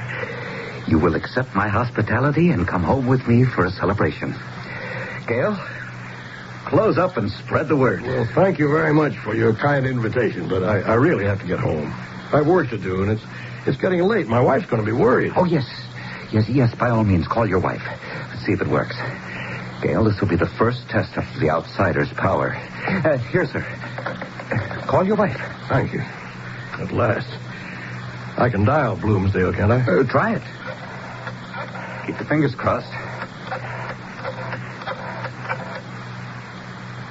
Is it ringing? No. Nothing. Oh. Like a dead line. Okay, you win. Tell me what this is all about. Am I a prisoner? We're all prisoners here, Mr. Watson. And we believe you've come here to save us. Come home with me now. You can't go anywhere else. Curiously, now I didn't feel menaced. I had a slow, creeping sensation that these people were serious and sincere, and that I had stumbled into something totally incredible. It hadn't occurred to me before how old-fashioned the lunch counter and counter stools in this diner were. Not one item smacked of the 1970s or 80s. We'll have a bite of dinner before the others arrive, and I'll tell you why we have such hopes for you. And what we expect of you. More coffee? Oh, thanks. You see, Doug, for 30 years, not a living soul, not a car, truck, train, or bus has arrived in Hanover Hills. No one has grown a day older. No one's died. Not a single child has been born. I just can't figure you or this whole thing. How can you expect me to believe what you just said? We found it hard to believe ourselves when it happened. In fact, we didn't realize that anything had happened. Well, what was it that happened, as you say? It was early in 1950. The government was involved in underground nuclear testing, but far, far away over in Nevada. Yes, I remember. But one afternoon in June, we felt a terrible rumbling underground. The hills all around us shook. Earthquake? Well, it was just like one. But never in history had there been one here. When it settled, we saw on the highest of the hills a great fissure, a hole in the side of the hill. And from it came a curious vapor. Underground gas, no doubt. We have no idea what it is. Is? You mean it's still there? You'll see it tomorrow. It's been emerging for 30 years. And you'll see more things tomorrow that I think will surprise you. Things we've grown accustomed to. Well, you say that I'm the first outsider to come here, but why can't you leave? Can't you simply walk down the road a piece? I hear the word is spread. They're gathering outside. Who? The townspeople. The street's full, Walter, and more coming. Yeah. You'll have to meet them, Doug. I know. I'm the savior. I think they're all getting heated up over nothing. Russ. Oh, this is my husband, Mr. Watson. Russ Harrison. Nice to meet you. Yeah. Russ, be civil. Here, follow me, please. They won't hurt you. Why, you're our hero. I've never been a celebrity before. Please. Please, quiet, everyone. Quiet down. Now, I know you've come to see the outsider, and, well, here he is, in the flesh. Real. His name is Douglas Watson. His arrival may mean we're returning to the world. Now, I say may because we must not get up false hopes. He's the first outsider, isn't he? It means we're finished with this thing? Well, that's possible. And we all want to believe it. But we'll just have to see what happens. How about a word from you, Mr. Watson? Yes, speak to them, please. Well, I don't know what to tell any of you. I don't understand this any more than you do. Maybe a lot less. I got off a train, and here I am. Your mayor here, Walter, was explaining something to me earlier, but I don't know the whole story. Well, that's about all I can say. All right, friends. You can go home now. Mr. Watson and I have some work to do, but as soon as we see positive results, you'll all know it. You'll see it and feel it. Is there anything Russ and I can do, Walter? No. Why don't you run along, too? Mr. Watson, you'll stay here with me tonight. I have plenty of bedrooms. Good night, Walter. Mr. Watson. We'll see you tomorrow. Good night. Good night. You know, I was going to ask you, why can't you just leave? There are roads in and out of town, aren't there? Yes. Well, hasn't anyone tried to go to the next town? Call people up on the phone? Of course. And what happened? You'll find out tomorrow, Doug. Tomorrow, when it's daylight, I'll take you around Hanover Hills. But what about my wife? She'll be frantic if I don't even call. Yes, it's unfortunate, but I'm afraid you can't call her. Our phone makes local calls only. We've never been able to dial a number outside the town. Nor have we ever had a call come in. You saw what happened when you tried to call from the diner. Well, I'll have to go along with it, I guess. But be encouraged, as we all are. You'll undoubtedly be back with your wife again, as soon as we rejoin the outside world. When will that be? We don't know. As soon as you help us to do so. And just how am I supposed to do that? Well, we assume you know. You came to us through this terrible invisible curtain that surrounds us. We're expecting you to lead us out.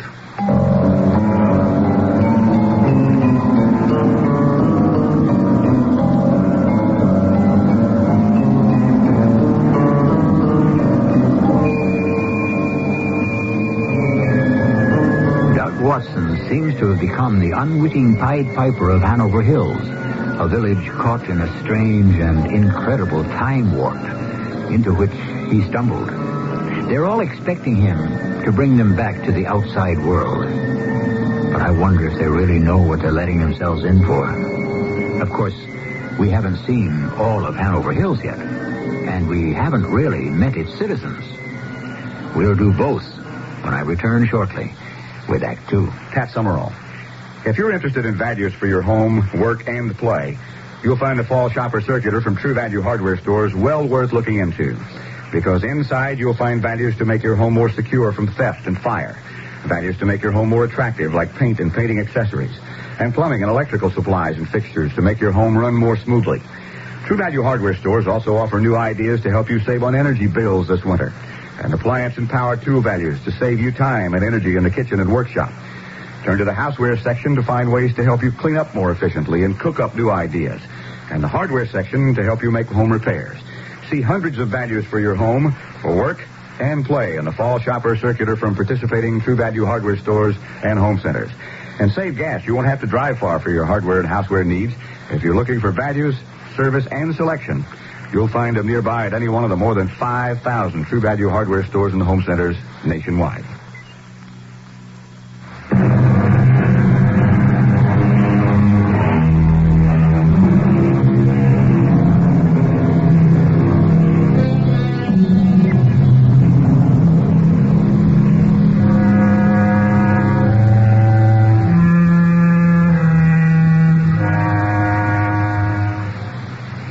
Now to return to Hanover Hills, that curious town that claims to have lived in suspended animation for 30 years. I'd say Doug Watson has a tall order in front of him if he expects to unlock the secret of the mysterious force that gripped the town. But the human spirit will rise when challenged and meet the unavoidable obligation. After all, Doug has no choice. Oh, good morning. Trust you slept well? Yeah. Much to my surprise, with all this on my mind. It's a beautiful day. Perfect for showing you Hanover Hills. Well, I'll have to admit I am curious. I just wish you wouldn't expect too much of me. I haven't the slightest idea what to do. We'll have breakfast at Russ and Gale's diner. Then we'll be on our rounds.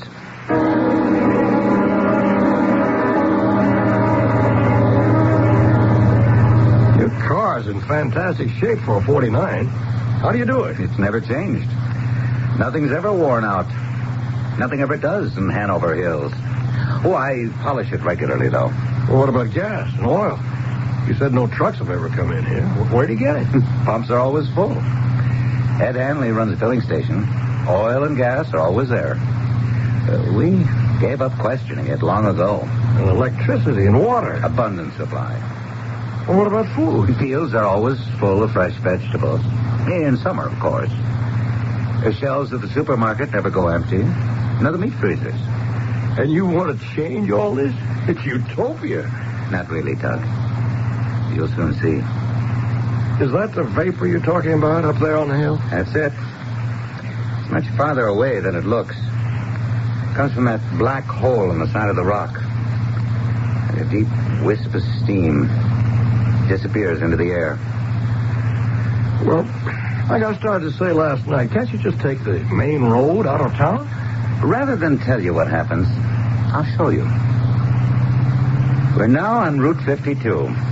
Runs north and south, supposedly to New York City. Right. I take it into the city myself from Bloomsdale. In fact, if we keep going south, we should come right into Bloomsdale. Look up ahead. Nothing but fields, huh? Yeah, we seem to be leaving the town behind. Oh, we are? Or better still, exactly as you put it, we seem to be. And we're not? Notice how the road curves up ahead?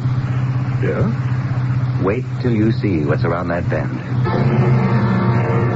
We rounded the bend, like you said, and there in front of us was the main street of the town we just left. It seemed impossible. We'd driven more than a mile in the opposite direction. The railroad station was on the right, and the diner just ahead of us. Not a single car on the street was more recent than a 1950. Walter pulled up in front of the diner. Like this with every road into or out of the village. We always end up right where we started. Well, shall we have breakfast? Oh, you're still here. Oh, I thought last night was maybe a dream. Oh, he's very much here, all right. Tell Russ to get some eggs over easy going. All right with you, Doug? Suits me. 2 double hands over easy, Russ. Walter and Mr. Watson are here. Yeah, okay. Oh, you have to excuse my husband, Mr. Watson. He's not exactly Mr. Personality. Oh, it's all right. He used to be before this happened.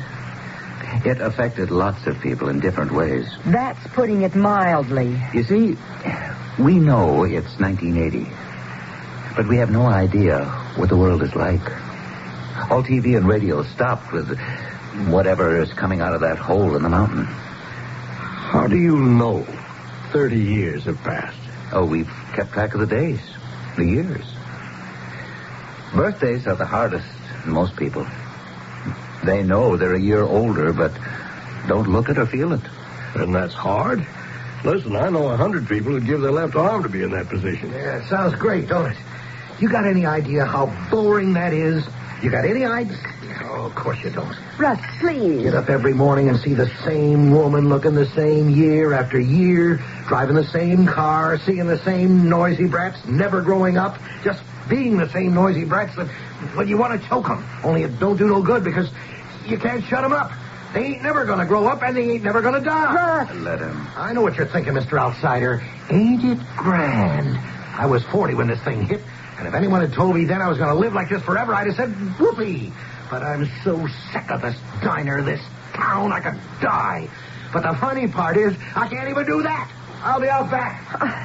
I'm so sorry, Mr. Watson. No, I'm glad he sounded off. He's right. I wouldn't have looked at it that way. And Russ isn't the only one. We would all like very much for time to resume for us again. To change, to grow. And you think I'm the only one who can make that possible? Your coming has given us the ray of hope. Now, after breakfast, I want to show you the fissure and the vapor. It has a very curious property, and I'm anxious to see how it reacts to you and you to it. up ahead. What is this strange property you mentioned? I want you to see for yourself. We'll have to go on foot from here. We're going up there? Yeah, just wait and see. From this closer perspective, you can see how large that fissure really is. Yeah. And vapor is much more profuse than it appears from the village. Notice that the slope of the hill is a gentle one. Base is about 200 yards away. Nothing at all obstructs our view of the fissure high up there as we approach the bottom of the hill. That's right. Just a few seconds. Notice what happens. Well? You don't seem surprised. At what? Don't you see that the fissure and the vapor have completely disappeared from view? Although there's nothing between us and it. We have never been able to approach any closer. They're both still there. I can see them as clear as ever. You still see them? Yes. Let's get closer. Quickly. You mean you can't see the vapor or the fissure? Not at all. We're almost at the very foot of the hill now. Can you still? Are you pulling my leg, telling me you can't see that hole up there and the steam coming out of it? I can even hear it. Would I pull your leg about this after everything else that you've seen? We have tried since the crack first appeared to investigate it from every angle. We can never come close. The fact that you still see it must mean that you're not affected by it. You can approach it. You can learn its secrets. I'm not going up there for an atomic steam bath or whatever that thing is. Oh, but you must. That's the source of our incredible existence. Now, you're the first outsider. You're immune to our condition. You are the only one who can approach and perhaps put an end to it. You're asking me to go into what looks like a live volcano? There's a sort of a pulsating blue light inside there. There is? We've never seen it from the village. Well, this is as far as I go. I'm sorry. You're right, Doug. I must try to understand how you feel. Let's go back to the car. I see it now. We've all been too anxious. You haven't even been here 24 hours, and we're expecting miracles from you. He was right. I'm no miracle worker. I was getting more worried about Alice all the time. She must be frantic. She had no idea where I was. And, of course, neither did I. At least, I knew I was alive and well.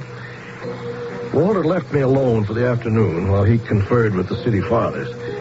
For the first time, I had a chance to think. I decided to try leaving the place the way I came in, along the railroad tracks. It was worth a chance. I took my attaché case and started back down the tracks in the direction last night's train had come. They stretched as far as I could see. Mr. Watson, you mind if I join you? Oh, no, of course not. Well, I'll first stroll. I'm going to see how far I can go along the tracks. I should come to Bloomsdale. I've had enough of this nightmare. Well, we won't be run down by any trains, that's for sure. Do you mind if I take your arm? Oh. It's so nice to touch someone different. You are going to lead us out, aren't you? Look, up ahead. Oh? A train station. It's got to be the next town down the line. Do you think so? Look, at the sign on the station house. Hanover Hills? It can't be. It is. We've never left the tracks. We've never changed direction. Hanover Hills was behind us. Why are you so surprised? I don't know. I should have expected it. Let's get back. I want to talk with Walter. If you really think I can find something to help you up on that hill, I'm willing to try. We do, Doug. The fissure's our only answer. And even then, who knows? You may enter that fissure, walk through a tunnel, and find yourself back in Bloomsdale, was it? Yes. You may leave us all behind. Well, that won't help you. True. But help is not coming from any other quarter either. Well, I guess you're right. A few precautions do occur to me. I think we should have a knapsack for food and water and some protective clothing. We? Of course, I'll go with you. Well, how can you? Well, even though the fissure is not visible to me, I can still accompany you. Oh, I'm ready. We'll go tomorrow. Well, why wait? It's mid-afternoon now. I think we should start early in the morning. And we have to get our things together. Tomorrow we'll drive to the foot of the hill and see what we shall see. In the early evening, just before twilight, I walked alone along the road that led toward the hillside, where the vapor rose silently into the sky. The late sun tinted it with orange and red.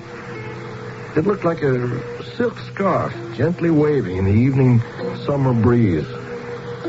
And I thought of this morning, the hissing sound it made, the pulsating blue lights inside the fissure. And I wondered just what I was getting into. But I had no choice. There was no one but me to approach this phenomenon. And tomorrow, I would do so.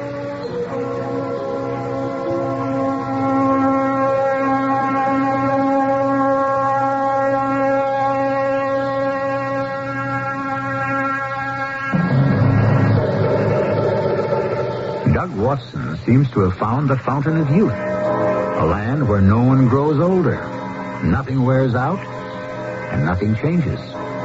But no one seems happy about it. Of course, Doug himself really ought to get back to Alice and the family if he can. What lies inside the fissure in the hillside with the strange vapor and the blue lights? We'll find out when we go along with Doug in Act 3.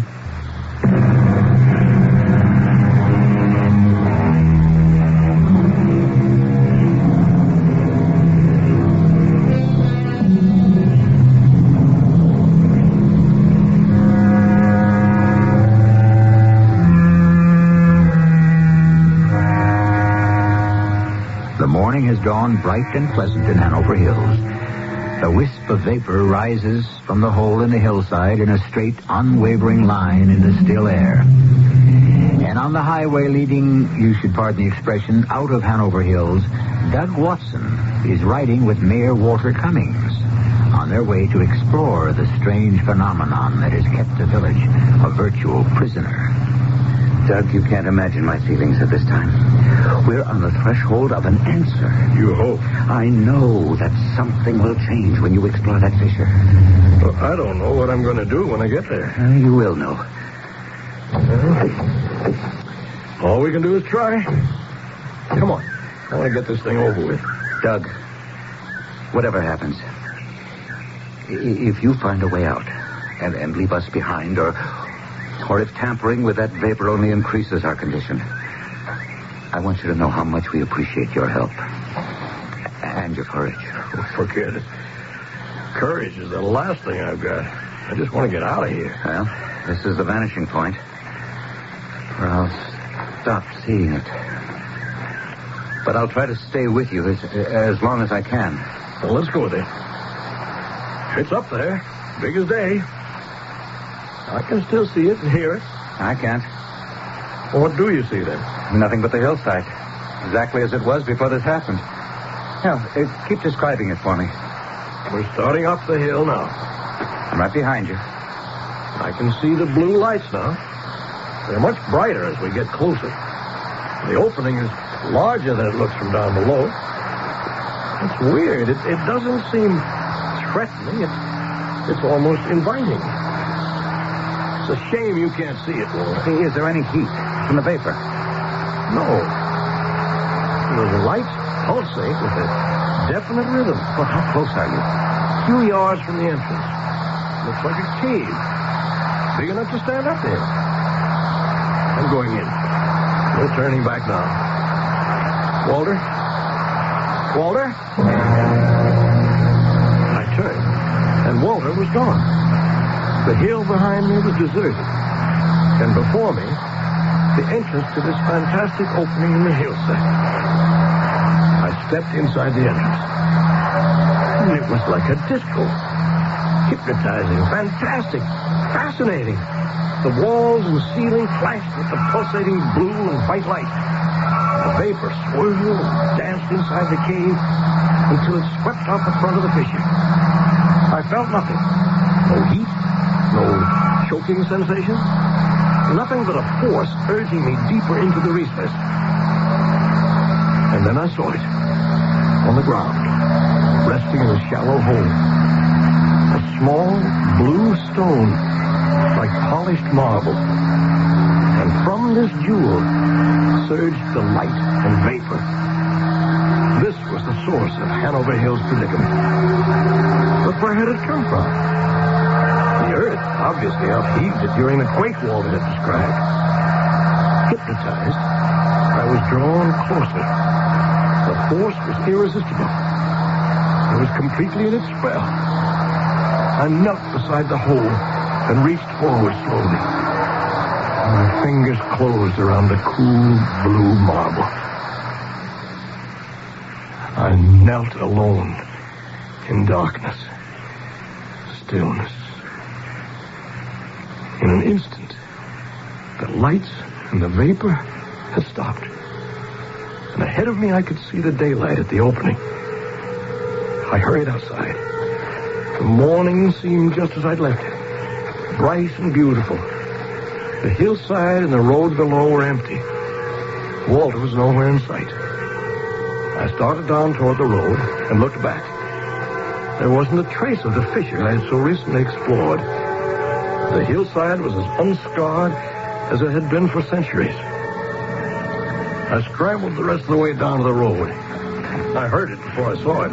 Coming from the south toward Hanover Hills was a small delivery truck. I waved and shouted, and the driver pulled to a stop. Not bad. How far are you going? Into town. Your lucky day. I got a couple of deliveries there. Yeah? Baked goods, I see. You know this Hanover Hills pretty good? A little. Why? Never been there before. You know where the diner is? That's my first stop. Yes, I think I can show you where it is. But right now, I'm not too sure. Town ain't all that big, is it? No, it's not. So where are you coming from? I'm up the line. Bakery's in Mount Vernon, but I deliver all over the county. You sure you got a delivery in Hanover Hills? What's the matter with you? Would I be asking if I didn't? Right there on the dash. See them slips? Top one says Hanover Hills. Diner, handy food store, and landmark hotel. How come you never delivered there before? Never had an order that I know of. I only been working for the bakery a couple of months. Hey, we're coming into town. Which way do I go? Straight ahead. I'll tell you where to turn. It's right across from the railroad station. Holy Moses. You sure there's anyone living in this place? He had a point. The place was the most run-down-looking town I'd ever seen. A nice row of houses that only yesterday were so clean and neat were in complete disrepair. Paint peeling with vines all over. The street was cracked and broken. The gas station was deserted. The roof sagged and the glass on those old-fashioned pumps was broken. We parked in front of the diner, and I held my breath as we got out of the truck. First-rate bakery. Anybody here? Hello? Anybody here? Yes. I'll take it. Oh, thanks, ma'am. Just sign here. Say, how do I get to the handy food store? Just 2 blocks down the main street. You can't miss it. It's half gray and half fresh painted white. Oh, okay. Thanks, ma'am. See you again on the next order. So long, buddy. Good luck. Doug! Why, I didn't see you standing there. You came back. We were wondering. Gail? Well, what's happened? You've aged so. What happened to the village? Well, we caught up with 30 years. You did it, Doug. You did it. Ah, Doug, you're back safe. I saw you get off the truck. Walter, you're all taking it so offhand. Don't you know what's happened to you? Well, of course. Just what we hoped for. And wait till you see this town a year from now. Old Martin Briggs has a run on paint and lumber and nails like he'd never had before. We've got a town to fix up. Thanks to you, Doug. Thanks to you, we got a reason to get up in the morning. Oh, and we were so hoping we'd see you again, too. We thought perhaps you'd gone home through. We owe you a lot, Doug. I'm glad you got back. I've still got your briefcase for you. I kept it safe. But it was only this morning, wasn't it? Less than an hour ago. Doug, we've been dying to know. What did you find up there? Only then did I realize that I still held the smooth blue stone in my hand. I opened my fingers, and it lay in my palm, cool and lustrous. I picked this up inside the cave, and everything stopped. And for us, everything moved forward. How long are you staying, Doug? I can put you up again tonight. I want to get home as fast as I can. Well, trains are running now. You can get the southbound 607 into the city. It stops at Bloomsdale. And that's what I'll do. Oh, brother, will I ever. Here she comes, Doug. And remember, we're just up the line. Come see us again. Oh, please do. Dinner's always on the house. Yeah, we've been through something together. There's a bond between us now, Doug. You and Hanover Hill. I know I told you yesterday, I think it was yesterday, how much I liked you. And I'll still be saying it 10 years from now. So long, friends. So long. Doug, thank heaven you're home. I was so worried. What happened to you? I missed my stop and ended up Where, for heaven's sake? Hanover Hills. Where? I never heard of it. Well, why didn't you call? I'm sorry. I didn't seem to be able Here, to. let me take your coat. Dinner's a little dried up, but I can freshen it. That's okay, honey. Darling, you look tired. You have been working too hard. Oh, what's this? It fell out of your pocket. It can't be. Sort of blue stone. Oh, it's beautiful. What is it, Doug? Alice, this is still Thursday night, isn't it? Of course. But what is this? Oh, it's so smooth and cool. Doug, where did you get it? I sit here with this curious stone in my hand, unbelieving. I know where I got it, but I don't understand. And Alice most certainly never would. What happened to me? Did I look into a world of my own hallucination? No. This stone in my hand is real. I'll keep it, always. And when my spirit wearies, I'll remember.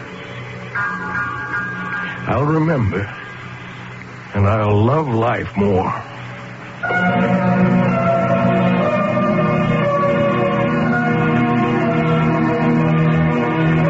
Time is a curious phenomenon. We hate to see it pass, but we're quick to waste it. We often want to kill it, but we rarely work it to death.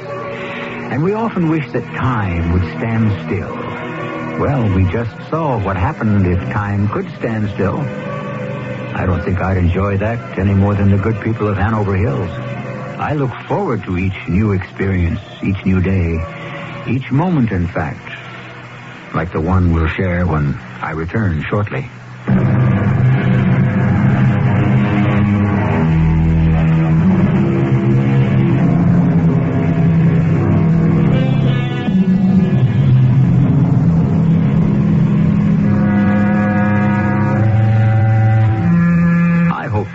Bring something new and exciting into your life.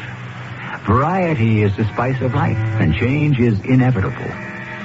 When things get you down and everything seems boring and monotonous, just remember, it won't always be that way. There's another day, a bright day on the way, even if you happen to live in a place called Hanover Hills. Our cast included John Beale, Joan Shea, Ray Owens, and Robert Maxwell. The entire production was under the direction of Himan Brown. Radio Mystery Theater was sponsored in part by True Value Hardware Stores and Contact, the 12-hour cold capsule.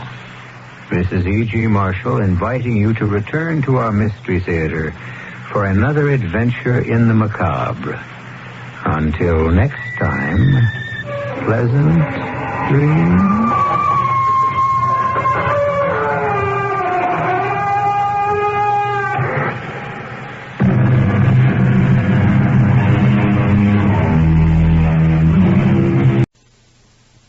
Radio Mystery Theater presents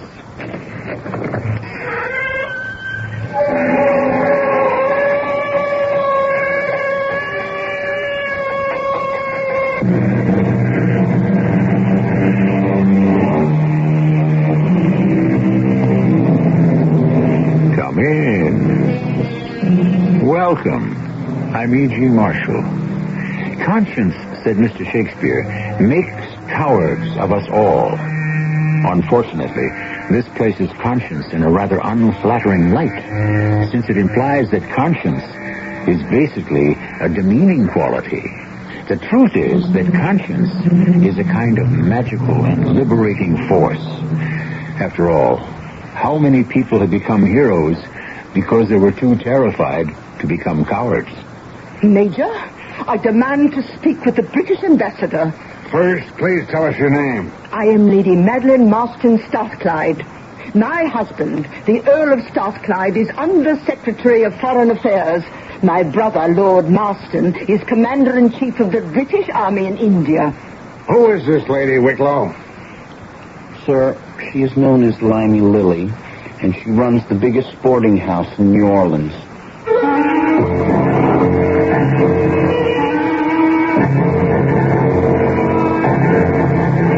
Our mystery drama, A Curious Experience, was especially adapted from the Mark Twain classic For the Mystery Theater by Sam Dan and stars Christopher Tabori and Robert Dryden. It is sponsored in part by True Value Hardware Stores. I'll be back shortly with Act One.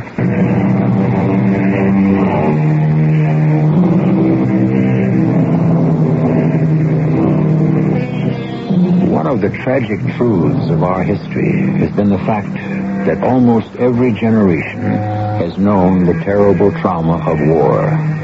For Mark Twain's generation, the war was the Civil War. To Mark Twain, war was the supreme folly. And why not? Wasn't warfare something that was invented and conducted by mankind? And wasn't the entire human race the greatest joke the Creator played on the universe? Of course. That is why Mark Twain wrote the story you're about to hear. 1, 2, 4, 1, 2, 4. Company! Up! 1, 2. Order! Arms! Parade! Rest! Something you're present and accounted for, sir. Very good, Sergeant Rayburn. Men, I'm directed to read to you this message I have just received from the War Department. To Commanding Officer Fort Trumbull from Commanding General. Subject undercover enemy activity. This office has reason to believe that your area, New London, Connecticut, has been infiltrated by enemy agents. These people may attempt to capture your installation, burn the city, and perform other acts of violence.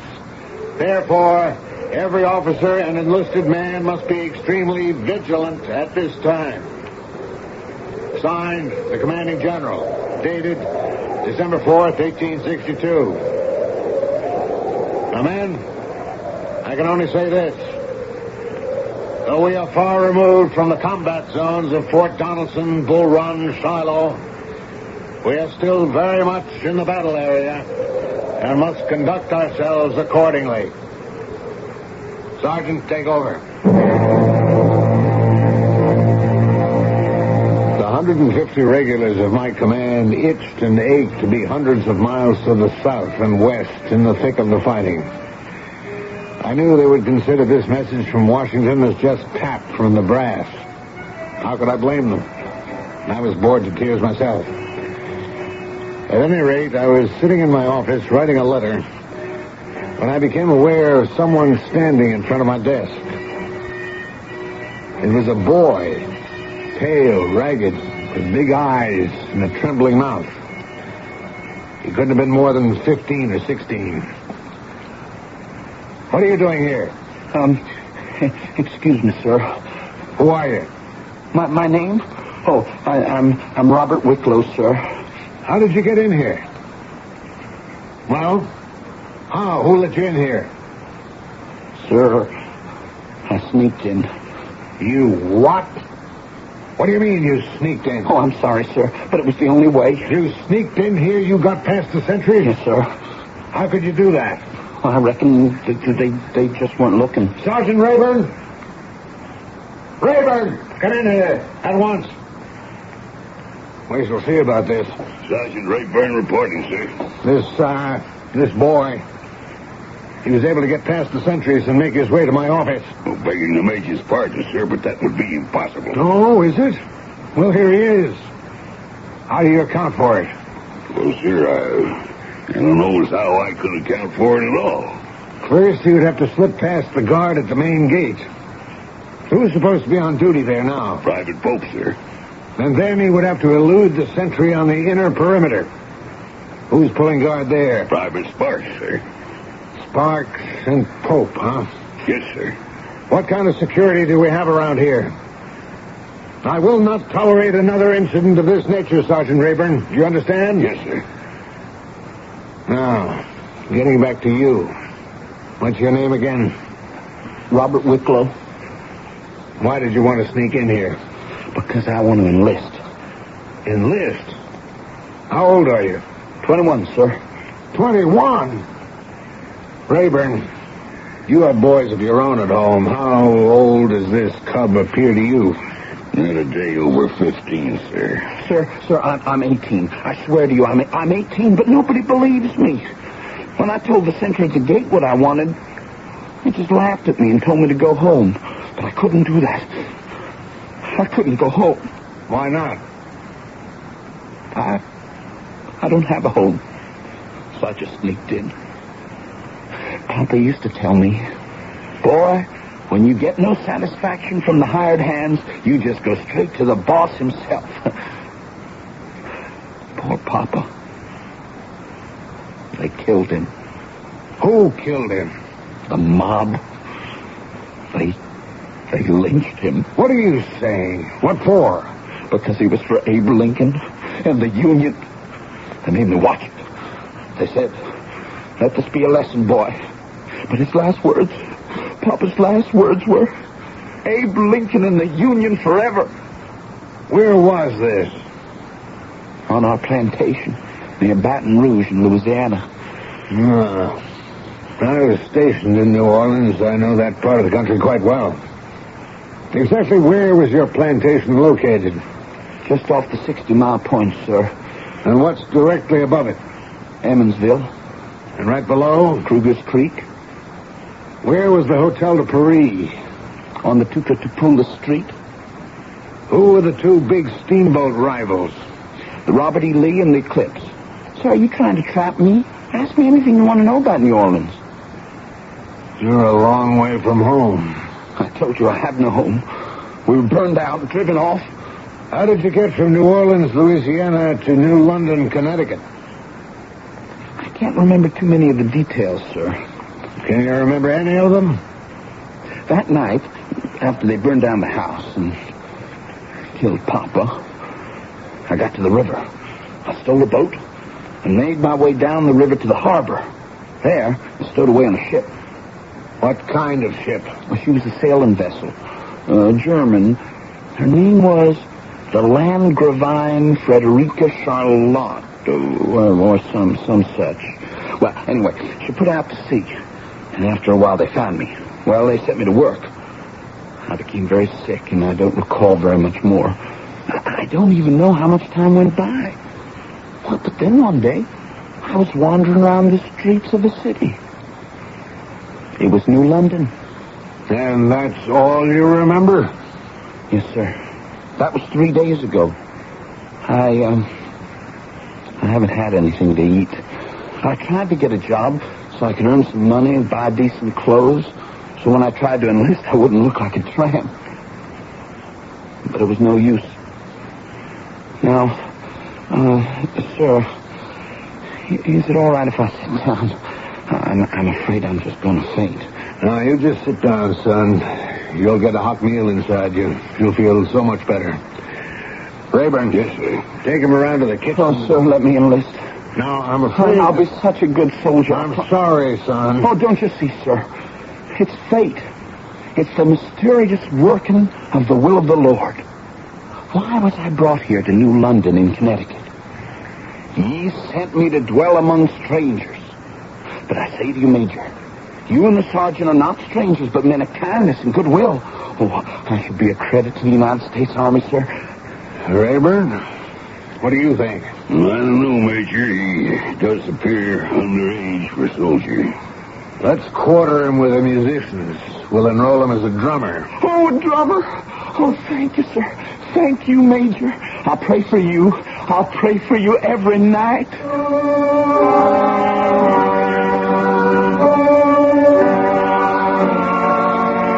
How's young Wicklow doing, Sergeant? Well, sir, he's a funny one. How do you mean that, Sergeant? He seems to stay by himself. He don't try to make friends. Appears to be, guess you could say, absent-minded. He's always got a sad look on his face. Well, we both know he has a great deal to be sad about. Well, when you're a young boy, it ain't natural to mope all the time. Give him a chance. I haven't had any complaints from the bandmaster. Oh, sir, he's performing his duties in a satisfactory manner. Well, that's all we can reasonably expect him to do. The commandant of the fort really couldn't establish a personal relationship with the youngest drummer boy in the ranks, but I felt so sorry for him. There was such a look of sadness in his eyes. My heart went out to him. I kept wishing there was some way I could help him. But, of course, there was nothing more I could do for him. And then one day, Sergeant Rayburn asked to speak to me in private. It's the Wicklow boy, Major. The musicians are down on him to an extent you can't imagine. Why? What's the trouble? What's he been doing? Praying, sir. Praying? Yes, sir. The musicians haven't had any peace for that boy's praying. Well, we really cannot object to praying without risking an incident at higher headquarters. No one objects to his praying as such. It's just the way he does it. He starts with the bandmaster, and he prays for him. Next, he takes the head bugler. Next, he scoops in the bass drummer. And then he goes straight through the band, praying and begging. Sir, it's a sight.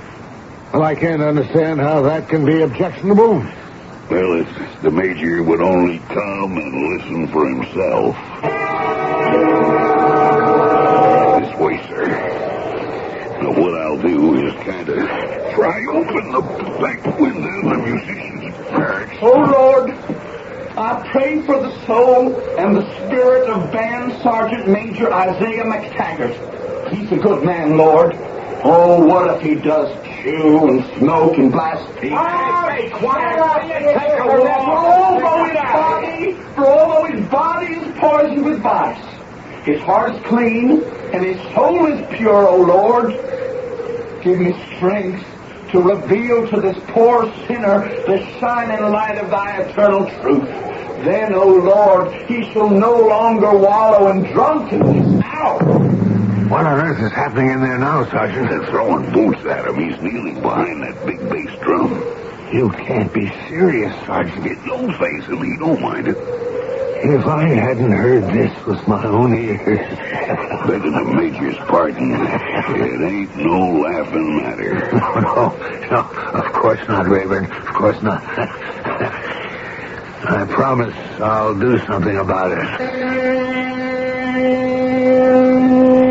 A couple of days went by, and I was still trying to figure out just what that something was when Sergeant Rayburn asked for permission to speak to the commanding officer on a matter of the utmost urgency. What's this about, Rayburn? Sir, it's about the Wicklow boy. Again? Who's he praying for now? I ain't here to talk about the praying, but the writing. You see, sir, he's all the time writing. Writing?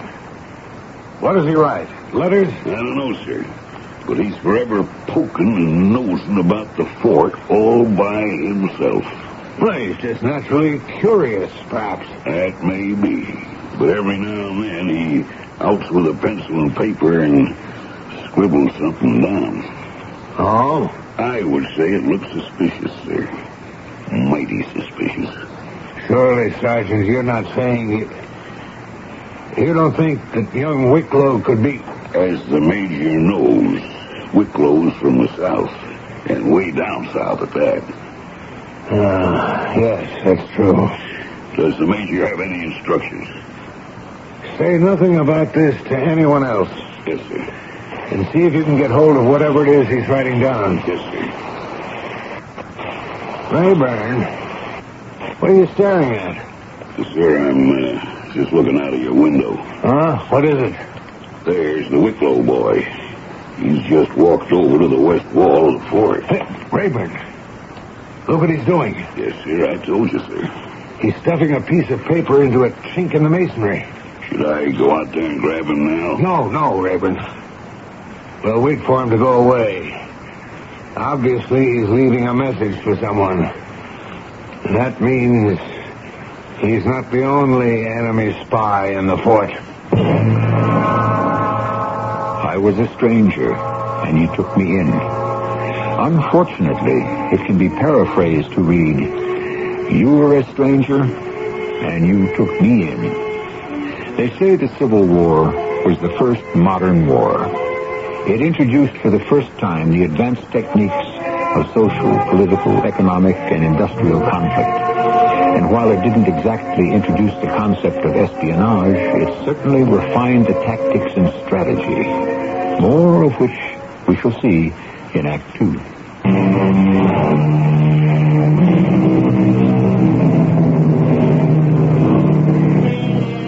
Not all the casualties in warfare are caused by physical violence. Some of the greatest injuries are not to the body, but to the spirit. It's bad enough that war forces us to kill our fellow man. It's even worse that we are compelled to kill our own spirit of trust and compassion. Now, look, sir. He's going away. Scoundrel. That young devil. The coast is clear. Let's get that piece of paper. He may be too young to hang, but not too young to be whipped within an inch of his miserable life. Can you reach in there and get that paper? I'll try, sir. Yes, sir, here it is. Treat her like that. He don't deserve to live. We took him in when he was starving and... Rayburn. Yes, sir. Rayburn, I want you to read this. Is it a message? Yes, Rayburn, it's a message. I want you to read it. Yes, sir. Blessed be those who give aid and comfort to the stranger. For the greatest affliction of all is to be alone in a strange city, alone without friends, without hope. Yes, Rayburn. As you can see, it's a message. Well, sir, Well, what? Rayburn, let's forget this nonsense we've been dreaming up about poor Robert Wicklow. As a matter of fact, if such a thing were possible, I'd even beg him for his forgiveness. A few days went by, and sure enough, Sergeant Rayburn came into my office. Sir? It's about the Wicklow boy. Rayburn, I thought I told... I can't help it, sir. I was passing by the musicians' barracks just before. I looked through the window. I see Wicklow all alone, and he's writing. So, I go round to the door, give a little cough. He crumples up the paper, he tosses it into the fire. Rayburn, you have no evidence to... Oh, sir, I jabber with Wicklow for a bit, and then I send him on an errand. Now, he never suspected I was onto him. It was a coal fire, new built, and the writing had got behind a chunk of coal, so I fished it out. And, sir, here it is. Let me say that. Yes, sir. And it ain't hardly even scorched. Fort Trumbull, December 8th. Colonel, I was mistaken as to the caliber of the 3 guns I ended my last list with. They are 18-pounders. The garrison is still 150 men, although some are to be shipped to the front. I think our plan had best be postponed till... That's where I must have interrupted him, sir. Major. Something wrong, sir? Something wrong, Rayburn? Yes, I would say so. I would say that a good part of a man's faith in his fellow man has just died. A good piece of his compassion and charity has withered away. I understand, sir. But we're soldiers. And we have work to do. Yes, sir. We'll have to watch this boy closely and carefully. And we did. Every day there was a message in the same little hole in the wall. And the messages would disappear soon after. Evidently, someone was picking them up. Neither Rayburn or I could watch constantly, and we were afraid to trust anyone else. Obviously, there was a plot of serious proportions being hatched under our very noses. Huh? What is it, Rayburn? Sir, the Wicklow boy has asked for a leave to go into town this afternoon. By no means should he be permitted to... No. Wait. Of course. Let him go. And follow him.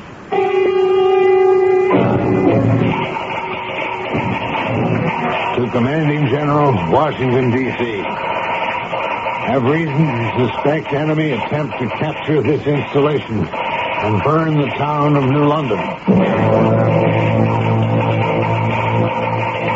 Commanding Officer, Fort Trumbull, Connecticut. Place town under martial law.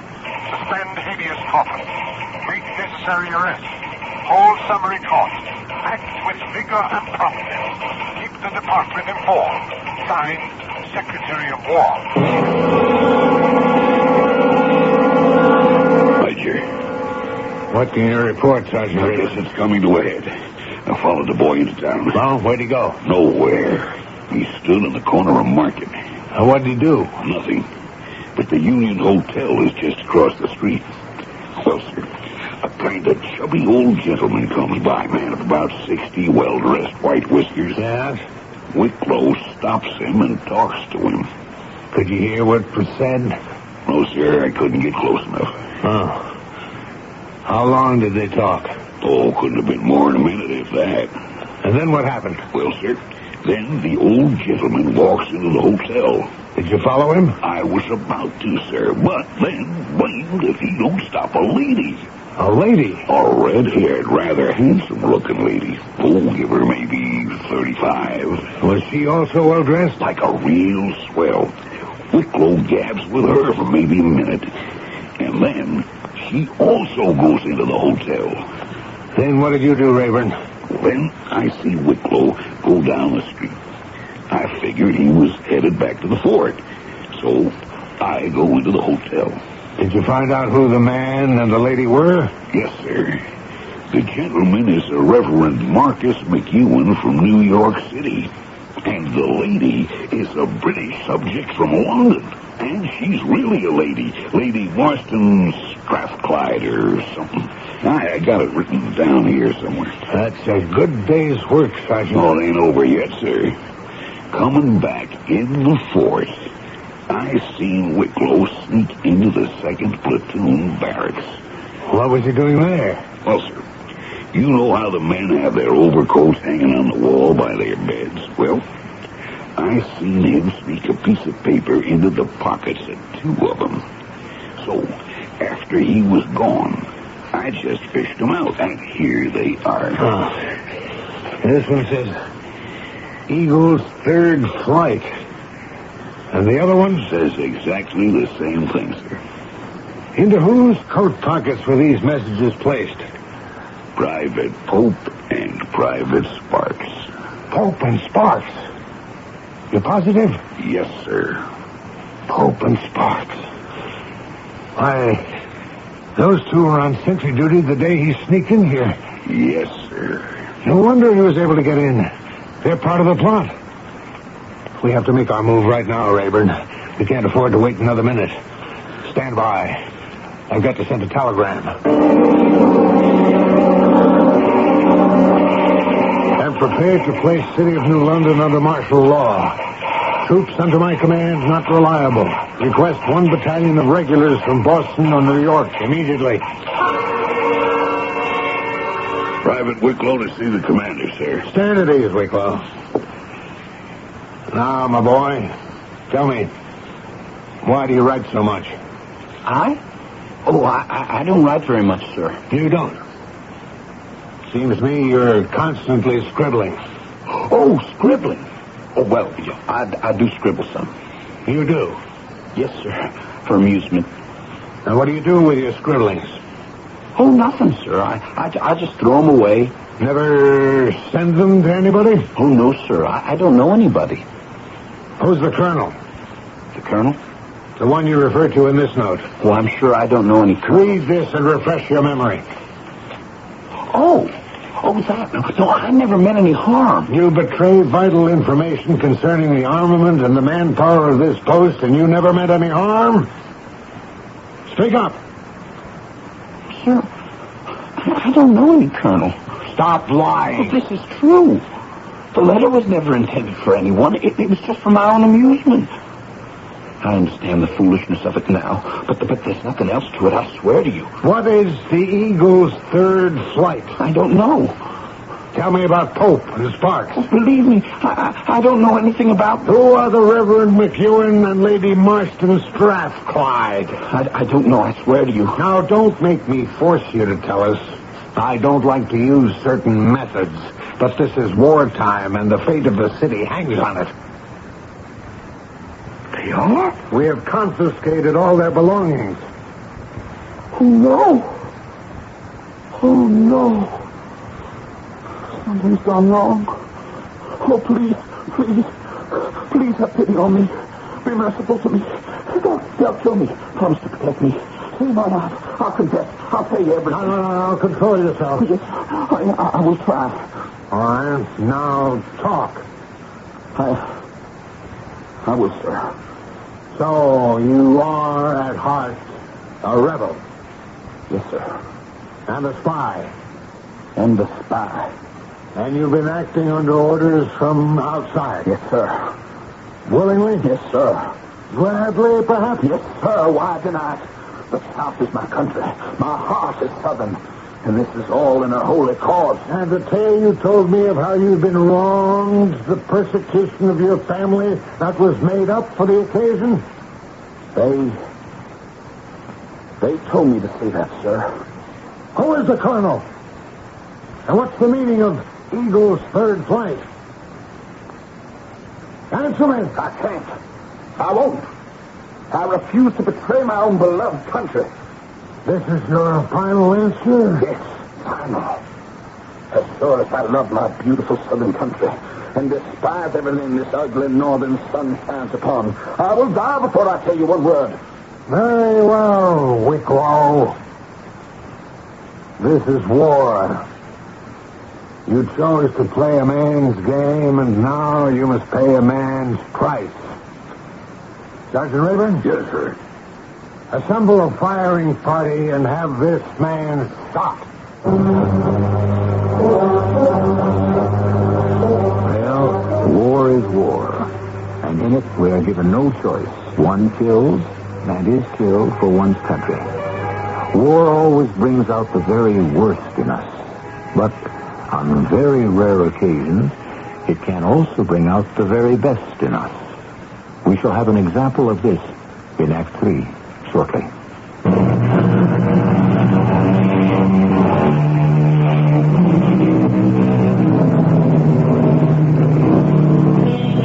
And a little child shall lead them. Well, we have in our story a child, figuratively speaking. He may not be very little, but he can be considered a child. Yes, he impressed us the first time we met him as a poor babe in the woods. But look at whom he happens to be leading. You want to be blindfolded, Wicklow? No, sir.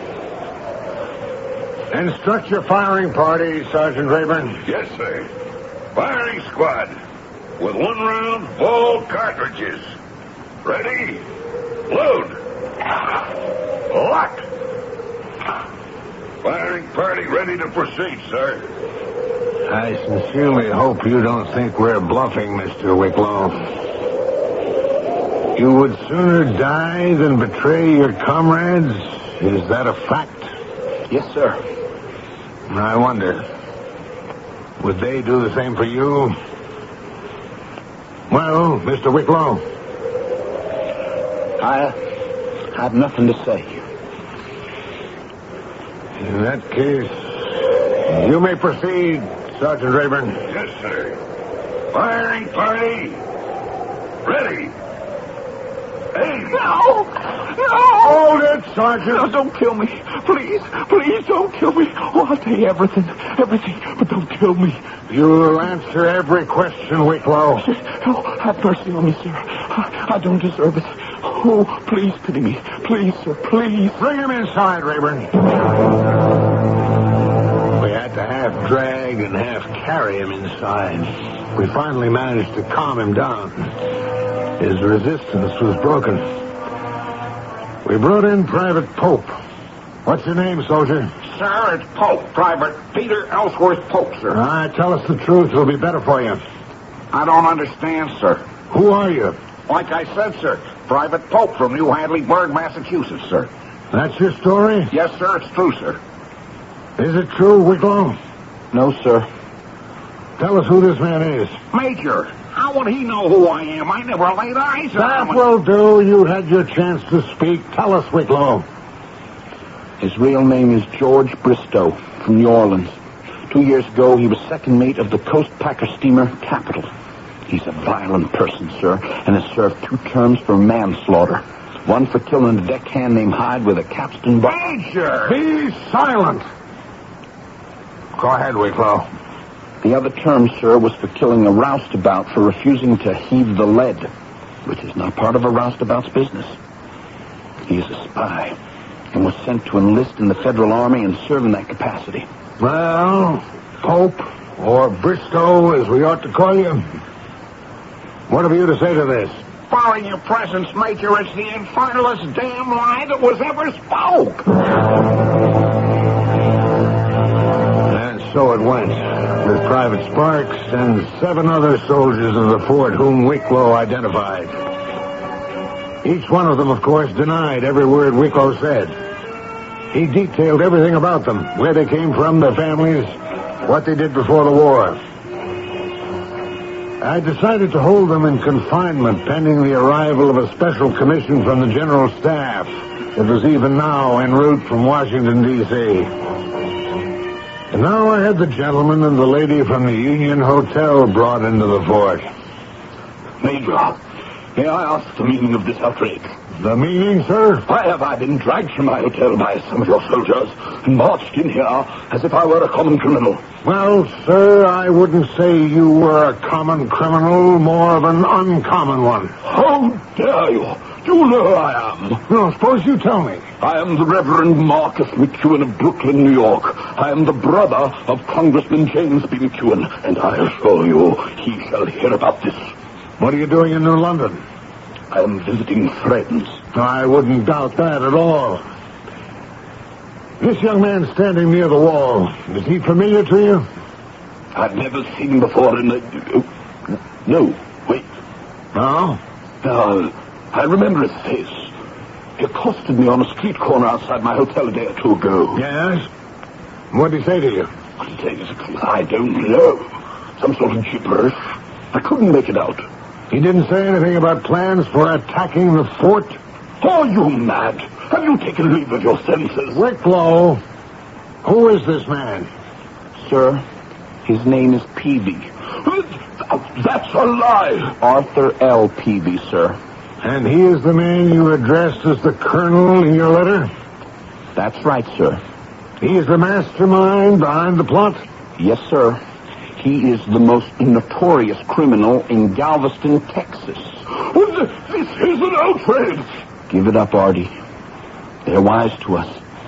They've got you and me and the Countess, Pope and Sparks, everybody. So it's every man for himself. Make the best deal you can before they stand you up against the wall. I'll have you know I am Lady Madeline Marston Strathclyde. My husband is Under-Secretary of Foreign Affairs.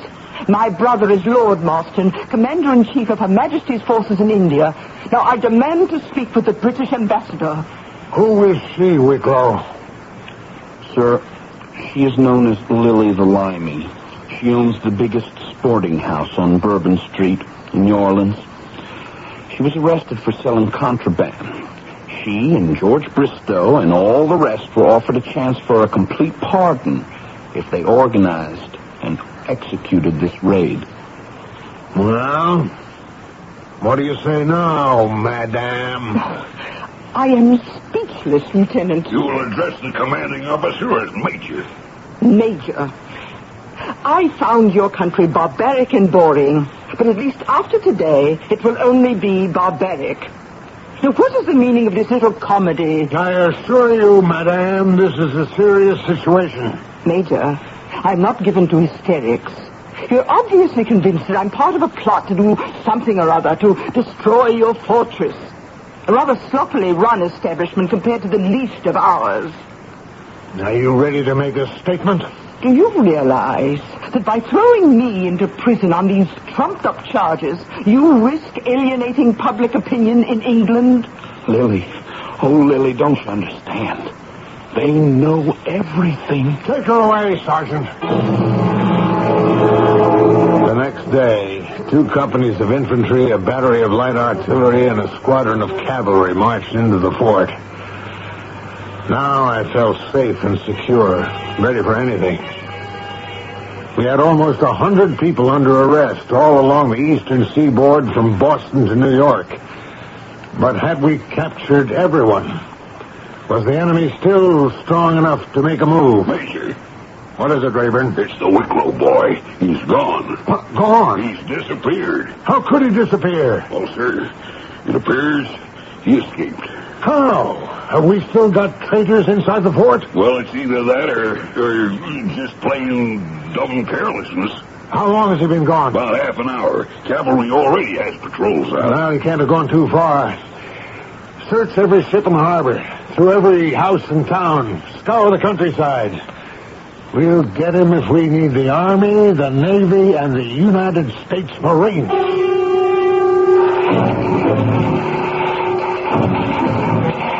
To Commanding Officer, Fort Trumbull, Connecticut. Appreciate your inspired efforts and heads-up job in destroying rebel plot. I'm coming personally to congratulate, decorate, and promote. She'll be in New London by this evening. Signed, the Secretary of War. Major, they think they got him. Where is he? The cavalry commander says a boy of that description was seen going into a farmhouse about 10 miles north of town. Have they taken him? No, sir.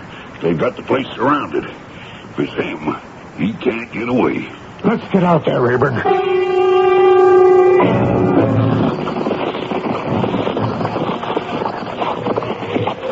Lieutenant, the sergeant and I will move in first. Be prepared to cover us. Let's go, Rayburn. Yes, sir. Make your way over to the side. No noise now. I'll take the lead. Be careful, sir. That window there. Let's get on either side of it. Yes, sir. Your pistol ready to fire? Cocked and ready, sir. All right. Now, can you see inside that window? Yes, sir. Appears to be a kitchen. There's an old lady on her knees. Praying, kneeling beside her. It's Wicklow, sir. Come on. We'll see if the door's open. Don't seem to be locked. Praise the Lord. My boy, my darling. The lost is found. The dead are alive again. Stand still, both of you. Don't move. Oh, my goodness, is something wrong? Robert, have you done anything wrong? Why, Sergeant Rayburn. By all that's so... It's Mother Wicklow. Sergeant, what's happening here? Robert has come back. Oh, poor Robert. I thought he was dead all these years. Madam, is this your son? My own darling Robert. Rayburn. Sir, the name Wicklow, I didn't make the connection. Everybody hereabouts knows Mother Wicklow.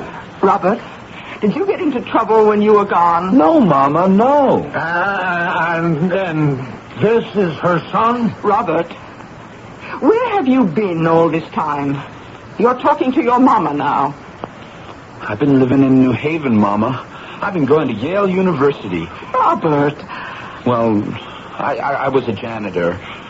But I got so homesick after a while, I just had to come home. Oh, he's all right, gentlemen. But I'm afraid his mind has been turned. Turned by what? Oh, all those dime novels and sensation story newspapers about all kinds of dark plots and mysteries. He's always making up all kinds of fables. It's so hard sometimes not to believe him. No. Let me try to understand this.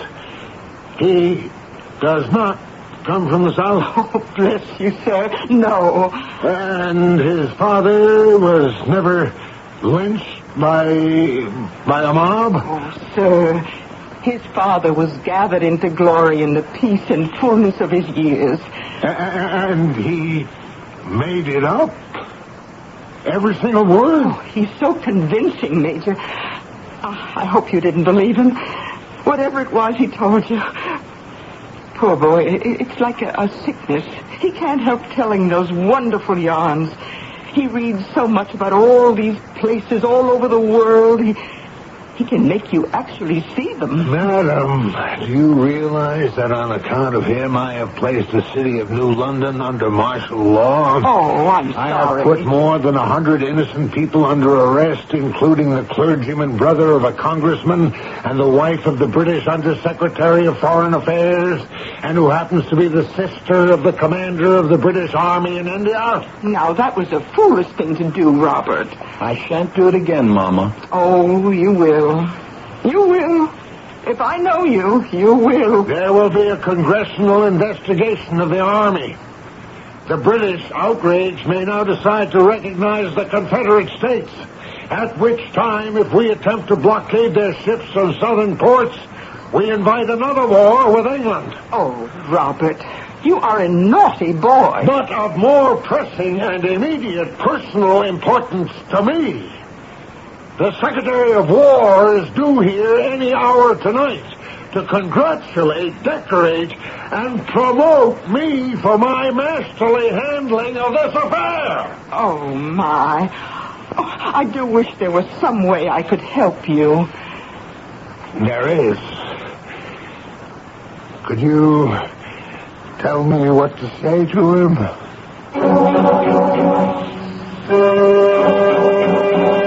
Of course she couldn't. Who could? Many, many years ago, one of the cigarette companies that is now defunct ran a series of distinctive ads. Each pictured a person in an extremely embarrassing position, and underneath the caption read, "Be nonchalant." Do you remember? Ask your dad. Or better, your granddad. I shall return shortly.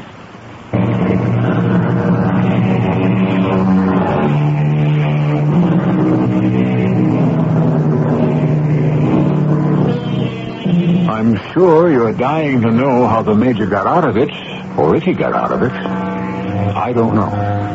That was part of Mark Twain's unique genius.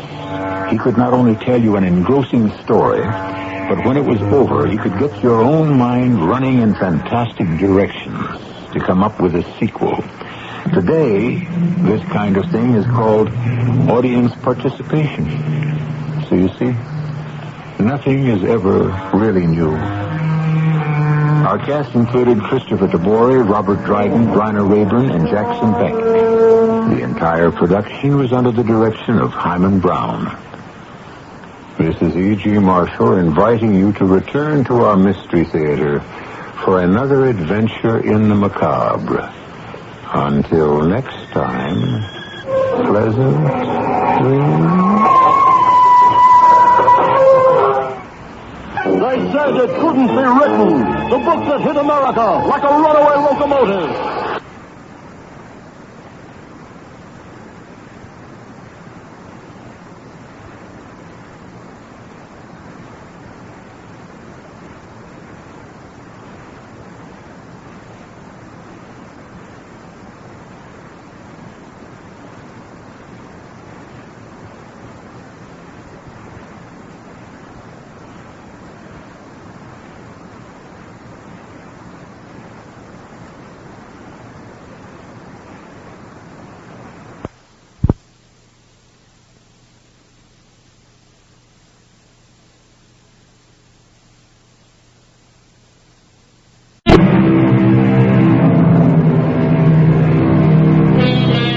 I hope you have...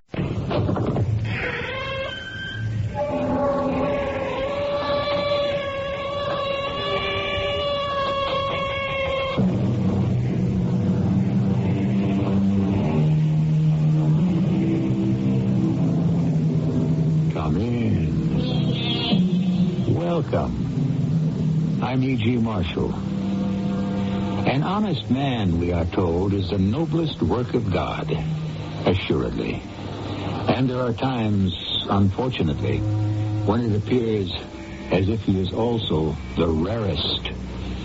Honesty, sincerity, loyalty. Why do we call them simple virtues? These days they appear to be so complicated. What kind of a job did you have in mind? Well, I'm a first-class confidence operator and an all-around hustler. I can use a gun, but... Hey, I think that's for suckers. Hold it. I thought you said you wanted to change your way of life. I do. I'm sick of penny ante swindlers. I'm looking for something big. That's why I came to you.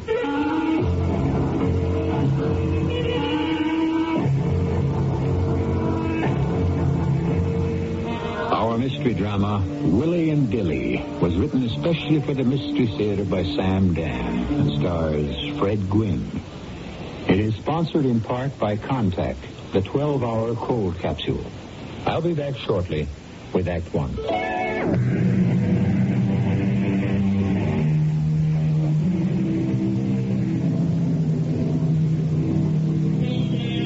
In God we trust.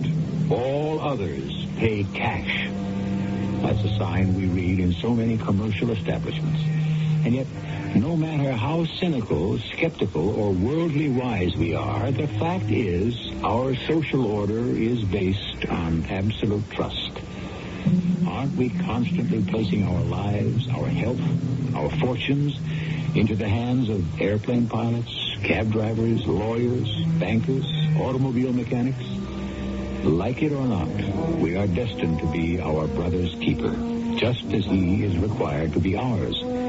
You're going to meet Mr. Harrison Dillard Wentworth. And Mr. Wentworth is every bit as imposing as his name. 55 years old. He is tall, white-haired, and handsome. You feel instinctively that he is just the man to handle your money. Won't you have a chair, Mrs. Zurich? That's pronounced Zurich, as in the Swiss city. Oh, I see. Are you Swiss? No. Zurich was the name of my late husband's stepfather. How may I serve you, Mrs. Zurich? I realize this is a very big firm, and that many of your clients are millionaires. Are you also a millionaire, Mrs. Zurich? Or should I say, millionairess? Neither one. I'm afraid I'm not even rich. Yes? I'm a widow. A very recent widow. Oh, my sympathy. I only have a few $1,000. A few? To you, it would be a few. 5, to be exact. Oh? Yes. I know exactly what that O means. Well, Mrs. Zurich... It means, what right do I have to take up the time of Harrison Dillard Wentworth himself? $5,000. That's hardly worth the attention of the smallest fry in the outermost office. Yes, now that I sit here and think about it, I realize how foolish I must seem to you, and how unimportant. Mrs. Zurich, all of our clients are important. But I also need financial advice. To me, $5,000 is a fortune. Of course. And I am an important person to myself. My needs are real and urgent. I want the best. I understand. I wonder if you do. You're a top man in the field. You deal in astronomical figures, I suppose. Now, how could you possibly understand a person like me? Mrs. Zurich, permit me to inform you that I shall personally supervise your account. I can't tell you how wonderful you've made me feel. No. What am I going to do? Cry? Now, Mrs. Zurich. I can't help it. I'm so happy. This is the first nice thing that's happened to me since Ogden died. Ogden? My late husband. I know very little about money, but he knew even less. Poor Ogden Zurich. He was just a sweet, kindly dreamer. I shall prepare a modest, interesting portfolio. And safe. It must be safe. That's why I demanded to see you and no one else. This money is all I have in the world. But I feel it's secure with you. Shall I write a check? There are papers to be drawn up first. Well, please do it. And we should talk about various possibilities. No, don't say that. I'm sorry, did I? No. I'm sorry. Forgive me. I had no right to flare up like that. But all my life I have been involved with men who like to talk. Ineffectual men who used conversation as a distraction for their inability to amount to anything. Here, for the first time, I feel I am in competent, capable hands. I hope to be worthy of your trust. Excuse me. Yes? Oh, that's too bad. I suppose it means our lunch date is off. Call reserves and cancel my No. Never mind. Mrs. Zurich. Yes?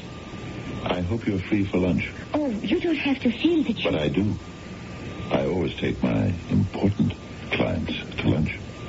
Besides, we're about to begin an extremely intimate, that is, confidential relationship. Oh.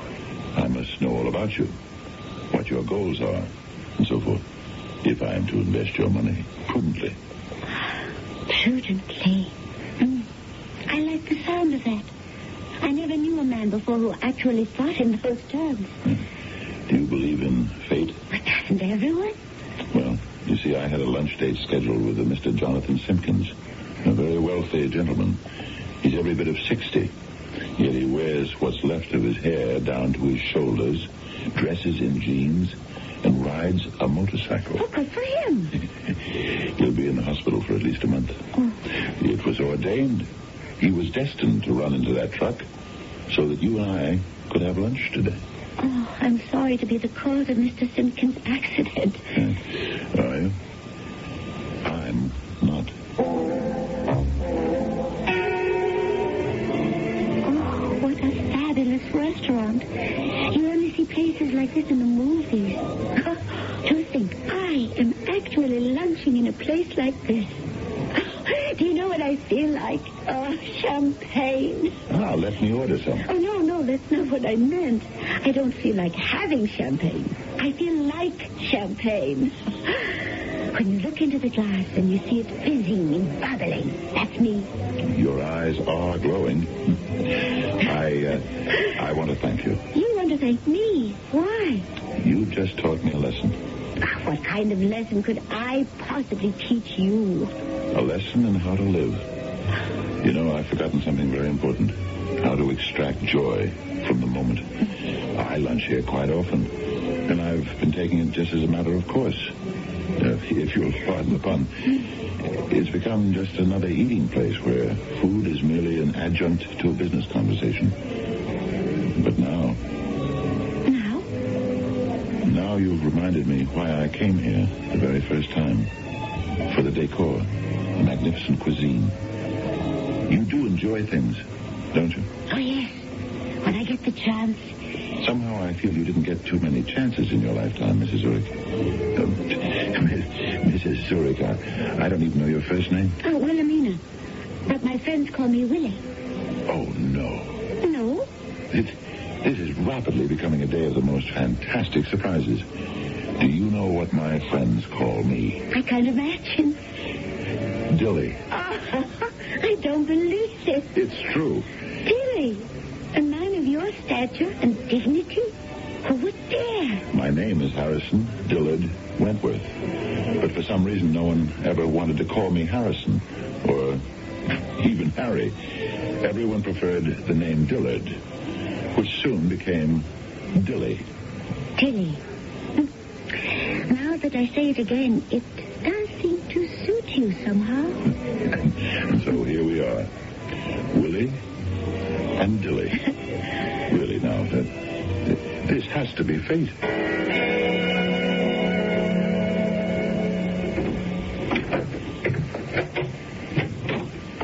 Willie? It's Willie. Unless you gave some other dame a key to the apartment. Oh, tell me, how did it go? How did it go? I'm back in school, and I come home to the sorority house from a date. How does it happen you can never give a person a straight answer? How did it go? The answer to that question is, I made him. I knew it. I had him the minute I walked into his office. No, I figured you would. Hey, did you use the widow angle? Well, if I read the signs. In about a week, he'll want to set me up in my very own little apartment. Ooh, that's great. Great, huh? Why are we doing this? I told you. To make $1 million. Maybe more. I don't see it.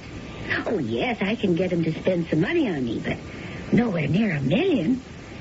And where do you come in? Don't worry about a thing.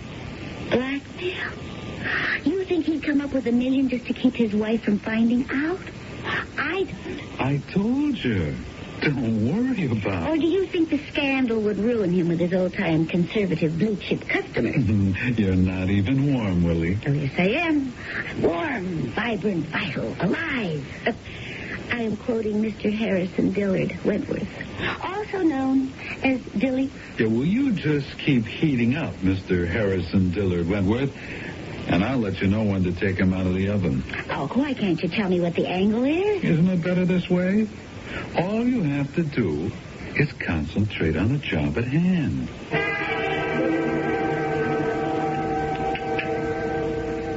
More coffee, dear? No, thank you, darling. Oh, that's right. You've decided to cut down. Sorry I tempted you. Actually, I don't have time. I must return to the office. Dilly, you haven't worked nights in years. My dear, the heat is on. These are volatile times. Who knows where the economy is headed? Yes, that's true. And there's so much information to digest. We simply don't have the time to do it during the day. But is it necessary for the boss to go in at night? It's when the boss comes back at night that everyone starts to take things seriously. Oh, you poor darling.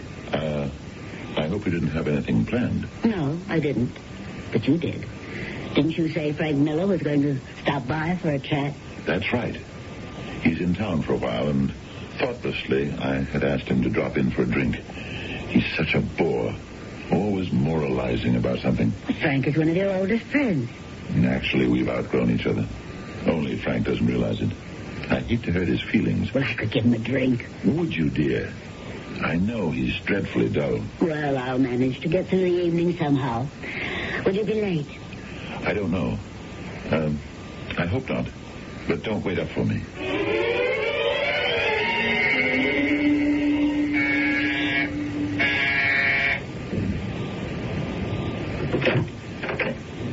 Frank. Good evening, Louisa. Won't you come in? Yes, thank you.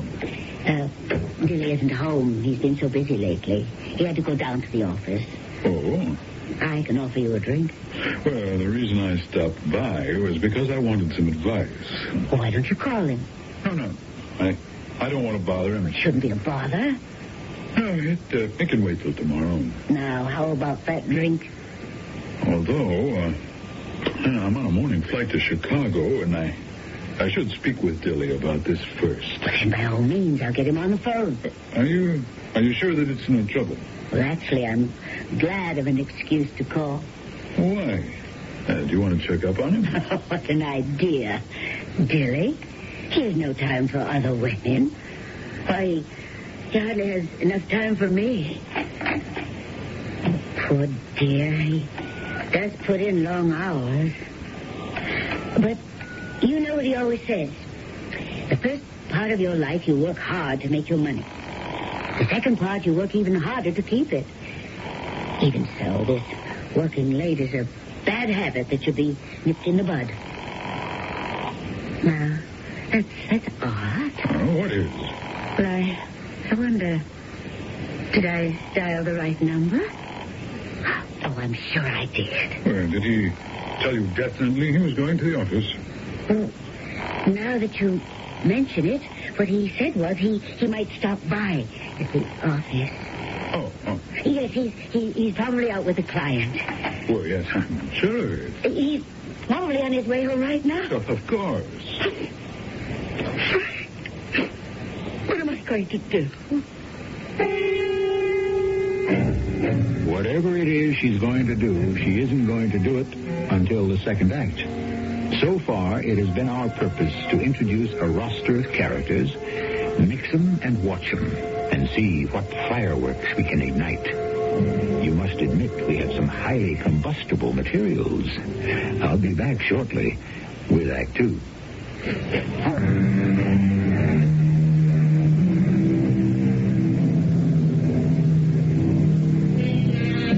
I have been faithful to thee, Cinera, in my fashion.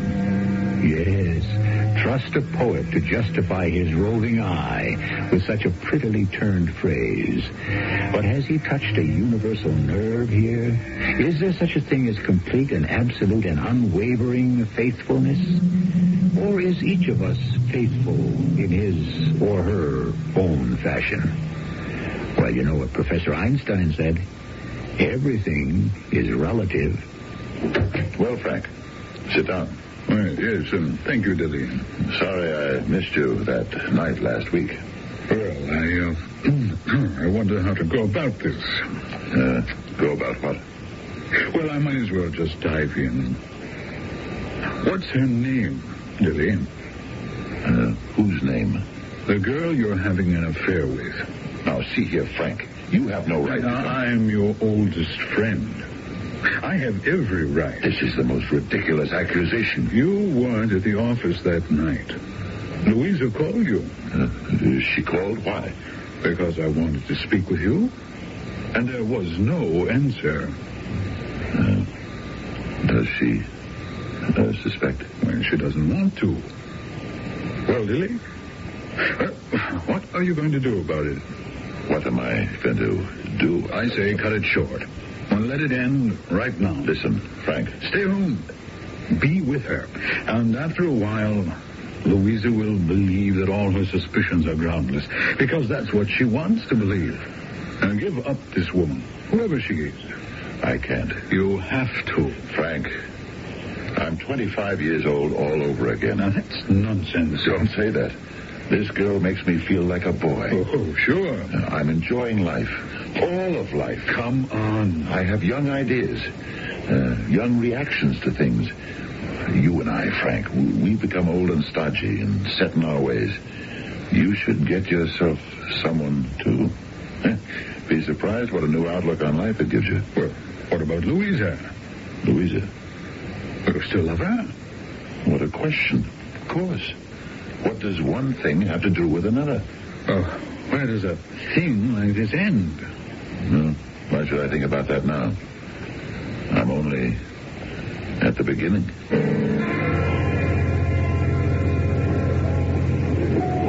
Hi, baby. You're late? Well, I had some loose ends to tie. Such as? Hey, you'll know everything in due time. I think due time has arrived. It's close, Willie, honey, close. Well, I hope so. Because Mr. Harrison Dillard Wentworth is beginning to bore me. What is it we stand to make out of him? And don't tell me $1 million, because I heard that one before. Yeah, but it's true. How? We're going to help him steal. Steal? He's going to steal? Right. Well, whatever you want to say about Dilly Wentworth, he is not a crook. You are wrong. Norman, this man has a reputation as ethical as anybody. I say he's a crook. Well, everybody thinks he's absolutely on the level. Everybody's wrong. Oh, I see.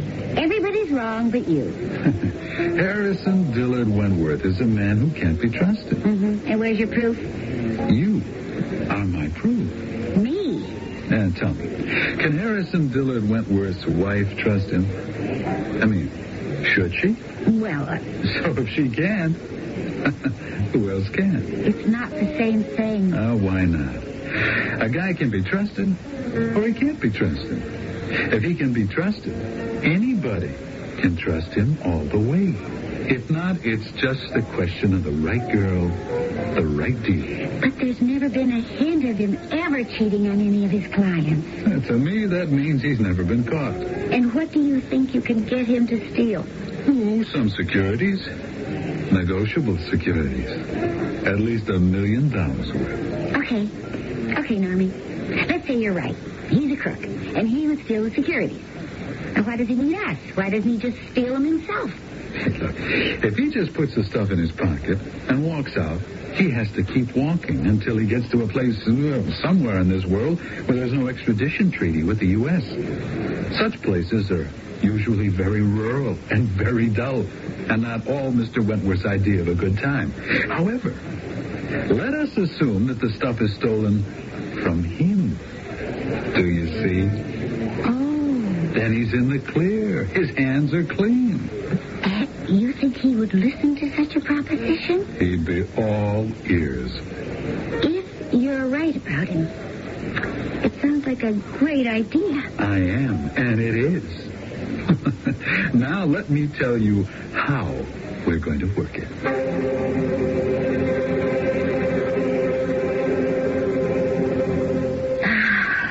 It's a lovely day, isn't it, dear?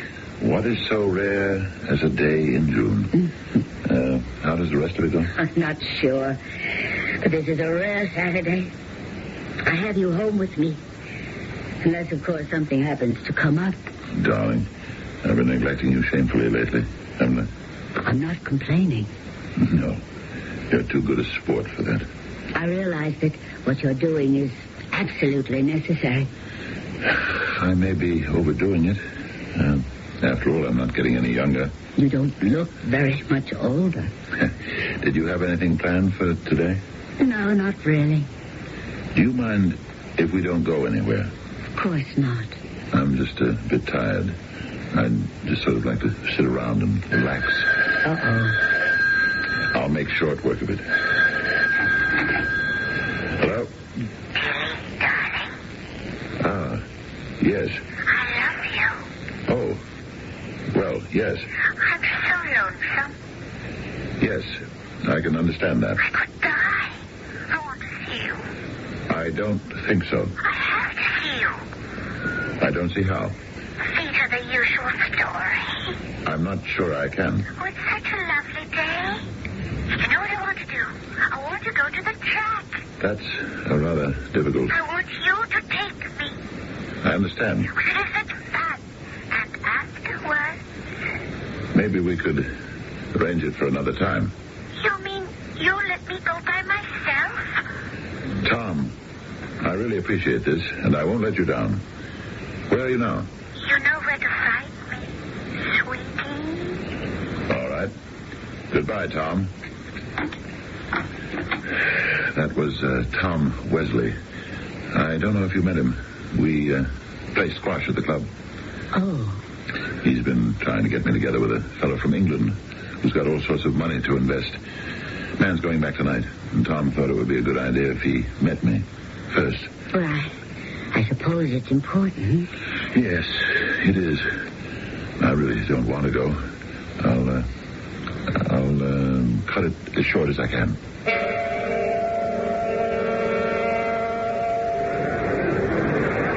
And that's another loser. Oh, well, lucky and love me. Of course I love you. You know, the minute you walked into my office, I knew you were the one I was looking for. Oh, you admit you were looking.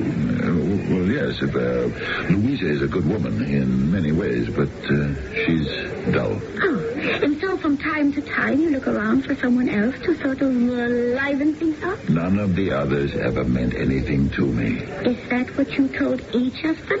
No. After a while, I told each of them goodbye. And after a while, you'll say goodbye to me, too. No.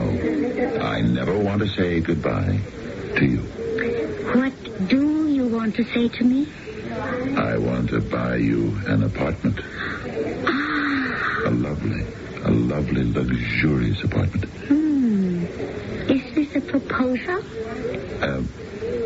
I can't divorce my wife. Why not? I don't believe in it. If she finds out, she'll divorce you. In the first place, she won't find out. How can you be sure? Because she doesn't really want to find out. And what's the second place? She can't divorce me. Who says so? Practicality. The basic facts of life. She has no money of her own. Really? Didn't the papers say you married an heiress? She did come into some money when we were married. She gave it to me to go into business. How much money? About $1 million. And you never gave it back to her? No. Why not? She never asked me. Suppose she does ask you. She can ask, but there's no paper anywhere to prove it was a loan. She just gave you the $1 million. What could she do? She loved me. And now she's stuck. You could say that. Dilly. Now I really know why they call you Dilly. Hello there, Willie. Tell me who you like in the next race. Hey, what's the matter, Willie? Don't you know me? Do you know this person, Willie? I never saw him before in my life. That's a laugh. Sir, please, you're annoying this lady. Well, that's another laugh. Well, you're giving me a choice. I can either ask that police officer to come over here, or I can handle you myself. Oh, that'll look great in the papers. Even greater on the 11 o'clock news. Broker gets into fist fight over woman at the racetrack. Just what are you after? Well, notice all the neat little time bombs in that headline. Woman, racetrack. I'll ask you again. What do you want? What do I want? Don't listen to him. I want maybe a little human warmth. Maybe a hello. Maybe even a little kiss from my own sister. That's what I want. Willie, is this person your brother? If she's my sister, I have to be her brother. Can't you let me alone? Do you always have to ruin things for me? Is that a way to talk to a brother who you haven't seen in 10 years? And why haven't I seen you in 10 years? Because you've been in jail. Oh, Willie, dear, we can't have a scene. That's why he's here. Unless you give him money. How can you say that about your own brother? You're no good. You never were. And you'll never be worth anything. You're just a crook. Oh, that's behind me. Oh, sure. From now on, things are going to be different. I heard that before. I mean it. I really mean it. I had 10 years to learn my lesson.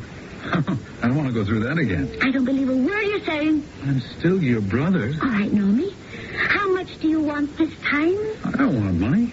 I want a chance. To do what? No, dear. He does seem sincere enough. You don't know him like I do. Look, give me a break, will you? All right, I will. Come up to my office first thing tomorrow morning. Don't start anything. Just give him a couple of dollars and you'll get rid of him. Please, Willie, I'm a changed person. Don't you believe me? No. Well, I do. Don't. My dear, I am an excellent judge of character.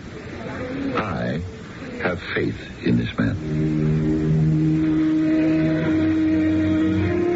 If he has, he has. What can we do about it?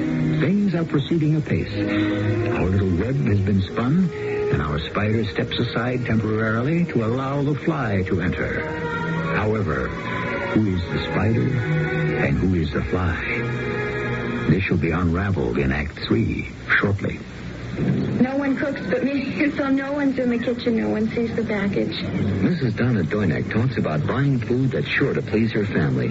When I buy Kraft macaroni and cheese, I know that it's something that we're going to be satisfied with. My family doesn't know what I put on the table. I mean, they see it in the bowl and they see it on their plate, and the only way they tell the difference is when they put it in their mouth. It just so happens that they've always been satisfied with Kraft. Kraft macaroni and cheese dinner. You know they're going to like it. Maxwell House is coffee you can count on. Maxwell House, good to the last drop. Maxwell House is good morning. Maxwell House is good company. Good to the last drop. Maxwell House. Maxwell House, coffee you can count on. Always smells good. Always tastes good. Always good to the last drop. Maxwell House is good coffee. Good to the last drop. Maxwell House. New York, Chicago, St. Louis, Miami, Seattle. Our biggest cities are sending out cries for more VISTA volunteers.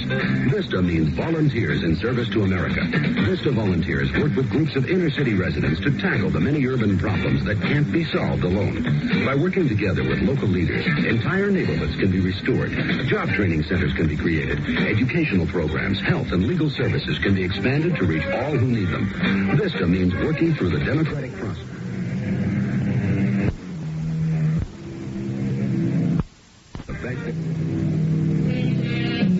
Keep your eye on the ball. This is the advice that can be followed with profit by both athletes and roulette players. Yes, sometimes the mouth works quicker than the mind. And we all know the hand can be faster than the eye. And therefore, since lightning outpaces thunder, by the time you hear the crash, the flash has already done its job. Yes? Who? Oh, send him in.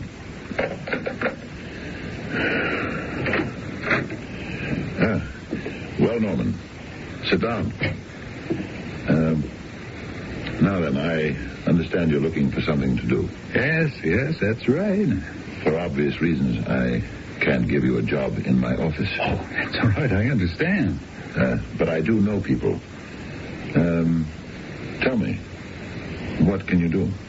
I'm a first-class confidence operator. I beg your pardon? I'm a good hustler. I know how to work a scheme. Under certain highly specialized conditions, I'll use a gun. No, just a minute. Is that the kind of job you're looking for? Well, that's the only kind of jobs I'm qualified for. One or both of us must be laboring under a misapprehension. Well, it isn't me. Norman, I distinctly heard you tell your sister you're a changed person. Well, that's true. You said you had reformed. Oh, no, I didn't. Oh, I distinctly remember. I said I was all through with the stupid stuff. And from now on, things are going to be different. But you seem to have no intention of changing your ways. Oh, I do. From now on, the stupid stuff is out.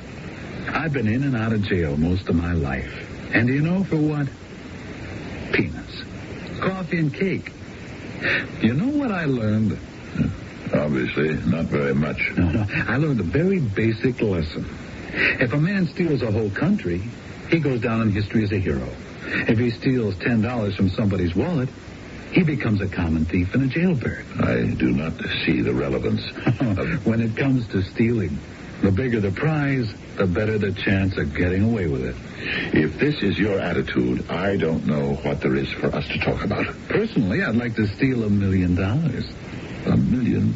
Yeah, it's a nice round sum. I'm a busy man. You must excuse me. Wouldn't you like to steal $1 million? I, sir, am not a thief. Why do you say that? I don't know why I sit here and prolong this nonsense. No. Just tell me why you think you're not a thief. Putting it as plainly as I know how, I can be trusted with other people's money. Oh, I don't think so. Your opinion is of no consequence. Now, sir, if you will please... The reason I say that is because you can't be trusted with other people's affections. Your wife's, for example. If you don't leave my office at once, immediately, I'm going to have you thrown out. Well, now just think this over. You have a couple of branch offices.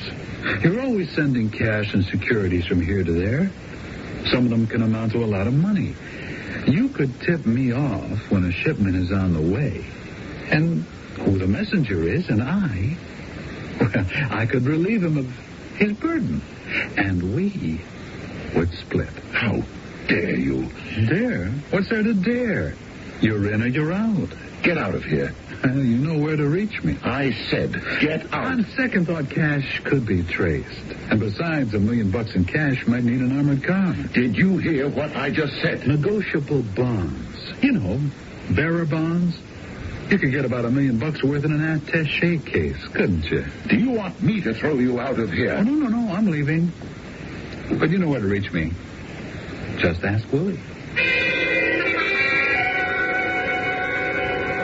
What did you say to him? I never heard a man rave like that in my life. I gave him the proposition. I told you he wouldn't go for it. Oh, he went for it. Are you crazy? Another 5 seconds and he would have thrown you out the window.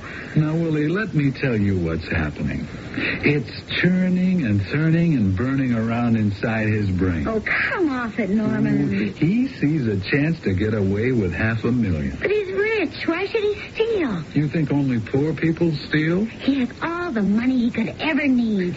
Stealing is something you do because you're a thief in your heart. Hey, I ought to know. And behind that dignified, white-haired front is a guy who's basically a hustler. But he doesn't need the money. Sure he does. $500,000, tax-free, that he doesn't have to account for. And by this time, he's anxious to do it. He can taste it. That's your boy now. Answer it. Hello? Willie. Hi. I'm not here. Listen, darling. Is your brother around? Give him the virtuous bit. Look, the less you have to do with that no-good brother of mine, the better I'll like it. I think I have a job for him. Oh, don't bother. Now, darling, please. We do have to give him a chance, don't we? Tell him I'd like to see him.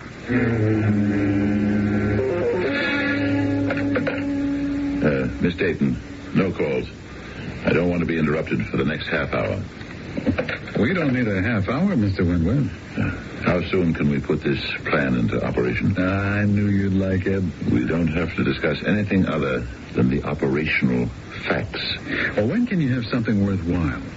I have about $800,000 worth of highly negotiable bonds that I can send to my downtown branch. Uh-huh. And how do you do it? One of my employees here is my confidential messenger. And he just takes the stuff? That's right. How come nobody ever jumped him? Because nobody has any reason to suspect what he carries. Only my downtown associate and I are aware of the transfer. Tell me, how does he go?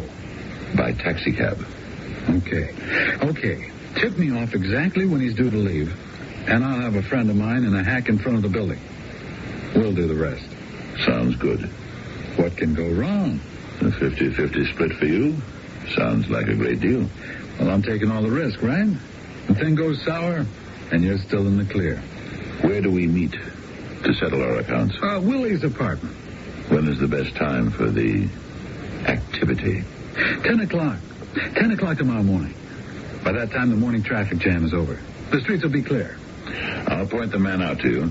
He'll be carrying a black leather attaché case. With $800,000 in bonds. Right. Okay, partner.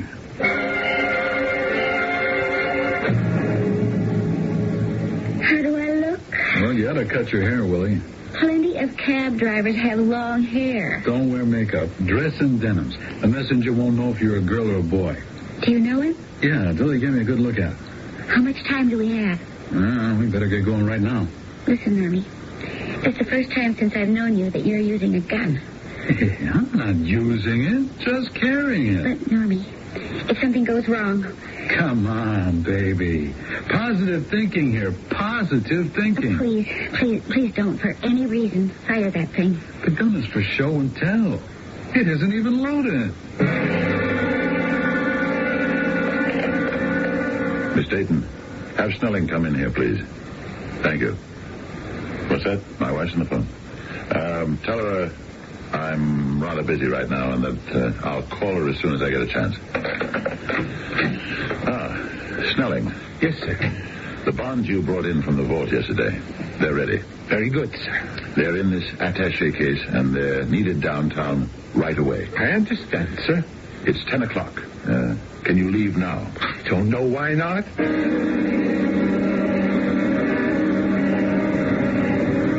Taxi? Oh, I didn't know you had someone in the cab here. Hop in, pal. We're waiting for you. What's the idea? You know what the idea is. Now just come in. Quietly, and you won't get hurt. Look, you can't get away with... Don't be nervous. This gun isn't going to go off unless you make it. What are you such a sweat about? Hey, it isn't your money. Please, don't shoot. Now, come on, just put that nice attaché case on the front seat next to the nice young man driving. That's it. And now we're going to slow down at the corner. And you know what you're going to do? You're going to open the door and hop out. Yeah. Now open the door. Out you go, pal. Okay, Willie, around the corner. We'll dump the cab and get into our car.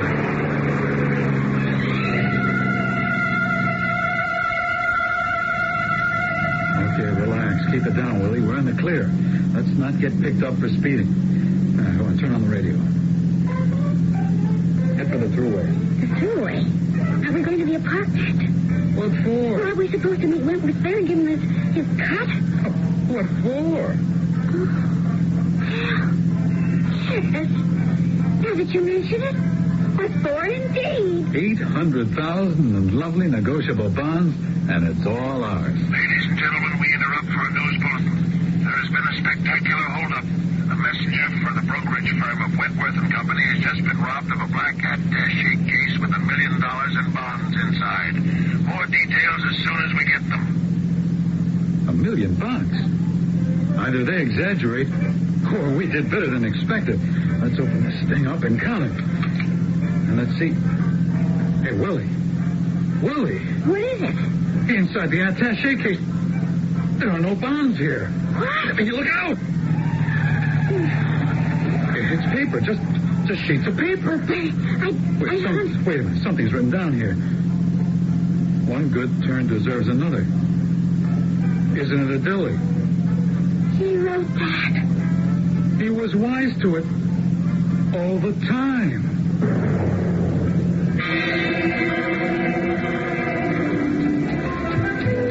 Hey, Louisa. Hello, Frank. May I order you a drink? Well, I flew down as soon as I got your cable. What are you doing here in Brazil? Maybe in South America? Enjoying the beautiful scenery, the comfort. Isn't it lush? Well, Dilly is tearing his hair out. He never thought you'd ever run out on him. Dilly takes things for granted sometimes. For a moment, I was afraid you'd run out on me, too. Sorry. Never. But you told me you were broke. How can you afford... I have plenty of money now. Oh, where did you get it? I found it. You found it? Do you remember the day Dilly's messenger was held up? Oh, yes. That morning, I found a black attaché case on the desk in Dilly's room. I'd never seen it before, so I called Dilly at the office to ask him about it. But I couldn't get through. The next thing I heard was a news bulletin on the radio announcing a holdup. It said something about a black attaché case filled with bearer bonds. I don't know what possessed me. I just opened the attaché case, and there they were. The bonds. Oh, how did they get there? I really don't know. Although... No, I shouldn't say this. Well, why not? It's entirely possible that Dilly staged the holdup. What are you saying? He arranged to have someone take the attaché case from poor Snelling at gunpoint. What if the case was stolen from Snelling? How would it be in the house? That puzzled me. Then I figured there might be two cases. Dilly had filled one with the bonds the night before and brought it home. Then he gave an empty one to Snelling. And so the robbers got nothing for the pains. But you really believe Dilly could be a thief? Why not? He stole my affection. Why shouldn't he steal money? But, darling, you stole the money from him. Precious. It was my money. He borrowed almost $1 million from me when we were married. I was only getting some of my own back.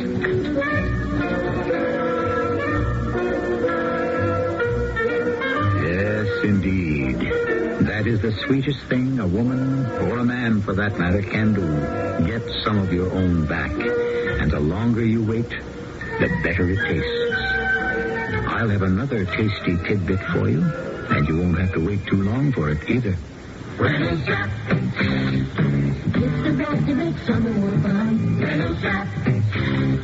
Wraps up everything under the sun. For barbecues, I use strong, heavy-duty Reynolds Wrap. I line the grill with it. Seems to make charcoal heat spread evenly. And it beats all for cooking potatoes and corn. And for juicy grilled chicken. When you wrap in Reynolds Wrap, you zip through barbecue cooking. Easy. Reynolds Wrap. Doing heavy-duty Reynolds Wrap. Discover the Dermasoft formula for hard, callous skin. Apply Dermasoft cream to feet, hands, and elbows as directed. Dermasoft gives you the same callus-removing ingredient that doctors use most. Now you can soften and remove hard, callous skin without painful cutting or scraping. Dermasoft cream. Dermasoft. Laxatives work in different ways. X-Lax pills gently stimulate your system's own natural rhythm. That's the difference. X-Lax pills, for occasional use only as directed. Fellow Americans, if you're still shopping here and there and everywhere for shoes, hold it right where you are. Put your feet together, stop running around. Just step around the kinney and you'll cover the ground. Anywhere you want to go, head your feet in our direction. Kinney's got it all and more. Wow, what a store, what a great American shoe store. Take your contact, take it now. Give your code to contact. CBS Radio Mystery Theater presents...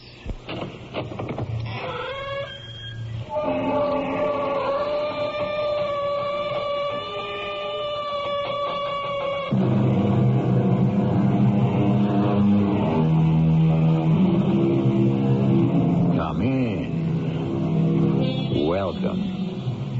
I'm E.G. Marshall. Today, a tale of conscience. The self-accusing fear that most of us at one time or another have experienced. When it's but a twinge of conscience, we can push it from us, shove it away, out of sight, under the rug, dispose of it easily. But when conscience is keenly felt, it can be so all-consuming that there's but one solution, and that is death. All I asked for, Anna, was a loan from your mother to get me started. I'm sorry she said no. Ask her again. What, do you think I like begging? Oh, no, not me. I'm not going to. And as of now, they're going to have to pay their own way. If your mother and father don't shell out and help share the expenses, I'm going to tell them to get out, pack up, and leave. Jack, they're my parents. And it's my roof they're living under, food and rent free. Well, two can play at this game. I want them out of here.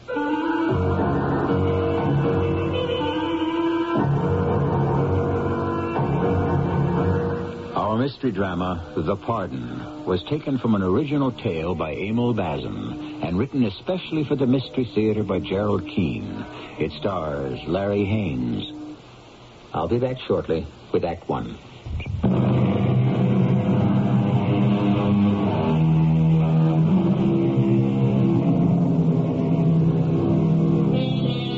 We're in a small mining town in Pennsylvania. Coal is again coming to the surface, much in demand. The town is beginning to prosper. But there are still the poor. And the family of Jack and his wife Anna are very poor.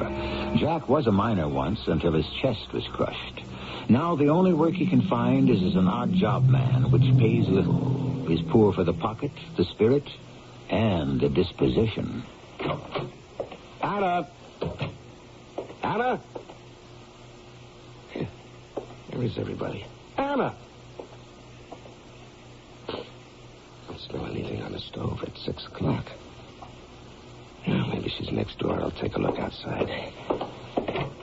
Anna! Where are you? Evening, Jack. Oh, good evening, Officer Garrity. What's the problem, Jack? Huh? Problem? What problem? Who said there was a problem? Yeah, how many years have you known me, Jack? Oh, I don't know. Since you were a boy, about 29, 30 years. Mm-hmm. And I know you and Anna and your mother-in-law and father-in-law. So you're practically family. So you only call me Officer Garrity when something's bothering you. Well, it's Anna and her mother. I come home, nothing cooking. Happens at least twice a week. You know, those two start gabbing, the world could come to an end. They wouldn't notice it. What am I supposed to do? Oh, easy, Jack. Don't get yourself riled. Just wait till you're married. The best girls have all got husbands. You don't know how lucky you are. You got Anna. Oh, sure. I am so lucky. 45, 4 patched ribs, right shoulder dislocated permanently. Insurance I got for the accident all gone. I can't make a decent wage. Boy, am I lucky. Now, I mean to have Anna for a wife. You're also working every day. Oh, yeah, so I am, Officer Garrity. Cleaning out laboratories, sweeping floors, raking leaves. You call that work? Now, why me, Chuck? Why do all the bad things fall on my doorstep? What did I do to deserve that? Maybe you need a change. Yeah, no, I was thinking just that, you know. But I couldn't decide which Ritz hotel to go to, Paris or Harrisburg. Or maybe go to Saratoga, take in all the races. You know I didn't mean that, Jack. You can't know what I mean. You know, I see those guys every single day going down into the pits. Well, they've got my job.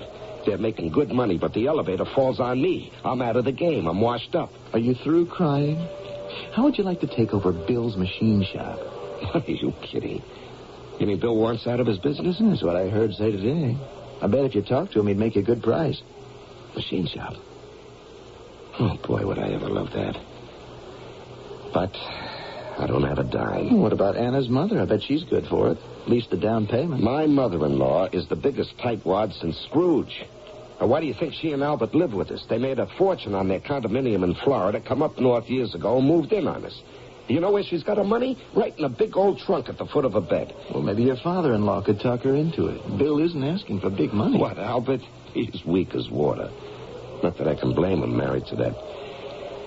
Well, you know, when you're young, Chuck, you think you're just marrying one girl. You don't know you're marrying her whole family. Yeah. I'd think it over if I were you, Jack. Bill's place would be just the deal for you. Ask your mother-in-law. You never know. Yeah, well, I know. It's hopeless. I'm pretty sure she's got a fortune locked up in her trunk. But we'll never see it. I'll tell you what. I can go talk to Herb Draper at the bank. He's married to my sister. Now, don't be crazy, Chuck. You think a bank is going to give me credit? Me, Jack Tanner, a 45-year-old handyman with a strapped-up chest? No steady job? Don't make me laugh. I sure wish you wouldn't talk like that. It's no good for a man to be as sour as you are. It eats away at your insides. You know, you just reminded me. Something else is eating away at my insides, and that I won't stand for. What's that? I came home hungry, and I aim to be fed.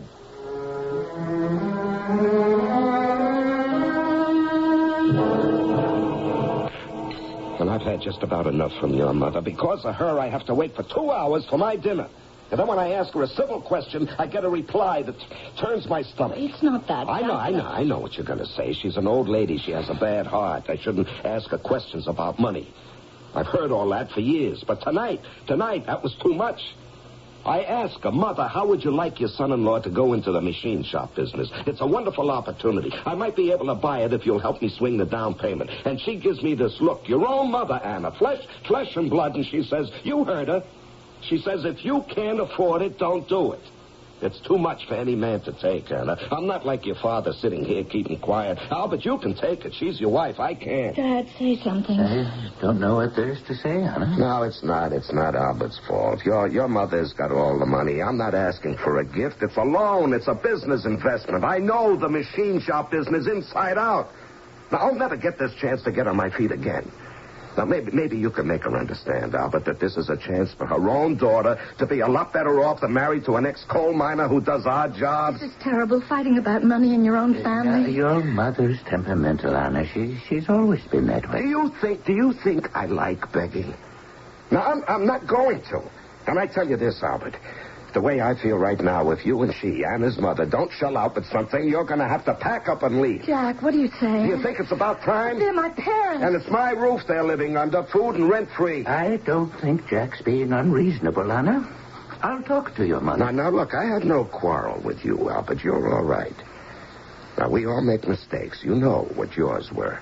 Getting stuck in a mine elevator shaft was mine. But I don't have to make things worse for myself by living under the same roof with those I can't get along with. Now, I'm sorry, but that's it. If I can't breathe easily, I might as well be dead.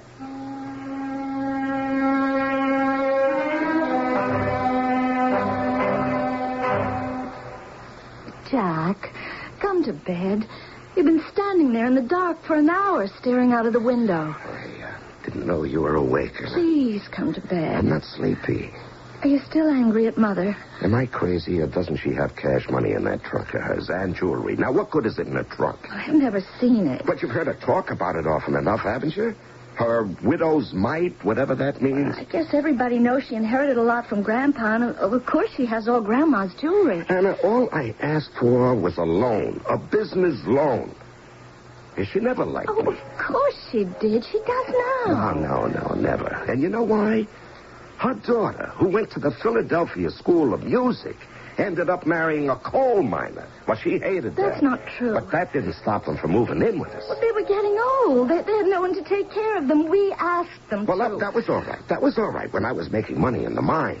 I thought it'd be good for you, Anna, having your folks here. But when I was laid up and after, getting out of the hospital, did they ever go to the supermarket with you and say, let me buy this week's groceries? No, never. Oh, Jack, please, you wake her up, and she's right next door. No, where's the switch to the bedside lamp? Oh, yeah, hey, that's another thing.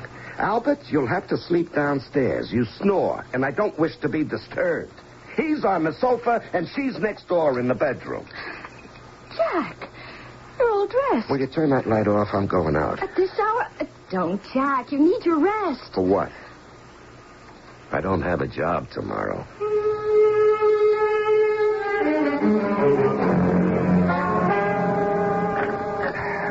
This darn trunk lock. It won't give. What are you doing there?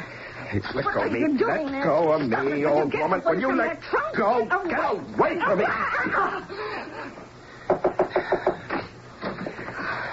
What are you doing, Jack? Jack, get away from that trunk. I'm looking for something. Go back to bed. Jack, will you stop it? Jack, stop it. Jack, you're throwing everything. Mother! What is it, Mother? Jack, she's over here. She's lying on the floor. Mother, will you get up? If she tried to stop me, she must have fallen down. Mother, will you get up? Jack, help me put her back on the bed. Oh, come on. She's faking.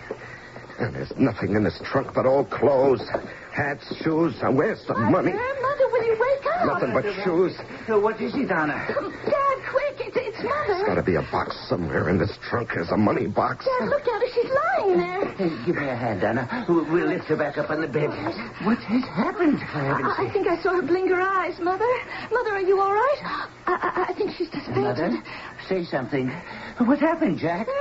Jack, what are you doing in that trunk? Nothing, not a darn thing, not a dime. Just a lot of old clothes. She was lying to us the whole time. She must have spent it all. Jack, put down that iron bar. Have you gone crazy? Yes, I've gone crazy. Driven crazy by lies. You're smashing it. Lies. Stupid old trunk. Nothing in it but rags. Anna. What is it, Dad? She's not breathing. Mother's dead. What we have just heard may have been an accident, or it may have been a crime. If it contains a spark of evil, it will light the fires of fear. You remember the saying, the mills of the gods grind slowly, but they grind exceeding fine? Once begun, those wheels of conscience can grind upon the mind of man till he may be crushed. I shall return shortly with Act 2.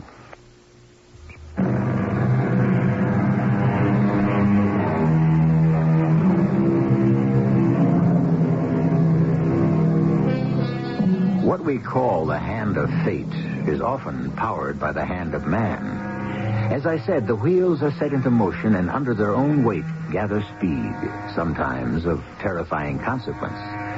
The result can be fatal, as it is in that small upstairs room where a woman lies dead, her husband horror-struck, and her daughter trembling with a growing suspicion her mother may have been murdered.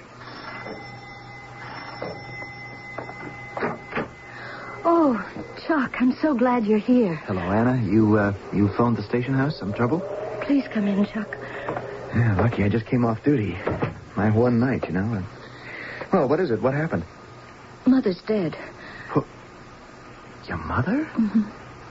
Where is she? Upstairs, lying on a bed. Where's your dad? He's with her. And Jack? He went out. Oh, did you call a doctor? It wasn't any use. How come? There was nothing a doctor could do. Better have a look.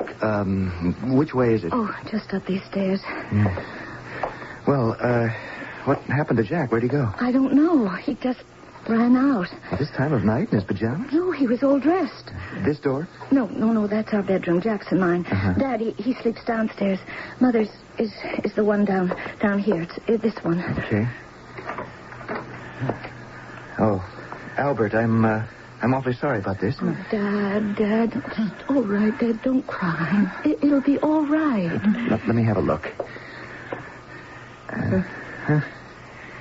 Yeah, no question about it. It's a stroke, maybe. I'll put in a call to the coroner. Please, Dad. Why don't you go back downstairs and make yourself some coffee? That's a good idea. Go ahead, Albert. You can't accomplish anything up here. All these years together. Now she's gone. All right, go on, Dad. Go on downstairs. If I need to ask you some questions, I'll ask you later, sir, okay? I just can't believe it. What happened in this room? Looks like an earthquake struck. The way the trunk's been smashed to pieces. Clothes all over the floor. Person must have been looking for something, that's obvious. Anna, did you catch someone in here? Well, there was no one here but us. What's this here? An iron bar. No, don't touch it. It might have fingerprints. Supposing we go back downstairs, Anna, I'll call the station house. Then maybe you'd better tell me exactly what you know.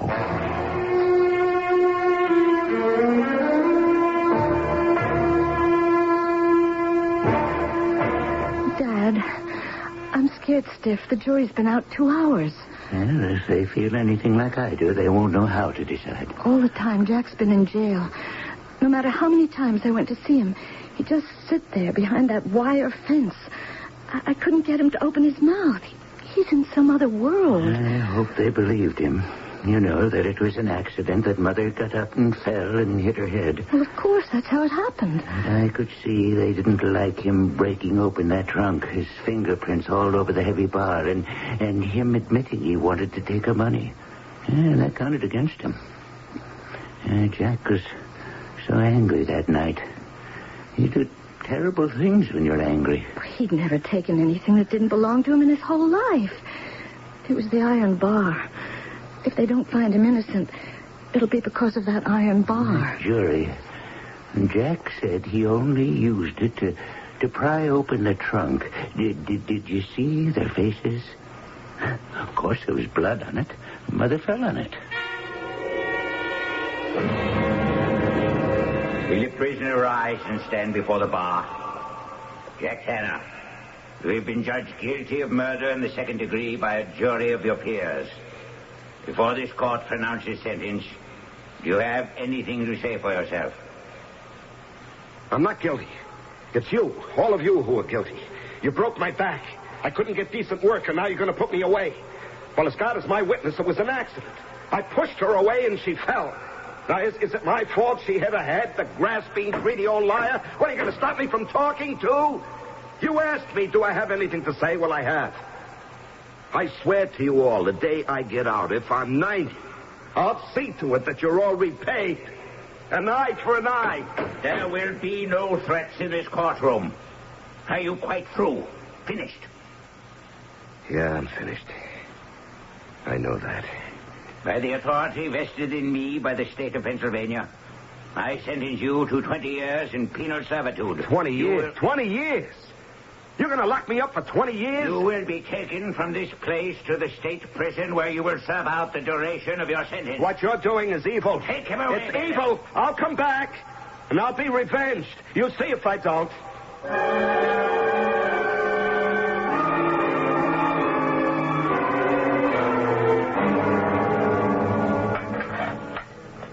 Anna, you still in the kitchen? Dinner will be ready in about 10 minutes, Dad. I hope you don't mind burned vegetables. No. I'm getting used to them. I don't know why I'm so absent-minded. Can't seem to keep my mind on anything anymore. It's hard, Anna, I know. I'll tell you something, Dad. Maybe it's terrible of me to say this. I do miss Jack. As every year goes by, it's harder, but I don't miss the Jack of the last few years before he went to prison. The man he became after that mine elevator crushed him. I miss the husband he was before that. Yes. And you take a big, strong man and cripple him, Anna. You cripple his spirit as well. He changed so much, you have no idea.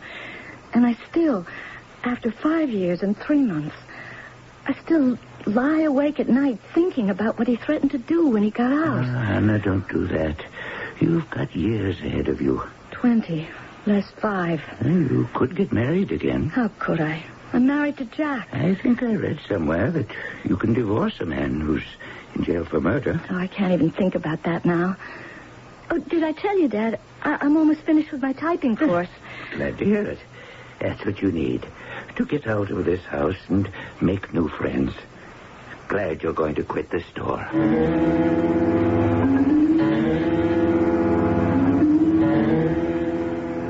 Anna.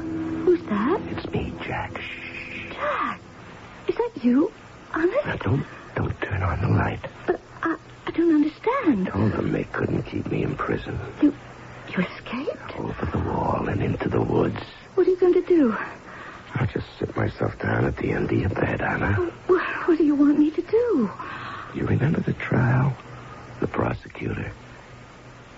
What happened, Mrs. Tanner? Can you tell us in your own words? Was your husband searching for something in your mother's trunk? He'd had a quarrel with her earlier that evening about money. Jack, you mustn't think I gave evidence against you. You saw no one else in your mother's bedroom but your husband, Jack, did you, Mrs. Tanner? I had to tell the truth. Oh, why didn't you tell all of it? That your mother always made us believe that she had money and jewelry, that she was stingy and miserly. Why didn't you tell him that? I wanted Dad to, but they wouldn't call him to the stand. But you're my wife. Why didn't you? Nobody said anything about the years I worked, about how I never took a dime from anybody. They made me out a thieving, ungrateful son-in-law who broke into your mother's trunk and then broke her head open, and you did nothing to change that opinion. Jack, what's that in your hand? What, this? It's that same... It's the iron bar. Yeah. It's a little heavy, isn't it? Where did you get it? I thought the police took it. Oh, I just happened to find it. And one little tap from this. You missed me, Anna? Yes, of course I have. You don't sound convincing. I have. Dear little wife. Dear little Mrs. Judas. So you're interested in this iron bar, are you? Jack, please, Jack, you're not... I'm not what? Just look how easy it is for me to lift it. Yeah, I'm very strong. Stronger than I was when I went to prison. You know, you can build up a lot of muscle in 5 years. Here, you see, I can lift this long, thick iron bar with just 2 fingers. I wish you'd put that down, Jack. Down? How about softly down on your head? After all, if I used it once on your mother, why not use it again? Now, you just lie still, my dear. Don't move. Now, watch. I lift the bar high over your head. What's the matter with you? I'm only demonstrating the strength of my arms. Here, see? Look how easily I can lift it up and down over your head. Do you really think you deserve to live, Anna? I'm so terribly sorry for everything, Jack. I really am. Now, let me look at your face more closely. Ah, yes. Such a sweet, innocent face. Come on, look straight into my eyes. Ah, yes, the eyes of betrayal. Did I tell you how strong my fingers are? Now, suppose I just show you. I can just place them on your throat. No, Jack, Here, no. Look how easily, even with one hand, 5 fingers can circle your throat. Now, if I place 2 hands here and here... You like my hands on your neck, Anna, so close to you? You'd like to scream, but the words stick in your throat. Please. Oh, you're begging now, aren't you? Now, what is it you're begging for? A life? Forgiveness? Wouldn't you prefer death? Ah, yes, I think you would. For a nice squeeze? Ever so gently. Tighter. Tighter. Can you still breathe, dear Anna? I'll let you have one more breath and then...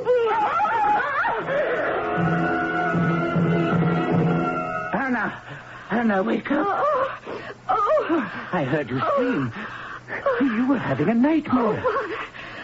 Father, you won't believe this. Jack was here.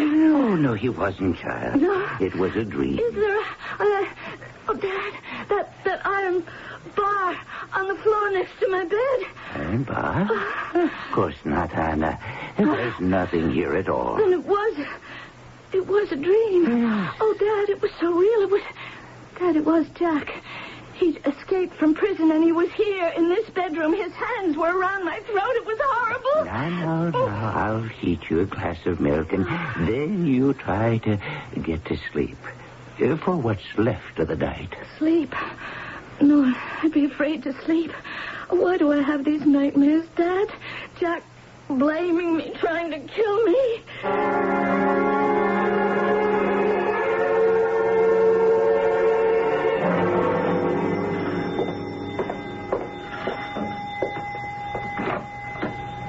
Oh, hello, Chuck. I was just going out. Well, hello, Anna. It's a little early for you, isn't it? Oh, I'm catching a bus to the city. Not working at the store anymore? Not for long, I hope. I'm taking my final exam today at the stenographic school. Oh, then get yourself a good job. Yes. I've let too much time slip by. I always said a woman should learn to be independent, especially a woman alone. Can I come inside a minute? Oh, sure. Come on in. It's not going to take long, is it? I don't want to miss that bus. No, only a minute.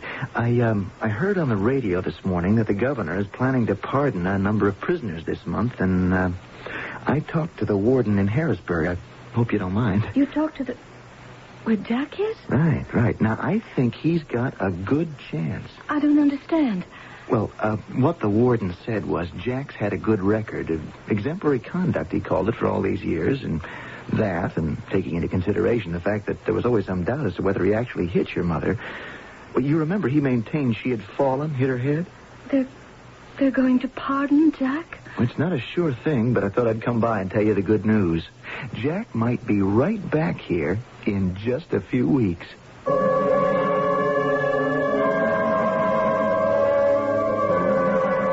Good news?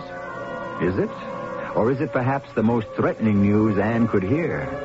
Be not afraid of sudden fear, says the good book, neither of the desolation of the wicked when it cometh. But it may take more than the comforting words of the Bible to reassure this woman that freedom for her husband means safety for her. I shall return shortly with Act 3.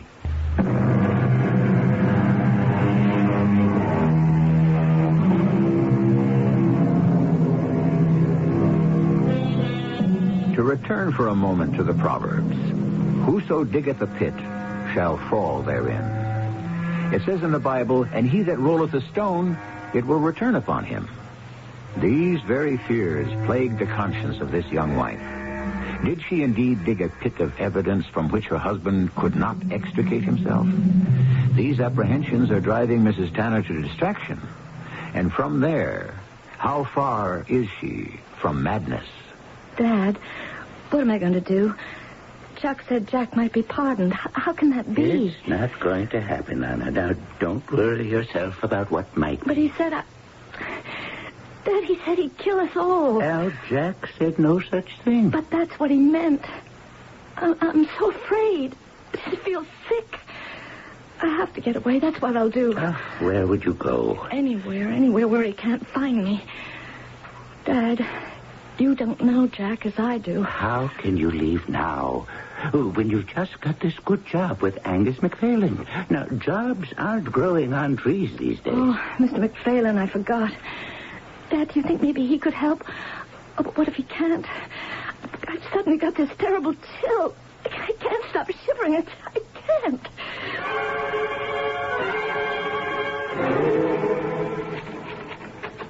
Anna, I saw your note on my desk when I came in this morning. What is it you wish to see me about? Oh, I'll be finished with this letter in a second, Mr. McPherson. It's got to go out this morning.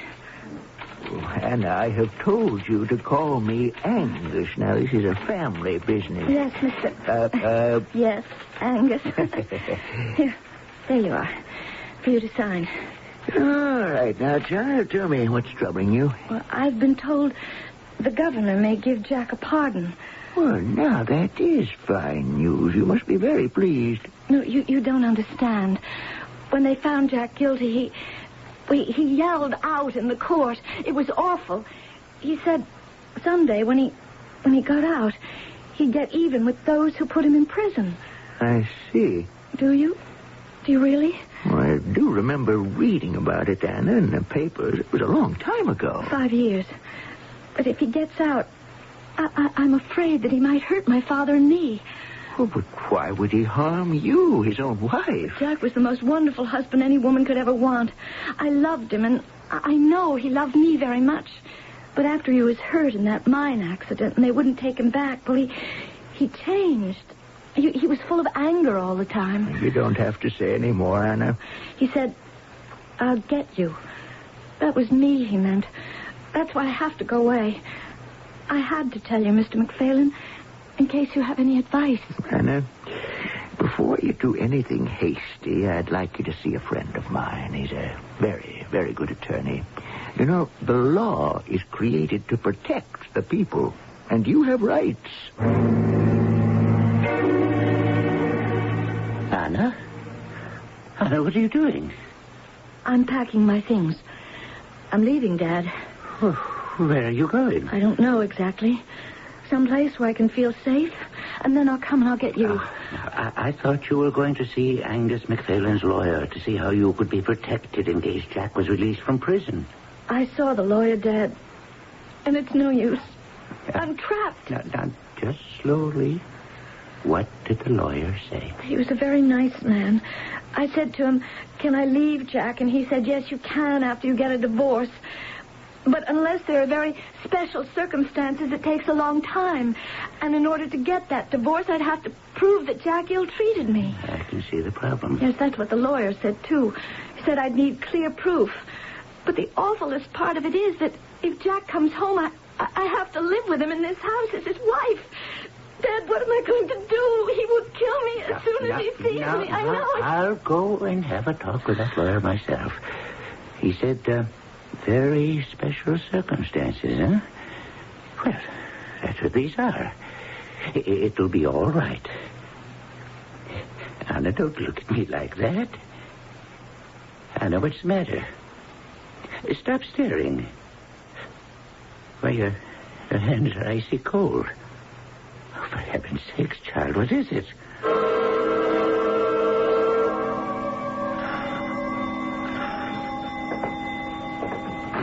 Yes, sir?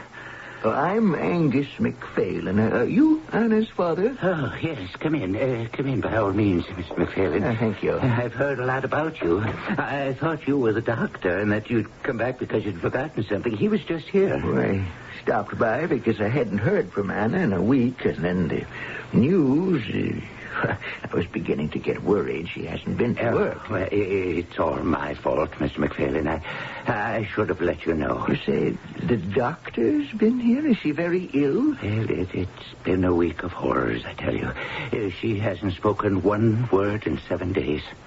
The poor child, not one word? When she came back from that lawyer that you sent her to, she got bad news.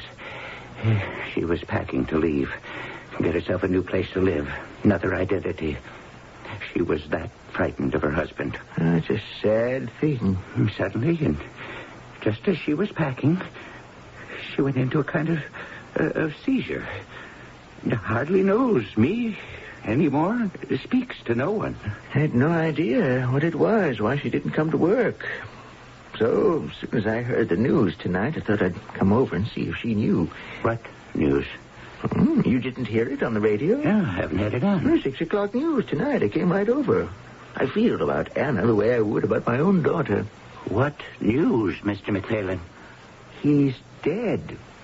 I heard it twice on the radio at the beginning and again at the end of the news. Who's dead? Why, her husband, Jack Tanner, died in prison last night.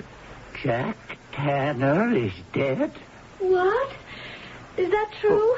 Anna, what are you doing down here? You're supposed to be up in bed. Is that true, Angus? Is that really true? Anna, you found your voice. Dear me, girl, I didn't mean to get you up. Is that true? I'm afraid so. So, now you have nothing to fear, Anna. Your husband died in prison yesterday. What is it? Anna, child. She's fainted. So wrought up about everything. Here, please help me lift her. We'll carry her back upstairs to bed. And then we have a friend in the police force. I can get him to call the warden just to make sure.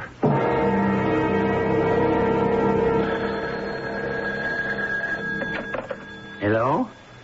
Oh, yes, Chuck. What's that? Say that again. No, I didn't hear the radio, but somebody told me. It's not true. Mistake? You mean Jack isn't dead? Still in prison? False rumor. Oh, how these things start. Okay. Yes, I understand. Thanks for calling, Chuck. Another man died with a similar name. Do you really believe someday he'll come back and revenge himself on the two of you? It doesn't matter what I think. It's what Anna thinks. What was that noise? The front door. Yes, maybe somebody came in. Oh, somebody went out. Hey, wait here, Angus. I'll just go upstairs a moment. Mr. McPhail, Angus, she's gone. Anna is gone.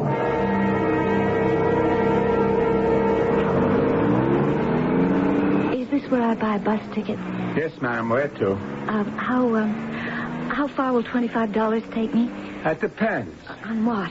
Well, I could book you to Providence, Rhode Island, or south to Baltimore, or west to Columbus, Ohio. Providence. That's certainly what I need. Maybe it's a good omen. That'll be $24.15. Here. When does the next bus leave for Providence? In exactly half hour. She'll be pulling in about 20 minutes. You can board her then. Say, aren't you Mrs. Tanner? Mrs. Tanner, come back. You forgot your change. Another 85 cents for the poor box. Hiya, Mike. Hello, Chuck. Caught any speeders today? I want you to look at this picture. Has this girl come by here in the last hour trying to buy a bus ticket? Well, she sure did.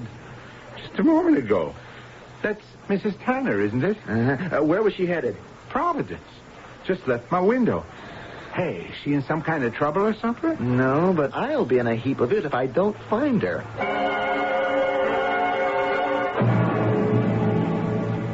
Dad, are you home? I got good news today, Dad. I went to see that lawyer again, and he said Hello, Anna. How are you? Jack, it's you. You're kind of surprised, aren't you? I guess I'm surprised, too. Did you escape? How did you get out? What do you think? I'm crazy? I'm a law-abiding citizen. Didn't you expect me? No. Well, didn't anybody notify you? Nobody told us anything. I was pardoned. Yeah, it's hard to believe they wouldn't tell you. Anna? You all right? I don't know. Maybe they did tell me, and I just put it out of my mind. Is that possible? Aren't you glad to see me? A long time ago, I had this dream about you coming home. You don't suppose this is a dream, too, is it? Oh, no. No, it's real. And I'm real. Maybe you don't recognize the suit. They gave it to me. And some money I earned. Hey, aren't you going to give me a kiss? No, don't. Okay. Okay, you're the boss. You miss me, Anna? Of course I have. Oh, Lord in heaven. The last time. The dream. Have you missed me? That's what you said. Of course I have. That's what I said. This must be a dream. Anna, you home already? Oh, Jack. Hello, Albert. Is it you? It's me. You know, Anna thinks she's dreaming. Anna, where are you going? Probably she's gone up to her room. You mean our room? Now, what's the matter with her? Isn't she glad to see her husband? Jack, I don't know how Anna's going to take your coming back like this all of a sudden. She hasn't been well in all these years. Oh, it seems funny. Instead of welcoming her husband with open arms, she's running away. Like she's scared of me.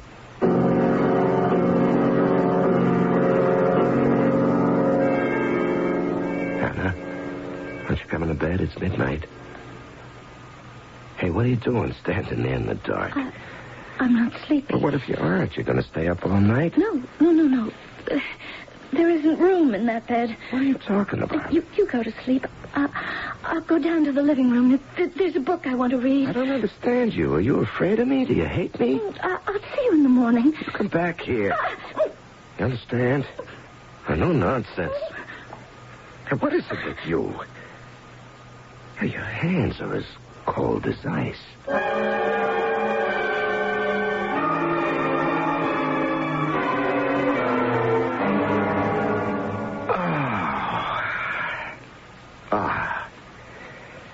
Hey, what do you know? It's morning. I'm home. Yet I clean forgot this is my own bed. Hey, Anna, wake up. Did I ever sleep great? You know, that's the best night's sleep I've had. Come on, darling, get up.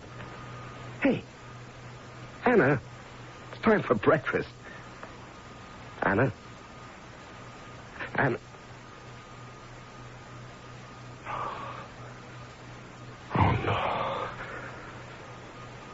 Great Lord in heaven. Anna.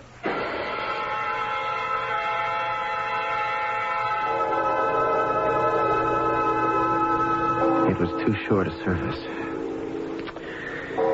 We'll get him one day. He'll be back. I know what you're thinking, Chuck. With the coroner's verdict, 2 doctors. No, there wasn't a mark on her. But a young woman like that to die of a heart attack? I still can't believe it. Nobody can, Chuck. Least of all her husband. I hate that man. It's a good thing he left town. You're wronging him. He was crying like a baby. And the doctor said her heart just failed her. Now, look, I'm her father. I felt just like you did, Chuck. How could it be? I said to Jack, she died of fear, that's what. He couldn't understand it. What fear, he said to me. Of you, I said. Of me? Why, I loved her.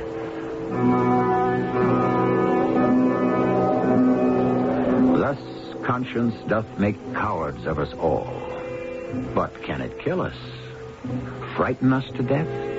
No, it was not only the self-accusing fear that stopped the heartbeat. It was the past, the present. And for Anna, it was the emptiness of the future. I shall return shortly on a slightly more hopeful note. My children are very thin, and they're very small. And I always feel, they gotta eat.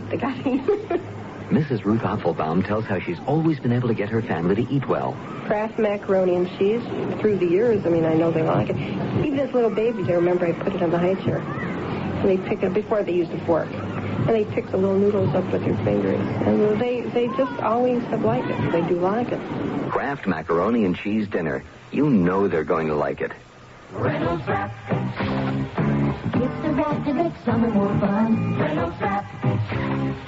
Wraps up everything under the sun.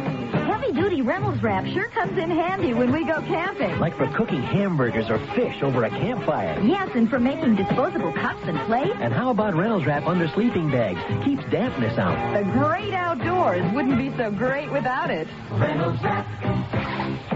Use heavy-duty Reynolds Wrap. Maxwell House's coffee you can count on. Maxwell House, good to the last drop.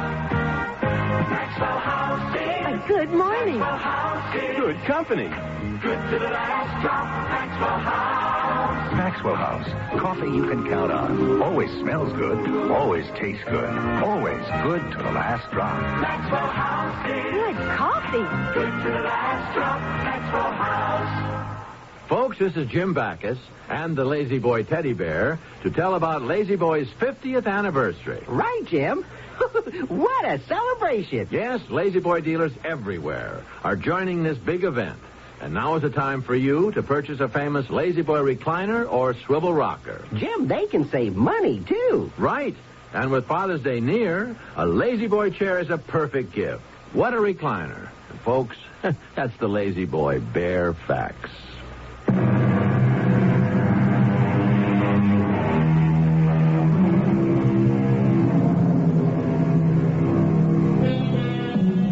That little voice of conscience in us, often called the inner voice, acts like a guardian, reminding us of the truth we already know, nudging us to observe our better instincts, warning against misconduct or misdeeds. Indeed, where would we be without that voice? Renounce it, and the devil is your guide. Listen to it, and you are safe on the side of the angels. Our cast included Larry Haynes, Carol Teitel, Russell Horton, and Ray Owens. The entire production was under the direction of Himan Brown. This is E.G. Marshall inviting you to return to our Mystery Theater for another adventure in the macabre. Until next time, pleasant dreams.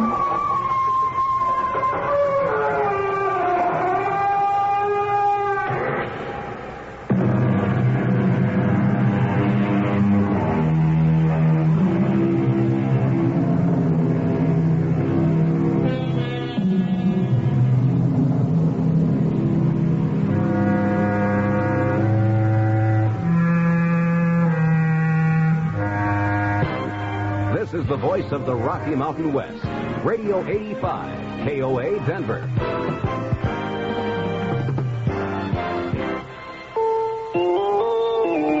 CBS News.